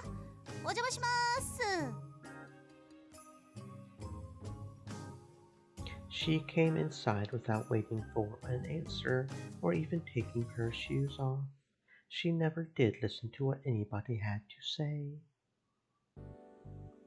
というわけで、遠慮なくくつろいでね、花。有村は少しぐらい遠慮しろよ。ああ、お構いなく。私安物のお茶でも気にしませんから。This girl. それにしてもこれはまた思った以上のボロさですね。世界遺産ものですよ。At this point, I was wasting my time even trying to say anything. ユウトもウキも元気そうで何よりね。お久しぶりです。おかげさまで。The two of them looked relieved to see the identities of our sudden visitors. まったく、二人とも相変わらずね。安心したわ。Nono must have been happy to see them because she had a big grin on her face. 学校の方はどう？先輩たちが来ない以外は普段通りぼちぼちですよ。ねえ、花。I didn't really care about school, but Nono was the student council president. It must have been bothering her. っていうか、お前らどうやってここが分かったんだ？あ、やっぱ気になりますそれ。I had been trying to keep it a secret, so of course I did. 聞いたんですよ、新庄さんに。Oh, it was that simple. 最初は知らないってとぼけてましたけど、私にそんな嘘ついても無駄だっていうのに、ほんと学習しないんだから、あの刑事さん。So he had no choice but to tell her then. ってことは、人通りのことは？いやー、やられましたよ。まさか私の能力を知ってて、のらりくらりとかわされてたとはね。敵ながらあっぱれです。I knew immediately that she was talking about Sarika. Not saying the name was probably her way of trying to make me feel better. She was more delicate in things like that than you might expect, because she had spent so much time worrying about what other people were thinking. それにしても、先輩も物好きっすね。よりによって隣が。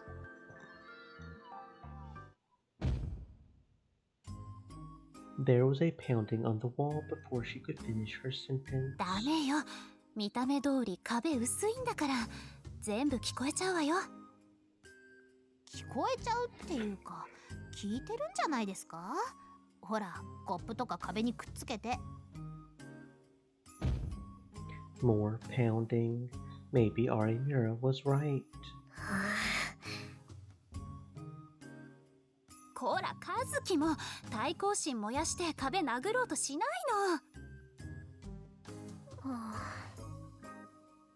Just having the two of them here made this place feel like the club room. そうそう、それでですね、私たちが今日やってきた目的はですね。Arimira suddenly stood up and left the room. ねえ、花も手伝ってよ。Now it was Kazuki's turn to disappear.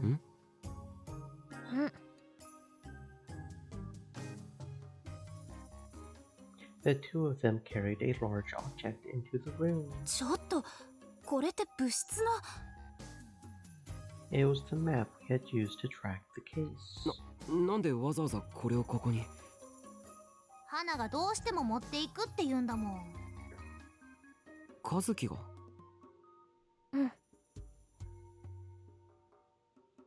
先輩たちが後ろでワイワイやっててくれないと円数やってても張り合いがないんだって。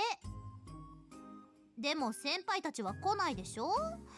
だったらこっちから出向くしかないってなわけで、これからはここが物質ということで一つ。 How selfish can you be? Maybe someone else might let you get away with this, but... 一つって見てわかるでしょ。ここにいきなりそんな大きなものを持ってこられても困るわ。 See, the Empress won't. でももう持ってきちゃったんで、あとは捨てるなりなんなり好きにしてください。 Nono sighed and shrugged her shoulders. She must have realized she was wasting her time. Arimura Hinae could be a very scary woman to deal with. それでは反対もないようなので、ここに碧峰学園新聞部出張所の発足式を行いたいと思います。 Arimura took out some Mountain Dew from the fridge and began to hand it to everyone. I didn't even feel up to complaining anymore. 皆さん準備はいいですか？ Kazuki applauded mechanically, a blank expression on her face. それでは乾杯！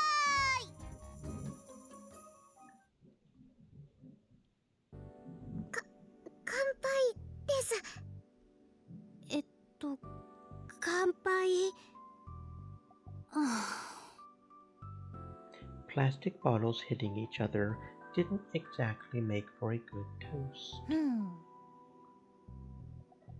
どうしたの有村さん？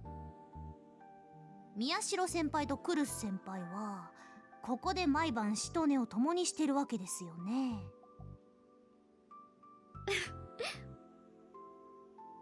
しとねって変な言い方しないで。共同生活をしてるのよ。ほら兄弟なんだから普通でしょ。それに優斗とウキちゃんも一緒だし。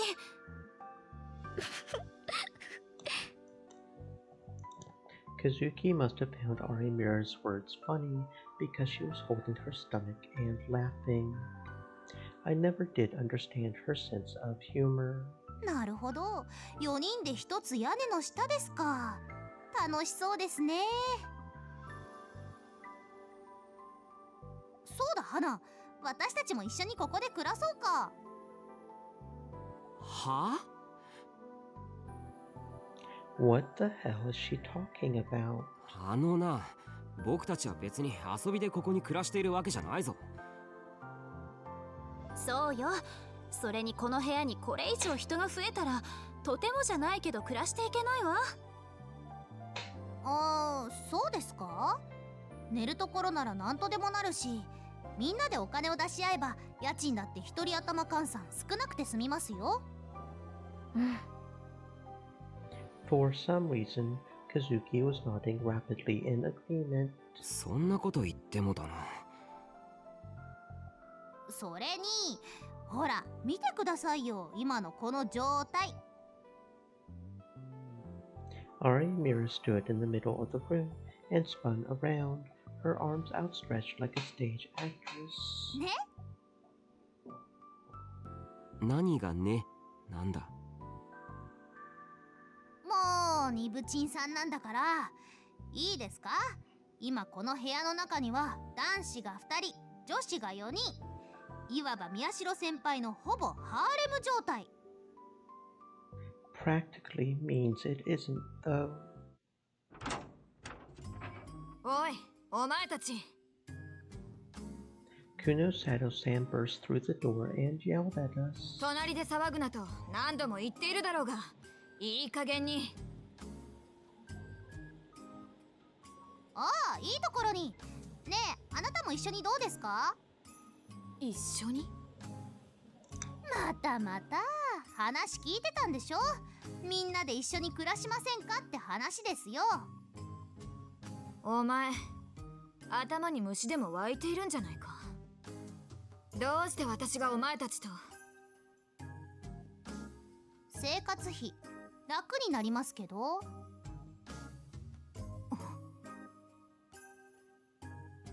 She fell silent. Wait, is she seriously considering it? 冗談じゃない。どうして私がお前たちと共同生活を送らなければならないんだ。バカも休み休み言え。Yeah, figures she would shoot the idea right down. とにかくこれ以上やかましく騒ぐんじゃない。次に騒いだら脳に電極ぶっ刺してやるからな。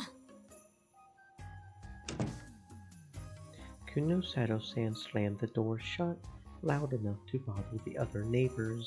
It didn't seem like she was joking. ほんと相変わらず冗談の通じない人。お前たちが無駄に騒ぐからだろ。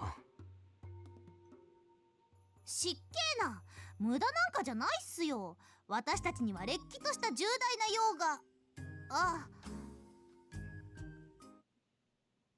あ。ん？実はね、今日来た理由はもう一つあって。Arimura slapped her hands together like she had only just remembered. 伊藤先輩のお見舞い行きません？We had heard that Ito had been released, but I didn't know that he had recovered enough to meet with people. He was still considered a person of interest in the case, so they were refusing most visitors, but Arimura said we could get Shinjo-san to let us in. For his part, Shinjo-san probably hoped that we could get some information from Ito, and if Arimura was there, we could tell if Ito was telling the truth. I wanted to know how Ito was doing too. We decided to have Yuto and Yamazoe stay with Momose-san while we were gone. She had already taken care of Yamazoe before, so we knew it would be safe.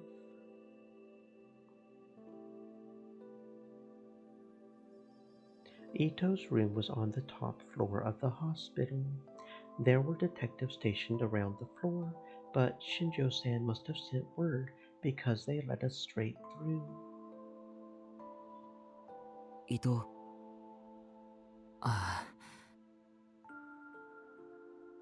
Ito looked up at us from the bed and grinned, just a little. 宮代、それにみんなも来てくれたのか。まあな。で、どうだ、調子は。調子か。体調は悪くないと思う。I had expected Ito to be barely conscious, but his color was good and he didn't seem to be in a lot of pain. However, 思ったより元気そうでよかった。あ、これお見舞い。果物くらいは食べられるんでしょ？ああ、悪いな。気を使ってもらっちまって。it felt like the energy that had made Ito himself had vanished. それで、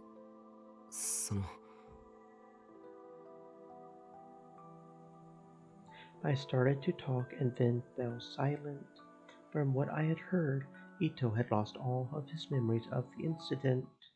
I wanted to see if that was true, but what would be the best way to ask him about it? ゆいちゃんのことだろ。覚えてるのか？一応な。刑事さんにも聞かれてるしさ。I couldn't tell if he was smiling or crying. ごめんな。俺がちゃんと守ってやれれば、ゆいちゃんだって助かったかもしれないのにな。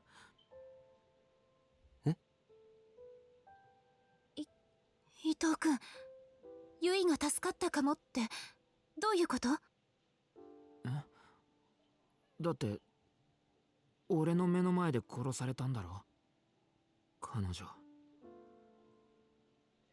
What is he talking about? 悪いな。本当に覚えてないんだよ、俺。この数週間の間、何があったのか。なんというのか、こう、ありがちな言い方だけど、もやがかかったみたいっていうかさ。だから正直、なんで自分がこんなところにいるのかもわからねえんだよ。I looked at Ari Mira. She nodded silently, which meant he really was telling the truth. Suddenly, Ito looked around the room in surprise. あれ？そういえば、尾上はどうしたんだ？なんか静かだと思ったら、あいつがいないからか。何かあったのか？いや。ちょっとね、学校で居残りだって。あいつらしいや。伊藤先輩にもよろしく伝えてくれって言ってましたよ。そうか。まあ顔見られないのは残念だけど、そのうち来るよう言っといてくれよ。病室ってのはどうにも退屈でさ。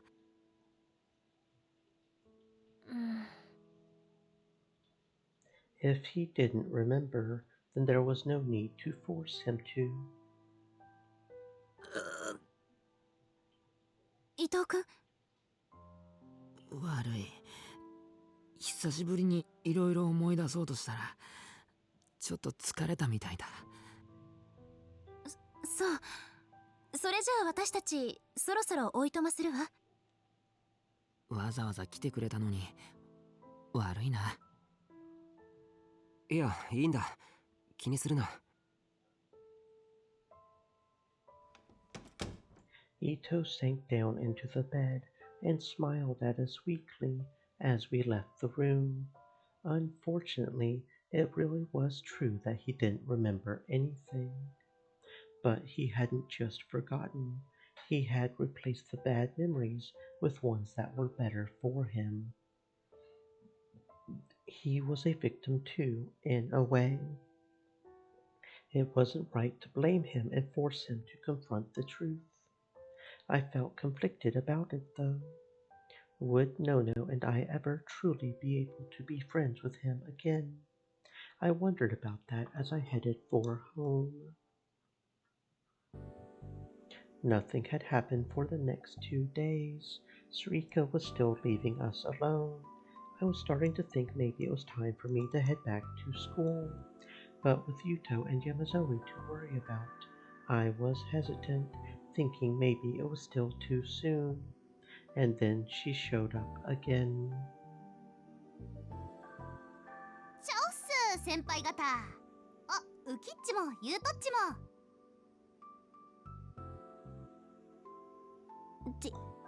チャオスです。です。She had won Yuto and Yamazoe over too. それで、今日は何しに来たんだよ。あらまあ、ずいぶんとご挨拶ですね。この前言ったじゃないすか。ここが碧峰学園新聞部出張所だって。The bulletin board was already situated behind us. I couldn't see it from here, but I would look if I looked around. It made the whole place feel cramped. 部活はそれぞれの自主性に任せる。だからわざわざここに来る必要はない。そもそも有村、お前文芸部だろ。いやー、文芸部で培った文章作成のスキルを新聞部でも役立てればと。それに今日は頼まれ物があってわざわざ来たんですからね。感謝される言われはあれど、文句言われる筋合いはないはずですえへん。Ari Mira puffed out her chest proudly. 頼まれ物？残念ながら宮代先輩ではなくクルス先輩に。私に？何かしら？さあ、ただこれを渡してくれって川原先輩が。川原くんが？ Just as Nono took a stack of handouts from Arimira, her phone began to ring. She looked at the screen and ignored it. I didn't intend to look, but from where I was sitting, I caught a glimpse of it. It was Kawahara-kun, the person we were just talking about. いいんすか？後で折り返すわ。生徒会関係のことかも？それはちゃんと全員に連絡して滞りなくやってもらってるから大丈夫よ。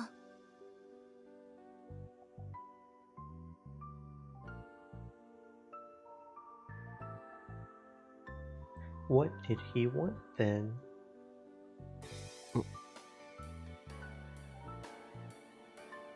Nono's phone rang again. And at the same time, there was a knock on the door. If that was Kawahara-kun on the phone, who was at the door? Was it Sarika? タクル。 Tension filled the room. With the phone ringing, we couldn't pretend that no one was here. Should we answer or not? Just as I finally decided to stand up and answer it. クルス、いるんだろ？僕だ、川原だ。開けてくれ。It was Kawahara-kun, the boy who was calling on the phone. 突然訪ねてきてすまない。でも、こうでもしないと会えないと思ったから。Kawahara-kun bowed as he came inside. もしかしてさっきの電話は。イルスでも使われると困るからな。悪いとは思ったけど、確かめさせてもらった。In a cheap apartment like this, you could hear the phone ringing from the hallway. He must have figured that out. But why did he have to go through all this trouble? Maybe Sarika was controlling him, just like she had done with Ito. Either way, it would be best to be careful. それから気づいているだろうが、有村に頼み事をしたのも、クルスたちの住んでいる場所を知るためだ。そのことについても謝る。そうだったんですか？待って、それじゃあ私つけられて。 She evidently hadn't noticed. I whispered in her ear. おい、嘘はわかるんじゃなかったのか？だってこれ持ってってくれって頼まれただけで、それだけなら嘘じゃないし。 What a useless power. その川原くん、どうしてそんなことを？ Nono glanced at Yuto and Yamazoe, who were shaking in fear in a corner of the room. 決まってるだろ。クルスが学校に来ないからだ。だからそれに関しては言ったじゃない。今は大変な時だからって。大変なのはわかる。でも、だからっていつまでもこうやって休んでるのはおかしいだろ。それにはいろいろと事情があるのよ。事情？だったらその事情ってやつを説明してくれよ。それは。 She fell silent. She certainly couldn't tell him that Sarika might be after her life. 俺には相談できないことなのか？ごめん。もしかしてそいつのせいじゃないだろうな。Kawahara-kun's gaze turned towards me. そうか。やっぱり宮代のせいなんだな。また宮代がクルスを巻き込んでるんだろ。だから学校に来られないんだな。そうだな。そうなんだろ。いや、I wanted to say something back, but I couldn't. It was partially my Stream fault Elements after all. said, Sarika "Stay had moist, done my all friends, this hydrate." because she had thought it would make me happy, which meant that the reason we were stuck here really was my fault. おい宮代、俺は言ったな。クルスを巻き込むなと。いや、違うの川原くん。タクルのせいじゃないの。だったらなんで来られないんだよ。それは家族のことだから。だから川原くんには。家族って言ったってどうせ本物の家族じゃないだろ。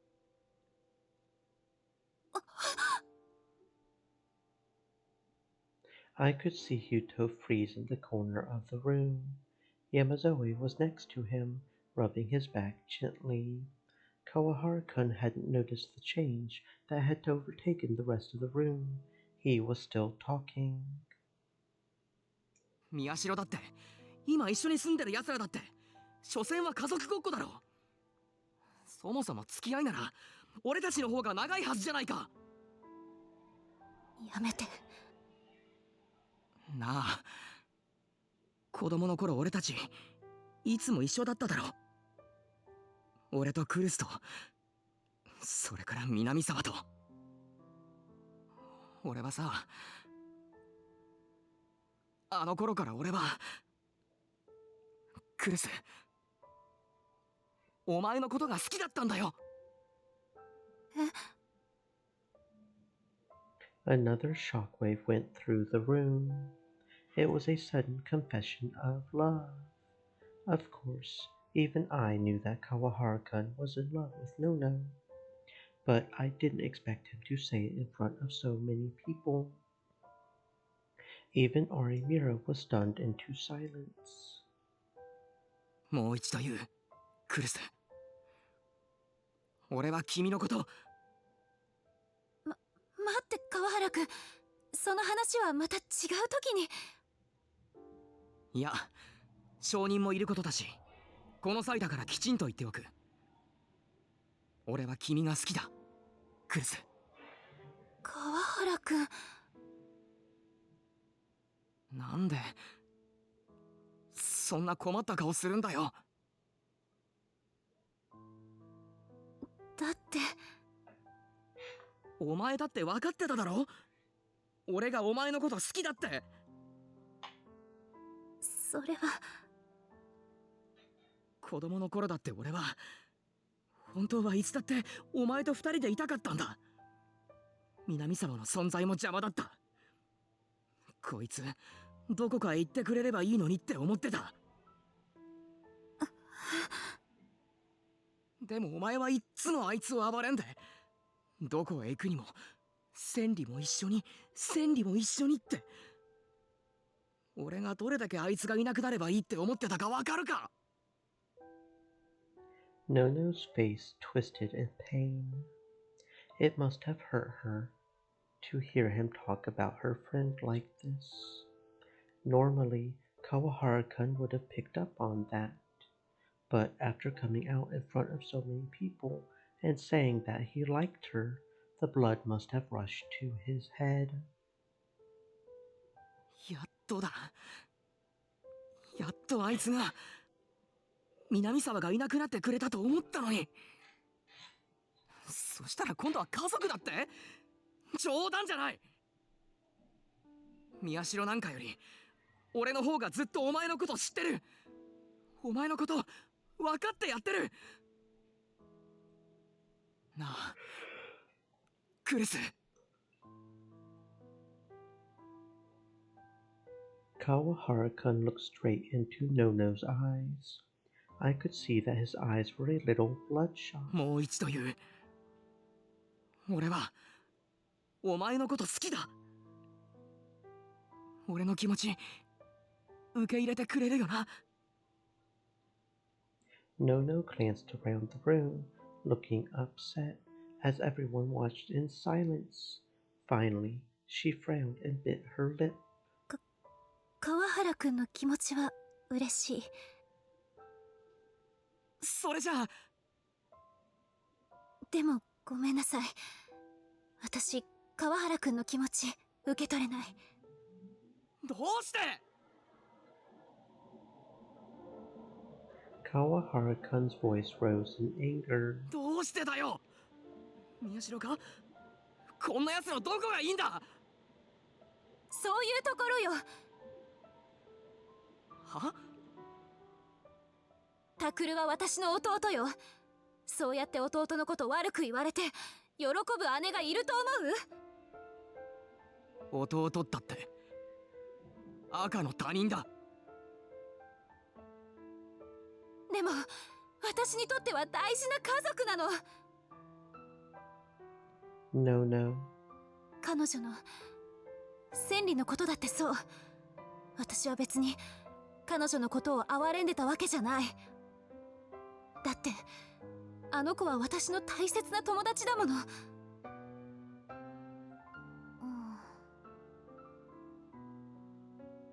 それにあの子はもう死んでしまったのよ。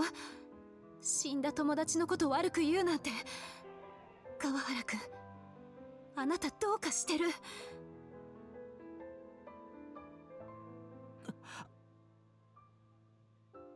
Kawahara-kun looked like he was about to say something, but then he closed his mouth in frustration. お願いよ。今は帰って。クルス？お願いだから帰って。少し頭を冷やして。そうしたらいつもの川原くんに戻ってくれるって信じてるから。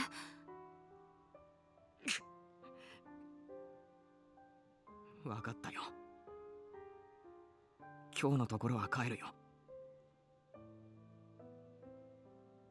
He headed for the door くそ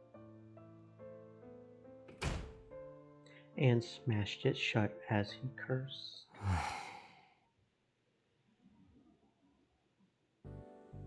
The tension drained from the room, and I could finally take a breath. ごめんね、みんな。嫌な思いをさせて。ユウトも怖かったよね。僕はのの姉ちゃんが断ってくれてよかったって。私もあの人苦手です。It didn't seem like Kawahara-kun was very popular. Not that I didn't understand why. タクルもごめん。いや、僕は言われるのは慣れてるから。もう。そうだ、お茶入れよ。ね、気分変えましょう。The tiny room was soon filled with the scent of British tea, and peace finally returned. However, 有村、どうした？いえ。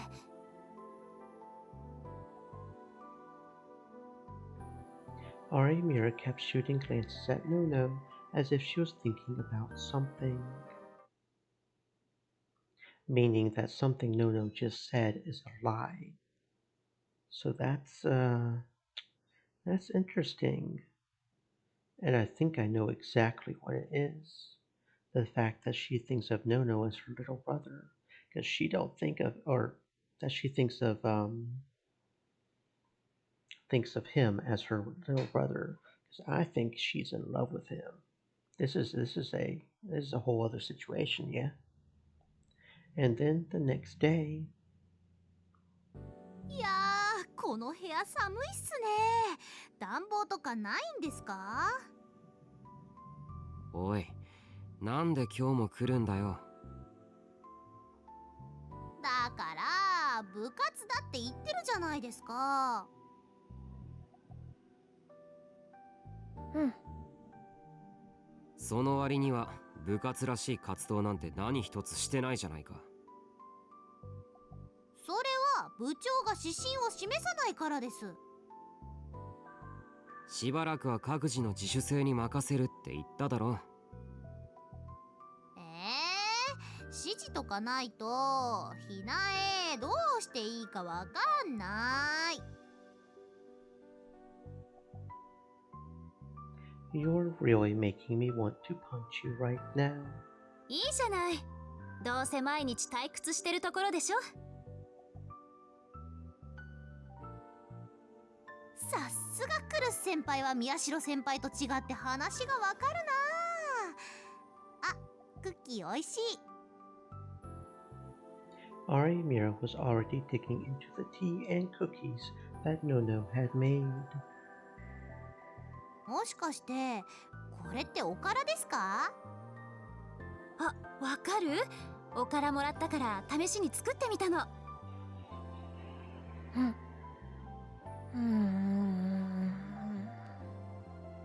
でも嬉しいわ。タクルったらそういうの全然分かってくれないんだもん。そんなこと分かったところで世の中の情報とは何の関係もないだろう。知識っていうのはもっと別のところで培うものであって。はいはい、分かった分かった。Arimira grinned as she watched us. 何？なんだかすっかりおしどり夫婦の貫禄ですな。バカ言うな。家族なんだから当たり前だろ。そうよ、家族なんだもの。家族ね。なーに？いえ、別にいいですけど。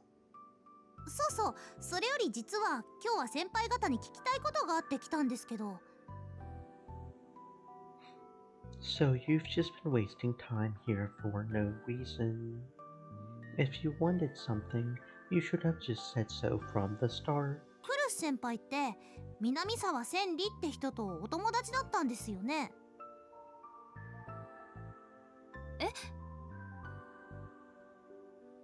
I leaned forward, surprised to be hearing that name now.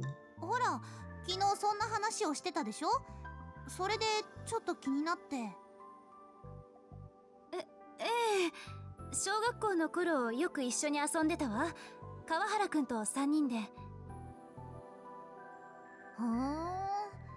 それじゃあ南沢さんってどんな人だったんです？どうしてそんなこと聞くの？いや、ちょっと興味がありまして。I was curious too. Minamisawa Senri was the girl we had seen in A.H. Tokyo General Hospital when I was a kid, the one we had left behind.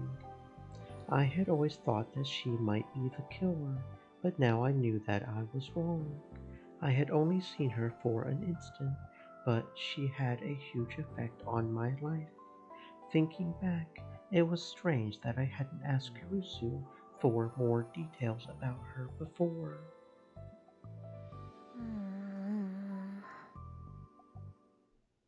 Kazuki must have been interested too, because she was leaning forward and listening intently. 千里はおとなしい子だったわ。大勢の中に入っていくのが苦手で、私たち以外のことはあまり遊びたがらなくて。でも優しい子だったわ。なるほど。じゃあ彼女の家庭環境について。それはごめんなさい。彼女の家のこととかあまりよく知らないのよ。だからもういいでしょ。でもお友達だったんですよね。友達だってお家のことまでは普通知らないでしょ。それに私そろそろ夕飯の支度もしなきゃいけないし。こいつは失敬。私ったらついジャーナリストの血が騒いじゃって。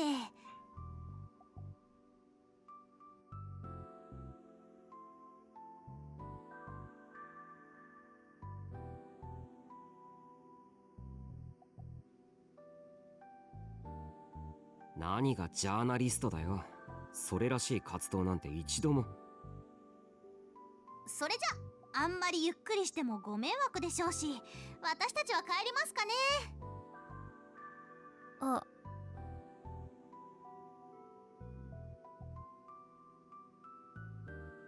Ari Mira grabbed Kazuki's hand just before she could take another cookie, then stood up. というわけで送ってください、宮代先輩。は？なんで僕が？だって事件はまだ終わってないんですよ。そんな中か弱い女の子2人だけを帰らせるなんて状況のすることじゃないですよね。そんなの状況とは全く関係ないこと。それじゃあ宮代先輩ちょっと借りていきますね。失礼しました。待て、僕が行くとは一言も。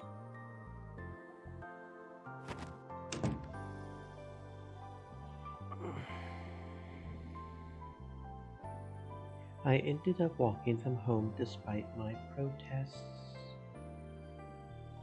Why do I have to do this? I'm not even sure what they came over for anyway.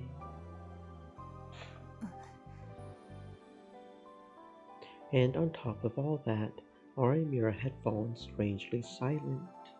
Kazuki was always quiet, but experience had taught me that whenever Arimura wasn't talking, it meant trouble. Of course, it usually meant trouble when she was talking too. We walked along in silence before Arimura finally opened her mouth. 嘘ついてますよ、クルス先輩。え？それも南沢千里っていう人のことで何か隠してます。My heart thudded loudly. どうしてそんなこと？どうしてって先輩も知ってるじゃないですか、私の能力のこと。それはそうだけど。She was lying. Nono was lying. To me, of all people. I was worried about Minamisawa Senri as well, but between the two, that was the bigger shock. それはその確かなことなのか？なんなら私の能力もう一度お見せしましょうか。I could see her D-sword floating out of the corner of my eye. いや、大丈夫だ。Nono really is hiding something. But why? 実は昨日話した時に気づいたんですよ。ほら、川原先輩と南沢千里さんの話してたでしょ。あの時クルス先輩、南沢千里さんは死んだって言ってたけど。嘘だってのか？じゃあ南沢千里は生きてるとクルス先輩は思っているってことになりますね。She's alive. Minamisawa Senri is alive. But why would Nono have to hide that? それから彼女のことよく知らないって言ってましたが、あれも嘘ですね。What Arimura is saying is probably true. Nono actually does know Minamisawa Senri very well, and she believes that she's still alive. But why does she think so? There are two possibilities. One is that she knows for a fact that Minamisawa is actually alive. The other is that she just wants to believe it. But then why has she been insisting that she's sure Senri is dead?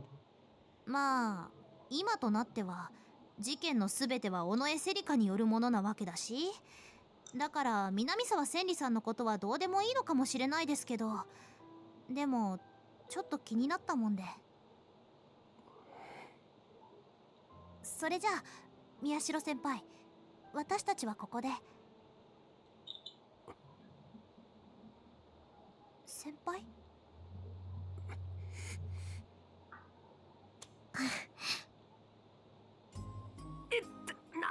なんだよ和樹、いきなりつねるなんて痛いじゃないか。さっきから話しかけてるのに宮代先輩がぼーっとしてるからですよねうん。そっか。ひょっとして私余計なことをやっちゃいました？いや、いいんだ。別に大したことじゃない。そうですか。だったらいいんですけど。Bro, she knows if that was a lie or not. Come on now. I said goodbye to the two of them and headed back to the apartment.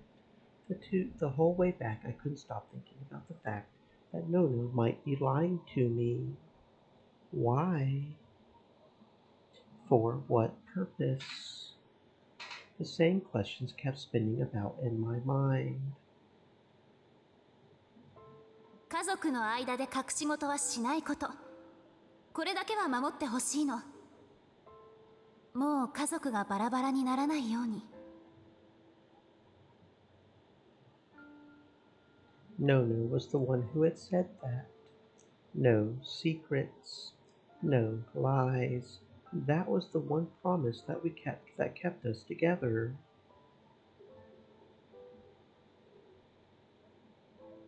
But おかえりタクル。when I got back, Nono was the same as ever. 和樹たちちゃんと帰った？うん、途中までだったけど。There was no sign of the awkwardness that had been there when she was talking to Arimira. However, さっきの話だけど。さっきのって？南沢千里の。ごめん、その話はもうやめてもらえるかな。どうして？だって死んでしまった友達のことを思い出すのはとても辛いことだから。ご飯もうすぐできるからテーブルの上片付けてくれる？わかったよ。it was obvious that Nono was avoiding talking about Minamisawa Senri. Maybe it didn't matter at this point, but still, something was bothering me, like a thorn pricking at my heart. Minamisawa Senri. Maybe I needed to learn more about her. It was one thing to decide to learn more about Minamisawa Senri, but the question was how to go about it. I asked Kunosaro-san and Shinjo-san, but they didn't have much to tell me. They knew nothing beyond what we had found at the basement of AH Tokyo General, which meant that I had to ask someone who did know. To be honest, I wasn't happy with the idea, but I didn't have much choice.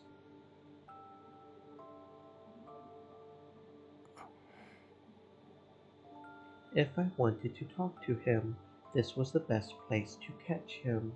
Nono would ask questions if I left the house in my school uniform, so I went without it. That meant I stood out like a sore thumb. I recognized some of the students passing by, but they didn't pay any attention to me. They just chatted with their friends as they walked by. I waited for about 30 minutes. Finally, he appeared from the other side of the school gate.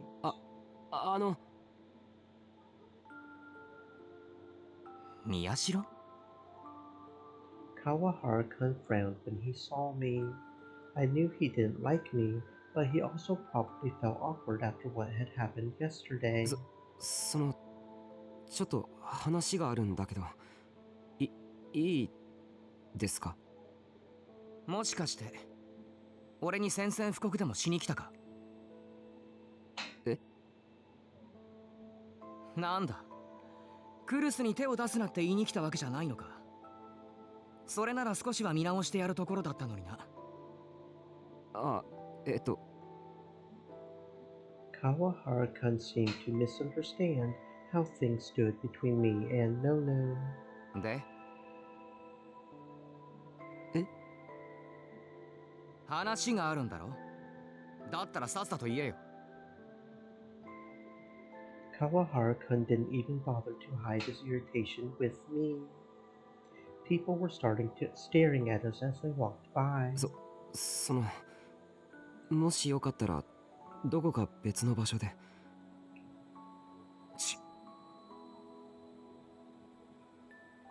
Kawahara-kun sighed and started to walk. I followed him. この辺でいいだろう。He was standing on the side of a road without even a bench. It felt like his way of saying that he didn't want to talk for long. 早く言えよ。言っとくが俺はお前の顔すら見たくないんだからな。I could tell from his tone that his hatred toward me was building, but I felt the same way. I just wanted to ask him my questions and get the hell out of here. その川原君は南沢千里さんと友達だったんですよね。南沢？お前がなんで急にあんな奴のこと聞きたがるんだよ。それはちょっと気になることがあって。別に南沢はクルスと仲が良かっただけで、俺はあいつのことを友達だなんて思ってない。I could tell that from the way he acted the other day. その南沢さんはどういう人だったんでしょう。そんなことクルスに聞けばいいだろう。あいつの方がずっと仲が良かったんだから。クルスはあんまり覚えてないって言ってます。覚えてない？そんなはずないだろ。俺だって覚えてるんだ。俺なんかよりずっと一緒にいたクルスが覚えてないわけない。例えば。Kawahara-kun glared at me, but then he sighed and started to talk. 南沢は初めて会った時から気味の悪いやつだったよ。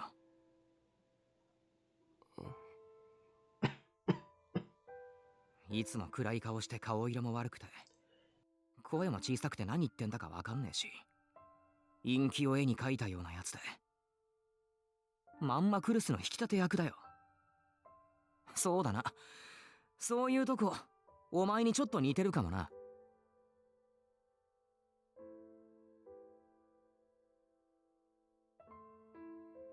He laughed. He wasn't even trying to hide his disgust with me anymore. But I didn't care.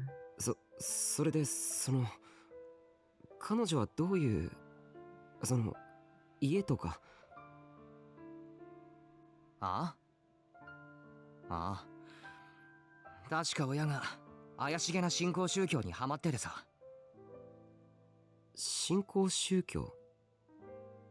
名前までは忘れちまったけど、それで毎週日曜になるとそこの施設に通ってんだって言ってた。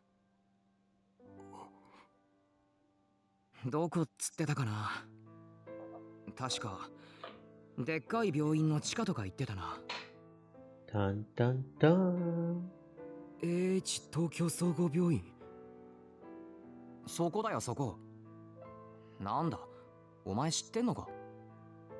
いやそういうわけじゃ。So Minamisawa Senri had been going there after all. But wait, did that place belong to some cult back then? ああ、そういや。He must have started to remember as he talked, because he was speaking faster and more clearly.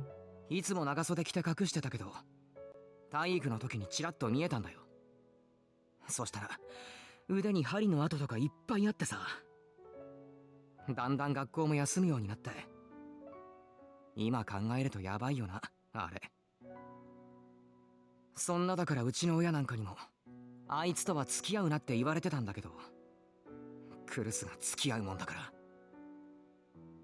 Kawahara-kun's tone became sharper and angrier as he remembered the past. As I listened to him, of course, I was remembering the girl named Minamisawa Senri. I was sure her parents had taken her to that research lab. She was undergoing experiments there every week. The goal, of course, was to awaken her gigalomaniac powers. I didn't know if her parents had agreed to the experiments, but it was easy to imagine that she hadn't wanted to do them herself.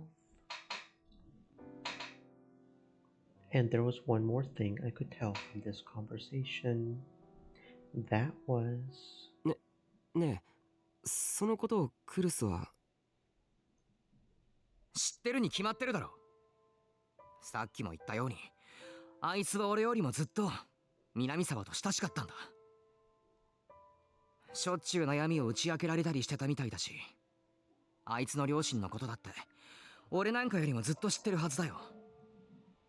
そもそも今の話だってほとんどガキの頃にクルスから聞いた話だしな。そう。よーってのはそれだけか。うん。ありがとう。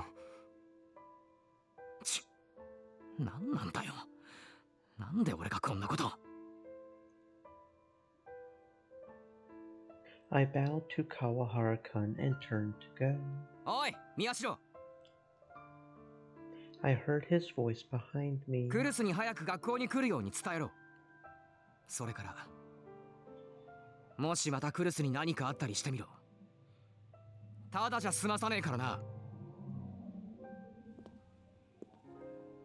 Once he was done talking, he walked off. But to be honest, I didn't care. What was important was that. ごめんなさい。千里とは友達だったけど、あの子の家のこととかあまりよく知らないのよ。だからもういいでしょ。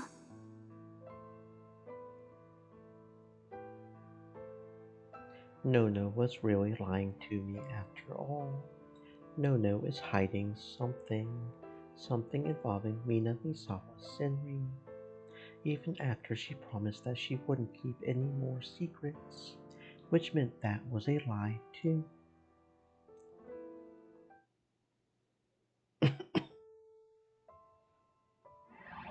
I had dinner and took a bath. Yuto and Yamazoe had already gone to sleep. Nono had her textbook out on the table. Even when she wasn't going to school, she was still keeping up with her studies. She had asked her friends about what subjects they were covering and kept up with them at home. As student council president, she was trying to set a good example. I had gotten my Pokecom online, but nothing I was seeing was going into my head. I was trying to figure out how to bring things up to Nono. もう、なーに？何が？さっきから何か言いたそうにしてるでしょ？どうして？それくらいわかるわよ。タクルのことだもん。Is that because we're family? But then why? ちょっと外いいか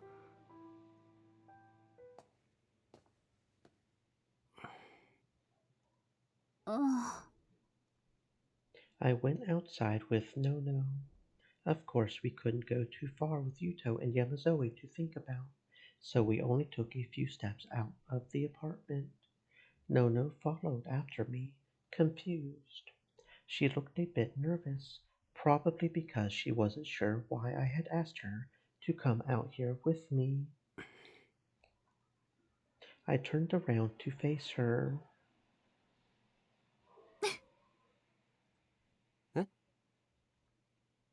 なーに改まって。もしかして告白でもしてくれるの？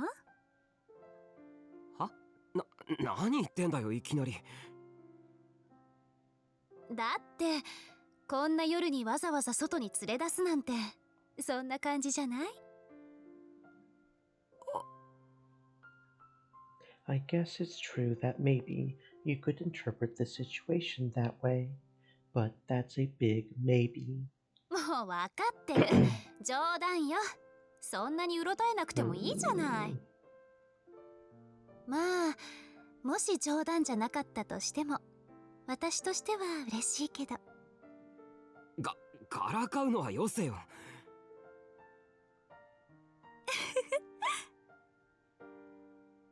I took a deep breath to help me focus as I got ready to change the subject. タクル？ A look of tension appeared on her face when she saw how I was acting. あのさ、正直に答えてほしいんだけど。うん。お前、僕に隠し事してないか？ In the end, all I could do was ask her straight. 嘘ついてることあるんじゃないのか？なに急に。どうしていきなりそんなこと言うの？ Nono said that with a fake smile. I could definitely tell. She was forcing herself to smile. 言ったよな。家族の間に隠し事はしないって。あの約束破ってないか？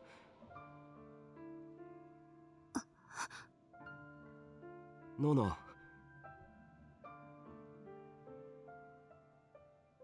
Maybe she had her reasons, but even so, I was tired of it all.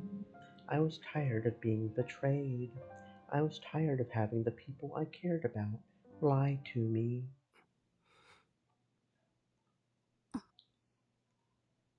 There was a moment of silence, and it was Nono who broke it. Her voice was so tiny I could barely hear it. お願い。信じて。ノノ。これじゃ答えにならないっていうのは分かってる。でも今はお願い。In the darkness, I couldn't see the look on her face, but her voice was full of sorrow and pain. Unless I trusted Nono, we could never truly be a family. Nono had said she wouldn't hide anything else. She had promised that she wouldn't lie anymore. I was tired of being lied to, like when I had found out about my parents' death. I didn't want to go through what I had experienced when I found out Sarika was behind the murders ever again. So all I could do now was... わかった。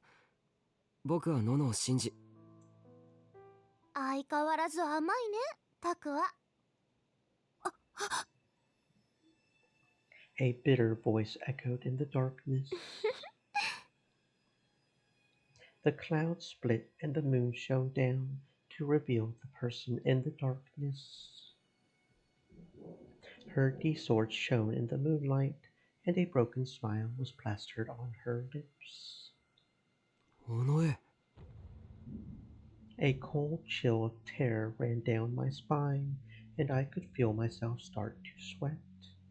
I had let my guard down.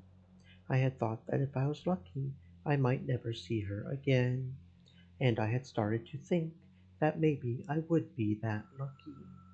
I never thought she would just show up out of nowhere like this.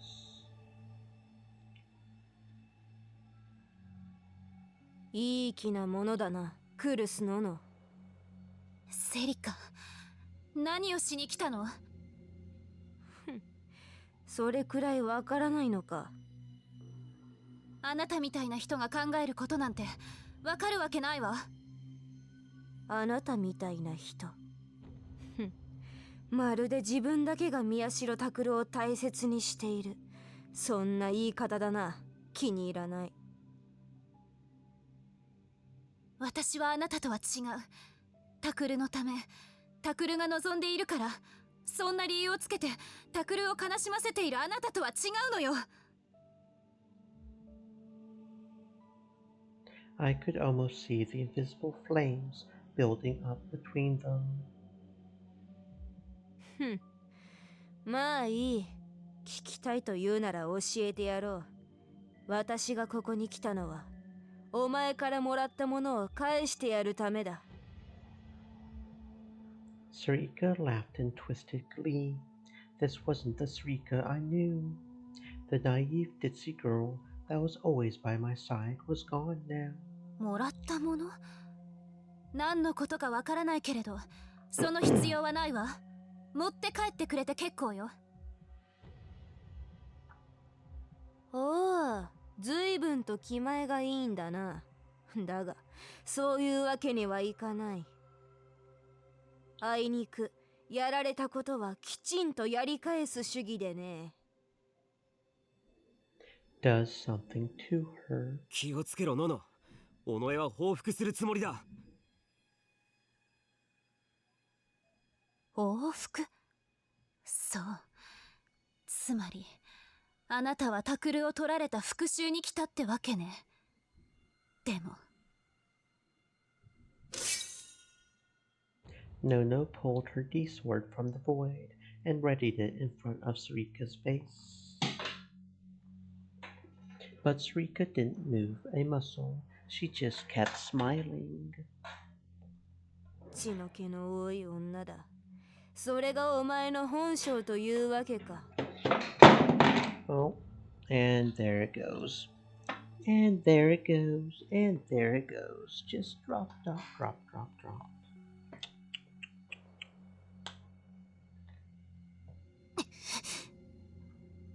いいか、復讐というのは何も力によってのみ遂行されるものじゃない。どういう意味？例えば、お前が必死になって隠していること、宮代タクルが知ったらどう思うかな。What she's trying to hide. Nono really is hiding something from me. But she just told me to believe her. タクはまだ知らないみたいだから教えてあげなきゃね。やめて。ねえ、聞いてタク。その女、グルスノノはね。やめて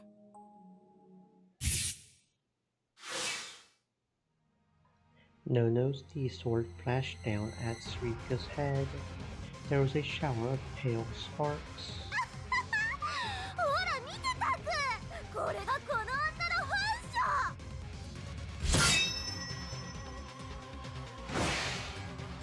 性。 Nono flipped her wrist around, and this time the silver light flashed upward. A roar of spiraling wind ensued.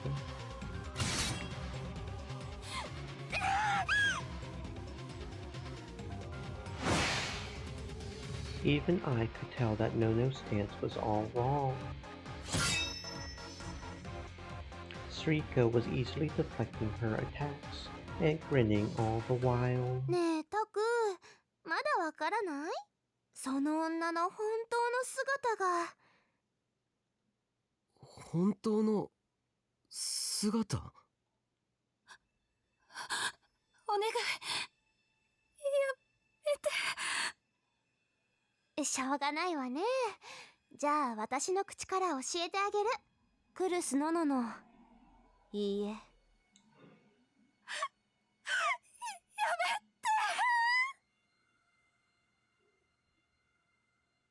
南沢千里の真実を。Minamisawa Senri and Kurusu Nono were friends. Nono was bright and cheerful, and everyone loved and admired her. Senri looked up to her too. Senri, however, was well aware that she was gloomy, that she mumbled, and that no one liked her. So when Nono first spoke to her, she was more confused than happy. She even wondered if Nono was trying to show off what a good girl she was by hanging out with a failure like her. In fact, that's how everyone else had seen it. But as she got to know Nono, Senri stopped doubting. The two of them just seemed to get along somehow. Senri was quiet, and Nono liked to take care of people. The two of them became fast friends. Minamisawa Senri was a dear friend to Kurusu Nono, but for Senri it wasn't that simple. From her perspective, Kurusu Nono had everything you could ever want. She was jealous. She knew it was wrong to think that way. She knew she should never think that way. But the more she thought about it, the stronger the feeling became. ののちゃんが羨ましい。ののちゃんみたいになれればいいのに。もしもののちゃんのような星のもとに生まれていたなら、そうすれば私だってきっと、私はののちゃんになりたい。 That was Minamisawa Senri's wish. And then, 6 years ago, there had been a deafening roar, violent shaking, and a blinding light.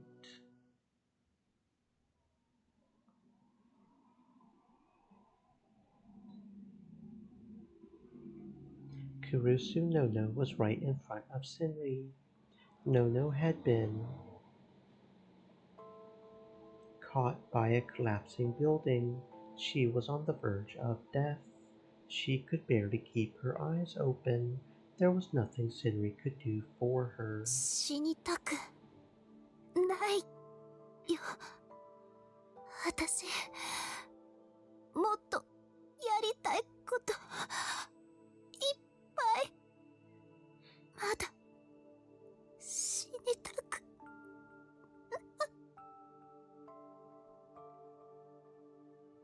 And then her voice faded away. Senri would never hear it again. Kurusu Nono would never move again.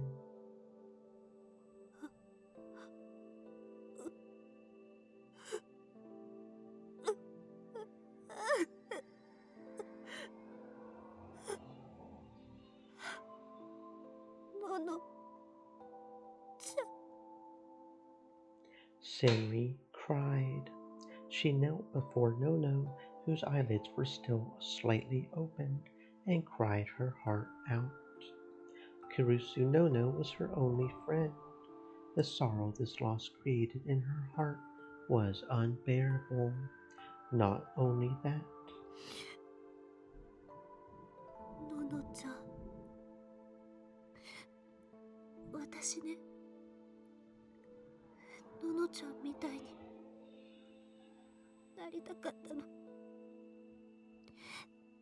どうして死んじゃったの？ねえ、どうして死ねばよかった。私が死ねばよかったんだ。私なんてどうせ生きていたってまた苦しい実験にさらされるだけだもん。生きていても誰も喜んでなんてくれないもん。ののちゃんの代わりに私が死ねば。and right after that,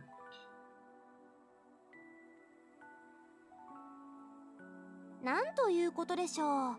目の前に魔法の剣が現れたかと思うと、南沢千里の体は不思議な光で包まれたのでした。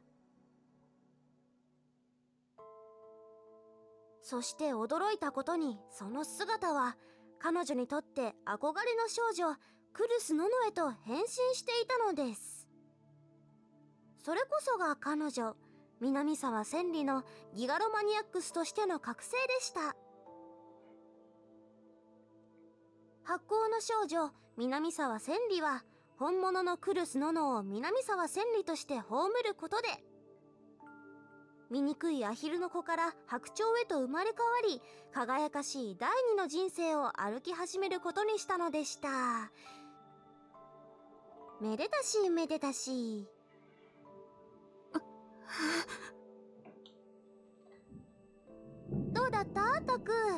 南沢千里とクルスノの2人の少女の取り替え早物語は楽しかった？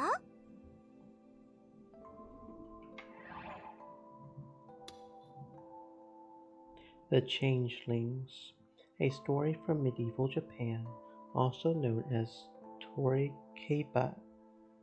Torikebaya Monogatari. It describes a tale of a young boy and a girl who are raised as the opposite sex and the chaos that ensues. It is sometimes also used as a name for other stories involving characters who switch sexes or social positions. And then there's also just the Fae over in Ireland, over in that area, where it's an actual fairy that's been changed in place for a human baby. Which is actually the one I'm more familiar with, but yeah.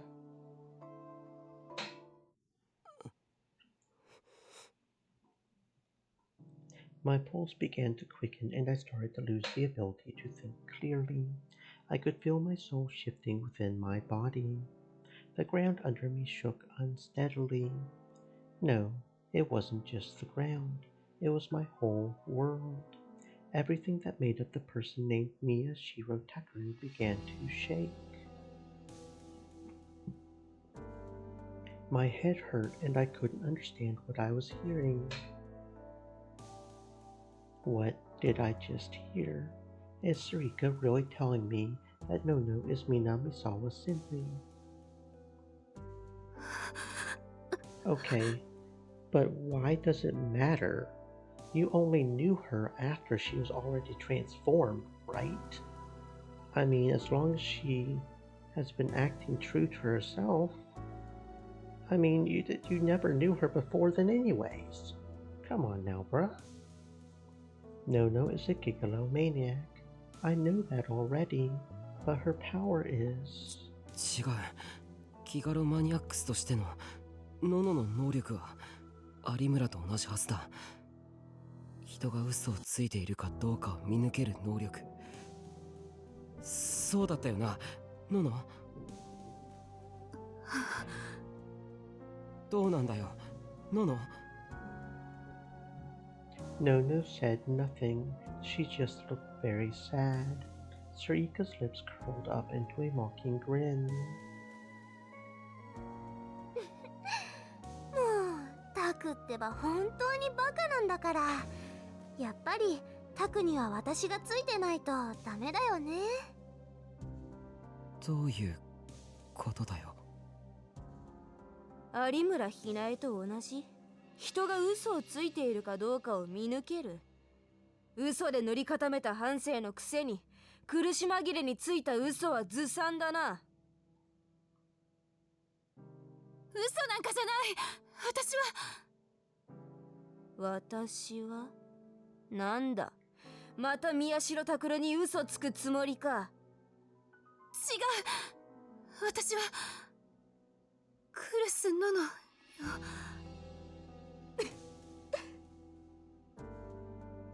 Sarika must have thought Nono's words were the funniest thing in the world, because her body was racked with laughter.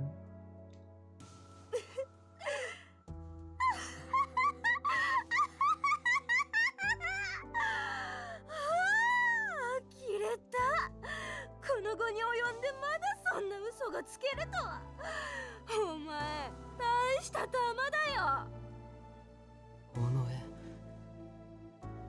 しょうがないから、私の口からもう一度はっきり言ってやろう。いいか宮代拓、その嘘つき女の能力は複写だよ。複写？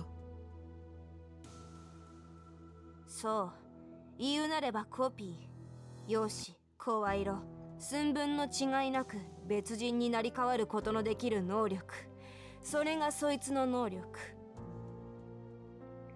In other words. だからタクが言い含められたのは全くの嘘。タクは騙されてたんだよ。初めて会ったその時からずーっと。僕は。Finally, I felt a shock run through my skull, like I had been hit with a club. No, I had been feeling that shock for a while now, but my mind was just so dull that I couldn't even think. ちょっとすごいだろ。まさかそこまで嘘ずくめだったなんて、さすがに想像すらしてなかっただろ。でも、お前もこれで分かっただろう。クルスノノ。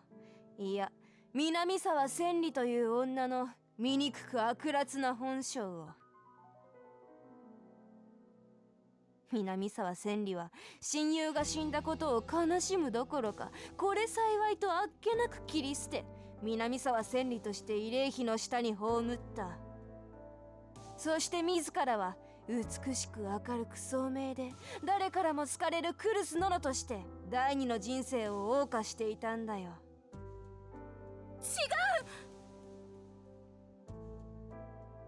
ほんと感心するよ。普通なら罪悪感というものがあるはずだよ。よくそれで毎日ああやって笑っていられたものだな。女って怖い。違う。何が違う？ Sarika's cold voice shot through the night like a bullet. 虚構と虚栄にまみれた汚らわしいペテン師。それが偽らざるお前の正体なんだよ。南沢千里。There was a mocking light in her eyes as she glared at Nono. Without even thinking about it, I closed my eyes and put my hands to my temples. Black doubts rose up and began to take shape. I had seen Minamisawa silly in my nightmares 1,000 times. I thought she hated me for not being able to help her. I thought she was the one behind the return of the New Gen murders. And she was actually Nono. 嘘よ。そんなの。おお、さすがだな。まだそんなことが言えるなんて。でも、まあいい。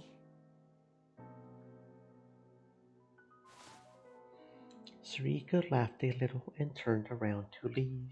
殺してやろうかと思ったけど、今日はこのままにしてやろう。なぜって、その方が面白そうだからだよ。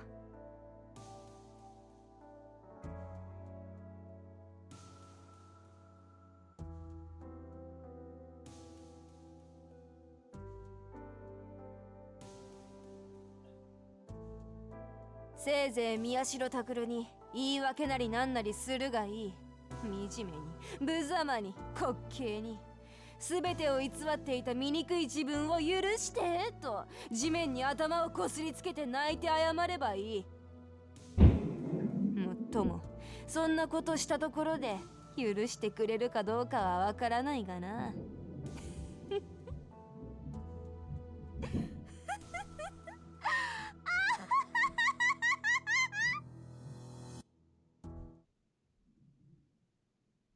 She walked off into the darkness of the night, her laughter echoing down the street. I couldn't follow. I was helplessly caught up in what she said, as if I had fallen into a whirlpool. タクル。I turned toward the sound of a hoarse voice.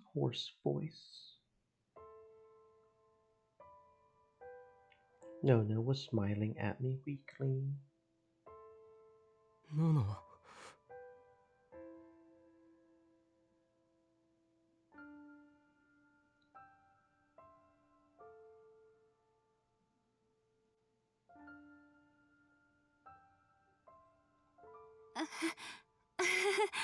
やっぱりあの子どうかしちゃったのよ。あんな見えすいた嘘つくだなんて。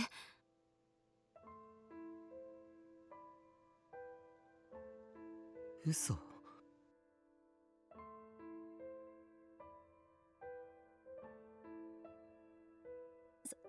そうよ。あんなの嘘に決まってるでしょ。私たちを疑心暗鬼に陥らせて喧嘩させるためのセリカの見えすいた嘘。